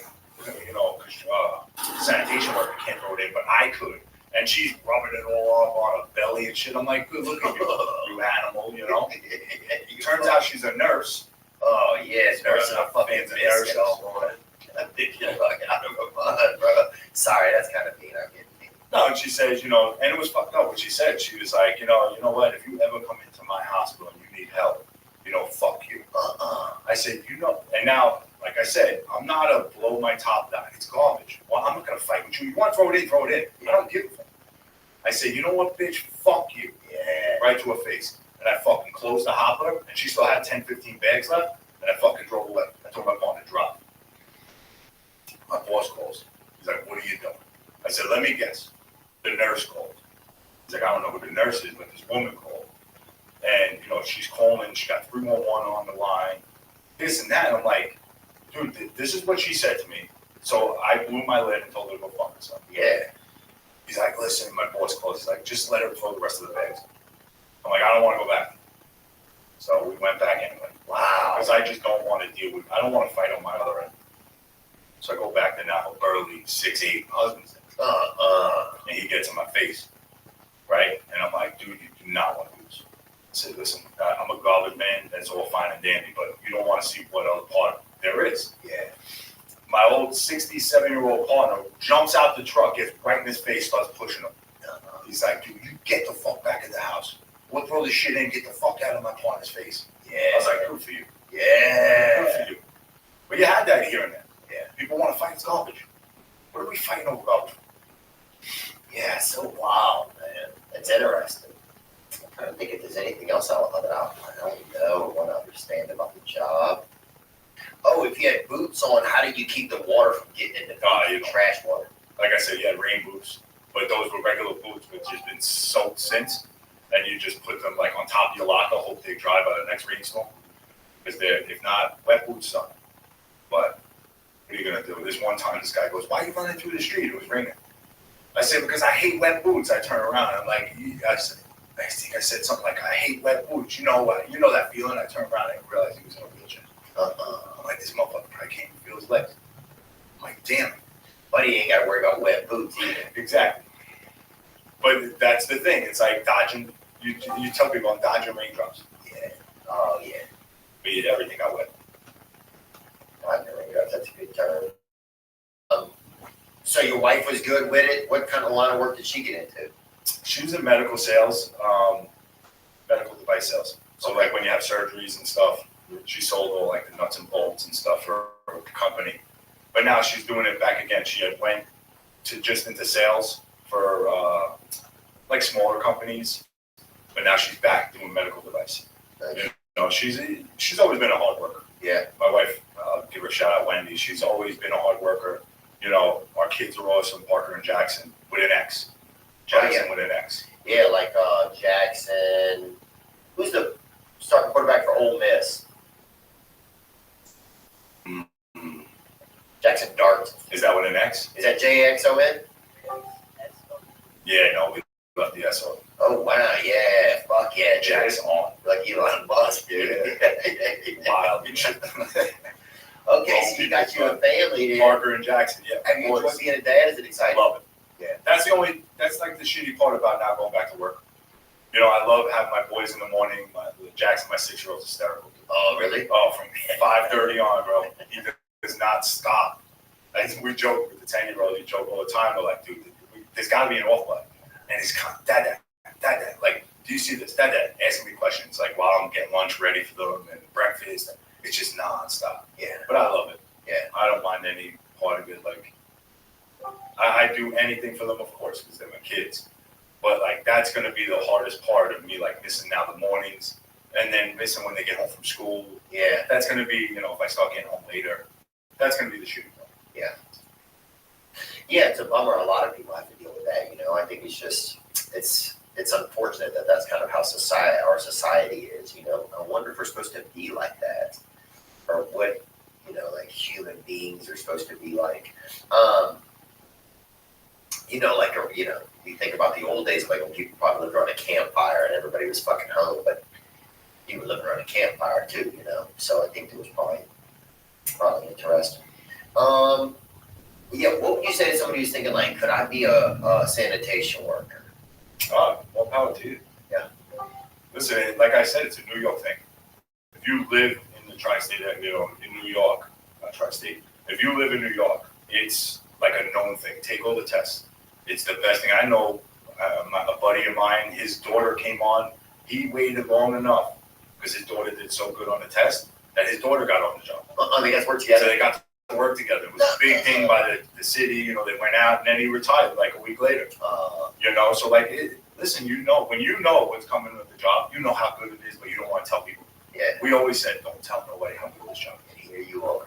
And yeah, there are grueling, shitty parts about it, but the job was great. Yeah. Like, I would never curse the job in that aspect. Well, the fact that you had to win a lottery to even get a chance to take the job is freaking pretty. Well, now they don't do that anymore. Now they allow all of them to take the test and take the, you know, and see how the lists are. But there's 120,000 people taking the test now. That shows you how much people want this. And like somebody called me, they're like, "Oh, yo, my nephew took the test." I'm like, "All right, how do you do?" "Oh, he's got a 93. I'm like, "Oh, what's his list number?" 40,000. Like, he's done. I'm like, dude, the job has to die 6 times over. There's 6,000 guys on the job.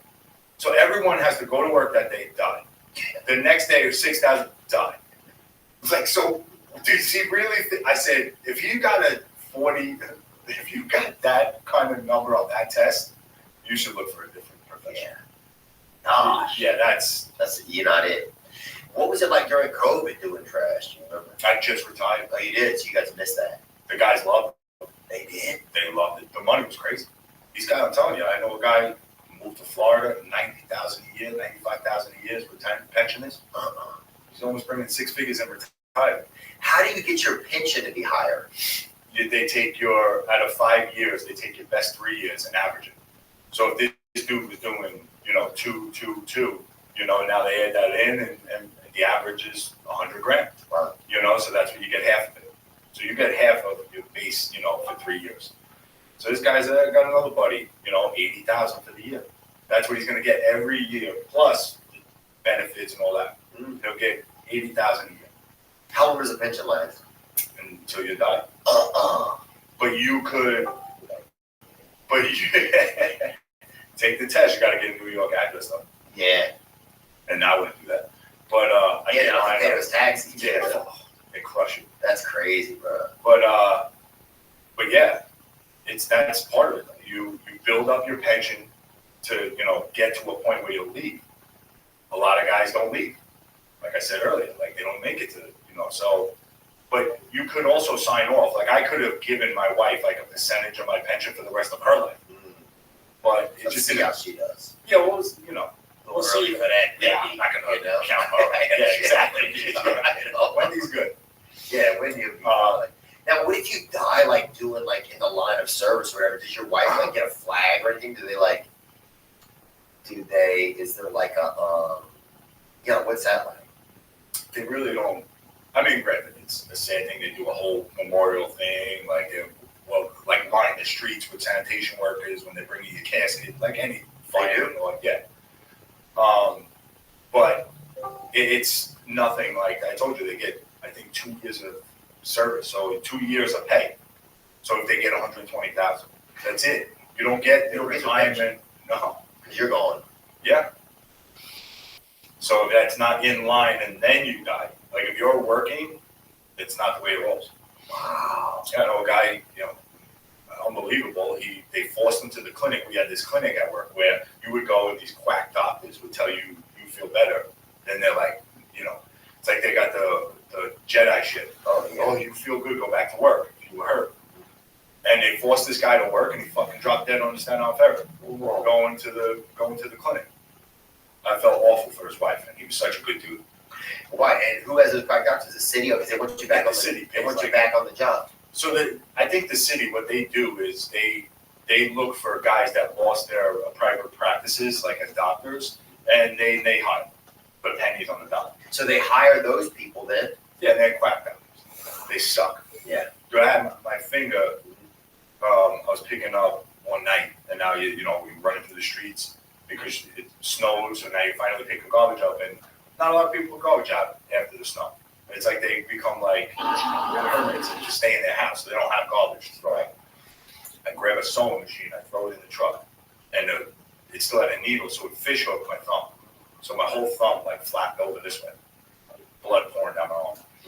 So I go, have stitches. I literally still have the stitches in my finger, and they're like, "Oh, you could go back to work." Wow. So you have to kind of threaten them, like, "All right, cool, put your name here, because when I get gangrene from work, oh, you could do desk work in the garage." I'm like, "Dude, it's the dirtiest place on earth." Like a garage and sanitation. Garage. We're paying the data guys. The data guys want to make charge. So until you threaten them, I got a lawyer with my officer. All right, take it. That's crazy. That's like a fucking threaten us. Dodge. We're just gonna get you back out there. But then you have the other side of the coin where guys will sit out and fucking cuss it up for 7 years because they got hit a flag. They're like this club. We were talking about this. They said that he wants that. He's pushing it forward. And that's amazing. Man, it's like, dude. But then it sucks because there's guys that are fucked up. Yeah, you know, they shoulder down. They're like, "Oh, we're gonna force you off the job." Because I was on like. That's amazing. And they said this you should work with Natalia. And it's like, you can force me off the job. This comes like, you're 16. And I understand. You're a number. Maybe have people do your job as a caregiver. Wheelchair person. I think there was something. They said this. You need a lot of autism goes to the job too. That guy gets locked up. That's penalty. I run this and that's laugh about my kids are on the spectrum. But they're awesome. So you tell them. I was probably on it. Like you said, they test me that shit. Well, they were like, when we grew up, they were like, "Oh, he's either shot. Oh, he's shot. or he's not crazy. Like, either one or the other. And what they never said, like, oh, yeah, he's gonna be an astronaut. Like he's real smart. No. He's shy, he sits in the corner. The other kids are knocking over the walls. And that's what it was. Process. Creative crazy shit. They had something to say about it. Exactly. Or at least they gotta keep it all your ADHDs, elemental Ps, all that shit. Oh, now you gotta show like take 10 girls to an island with just one house on it. Like, yeah, they're gonna be girls. It's a letter time. It's almost like an island, which is like a house on the island. That's not a house. Listen, we're showing everybody. Yeah. We're trying to raise for us. We leave for 24 hours with no food, no water. The house is locked. You can't light the windows. It's going crazy. I'm like, what kind of fucking sayer game? Everything is fucking crazy. We're going to see yeah, look at this. This is the chart now. LGBTQIP2SAA up, down, select.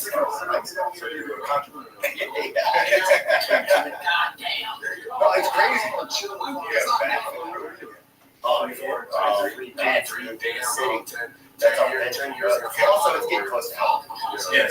What was it like? What were some of the holidays like? What was the holiday? Was there a holiday? Was there a day in the year when you got on the phone?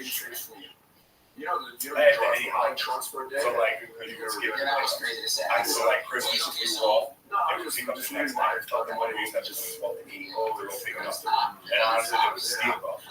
Like my first year on the job, I didn't realize I was stole off. So because on those days, you just have to load the truck as fast as you could. As you can, and then you would dump the night too. Okay. So literally, it was like smoke coming out of the pipe. Take off out of the garage. So hustle, get as much off as you can, and then just be done.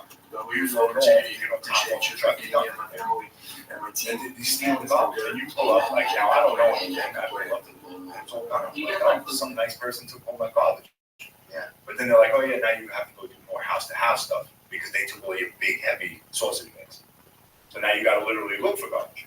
It's like hide and seek for garbage. Wow.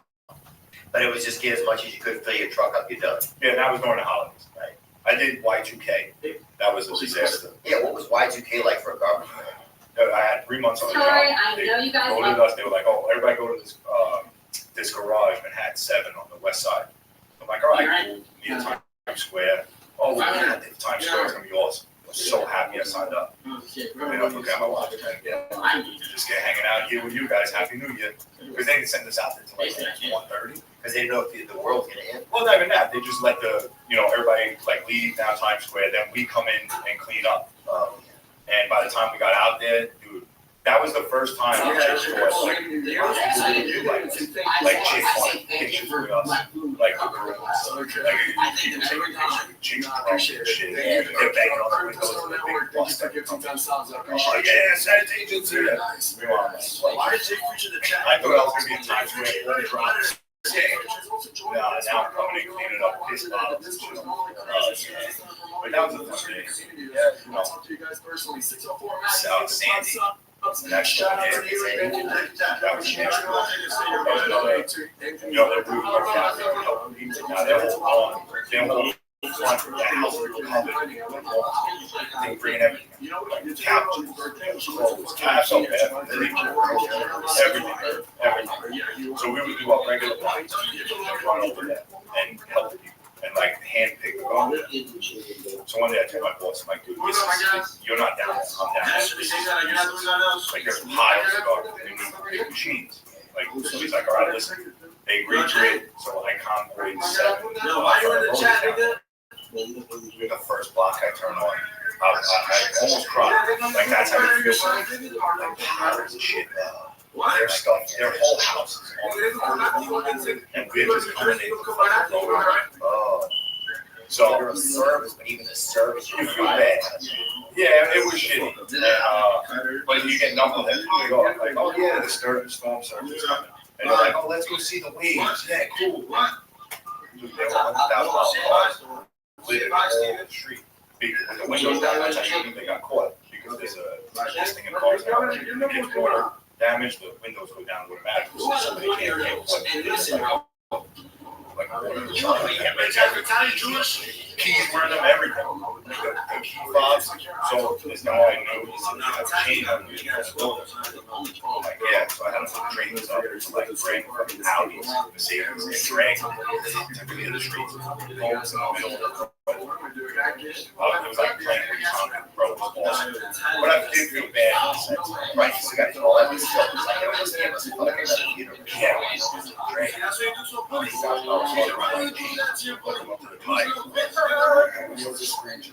What about during 9/11? What was that? That sucked. I didn't lose anybody.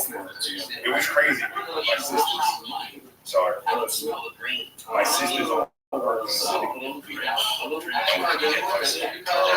So I had just gotten enough to work. And I just worked 12 days. Nobody feels bad that he got me. Like I just got out of the shower. I was just going to bed. So next thing you know, another one comes. Never a guy running his life. And my buddy at the time had a boat. He's like, get that motherfucking boat. It's going to be important. You want to go get it. But it was fucked up. This house was crazy. And I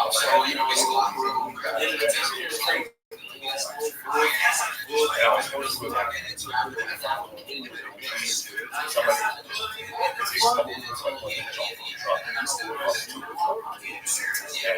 He actually got back there. He was out there.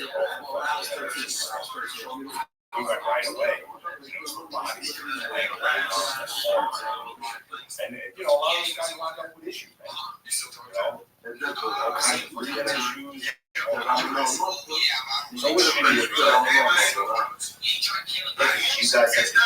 guys have to do some of it. We did some of it. We did hands-on stuff. Like they didn't bring any machines into it. We ran out of the land. They would bring material from them. And they would find land. And like and I knew a few people like from Charles. It's just shitty. Yeah, there was never really any retribution, I felt like, in a weird way, also by America, you know. Not that there needs to be, I'm not saying that, yeah, but it was always like, they never exactly, really, you know, almost like, they never even gave a solace to them. Oh, yeah. Like a lot of people saw it and thought it was dangerous, you know, they kind of loosely blamed it on who's saying, you get them all mixed up now. It's like, who's next? I know. It's so shitty, you know. And they loosely kind of blamed it on everyone. And maybe they did, you know, it's like, man, that was so fucking weird to leave America and always hanging out to dry like that. Like, who the fuck is this? You know, I tell you don't know. You know Somebody's got to know. You know the 22 people that are involved in this. Who the fuck did this? And there's so many crazy things. Like, it's like all this, documents.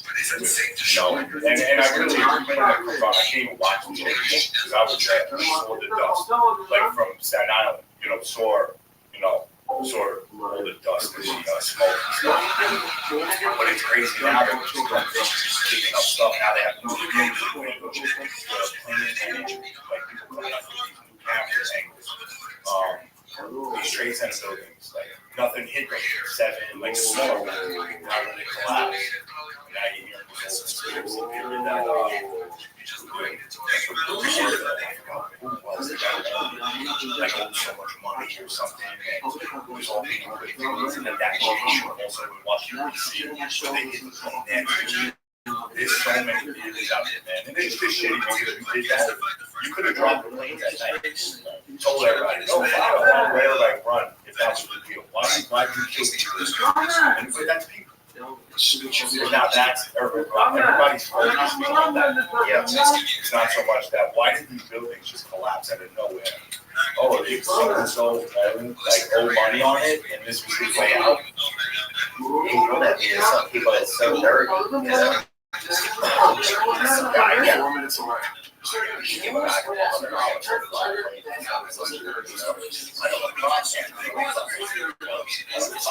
Throw in on the X, nice and hard, dude.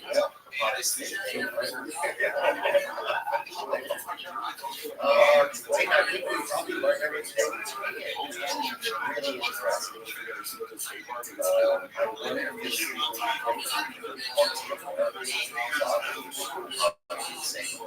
No, I think it's definitely because it's on a private.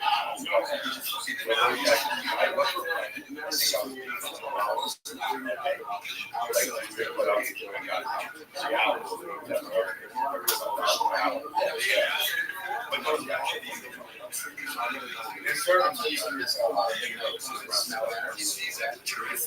where they're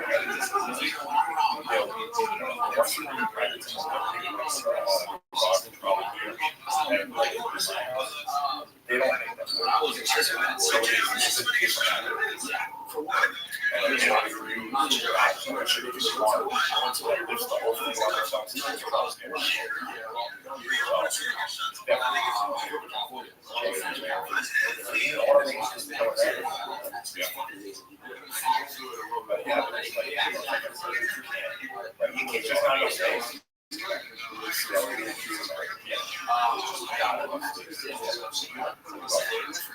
You guys have any of the other like civic streets that you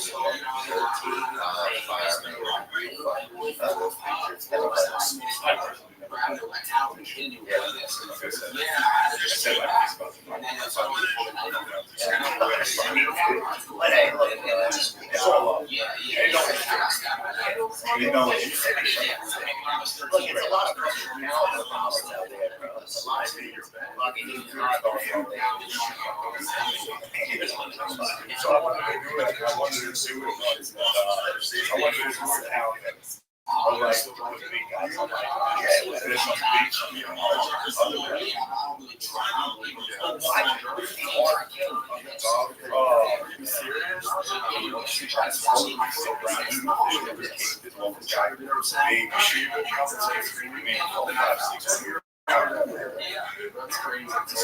they go down the block. All these shots are lucky. You know, they will find that spot. Like, oh, that's why it's like, yeah, you could say that's the key.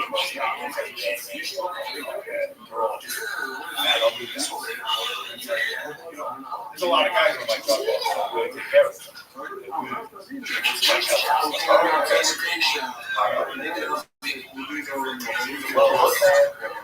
I'm grateful for your time, man. I feel like I learned a lot about your job.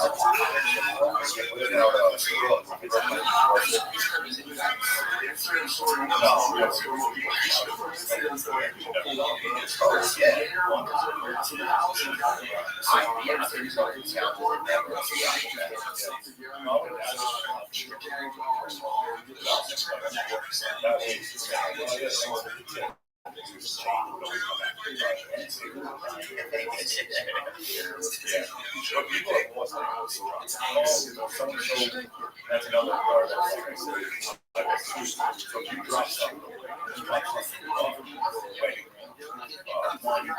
Anything expensive, we drop your off here.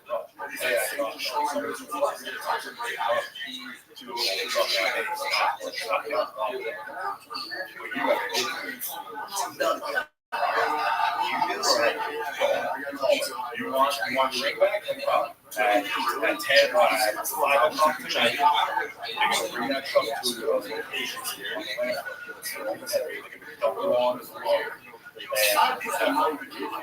you got the watch. I've seen like down below. I like it with one thing. But every bunch of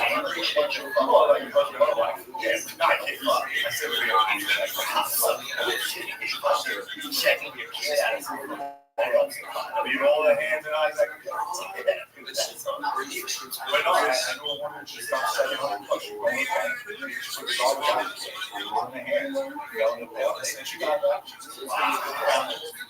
They should play music into the live. I would never watch that.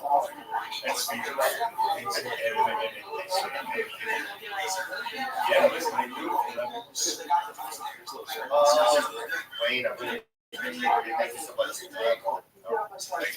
it's really cool. And,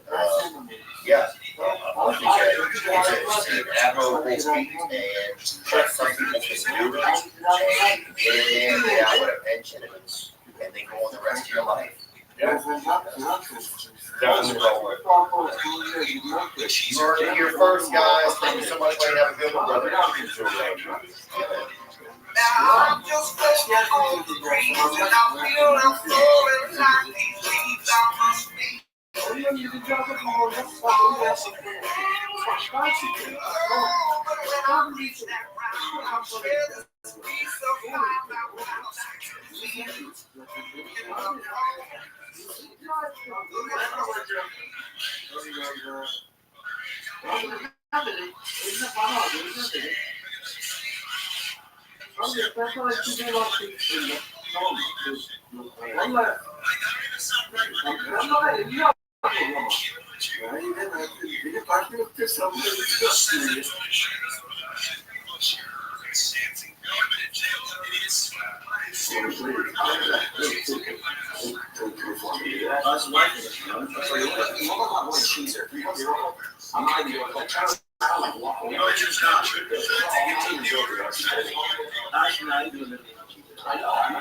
Yeah, you work on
That's it.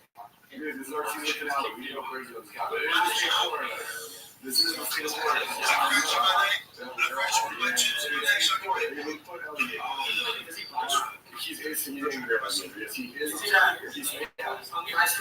does that look like a fucking 17,000 chapter?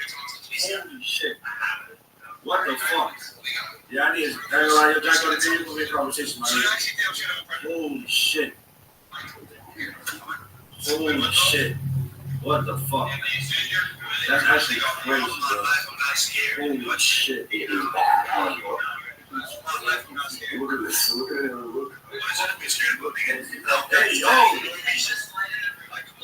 He's not focused. John, don't want to reconsider. You're going to get out of it. I just feel like that. Yes, this straight. The fuck is wrong with that? It's just a little bit pressure. Why did she go? I fractured my leg. I fractured one of my toes on my leg so I can barely walk. And that's what I'm not going to hurt myself anymore. Did Luke Ray come to the face yet? All right. Real quick, we just gotta tell him what he wants to do. So now she got.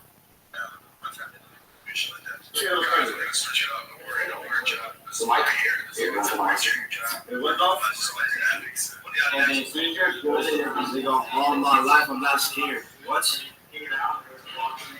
All my life I'm not scared. What is it to be scared about, nigga? I don't got the time for no reason. Like, come on now. We think the same, we talk the same, we walk the same, we got 2 legs, 2 arms.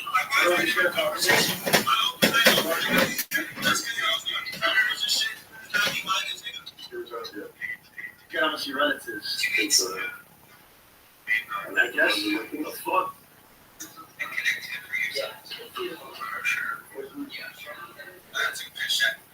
Nah, that ain't no chat now. I don't like it.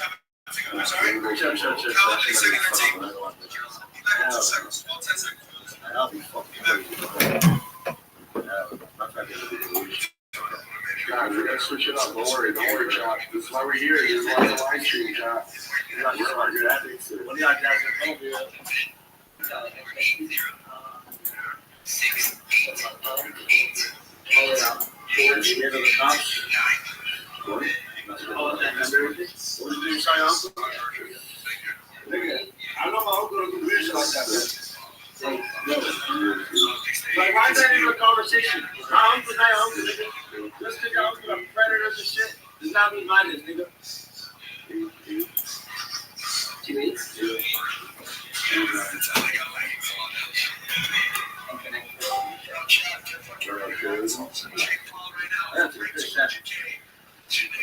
I'll be back in time to take a piss, alright? How many seconds I take? I'm back in 2 seconds. 1 second. You back.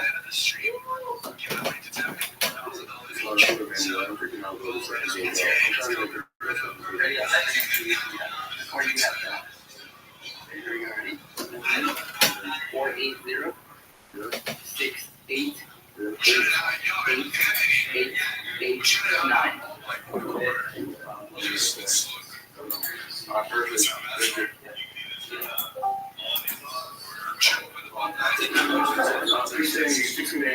Yeah.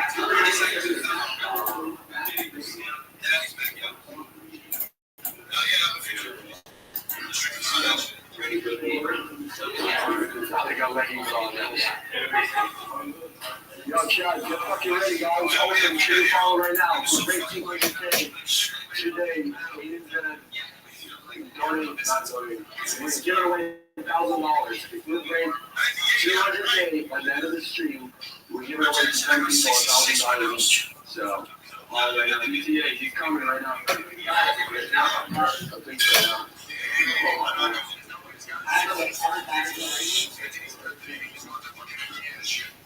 We shouldn't have, Anthony, we shouldn't have that wall light in the corner. It's it's not bad though. We should have put it right. We have to do that.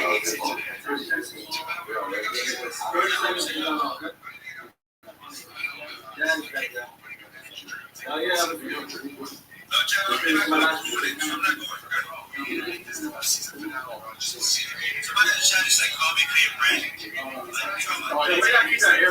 I just so fucking cold. Shit, wait about the angle now.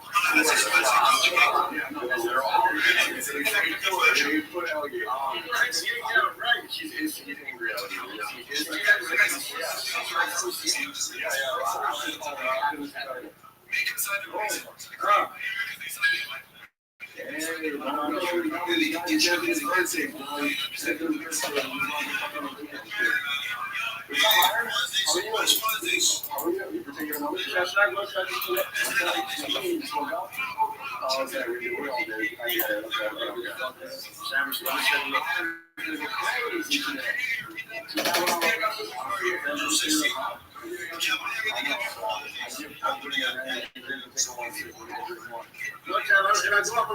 I'm not going. That's all. We need to make somebody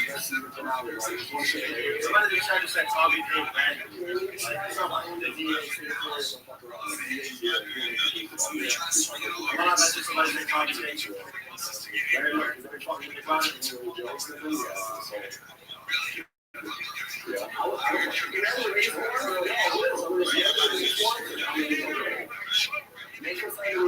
gonna create waves. If you find your life away, can we do it? And they can get you. They can say, oh, I didn't understand the release. What is politics? Isn't it like next month?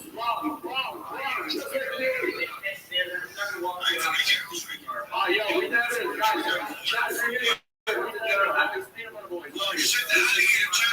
yeah, what are y'all gonna get me for politics? I'm literally out that, nigga. So they can see it.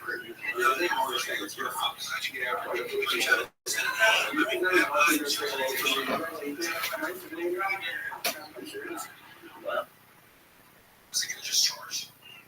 Holy shit, oh my god. Poor alligator, man. You know you was looking for it. Hey, Josh, realize one Everglades. I'm not going to that either. Guarantee that that's good and we're not. Listen, I wish that works like that. I know, right? See, they were so if you guys don't know shit. So, this is kind of crazy. Machine is bad, LA boy. Yeah. Look at this. Look at him. Look at him.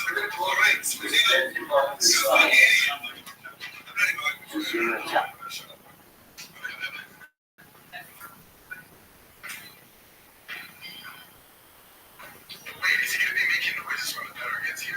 Like, what is he gonna be doing in the garage? He's gonna be just hissing? Fuck. It's the water here. It's some shit. Yeah.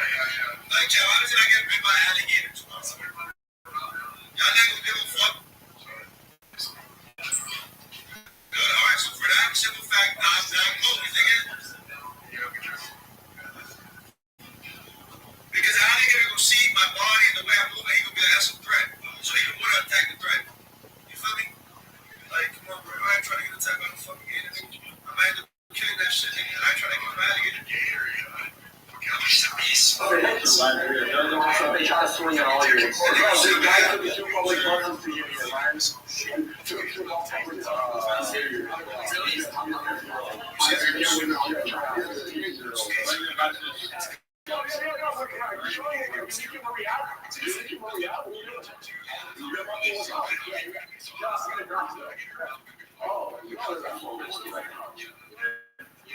I don't care, nigga.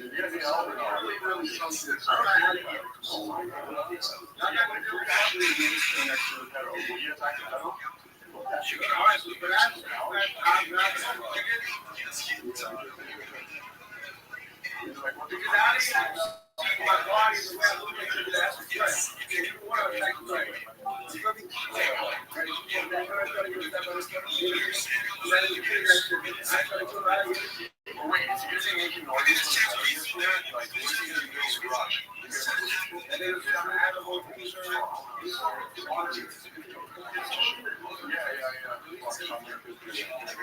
So we run around.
I'm excited.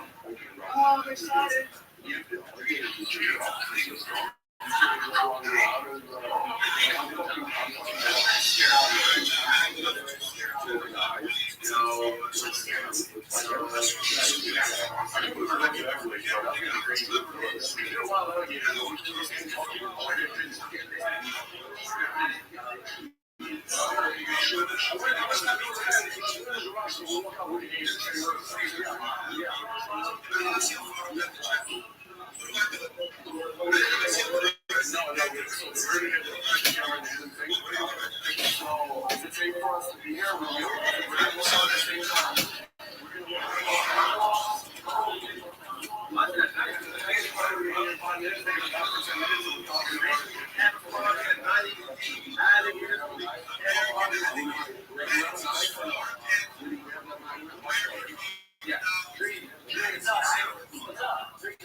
I might be away from the camera, nigga. I'm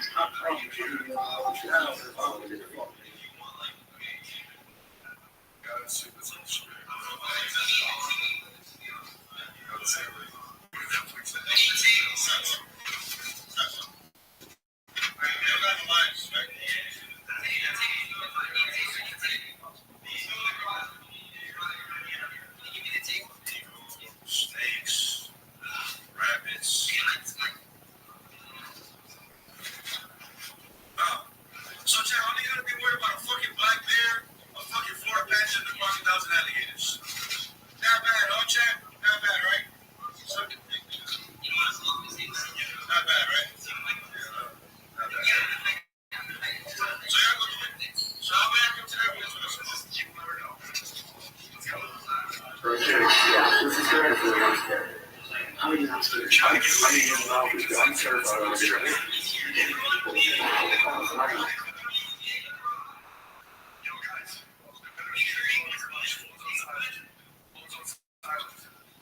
Everyone's holding on silent. He's here. Shit, Chad.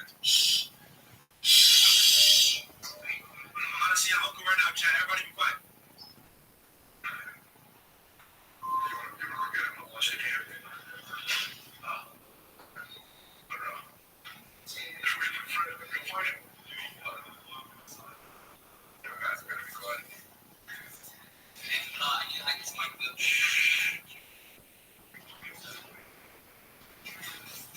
I'm so worried about what is. I'm not worried, really.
Citrus, if I didn't catch you, nigga, why didn't I go? I didn't want to go.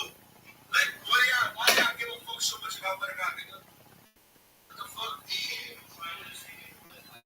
But since did your ex-girlfriend say you're a predator? Oh, okay. Oh, okay. Go argue with her, nigga. Don't argue with me, nigga. Nah, I'm just kidding. She just said it. I'm just kidding. She was lying on my nigga sister.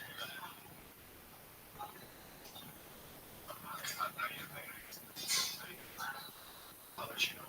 Don't try to finish. We'll have a perfect timing. So, Chad, what is Slash Cat 2 like? He's not gonna run better than the house. I'm not trying to get him off. Well, nobody's laughing at the door. We should have stretched it. I'm gonna chat, nigga. Hold up, chat.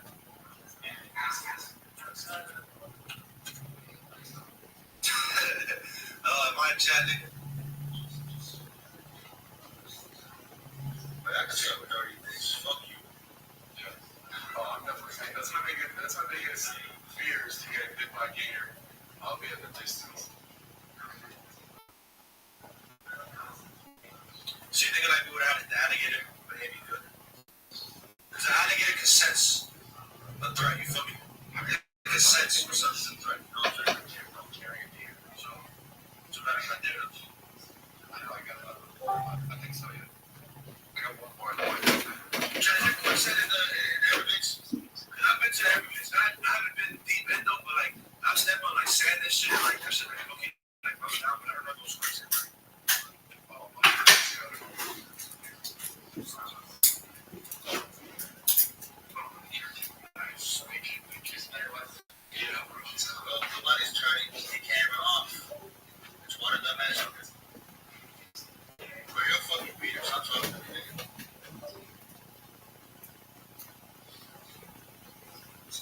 Guinness. Of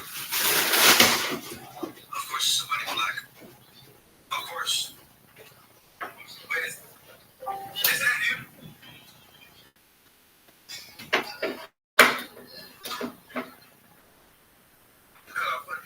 What is that?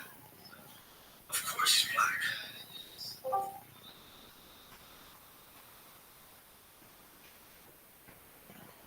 He had a do-rag on.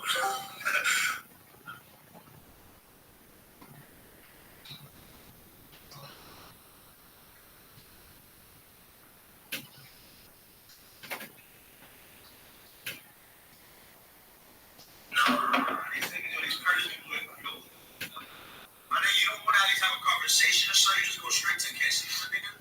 I'm talking about no grass. This nigga, that's sick shit, bro. I don't know what I'm doing. Bro.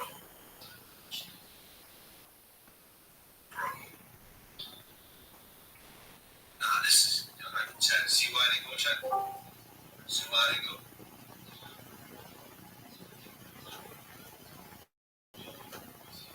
See why they go. Governor came out the bar, he pushed the nigga. Fuck the street, the governor came in the room and pushed the bar.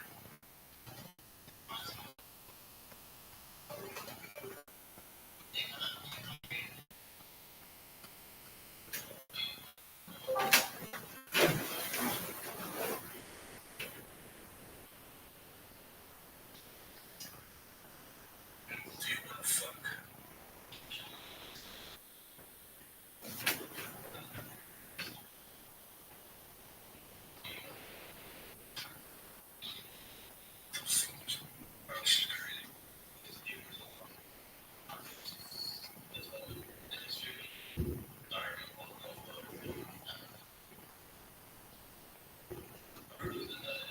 He's not Cuban, he's black.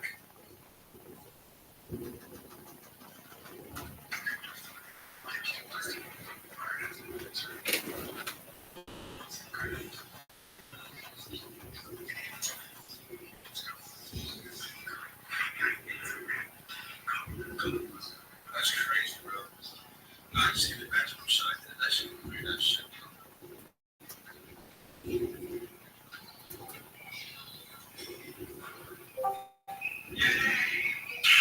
That nigga got scared as fuck.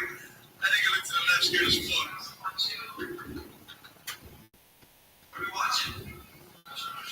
Really? Can I watch you guys? Yeah, we are. Oh, yeah, so go ahead. Well, you know me. You know me. Nobody knows you, my nigga. He's not Jewish.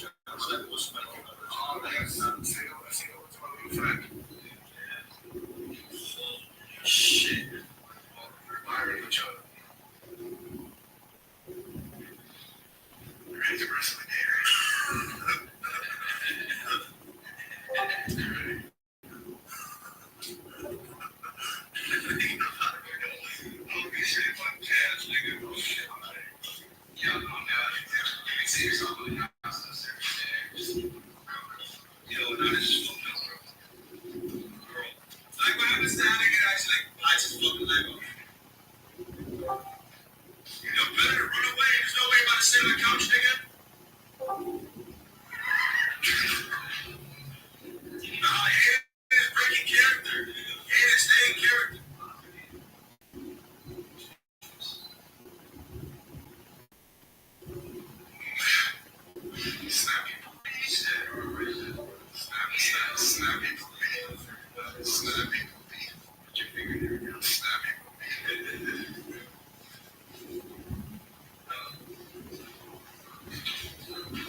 Honduras.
What's the Band-Aid for it to take off the asphalt? Like you raised it?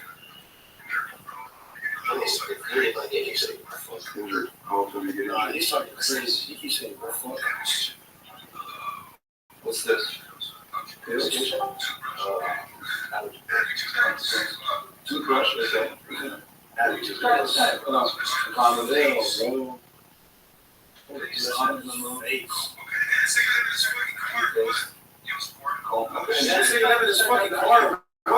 Neosporin? Oh, shit. Your house in the car? Nigga got his entire house under his fucking pouch. Nigga, what the fuck? Holy shit.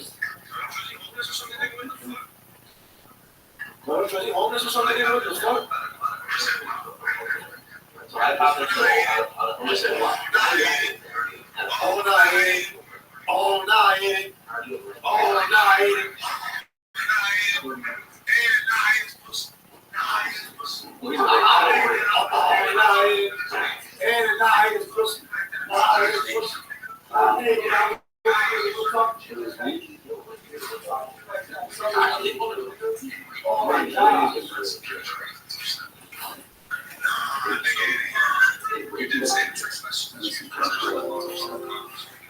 Nah, nigga, you just send a text message that you use protection from yeah, I would assume that nigga. So if you were us, bro, what would you do? Just out of curiosity, what would you do if you were us? When you cross somebody trying to have sex for 15 minutes? What do you do?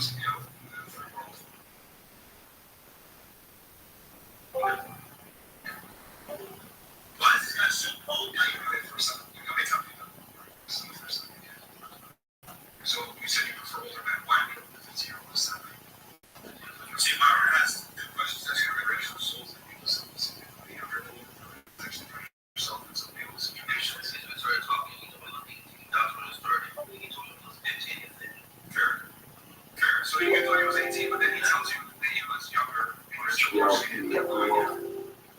So why continue to pursue somebody else? Yeah, why continue to fuck niggas? Why is this guy so calm?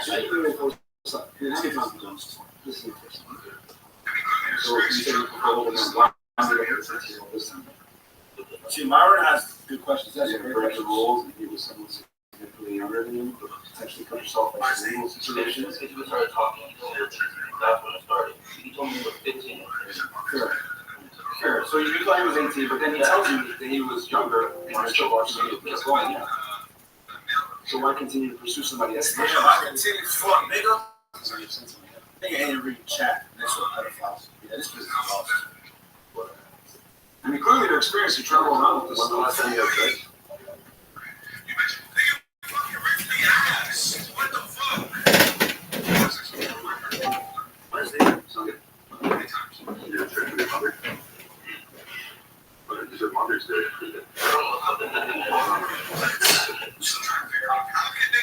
Was it with a male or a female? Usually, how was that a video? 40? Nigga fucking Rick Lee ass. What the fuck? You got sex with your minor and they were older? Yeah. How many times? I mean, you said here for Oklahoma, right? A lot. I'm trying to figure out How can niggas not like bitches now? Look like me, nigga. That's out of my face. It's great risk too. Like, why would you go against everything you don't want to do? What about yours right now? It took 2 months to get here. So then Westchester. That's fine. I mean, you said you can go on Washington. Okay. And your work is. I know that, but what if they don't take it? Niggas look like me, nigga. That's not even my research. Why are you asking me that? And how do you like to live? Like, you're sort of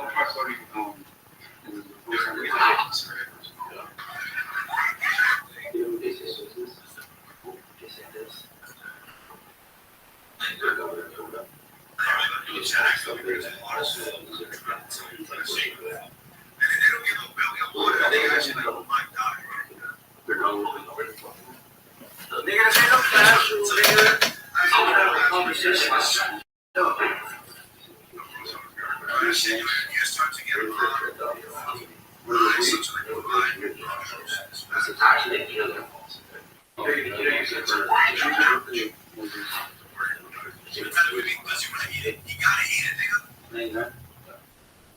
You really about doing Chad? That gummy bear is hard as fuck. I'm serving it. Pussy.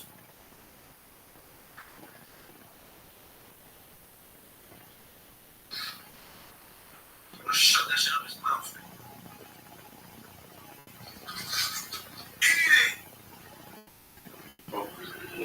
like a world fight together. Bro, that shit, your ears start to get hot. Your fucking eyes, like your spine, and nostrils. It's bad, bro.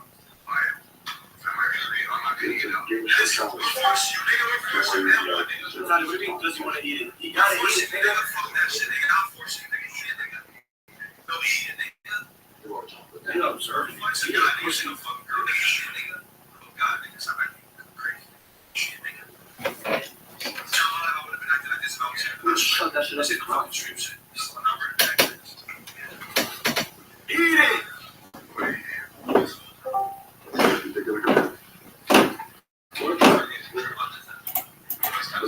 Oh, he gotta eat it. We're forcing you, nigga. We're forcing you. Have one, nigga. We're forcing you, nigga. Fuck that shit, nigga. I'm forcing you. Eat it, nigga. Go eat it, nigga. We're forcing God, nigga. Take a fuck, bro. Nigga, eat it, nigga. This is God, nigga. Stop acting. Eat it, nigga. Shout my life, I would have been acting like this if I was in. I swear. This ain't no fucking stream shit. This is what I would have been acting like this. Yeah, that's what do you hate it?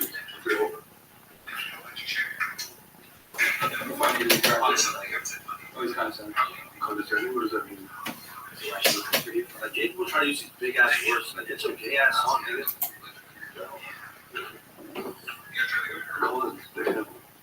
How could someone say you're a pedophile? Like, you're probably like the bro, you deserve to die. Like, you are gonna die. You know, right? You're gonna jail. You're gonna get died. Stab you before raping you. And then they said that You haven't done that in a while. I thought they got that money, but probably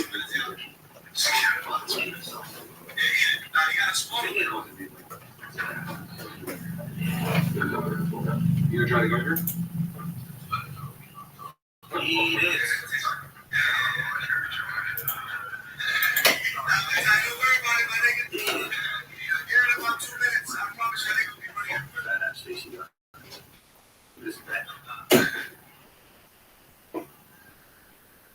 I'm telling you about a cross. He's tough. Buddy, you tough, buddy. My nigga tough, y'all. My nigga tough. Just give it about 2 minutes, y'all. Just give it about 2 minutes. Yeah, eat it. Now you gotta swallow it.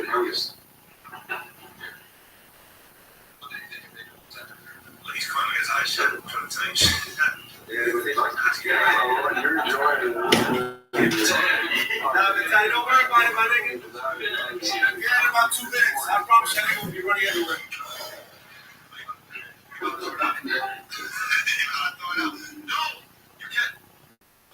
You have any siblings?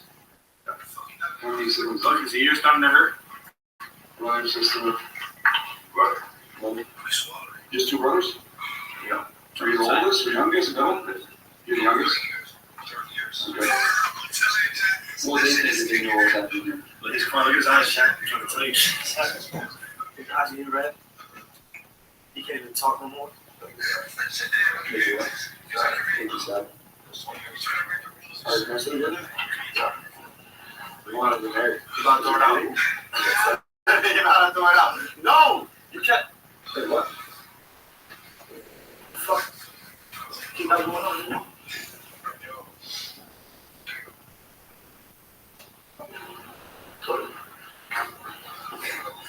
We swallowed it.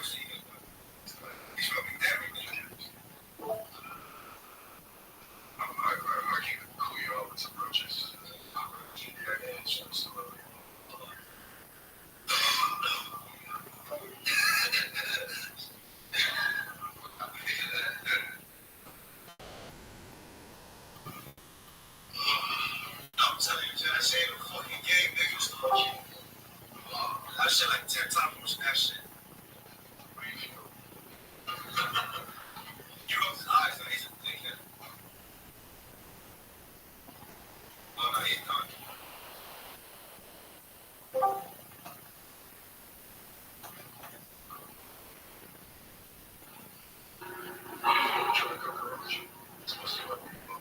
Almost 30 years. 30 years. I'm telling you, Shaq, that shit is kicking in. That shit is You're on US citizens or no. That shit they have a new game. They're trying to read. Almost 20 years. He's trying to read the rules and shit for the ingredients of this stuff. But He's taking that shit and going, you understand?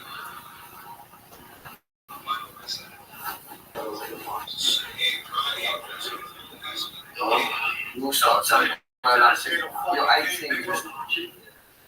that shit like 10 times worse than that shit. Well, I'll let you like 18. Imagine that. He rubbed his eyes, now he's a dickhead. Hey, what age you is up to? 14. Oh, no, he's done. Nah, dude. Mine was 15. I can't lie. Look, we got fucking Jack in the chat, yeah? Come on. Supposed to wherever you are. Big. Wait, check our roach up, Spices? He's like pushing that.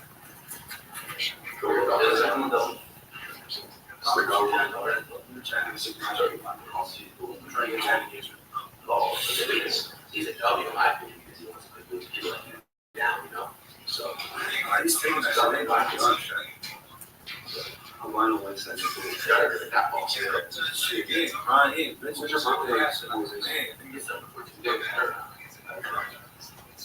What's your birthday? It's pretty spicy. Obviously, fuck this guy. No, I don't empathy for him or his situation. I understand. No, where you going? Oh, alright. You can't stand up. Ew. Look at this hairy ass fucking cousin. The world's from the area. You want a kiss?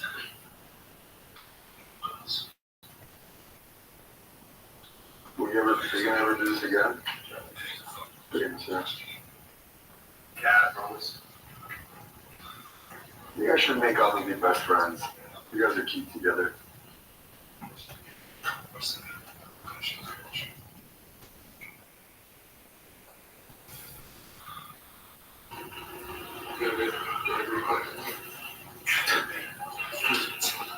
You want some water?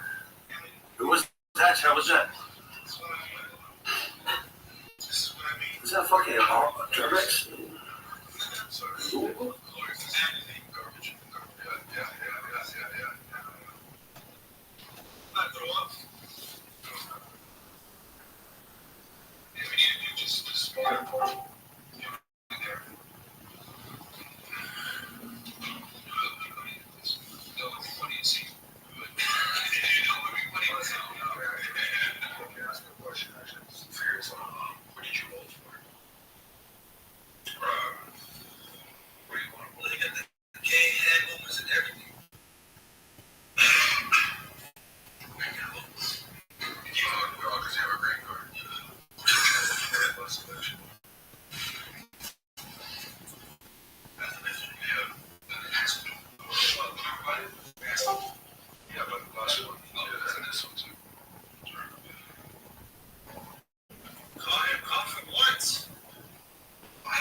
You said that you were never. I mean, this isn't. You're having sex as a kid, as you're playing with older individuals. I mean, that's kind of fucked up. I mean, I would argue that you were abused. You were having sex with me. Yeah, do you think you're totally invincible? Fine. This is a KTF meeting. I don't get any disorder.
University check.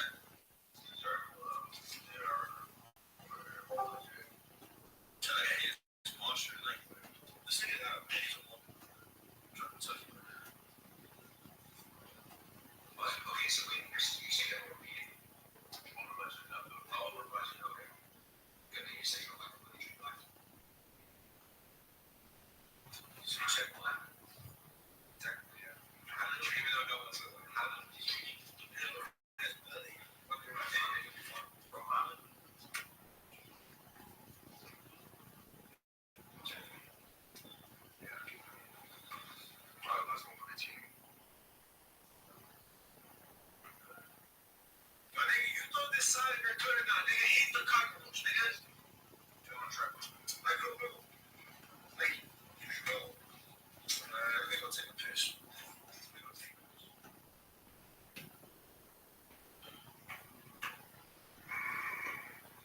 Just see that I got me now. Whatever. It's not a competition. We're just reading the whole time. Chatting. We're just in the chatting section. Next, we're just having a competition. Who's holding you here or not? Chained up. I think it's not the double you're saying. Talk about this. I'm guessing. Like something. Like, I don't know. Yeah, you need to be here. Let me. What do I need? You like him?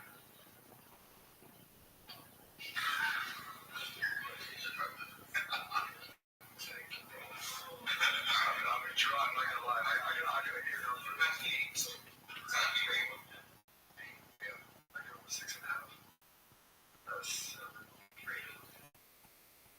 You know what? Even though it's 14, though. Tell me. It's 14.5.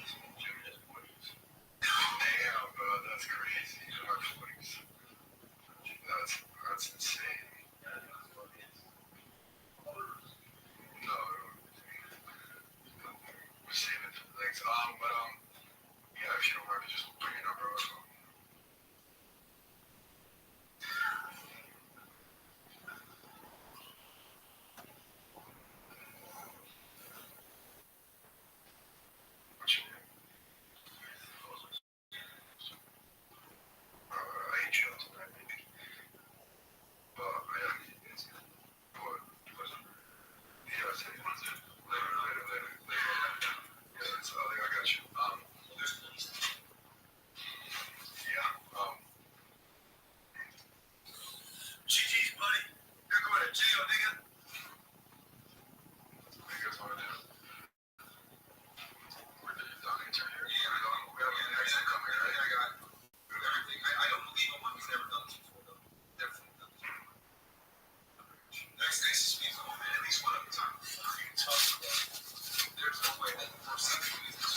job that you have right now?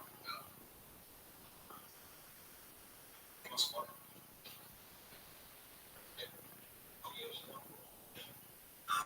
My room's can't make up some water. Fuck that nigga's water. What color? He's from the trailer park, so he's not.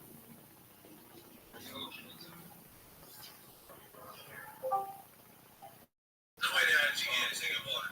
So, when did you know that you were gay?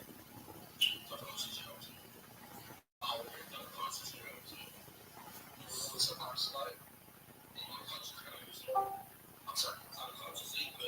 Okay, you were subconsciously even when you were a kid. Nigga been like addicted to kids. Okay. He gay as fuck. So like when how old were you had your first sexual experience? 17. How old was the partner? What the fuck? 36. How do you guys meet? 6 year old, 17. That shit weird as fuck. Sorry. Sniffies. Oh, sniffies. What's that? Is that like a website? Okay, what did it explain? Let's pretend weird things. You know, you get what's sniffies? It's like Grindr. Okay, it's like a gay dating app. Just to strictly hook up. Okay. So you met this guy, and then your first sexual experience you said was 17. Okay. And then what? And like that's when you knew it was like, okay, I'm gay. Before that, And that's when you actually like. wait, Chaz, anybody in this chat gay or not? Then you said, Like, if y'all gay, like, you feel me? so every guy that I'm gay, but is there anybody in the chat? significantly older than you. Okay, so if you've had a powder,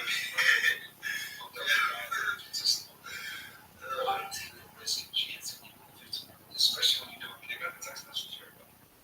I know when you know it fast, you know, you even ask like, school, talk about making your little slut or whatever.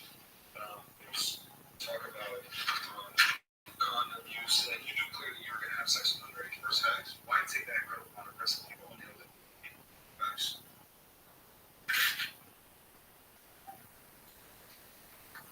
Chad, I know the bottom with it, bro. Alright, but it's $20 coming from now on. It's $20,000 the first time.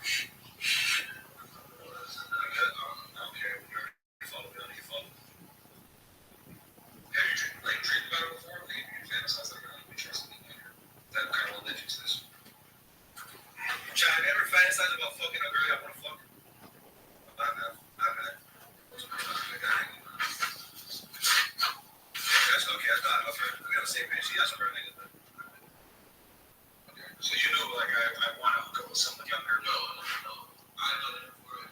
So you're like, they were with her. So, okay, so you're having a conversation. He tells you he's 15. What goes through their mind?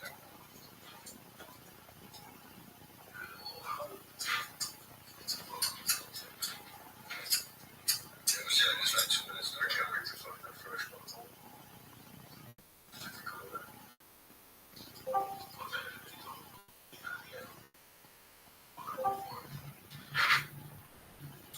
Brother, as a guy, niggas have hairy asses. You're gay. And when you fucking nigga, you about to see a hairy ass, nigga. How the fuck is that even attractive? How is that even attractive, my nigga? Like, what? I don't get these niggas, bro. Like,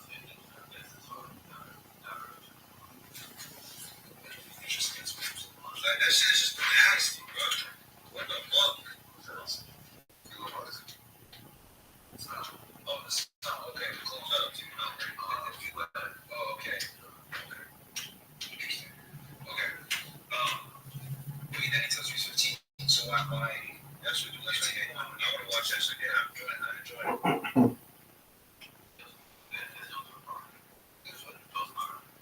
So it's just an opportunity, right? I'm just saying, that's opportunity. Real talk. Oh God. Sleep. That's what I'm saying. Because you took some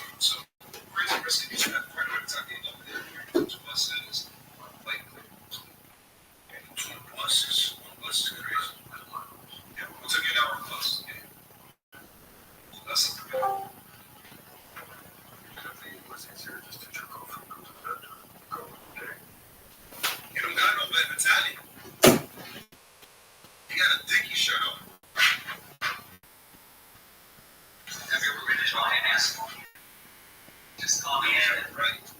What's your price and that's it. Canada.com. Fast, we made it easy. We're the only 5-star ABB rated car dealer out there. Fill up your car.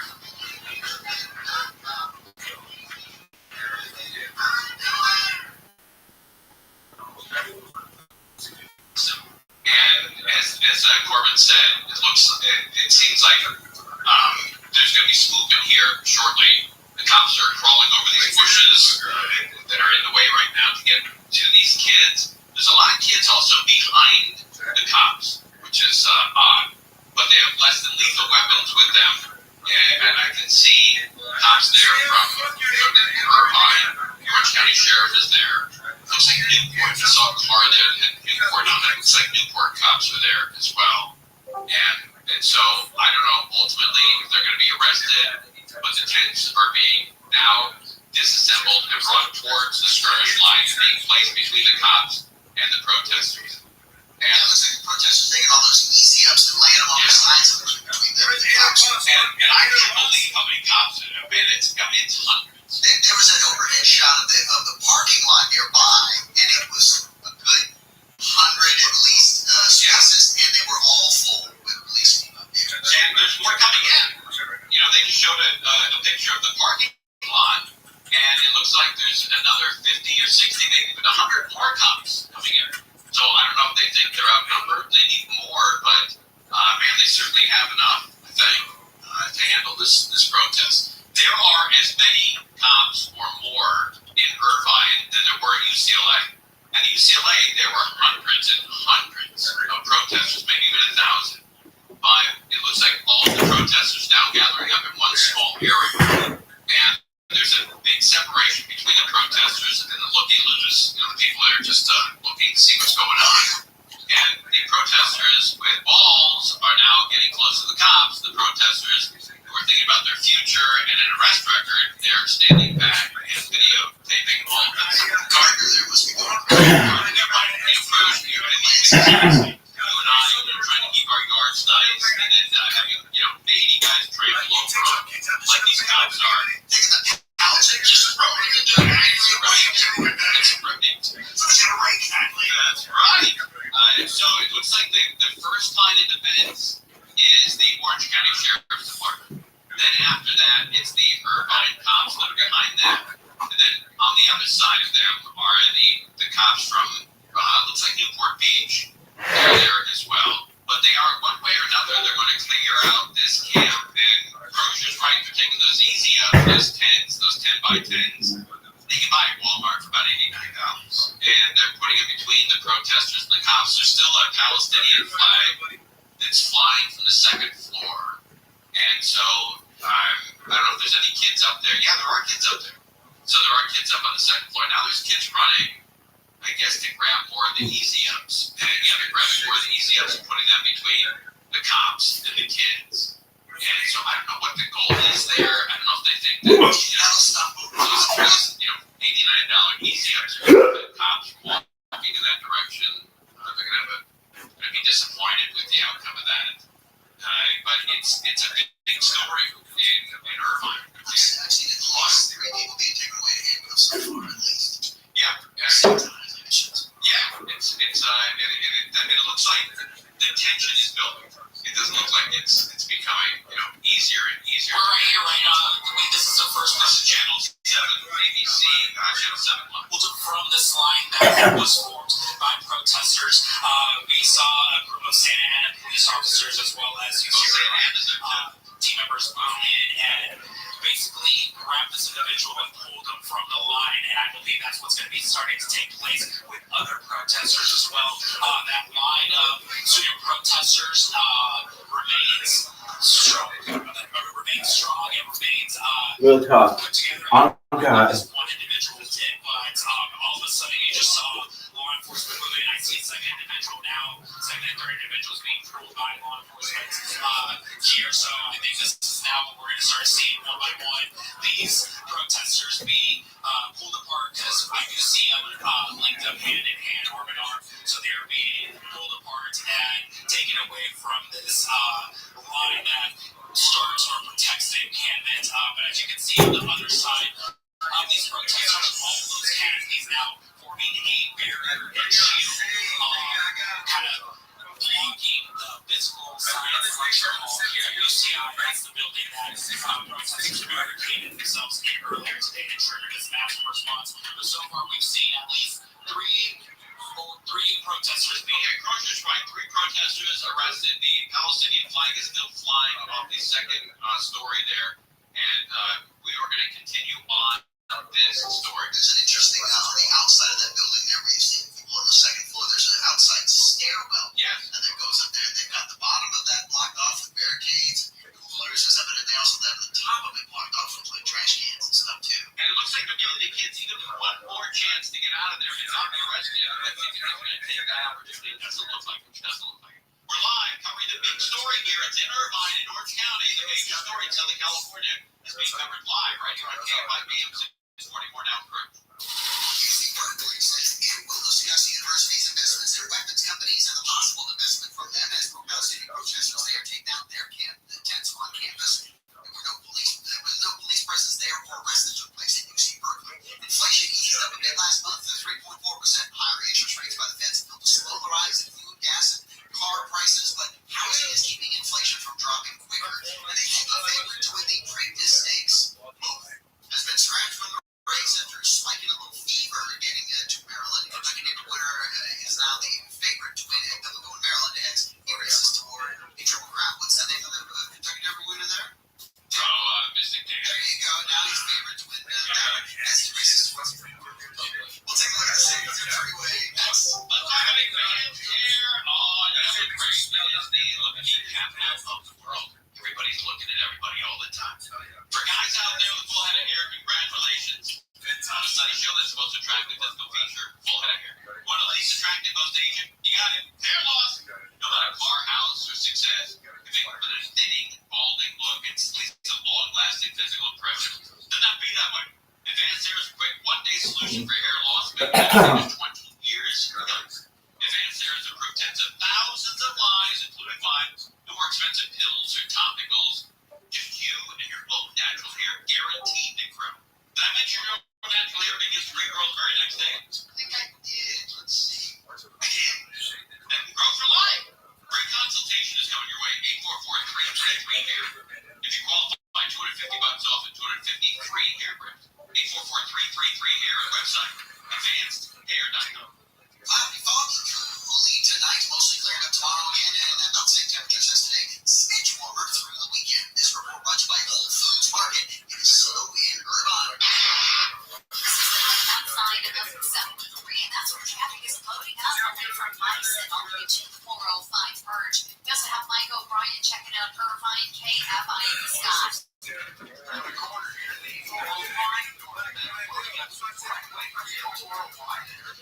Pretty much in the spectrum. You will be on the break most of the way into Mountain Valley up to about Burgers, just over UC Irvine. That protest continues here. Not much has changed. A few arrests are starting to be made. And I see another wave of officers waiting to move in behind the groups that are already in there and starting to bring things up. Mike O'Brien, listen now.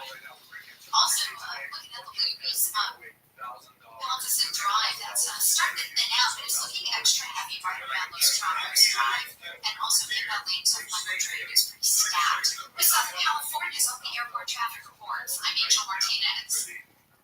Kick off your summer with iHeartBeats. Rewind to a decade of music that defined a generation. From Madonna to Michael. And more. Commercial-free all Memorial Day weekend and every weekend. Open the free iHeart app. Search iHeartBeats and start listening now. iHeartRadio.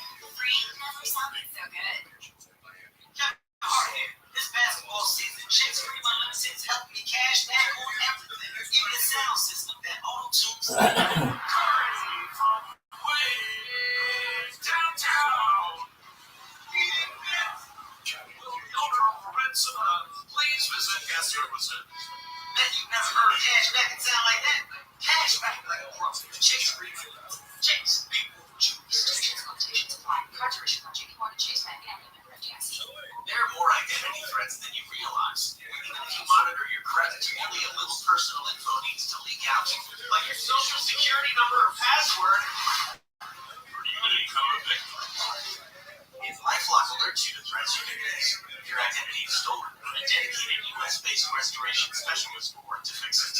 No one can prevent all identity theft or monitor all transactions, but everyone can save up to 25% off their first year with promo code NEWS. Go to lifelock.com.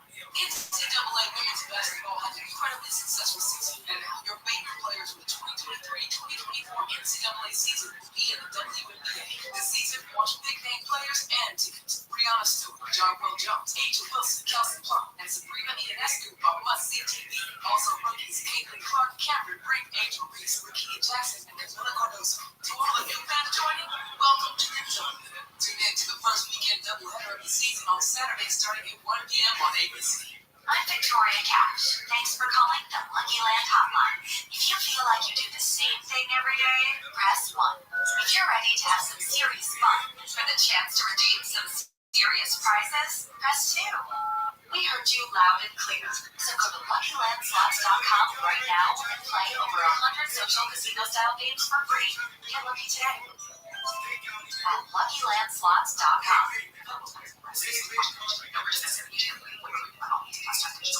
According to the CDC, 74% of Americans are overweight. This staggering number means the majority of adults need to lose weight and improve their metabolic health. The good news, Prolon can help.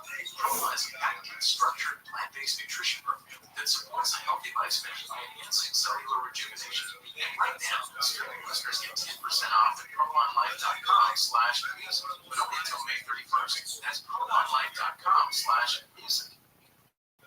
Listen, I've worked from home. I see my husband work from home. It's delightful. I just know that the science says interaction is good for humans. Larry and Shannon, live at 9 to 1 p.m. on KFI and on demand anytime on the iHeartRadio app.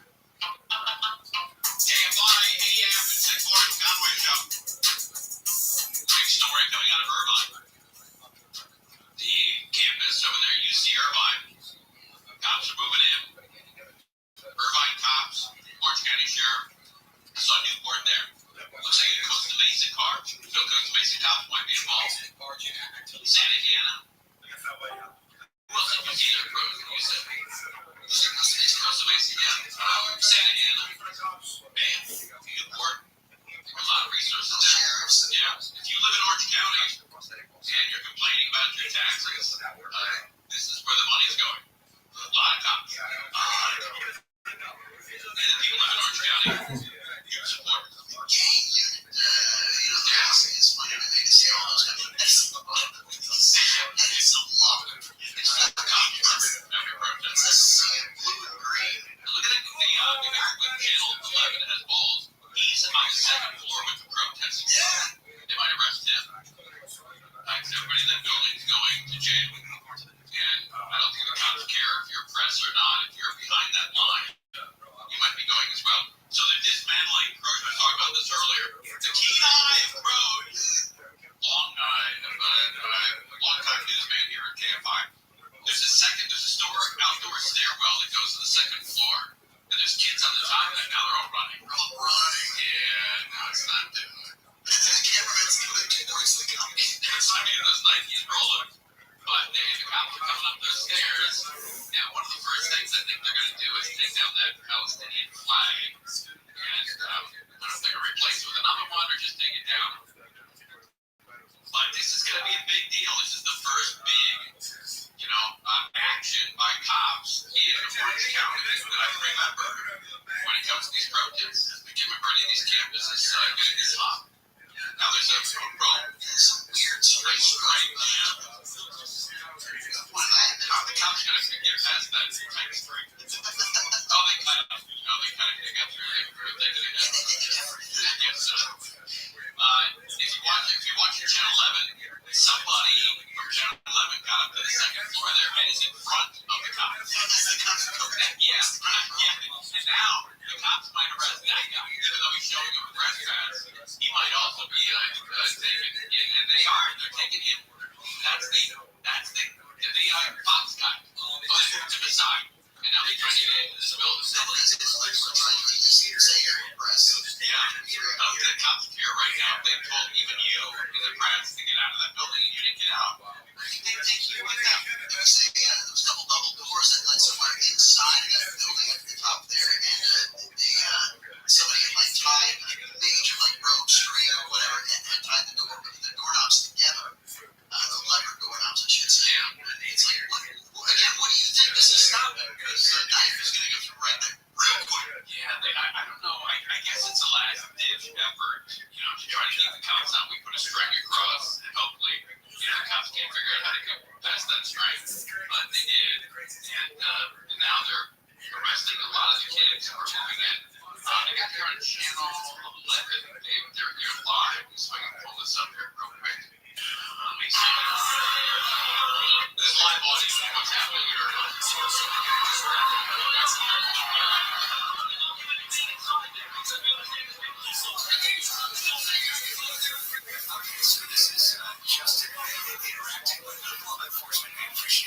was hard work out there trying to do that. You see police that's right in front, they're the ones technically have jurisdiction over all. That's what I thought was so challenging. You see Irvine police are the ones getting the throats. All the other police kind of cameras and looks like a respectful conversation right here and some thumbs up. And highway patrol what's happening here? You heard Justin say you're trying to see if there are people inside.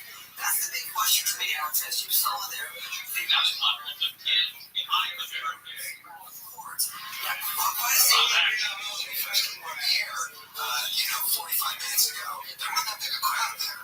It seems like that crowd has started to gather as more and more people, hear about what's happening here, see this on the news, see this stuff on social media, probably text their friends, and that is the crowd, which is also challenging for Blake.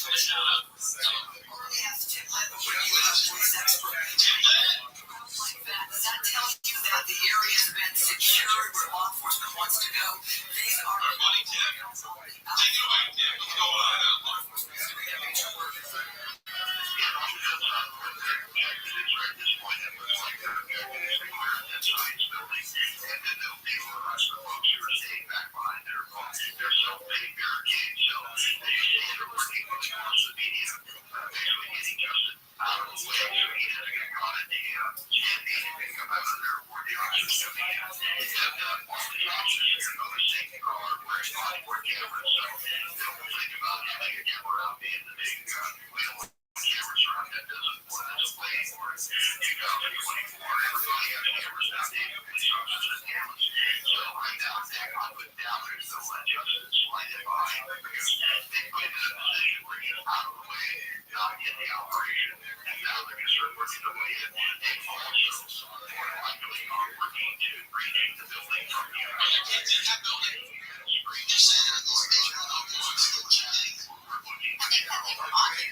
Understanding our process improvements and the requirements to operational excellence across the organization. To set the high salaries needed to attract talent in the public sector.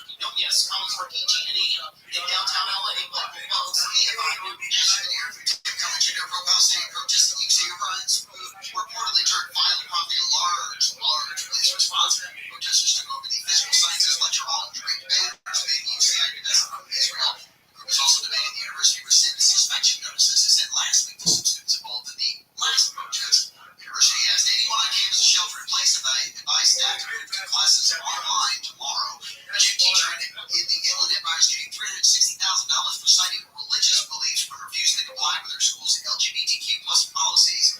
Jessica Tapia received a settlement from Aruba School District. She was fired in 2023 for not following rules to protect trans students. She said she would not allow boys into her girls' locker room. Tapia said the policies went against her Christian faith. The district has not admitted any fault of wrongdoing as part of the settlement.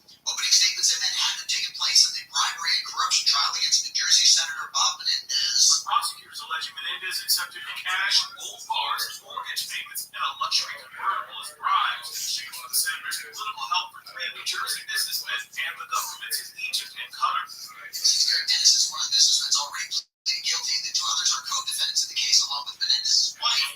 We tried separately this summer. Menendez says he pleaded not guilty. A guy in Georgia is pleading guilty to stealing one of Arnold Palmer's green jackets and other relics from the Augusta National Golf Club.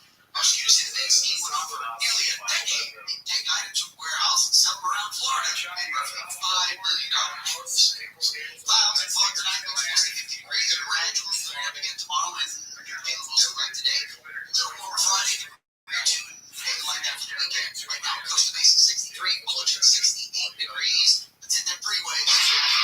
Starting off at Woodbury Park on the 101 southbound at Legend Park Road. That's crashed now the two left lanes remain blocked. Delays pushing back from almost Camarillo Springs Road. Takes 4 miles. We've got Michael O'Brien, KFI in the sky.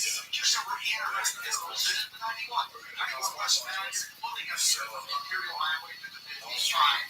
And on the eastbound side, quite a separate things. The 91 eastbound, pulling about 57 to the 55. Yeah, it's up there for a few miles and then back on over the King Church Scales over to the Great River. And again, through Corona, starting to get a lot of Surfers Club Lincoln. It looks like that's going to be staying heavy all the way over to Adams Auto Center in Riverside. Mike O'Brien, in the sky. On the freeways in Irvine are pretty jammed right now. That North 5 loading up from Alton Parkway all the way to Ball Road in Anaheim. 405 northbound from Irvine Center Drive all the way to Brookhurst and Fountain Valley. And even the 73 is still moving from Bison to travel ahead towards the 405 merge. With Southern California's on the airborne traffic reports, I'm Angel Martinez. Wake up your center with iHeartRadio.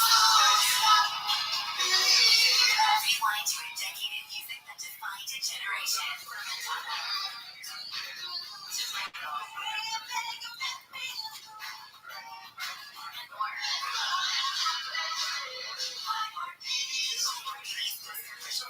Memorial Day weekend and every weekend, open the free iHeartRadio. Search iHeartRadio and start listening now. iHeartRadio.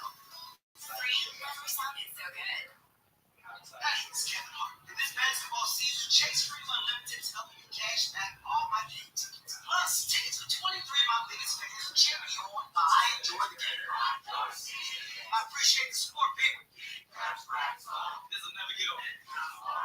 Okay, this is starting to get old. Cash back is like Chase Freedom Unlimited. Chase. Big Chase. Restrictions, limitations apply. Cards are issued by JPMorgan Chase Bank and FDIC. There are more identity threats than you realize.